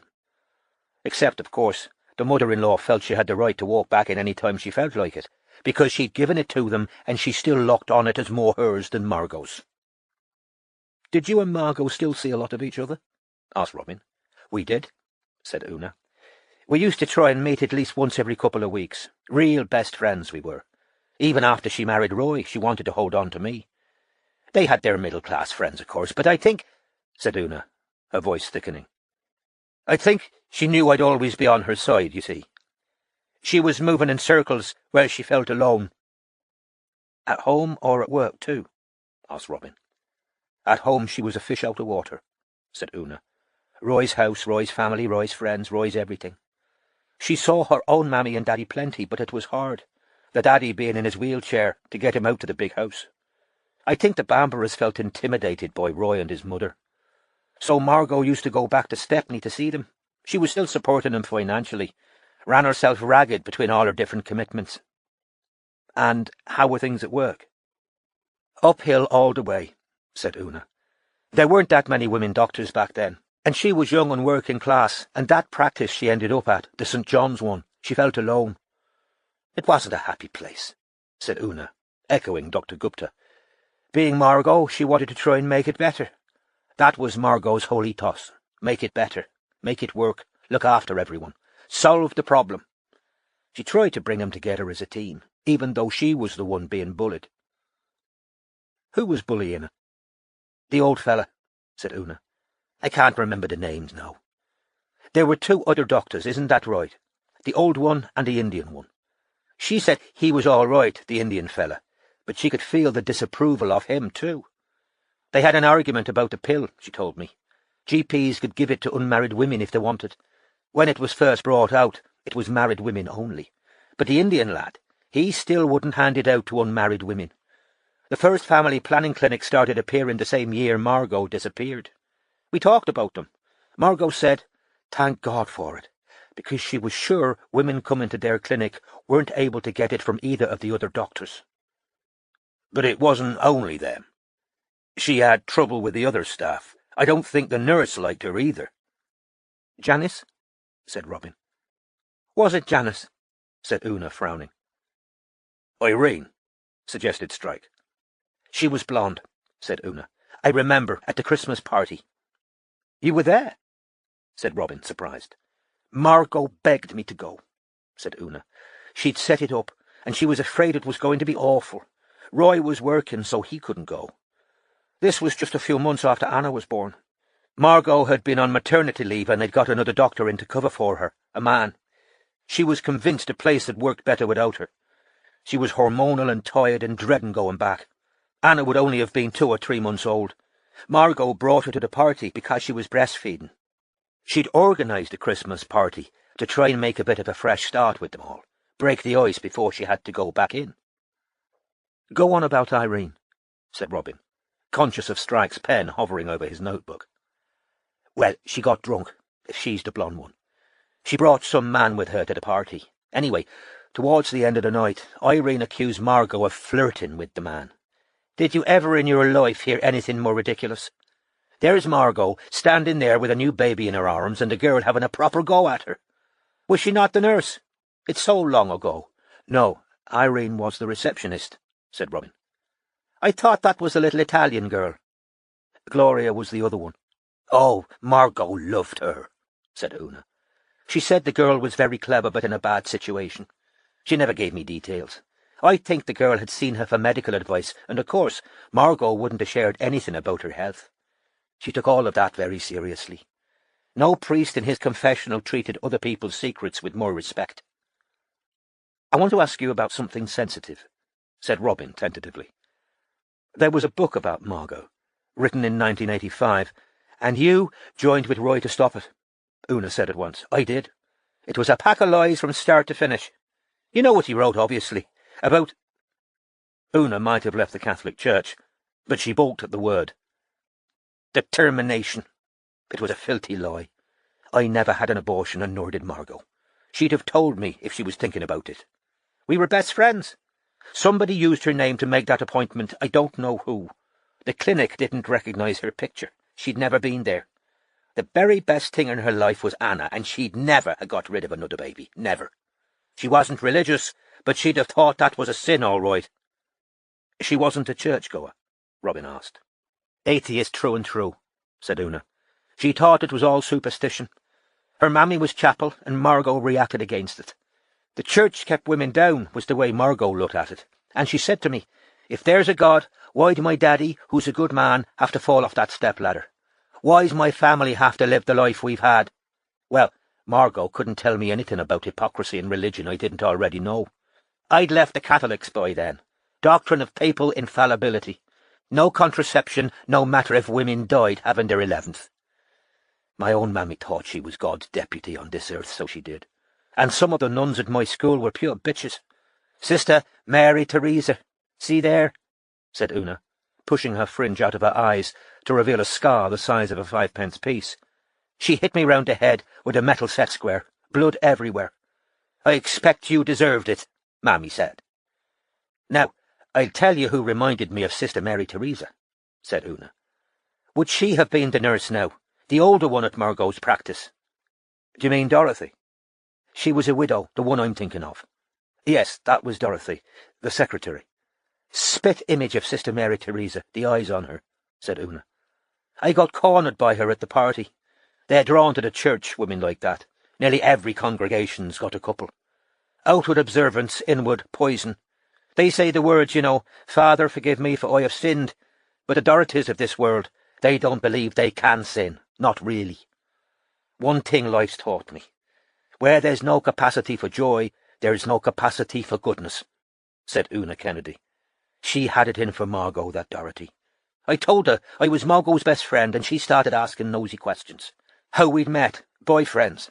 How Margot met Roy. None of her bloody business. Then She started talking about the old doctor, whatever his name was. There was a bit of Sister Mary Teresa in her, all right, but that woman's God was sitting a desk away. I told Margot about the talk I'd had with her afterwards, and Margot said I was right. Dorothy was a mean one. It was Dorothy's son who wrote the book about Margot, said Robin. Was it her son? Gasped Una. Was it? Well, there you are. Nasty pieces of work, the pair of 'em. When was the last time you saw Margot? Robin asked. Exactly 2 weeks before the night she disappeared. We met at the Three Kings then, too. 6 o'clock. I had a night off from the club. There were a couple of bars nearer the practice, but she didn't want to run into anyone she worked with after hours. Can you remember what you talked about that night? I remember everything, said Una. You'll think that's an exaggeration, but it isn't. I started by giving her a row about going for a drink with Satchwell, which she told me about on the phone. They'd bumped into each other in the street. She said he seemed different to how he used to be, and that worried me, I'm not going to lie. She wasn't built for an affair, but she was unhappy. Once we got to the pub, she told me the whole story. He'd asked to see her again, and she said no. I believed her, and I'll tell you why. Because she looked so damn miserable that she'd said no. She seemed worn down that night, unhappy like I'd never seen her before. She said Roy hadn't been talking to her for 10 days when she ran into Satchwell. They'd had a row about his mother walking in and out of the house like she owned it. Margot wanted to redecorate, but Roy said it'd break his mother's heart if they got rid of any of the things his father loved. So there was Margot, an outsider in her own home, not even allowed to change the ornaments. Margot said she had a line from Cormoran Strike running through her head all day long. Joni Mitchell's album, Cormoran Strike, she said, seeing Robin's puzzlement. That was Margot's religion. Joni Mitchell. She raved about that album. It was a line from the song The Same Situation. Caught in my struggle for higher achievements and my search for love that don't seem to cease. I can't listen to that album to this day. It's too painful. She told me she went straight home after having the drink with Paul and told Roy what had just happened. I think partly she felt guilty about going for the drink, but partly she wanted to jolt him awake.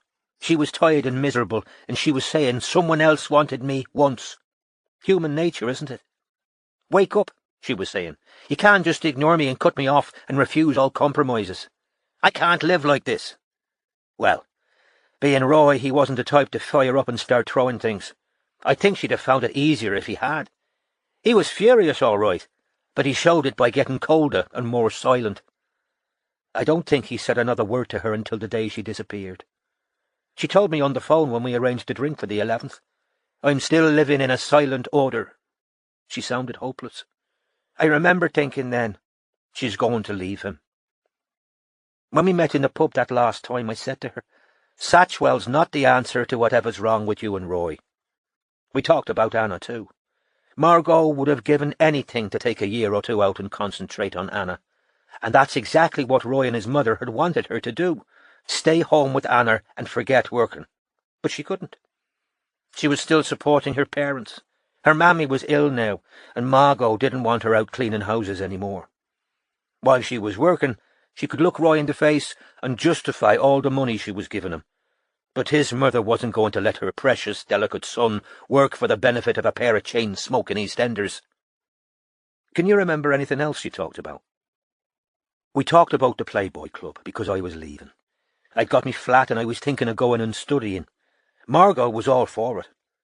What I didn't tell her was, I was thinking of a theology degree, what with her attitude to religion. We talked about politics a bit.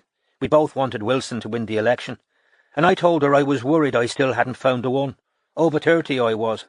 That was old then, for finding a husband. Before we said goodbye that night, I said, Don't forget, there's always a spare room at my place. Room for a bassinet as well. Tears welled again in Una's eyes and trickled down her cheeks. She picked up her napkin and pressed it to her face. I'm sorry. 40 years ago, but it feels like yesterday. They don't disappear, the dead. It'd be easier if they did. I can see her so clearly. If she walked up those steps now, part of me wouldn't be surprised. She was such a vivid person. For her to disappear like that, just thin air where she was. Robin said nothing, until Una had wiped her face dry, then asked, "What can you remember about arranging to meet on the 11th? She called me, asked to meet same place, same time. I said, yes, of course. There was something funny in the way she said it. I said, everything all right? She said, I need to ask your advice about something. I might be going mad. I shouldn't really talk about it, but I think you're the only one I can trust." Strike and Robin looked at each other. "Was that not written down anywhere?" "No," said Strike. "No," said Una, and for the first time she looked angry. "Well, I can't say I'm surprised." "Why not?" asked Robin. "Talbot was away with the fairies," said Una. "I could see it in the first 5 minutes of my interview. I called Roy. I said, that man isn't right. Complain. Tell him you want someone else on the case. He didn't. Or if he did, nothing was done. And Lawson thought I was some silly little bunny girl," said Una. "Probably thought I was telling fibs, trying to make myself interesting off the back of my best friend disappearing. Margot Bamborough was more like a sister than a friend to me," said Una fiercely. "And the only person I've ever really talked to about her is my husband. I cried all over him 2 days before we got married, because she should have been there. She should have been my matron of honour." "Have you got any idea what she was going to ask your advice about?" asked Robin. "No," said Una. "I've thought about it often since, whether it could have had anything to do with what happened. Something about Roy, perhaps. But then why would she say she shouldn't talk about it? We'd already talked about Roy. I told her as plain as I could the last time we met she could come and live with me if she left Anna as well. Then I thought maybe it's something a patient had told her, because, like I said, she was scrupulous about confidentiality. Anyway, I walked up that hill in the rain to the pub on the 11th. I was early, so I went to have a look at that church there, over the road. Big, white," said Strike sharply. "What kind of coat were you wearing?" Una didn't seem surprised by the question. On the contrary, she smiled. "You're thinking of the old gravedigger, or whoever he was, the one who thought he saw Margot going in there. I told them at the time it was me," said Una. "I wasn't wearing a raincoat, but it was beige. My hair was darker than Margot's, but it was the same kind of length. I told them, when they asked me, did I think Margot might have gone into the church before meeting me? I said no, she hated church. I went there. That was me." "Why?" asked Strike. "Why did you go in there?" "I was being called," said Una simply. Robin repressed a smile, because Strike looked almost embarrassed at the answer. "God was calling me back," said Una. "I kept going into Anglican churches thinking, is this the answer? There was so much about the Catholics I couldn't take, but still, I could feel the pull back towards him." "How long do you think you were in the church?" asked Robin, to give Strike time to recover himself. 5 minutes or so. I said a little prayer. I was asking for guidance. Then I walked out again, crossed the road and went into the pub. I waited nearly the full hour before I called Roy. At first I thought she's been delayed by a patient. Then I thought, no, she must have forgotten. But when I called the house, Roy said she wasn't there. He was quite short with me. I wondered whether something more had happened between them. Maybe Margot had snapped. Maybe I was going to get home and find her on the doorstep with Anna. So I went dashing home, but she wasn't there. Roy called at 9 to see whether I'd had any contact. That's when I started to get really worried. He said he was going to call the police.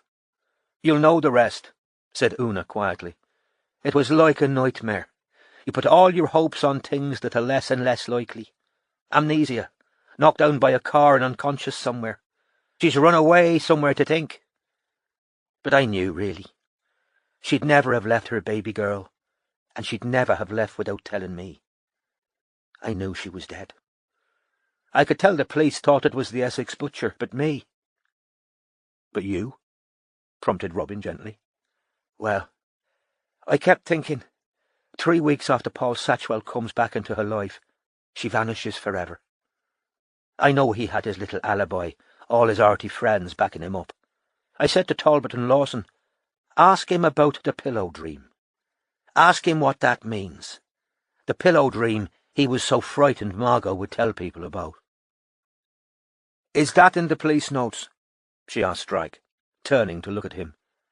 "Did either of them ask Satchwell about the pillow dream?" "No," said Strike slowly. "I don't think they did." Chapter 25. All those were idle thoughts and fantasies, deuces, dreams, opinions unsound, shoes, visions, soothsays and prophecies, and all that feigned is, as leasings, tales, and lies. Edmund Spenser, The Fairy Queen. 3 evenings later, Strike was to be found sitting in his BMW outside a nondescript terraced house in Stoke Newington. The Shifty investigation, now in its 5th month, had so far yielded no results. The restive trustees, who suspected that their CEO was being blackmailed by the ambitious Shifty, were making ominous noises of discontent, and were clearly considering taking their business elsewhere.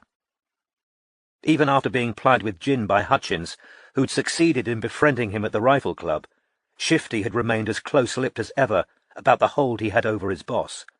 So it was time, Strike had decided, to start tailing SB himself. It was just possible that the CEO, a rotund pinstripe man with a bald patch like a monk's tonsure, was still indulging in the blackmailable behaviour that Shifty had uncovered, and that had leveraged him into a promotion that neither Shifty's CV nor his personality justified. Strike was sure Shifty wasn't exploiting a simple case of infidelity. SB's current wife had the immaculate plastic sheen of a doll newly removed from cellophane, and Strike suspected it would take more than her husband having an affair to make her relinquish her taloned grip on a black American Express card, especially as she'd been married barely 2 years and had no children to guarantee a generous settlement. Christmas tree lights twinkled in almost every window surrounding Strike. The roof of the house beside him had been hung with brilliant blue-white icicles that burned the retina if looked at too long. Wreaths on doors, glass panels decorated with fake snow, and a sparkle of orange, red and green, reflected in the dirty puddles, all reminded Strike that he really did need to start buying Christmas gifts to take to Cornwall. Joan had been released from hospital that morning, her drugs adjusted, and determined to get home and start preparing for the family festivities. Strike would need to buy presents not only for Joan and Ted, but for his sister, brother-in-law, and nephews. This was an irksome extra chore, given the amount of work the agency currently had on its books. Then he reminded himself that he had to buy something for Robin, too, something better than flowers. Strike, who disliked shopping in general, and buying gifts in particular, reached for his cigarettes to ward off a dim sense of persecution. Having lit up, Strike took from his pocket the copy of Whatever Happened to Margot Bamborough, which Robin had given him, but which he hadn't yet had time to read. Small tags marked the places Robin thought might be of some interest to the investigation. With a quick glance at the still-closed front door of the house he was watching, Strike opened the book and skim-read a couple of pages, looking up at regular intervals to check that SB hadn't yet emerged. The first chapter, which Robin hadn't marked, but which Strike flicked through anyway, dealt summarily with Margot's childhood and adolescence. Unable to gain access to anybody with particularly clear memories of his subject, Oakden had to fall back on generalities, supposition, and a good deal of padding.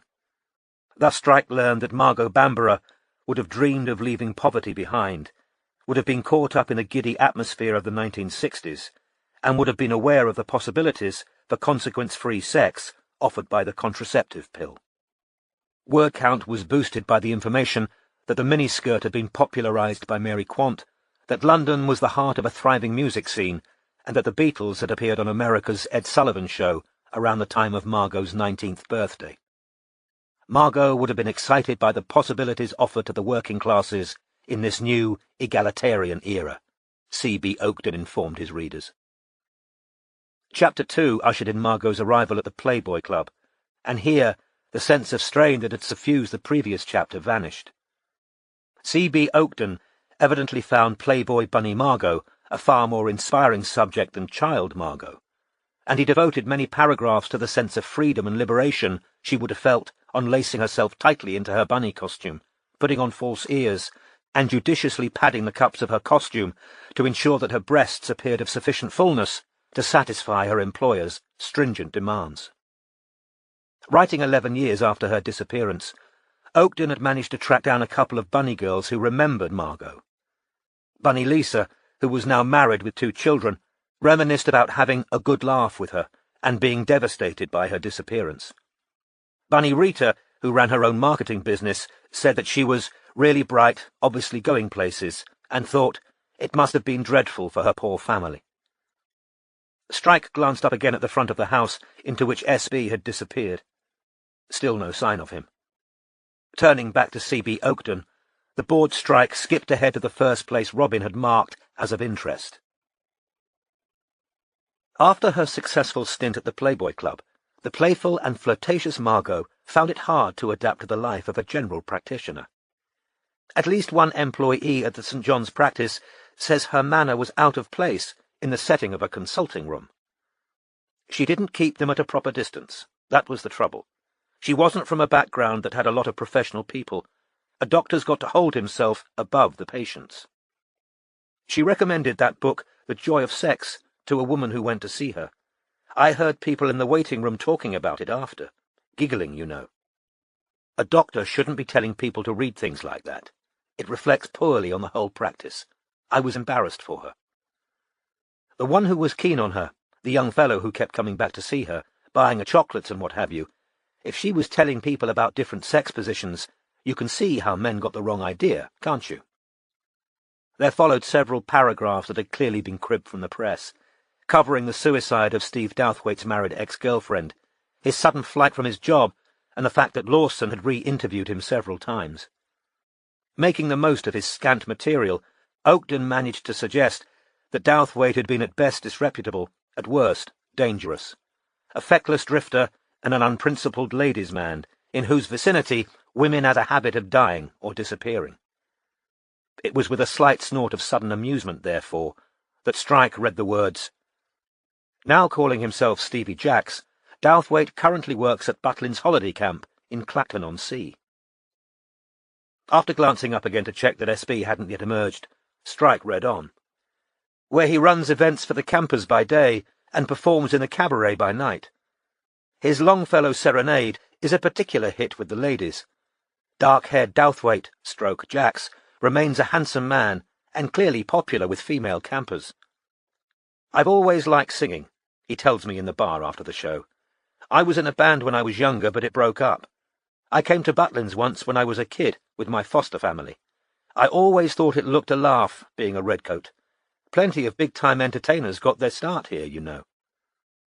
When talk turns to Margot Bamborough, however, a very different side to this cheeky cabaret singer appears. The press wrote a load of bulls. I never bought her chocolates or anything else. That was just made up to make me look like some kind of creep. I had a stomach ulcer and headaches. I'd been through a bad time. After refusing to explain why he'd changed his name, Douthwaite left the bar. His colleagues at the holiday camp expressed their shock that Stevie had been questioned by the police over the disappearance of the young doctor. "He never told us anything about it," said Julie Wilkes, 22. "I'm quite shocked, actually. You'd think he'd have told us. He never said Jacks wasn't his real name, either." Oakden treated his readers to a brief history of Butlin's and ended the chapter with a paragraph of speculation on the opportunities a predatory man might find at a holiday camp. Strike lit another cigarette, then flicked ahead to the second of Robin's markers, where a short passage dealt with Jules Bayliss, husband of the office cleaner turned social worker, Wilma. The only piece of new information here was that convicted rapist Bayliss had been released on bail in January 1975, a full 3 months after Margot went missing. Nevertheless, Oakden asserted that Bayliss would have got wind of the fact that Margot was trying to persuade his wife to leave him, would have been angry that the doctor was pressurizing his wife to break up the family, and would have had many criminal associations in his own community. The police, Oakden informed his readers, would have looked carefully into the movements of any of Bayliss's friends or relatives on the 11th of October, so we must conclude, he finished, anticlimactically, that no suspicious activity was uncovered. Robin's third tab marked the pages dealing with the abortion at Bride Street nursing home. Oakden ushered in this part of his story with considerable fanfare, informing his readers that he was about to reveal facts that had never before been made public. What followed was interesting to Strike only in as far as it proved that an abortion had definitely taken place on the 14th of September 1974, and that the name given by the patient had been Margot Bamborough. As proof, Oakden reprinted photographs of the Bride Street medical records that had been provided by an unidentified employee of the nursing home, which had closed down in 1978.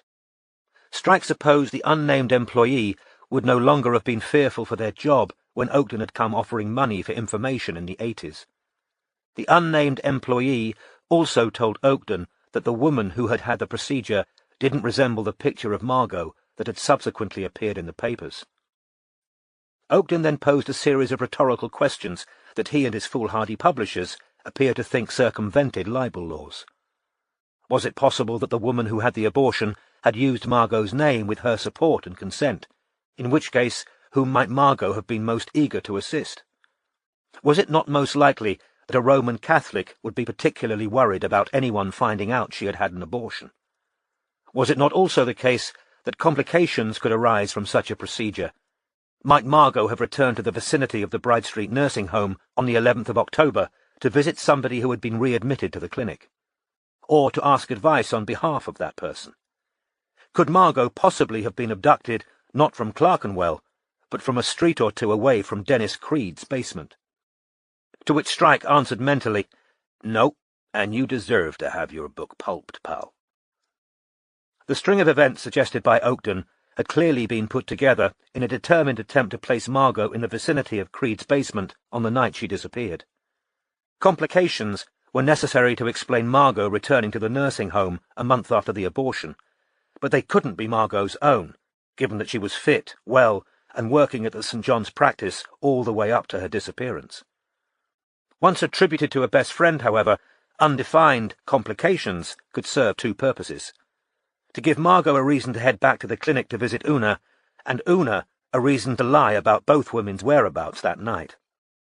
All in all, Strike considered Oakden lucky not to have been sued, and surmised that fear of the resultant publicity was all that had held Roy and Una back. He flicked forward to Robin's fourth tab, and after checking again that the front door of the house he was watching remained closed, read the next marked passage. "I saw her as clearly as I can see you now.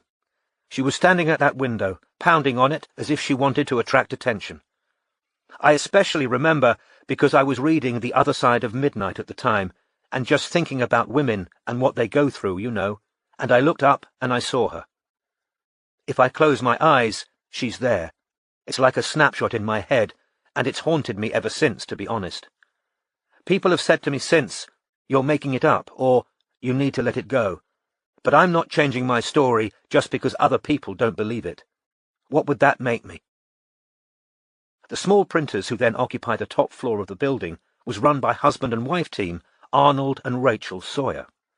Police accepted their assurance that Margot Bamborough had never set foot on the premises, and that the woman seen by Mandy that night was probably Mrs. Sawyer herself, who claimed one of the windows needed to be hit to close properly. However, an odd connection between A&R Printing and Margot Bamborough went unnoticed by the police.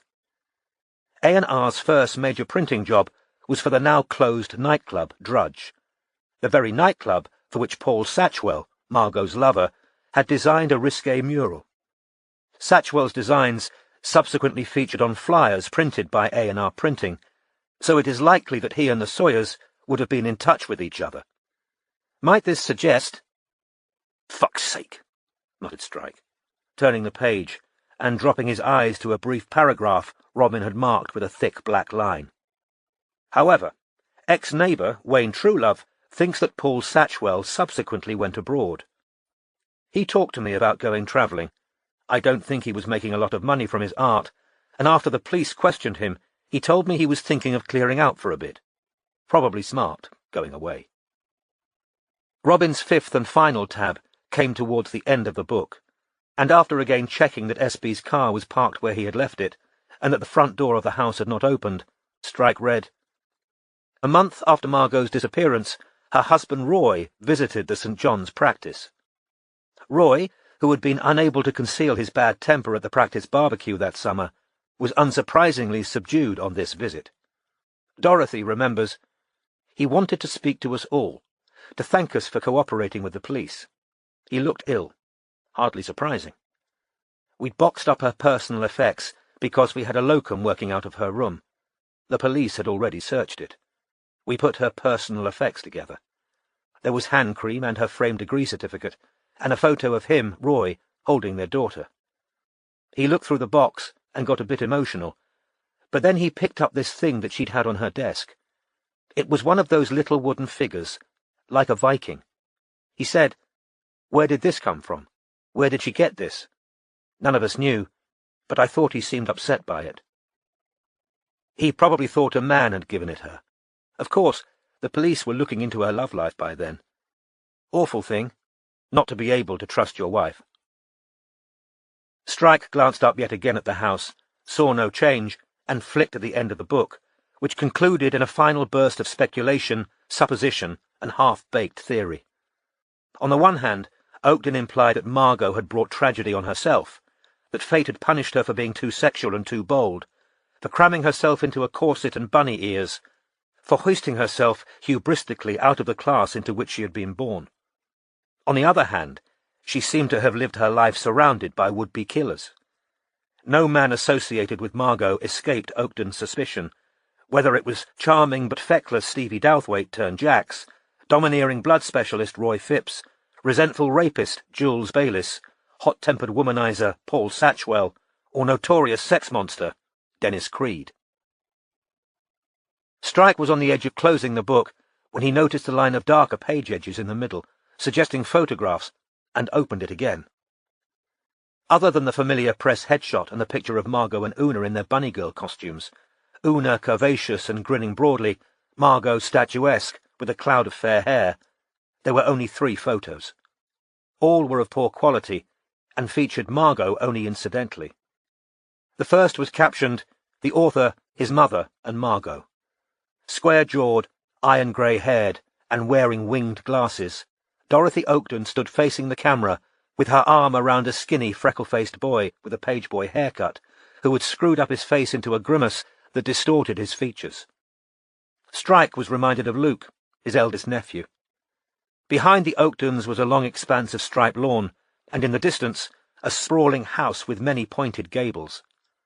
Objects appeared to be protruding out of the lawn close to the house. Upon closer examination, Strike concluded that they were the beginnings of walls or columns. It looked as though a summer house was under construction. Walking across the lawn behind Dorothy and Carl, unaware that she was being photographed, was Margot Bamborough, barefooted, wearing denim shorts and a T-shirt, carrying a plate and smiling at somebody out of shot. Strike deduced that this picture had been taken at the staff barbecue Margot had organised. The Phipps house was certainly grander than he'd imagined. After looking up once more to check that SB's car remained parked where he'd left it, Strike turned to the last 2 pictures, both of which featured the St. John's practice Christmas party. Tinsel had been draped over the reception desk and the waiting room cleared of chairs, which had been stacked in corners. Strike searched for Margot in both pictures, and found her, baby Anna in her arms, talking to a tall black woman he assumed was Wilma Bayliss. In the corner of the picture was a slim, round-eyed woman with feathered brown hair, who Strike thought might be a young Janice. In the second picture, all heads were turned away from the camera, or partially obscured, except one. A gaunt, unsmiling older man, in a suit, with his hair slicked back, was the only person who seemed to have been given notice that the picture was about to be taken. The flash had turned his eyes red. The picture was captioned, "Margot and Dr. Joseph Brenner," though only the back of Margot's head was visible. In the corner of this picture were 3 men who, judging from their coats and jackets, had just arrived at the party. The darkness of their clothing made a solid block of black on the right-hand side of the photo. All had their backs to the camera, but the largest, whose face was slightly turned to the left, displayed one long black sideburn, a large ear, the tip of a fleshy nose, and a drooping eye. His left hand was raised in the act of scratching his face. He was wearing a large gold ring featuring a lion's head. Strike examined this picture until noises out in a street made him look up. S.B. had just emerged from the house. A plump blonde in carpet slippers was standing on her doormat. She raised a hand and patted S.B. gently on the top of the head, as you would pet a child or a dog. Smiling, S.B. bade her farewell, then turned and walked back towards his Mercedes. Strike threw the copy of Whatever Happened to Margot Bamborough into the passenger seat. Waiting for S.B. to pull out into the road, he set off in pursuit. After 5 minutes or so, it became clear that his quarry was driving back to his home in West Brompton. One hand on the steering wheel, Strike groped for his mobile, then pressed the number of an old friend. The call went straight to voicemail. "Shanker, it's Bunsen. Need to talk to you about something. Let me know when I can buy you a pint." Chapter 26.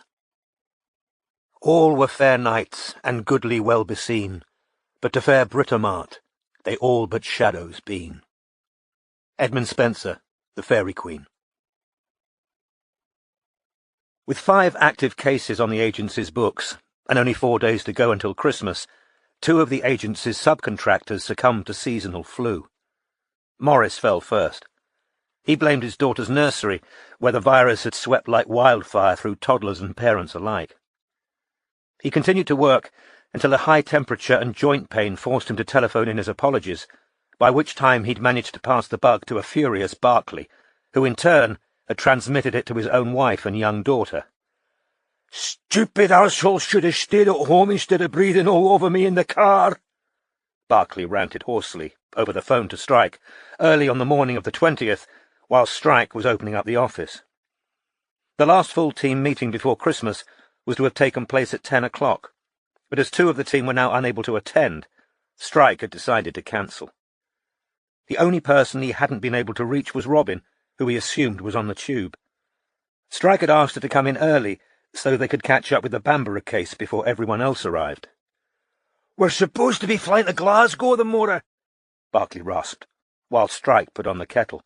"The wind's in not much pain with our ears." "Yeah," said Strike, who was feeling substandard himself, doubtless due to tiredness and too much smoking. "Well, feel better and get back whenever you can." "Arsehole," growled Barclay, and then, "Morris, I mean not you. Merry fucking Christmas." Trying to convince himself that he was imagining the tickle in his throat, the slight clamminess of his back, and the pain behind his eyes, Strike made himself a mug of tea, then moved through to the inner office and pulled up the blinds. Wind and heavy rain were causing the Christmas lights strung across Denmark Street to sway on their cables, just as they'd done on the 5 previous mornings. The decorations reminded Strike that he still hadn't started his Christmas shopping. He took a seat on his accustomed side of the partner's desk, knowing that he'd now left the job so late that he would be forced to execute it within a couple of hours, which at least obviated the tedious preliminary of carefully considering what anyone might like. Rain lashed the window behind him. He'd have liked to go back to bed. He heard the glass door open and close. "Morning," Robin called from the outer office. "It's vile out there." "Morning," Strike called back. "Kettle's just boiled and team meeting's cancelled. That's Barclay down with flu as well." "Shit," said Robin. "How are you feeling?" "Fine," said Strike, now sorting out his various Bamborough notes. But when Robin entered the inner office carrying tea in one hand and her own notebook in the other, she didn't think Strike looked fine at all.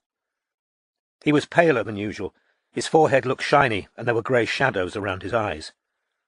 She closed the office door and sat down opposite him without passing comment. "Not much point to a team meeting anyway," muttered Strike. "Fuck all progress on any of the cases. Twinkletoes is clean.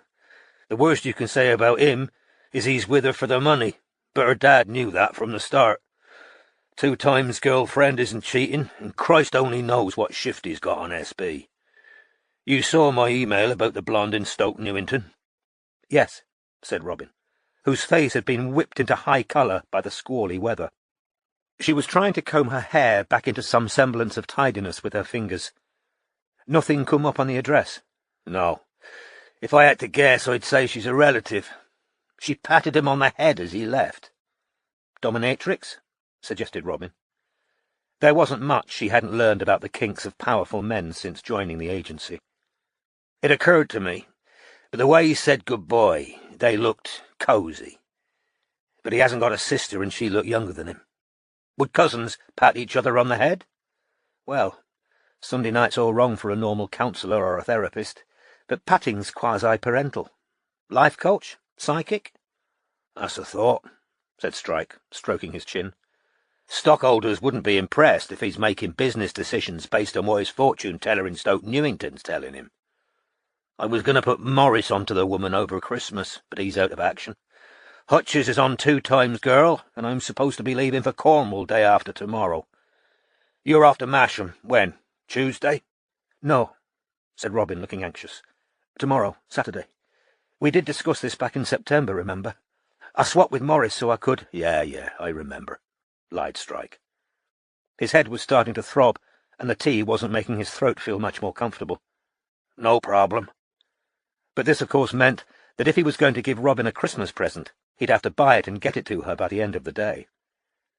I'd try and get a later train, said Robin, but obviously with it being Christmas— No, you're owed time off, he said brusquely. You shouldn't be working just because those careless bastards got flu.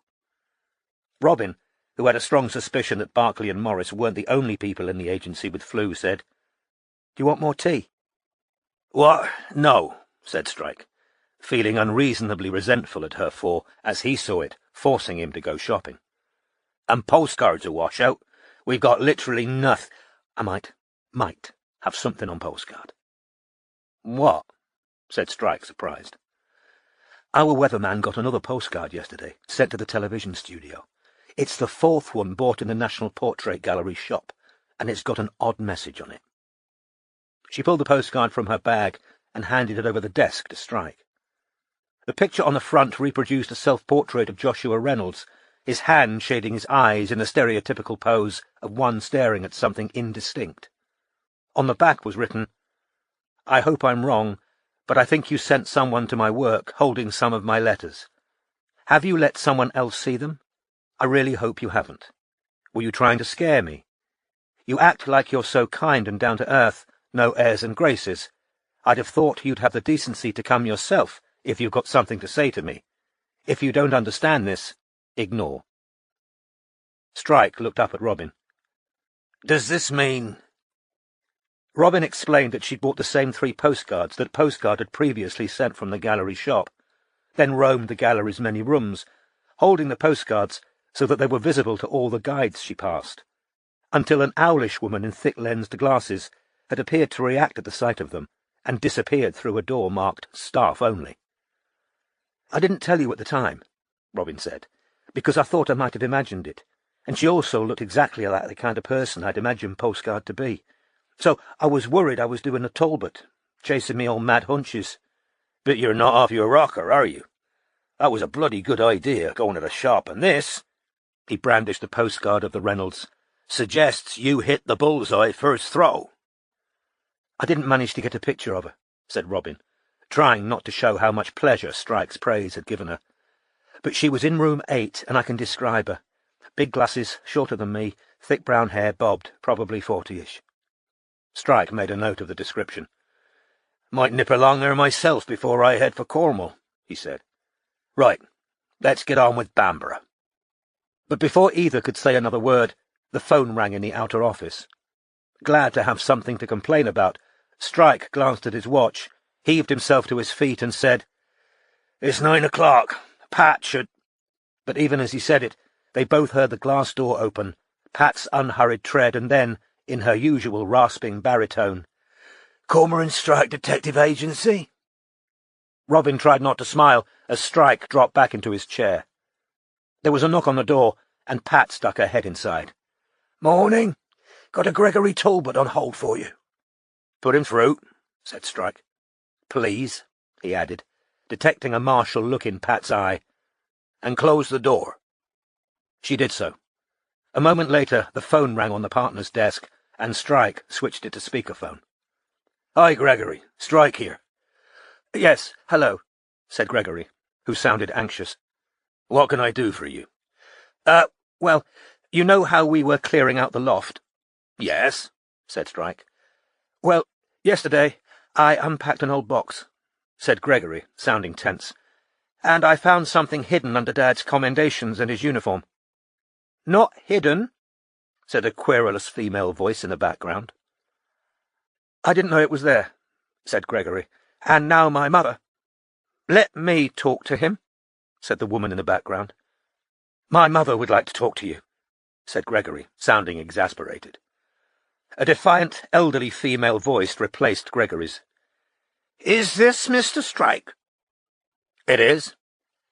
Gregory's told you all about how the police treated Bill at the end? Yes, said Strike. He could have kept working once he'd got treatment for his thyroid, but they didn't let him. He'd given them everything. The force was his life. Greg says he's given you Bill's note. That's right, said Strike.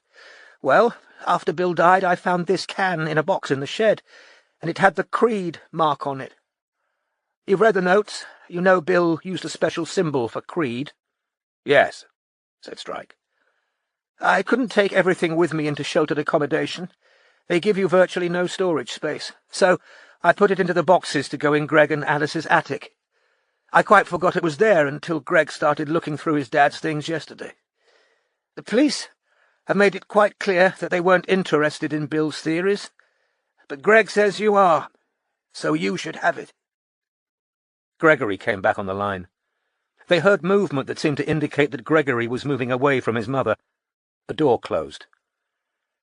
It's a can containing a reel of old 16mm film, he told Strike, his mouth close to the receiver. Mum doesn't know what's on there. I haven't got a camera to run it, but I've held it up a bit to the light and— It looks like a dirty movie. I was worried about putting it out for the bin men. Given that the Talbots were fostering children, Strike understood his qualms. If we give it to you, I wonder— You'd rather we didn't say where we got it, Strike said, eyes on Robin's. I can't see why we'd need to. Robin noticed that he hadn't promised, but Gregory seemed happy. I'll drop it off then, he said. I'm coming up west this afternoon, taking the twins to see Father Christmas. When Gregory had rung off, Strike said, You notice the Talbots are still convinced, 40 years on— The phone rang in the outer office again. That Margot was killed by Creed. I think I know what the symbol on this can of film is going to be, because— Pat knocked on the door of the inner office. Fuck's sake, muttered Strike, whose throat was starting to burn. What? Charming, said Pat coldly. There's a Mr. Shanker on the line for you. It diverted from your mobile. He says you wanted to— Yeah, I do, said Strike. Transfer it back to my mobile, please, he added. And turning to Robin, he said, Sorry, can you give me a moment? Robin left the room, closing the door behind her, and Strike pulled out his mobile. Shanker, hi. Thanks for getting back to me. He and Shanker, whose real name he'd have been hard-pressed to remember, had known each other since they were teenagers.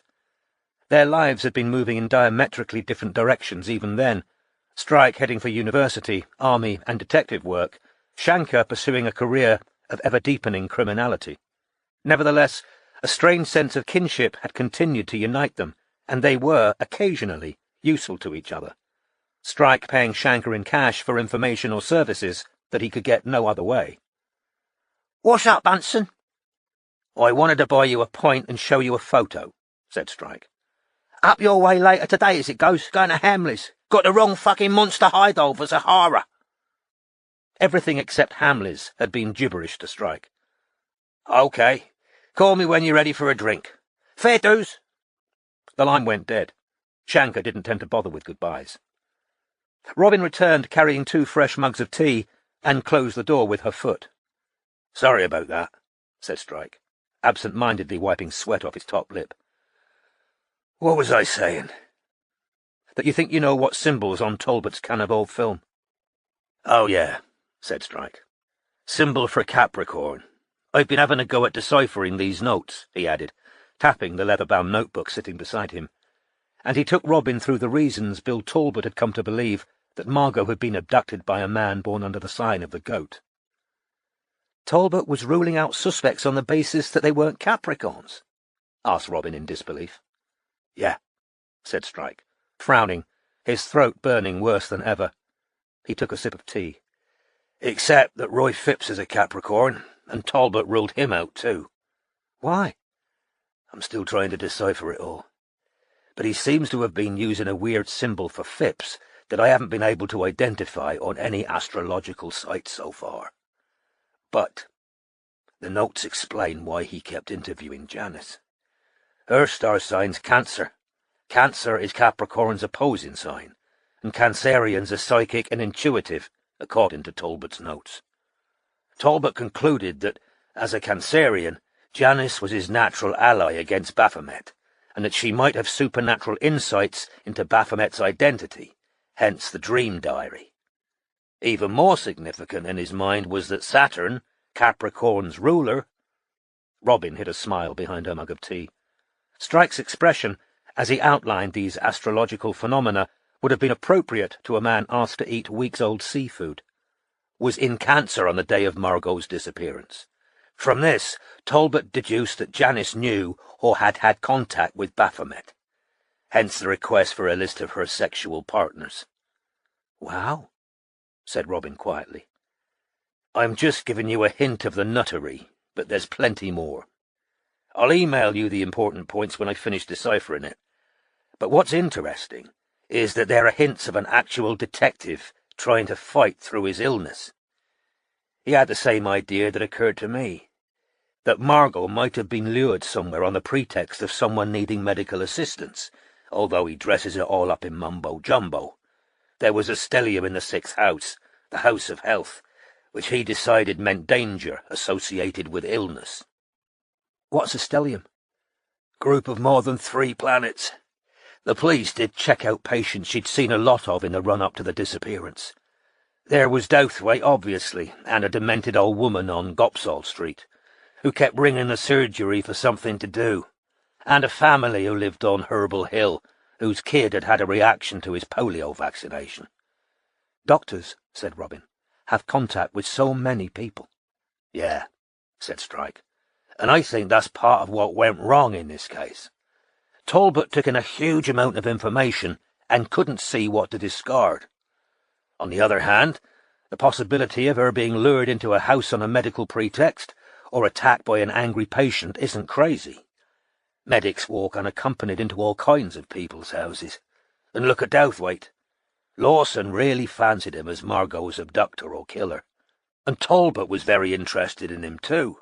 Even though Douthwaite was a Pisces, Talbot tries to make him a Capricorn. He says Schmidt thinks Douthwaite's really a Capricorn. Who's Schmidt? No idea, said Strike. But he or she is all over the notes, correcting signs. All the chances to get actual evidence lost, said Robin quietly, while Talbot was checking everyone's horoscope. Exactly. It'd be funny if it wasn't so serious. But his interest in Douthwaite still smacks of sound copper instinct. Douthwaite seems pretty bloody fishy to me as well. Ha-ha, said Robin. Strike looked blank. Pisces, she reminded him. Oh, yeah, said Strike, unsmiling. The throbbing behind his eyes was worse than ever, his throat complaining every time he swallowed, but he couldn't have flu. It was impossible. I read that bit you marked in Ogden's book, he continued. The stuff about Douthwaite changing his name when he went to Clacton to sing at a holiday camp.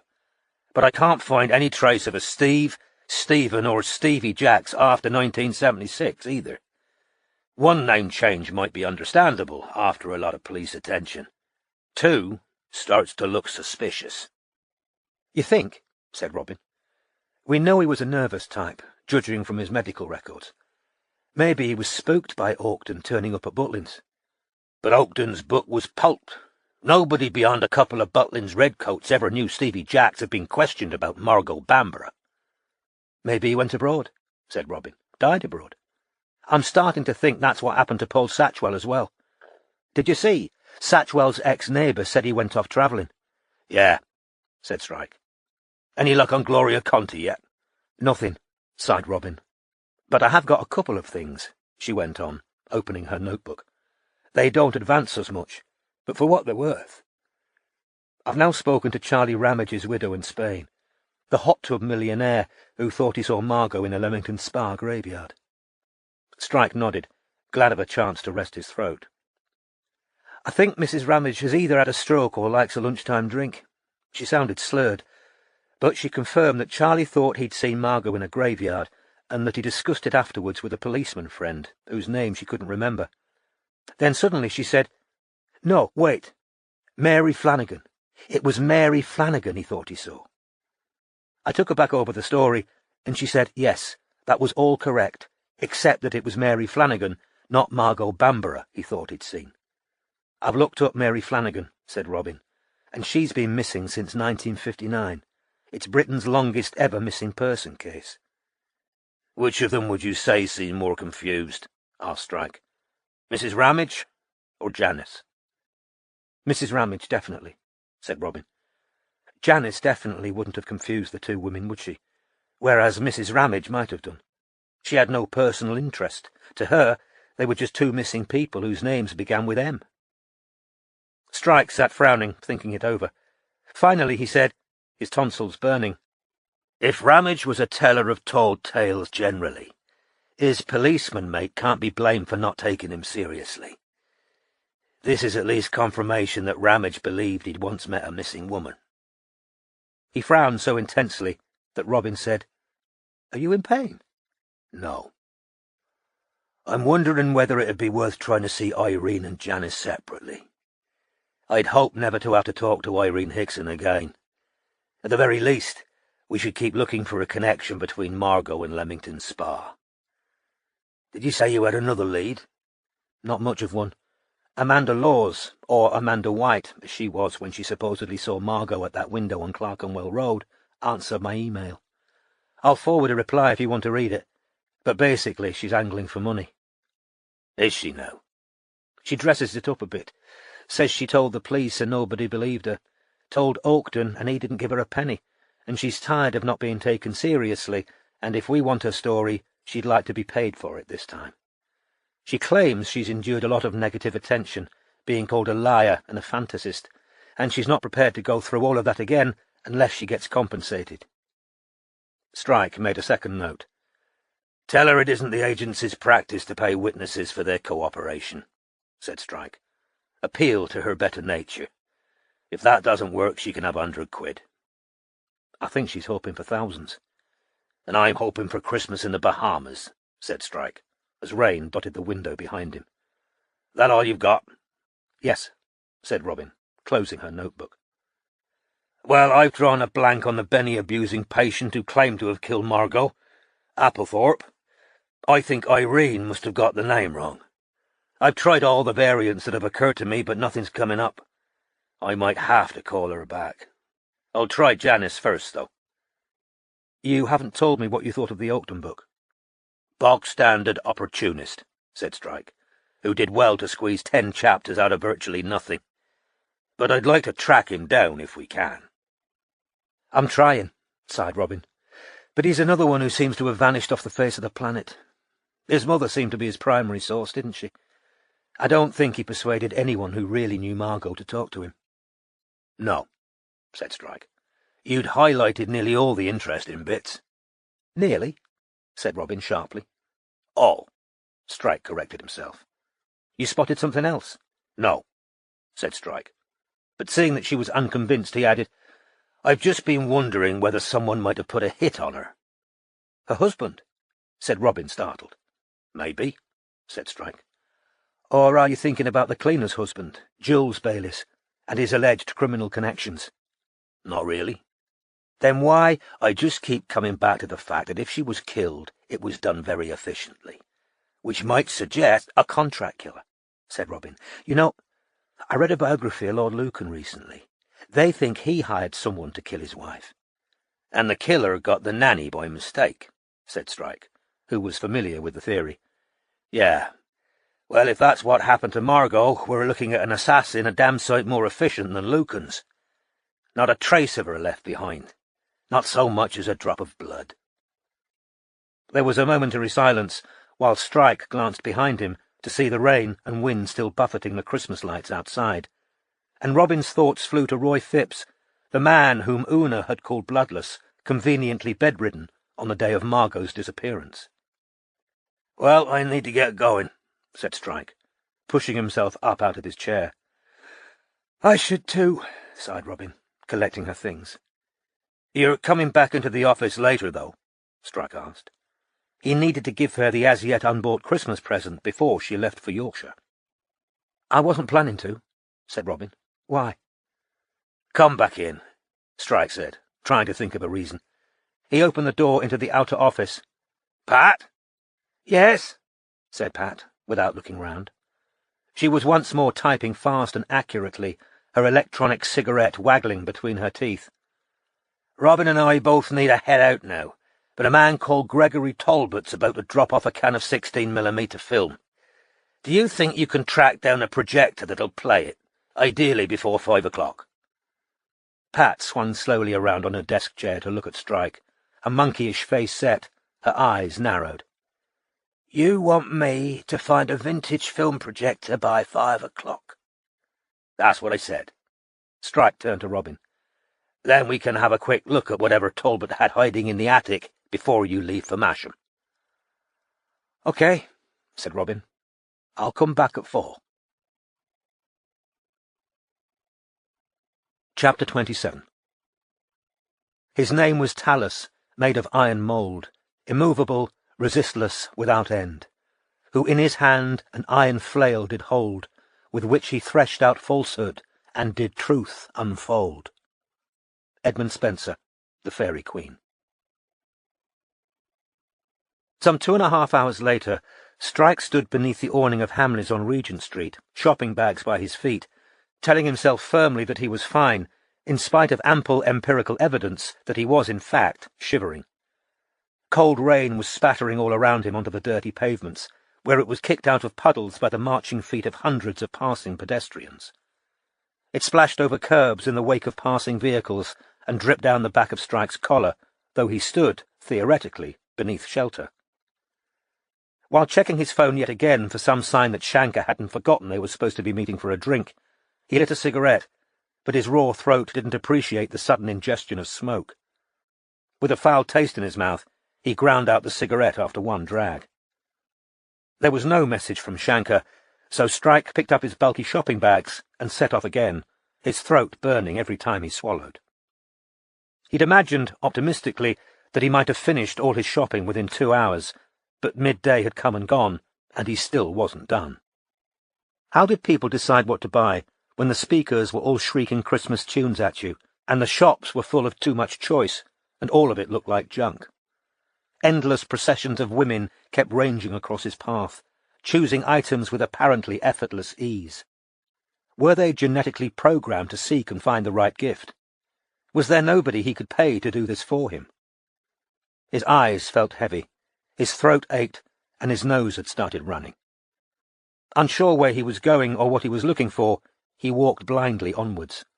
He, who usually had an excellent sense of direction, kept turning the wrong way, becoming disorientated. Several times he knocked into carefully stacked piles of Christmas merchandise, or buffeted smaller people, who scowled and muttered and scurried away. The bulky bags he was carrying contained 3 identical Nerf blasters for his nephews, large plastic guns which shot foam bullets, which Strike had decided to buy on the dual grounds that he would have loved one when he was 11, and the assistant had assured him they were one of the must-have gifts of the year. He'd bought his Uncle Ted a sweater, because he couldn't think of anything else, his brother-in-law a box of golf balls and a bottle of gin on the same principle, but he still had the trickiest gifts to buy. The ones for the women, Lucy, Joan, and Robin. His mobile rang. Fuck. He hobbled sideways out of the crowd, and standing behind a mannequin wearing a reindeer sweater, shook himself free from a few of his bags so that he could pull out his mobile. Strike. Bunsen, I'm near Shakespeare's Head on Great Marlborough Street. See you there in 20. Great, said Strike, who was becoming hoarse. I'm just round the corner. Another wave of sweat passed over him, soaking scalp and chest. It was, some part of his brain acknowledged, just possible that he had caught Barclay's flu, and if that was the case, he mustn't give it to his severely immunosuppressed aunt. He picked up his shopping bags again and made his way back to the slippery pavement outside. The black and white timbered frontage of Liberty rose up to his right as he headed along Great Marlborough Street. Buckets and boxes of flowers lay all around the main entrance, temptingly light and portable, and already wrapped, so easy to carry to the Shakespeare's Head and take on to the office afterwards. But of course, flowers wouldn't do this time. Sweating worse than ever, Strike turned into the store, dumped his bags once more on the floor beside an array of silk scarves, and called Isla. "Hey, Oggie," said Isla. "What can I get Robin for Christmas?" he said. It was becoming difficult to talk. His throat felt raw. "Are you all right?" "I'm fantastic. Give me an idea. I'm in Liberty." Said Isla. Oh, I know what you can get her. She wants some new perfume. She didn't like the stuff "I don't need a backstory," said Strike ungraciously. "That's great. Perfume. What does she wear?" "I'm trying to tell you, Oggie," said Isla. "She wants a change. Choose her something new." "I can't smell," said Strike impatiently. "I've got a cold." But this basic problem aside, he was afraid that a perfume he'd personally picked out was too intimate a gift, like that green dress of a few years back. He was looking for something like flowers, but not flowers. Something that said, "I like you," but not, "This is what I'd like you to smell like." Just go to an assistant and say, "I want to buy a perfume for someone who wears Philocycos, but wants a—" "She what?" said Strike. "She wears what?" Philocycos. Oh, she did. "Spell it," said Strike, his head thumping. Isla did so. "So I just ask an assistant and they'll give me something like it?" "That's the idea," said Isla patiently. "Great," said Strike. "Appreciate it. Speak soon." "The assistant thought you'd like it." Yeah, he'd say that. The assistant thought you'd like it would effectively depersonalize the gift, turn it into something almost as mundane as flowers, but it would still show he'd taken some care, given it some thought. Picking up his carrier bags again, he limped towards an area he could see in the distance that looked as though it was lined with bottles. The perfume department turned out to be small, about the size of Strike's office. He sidled into the crowded place, passing beneath a cupola painted with stars, to find himself surrounded by shelves laden with fragile cargoes of glass bottles, some of which wore ruffs or patterns like lace, others which looked like jewels or the kind of file suitable for a love potion. Apologizing as he forced people aside with his Nerf guns, his gin and his golf balls, he met a slim, black-clad man who asked, "Can I help you?" At this moment, Strike's eye fell on a range of bottled scents which were identically packed with black labels and tops. They looked functional and discreet, with no overt suggestion of romance. "I'd like one of those," he croaked, pointing. "Right," said the assistant. Is for someone who used to wear Philocycos. Something like that."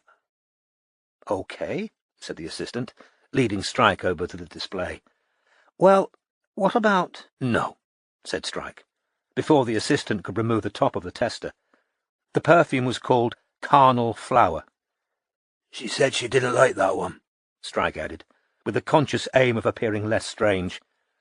"Are any of the others like Philo—" "She might like Dans tes bras," suggested the assistant, spraying a second bottle onto a smelling strip.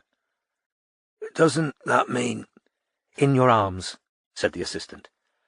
"No," said Strike, without taking the smelling strip.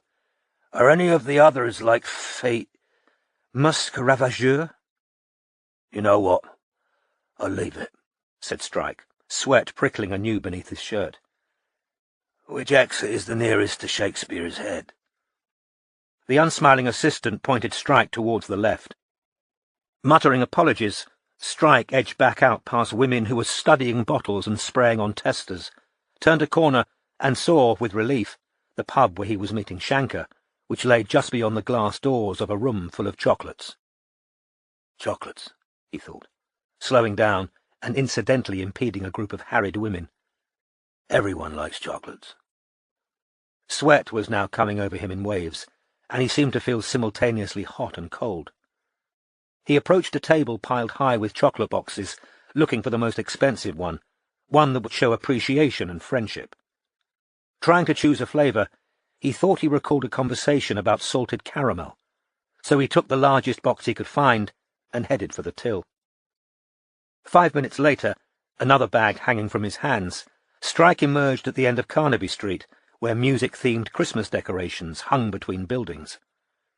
In Strike's now fevered state, the invisible heads suggested by giant headphones and sunglasses seemed sinister rather than festive. Struggling with his bags, he backed into the Shakespeare's Head, where fairy lights twinkled and chatter and laughter filled the air. "Bunsen!" said a voice, just inside the door. Shanker had secured a table. Shaven-headed, gaunt, pale, and heavily tattooed, Shanker had an upper lip that was fixed in a permanent Elvis-style sneer, due to the scar that ran up towards his cheekbone. He was absent-mindedly clicking the fingers of the hand not holding his pint, a tic he'd had since his teens. No matter where he was, Shanker managed to emanate an aura of danger, projecting the idea that he might, on the slightest provocation, resort to violence. Crowded as the pub was, nobody had chosen to share his table. Incongruously, or so it seemed to Strike, Shanker too had shopping bags at his feet. "What's wrong with you?" Shanker said, as Strike sank down opposite him and disposed of his own bags beneath the table. "You look like shit." "Nothing," said Strike, whose nose was now running profusely and whose pulse seemed to have become erratic. "Cold or something." "Well, keep it the fuck away from me," said Shanker. "Last thing we fucking need at home. Sahara's only just got over the fucking flu. Want a pint?" No," said Strike. The thought of beer was currently repellent. "Couldn't get me some water, could you?" "Fuck's sake," muttered Shanker as he got up. When Shanker had returned with a glass of water and sat down again, Strike said, without preamble, "I wanted to ask you about an evening. Must have been round about 92, 93. You needed to get into town. You had a car, but you couldn't drive it yourself. You'd done something to your arm. It was strapped up." Shanker shrugged impatiently, as much to say, who could be expected to remember something so trivial? Shanker's life had been an endless series of injuries, received and inflicted, and of needing to get places to deliver cash, drugs,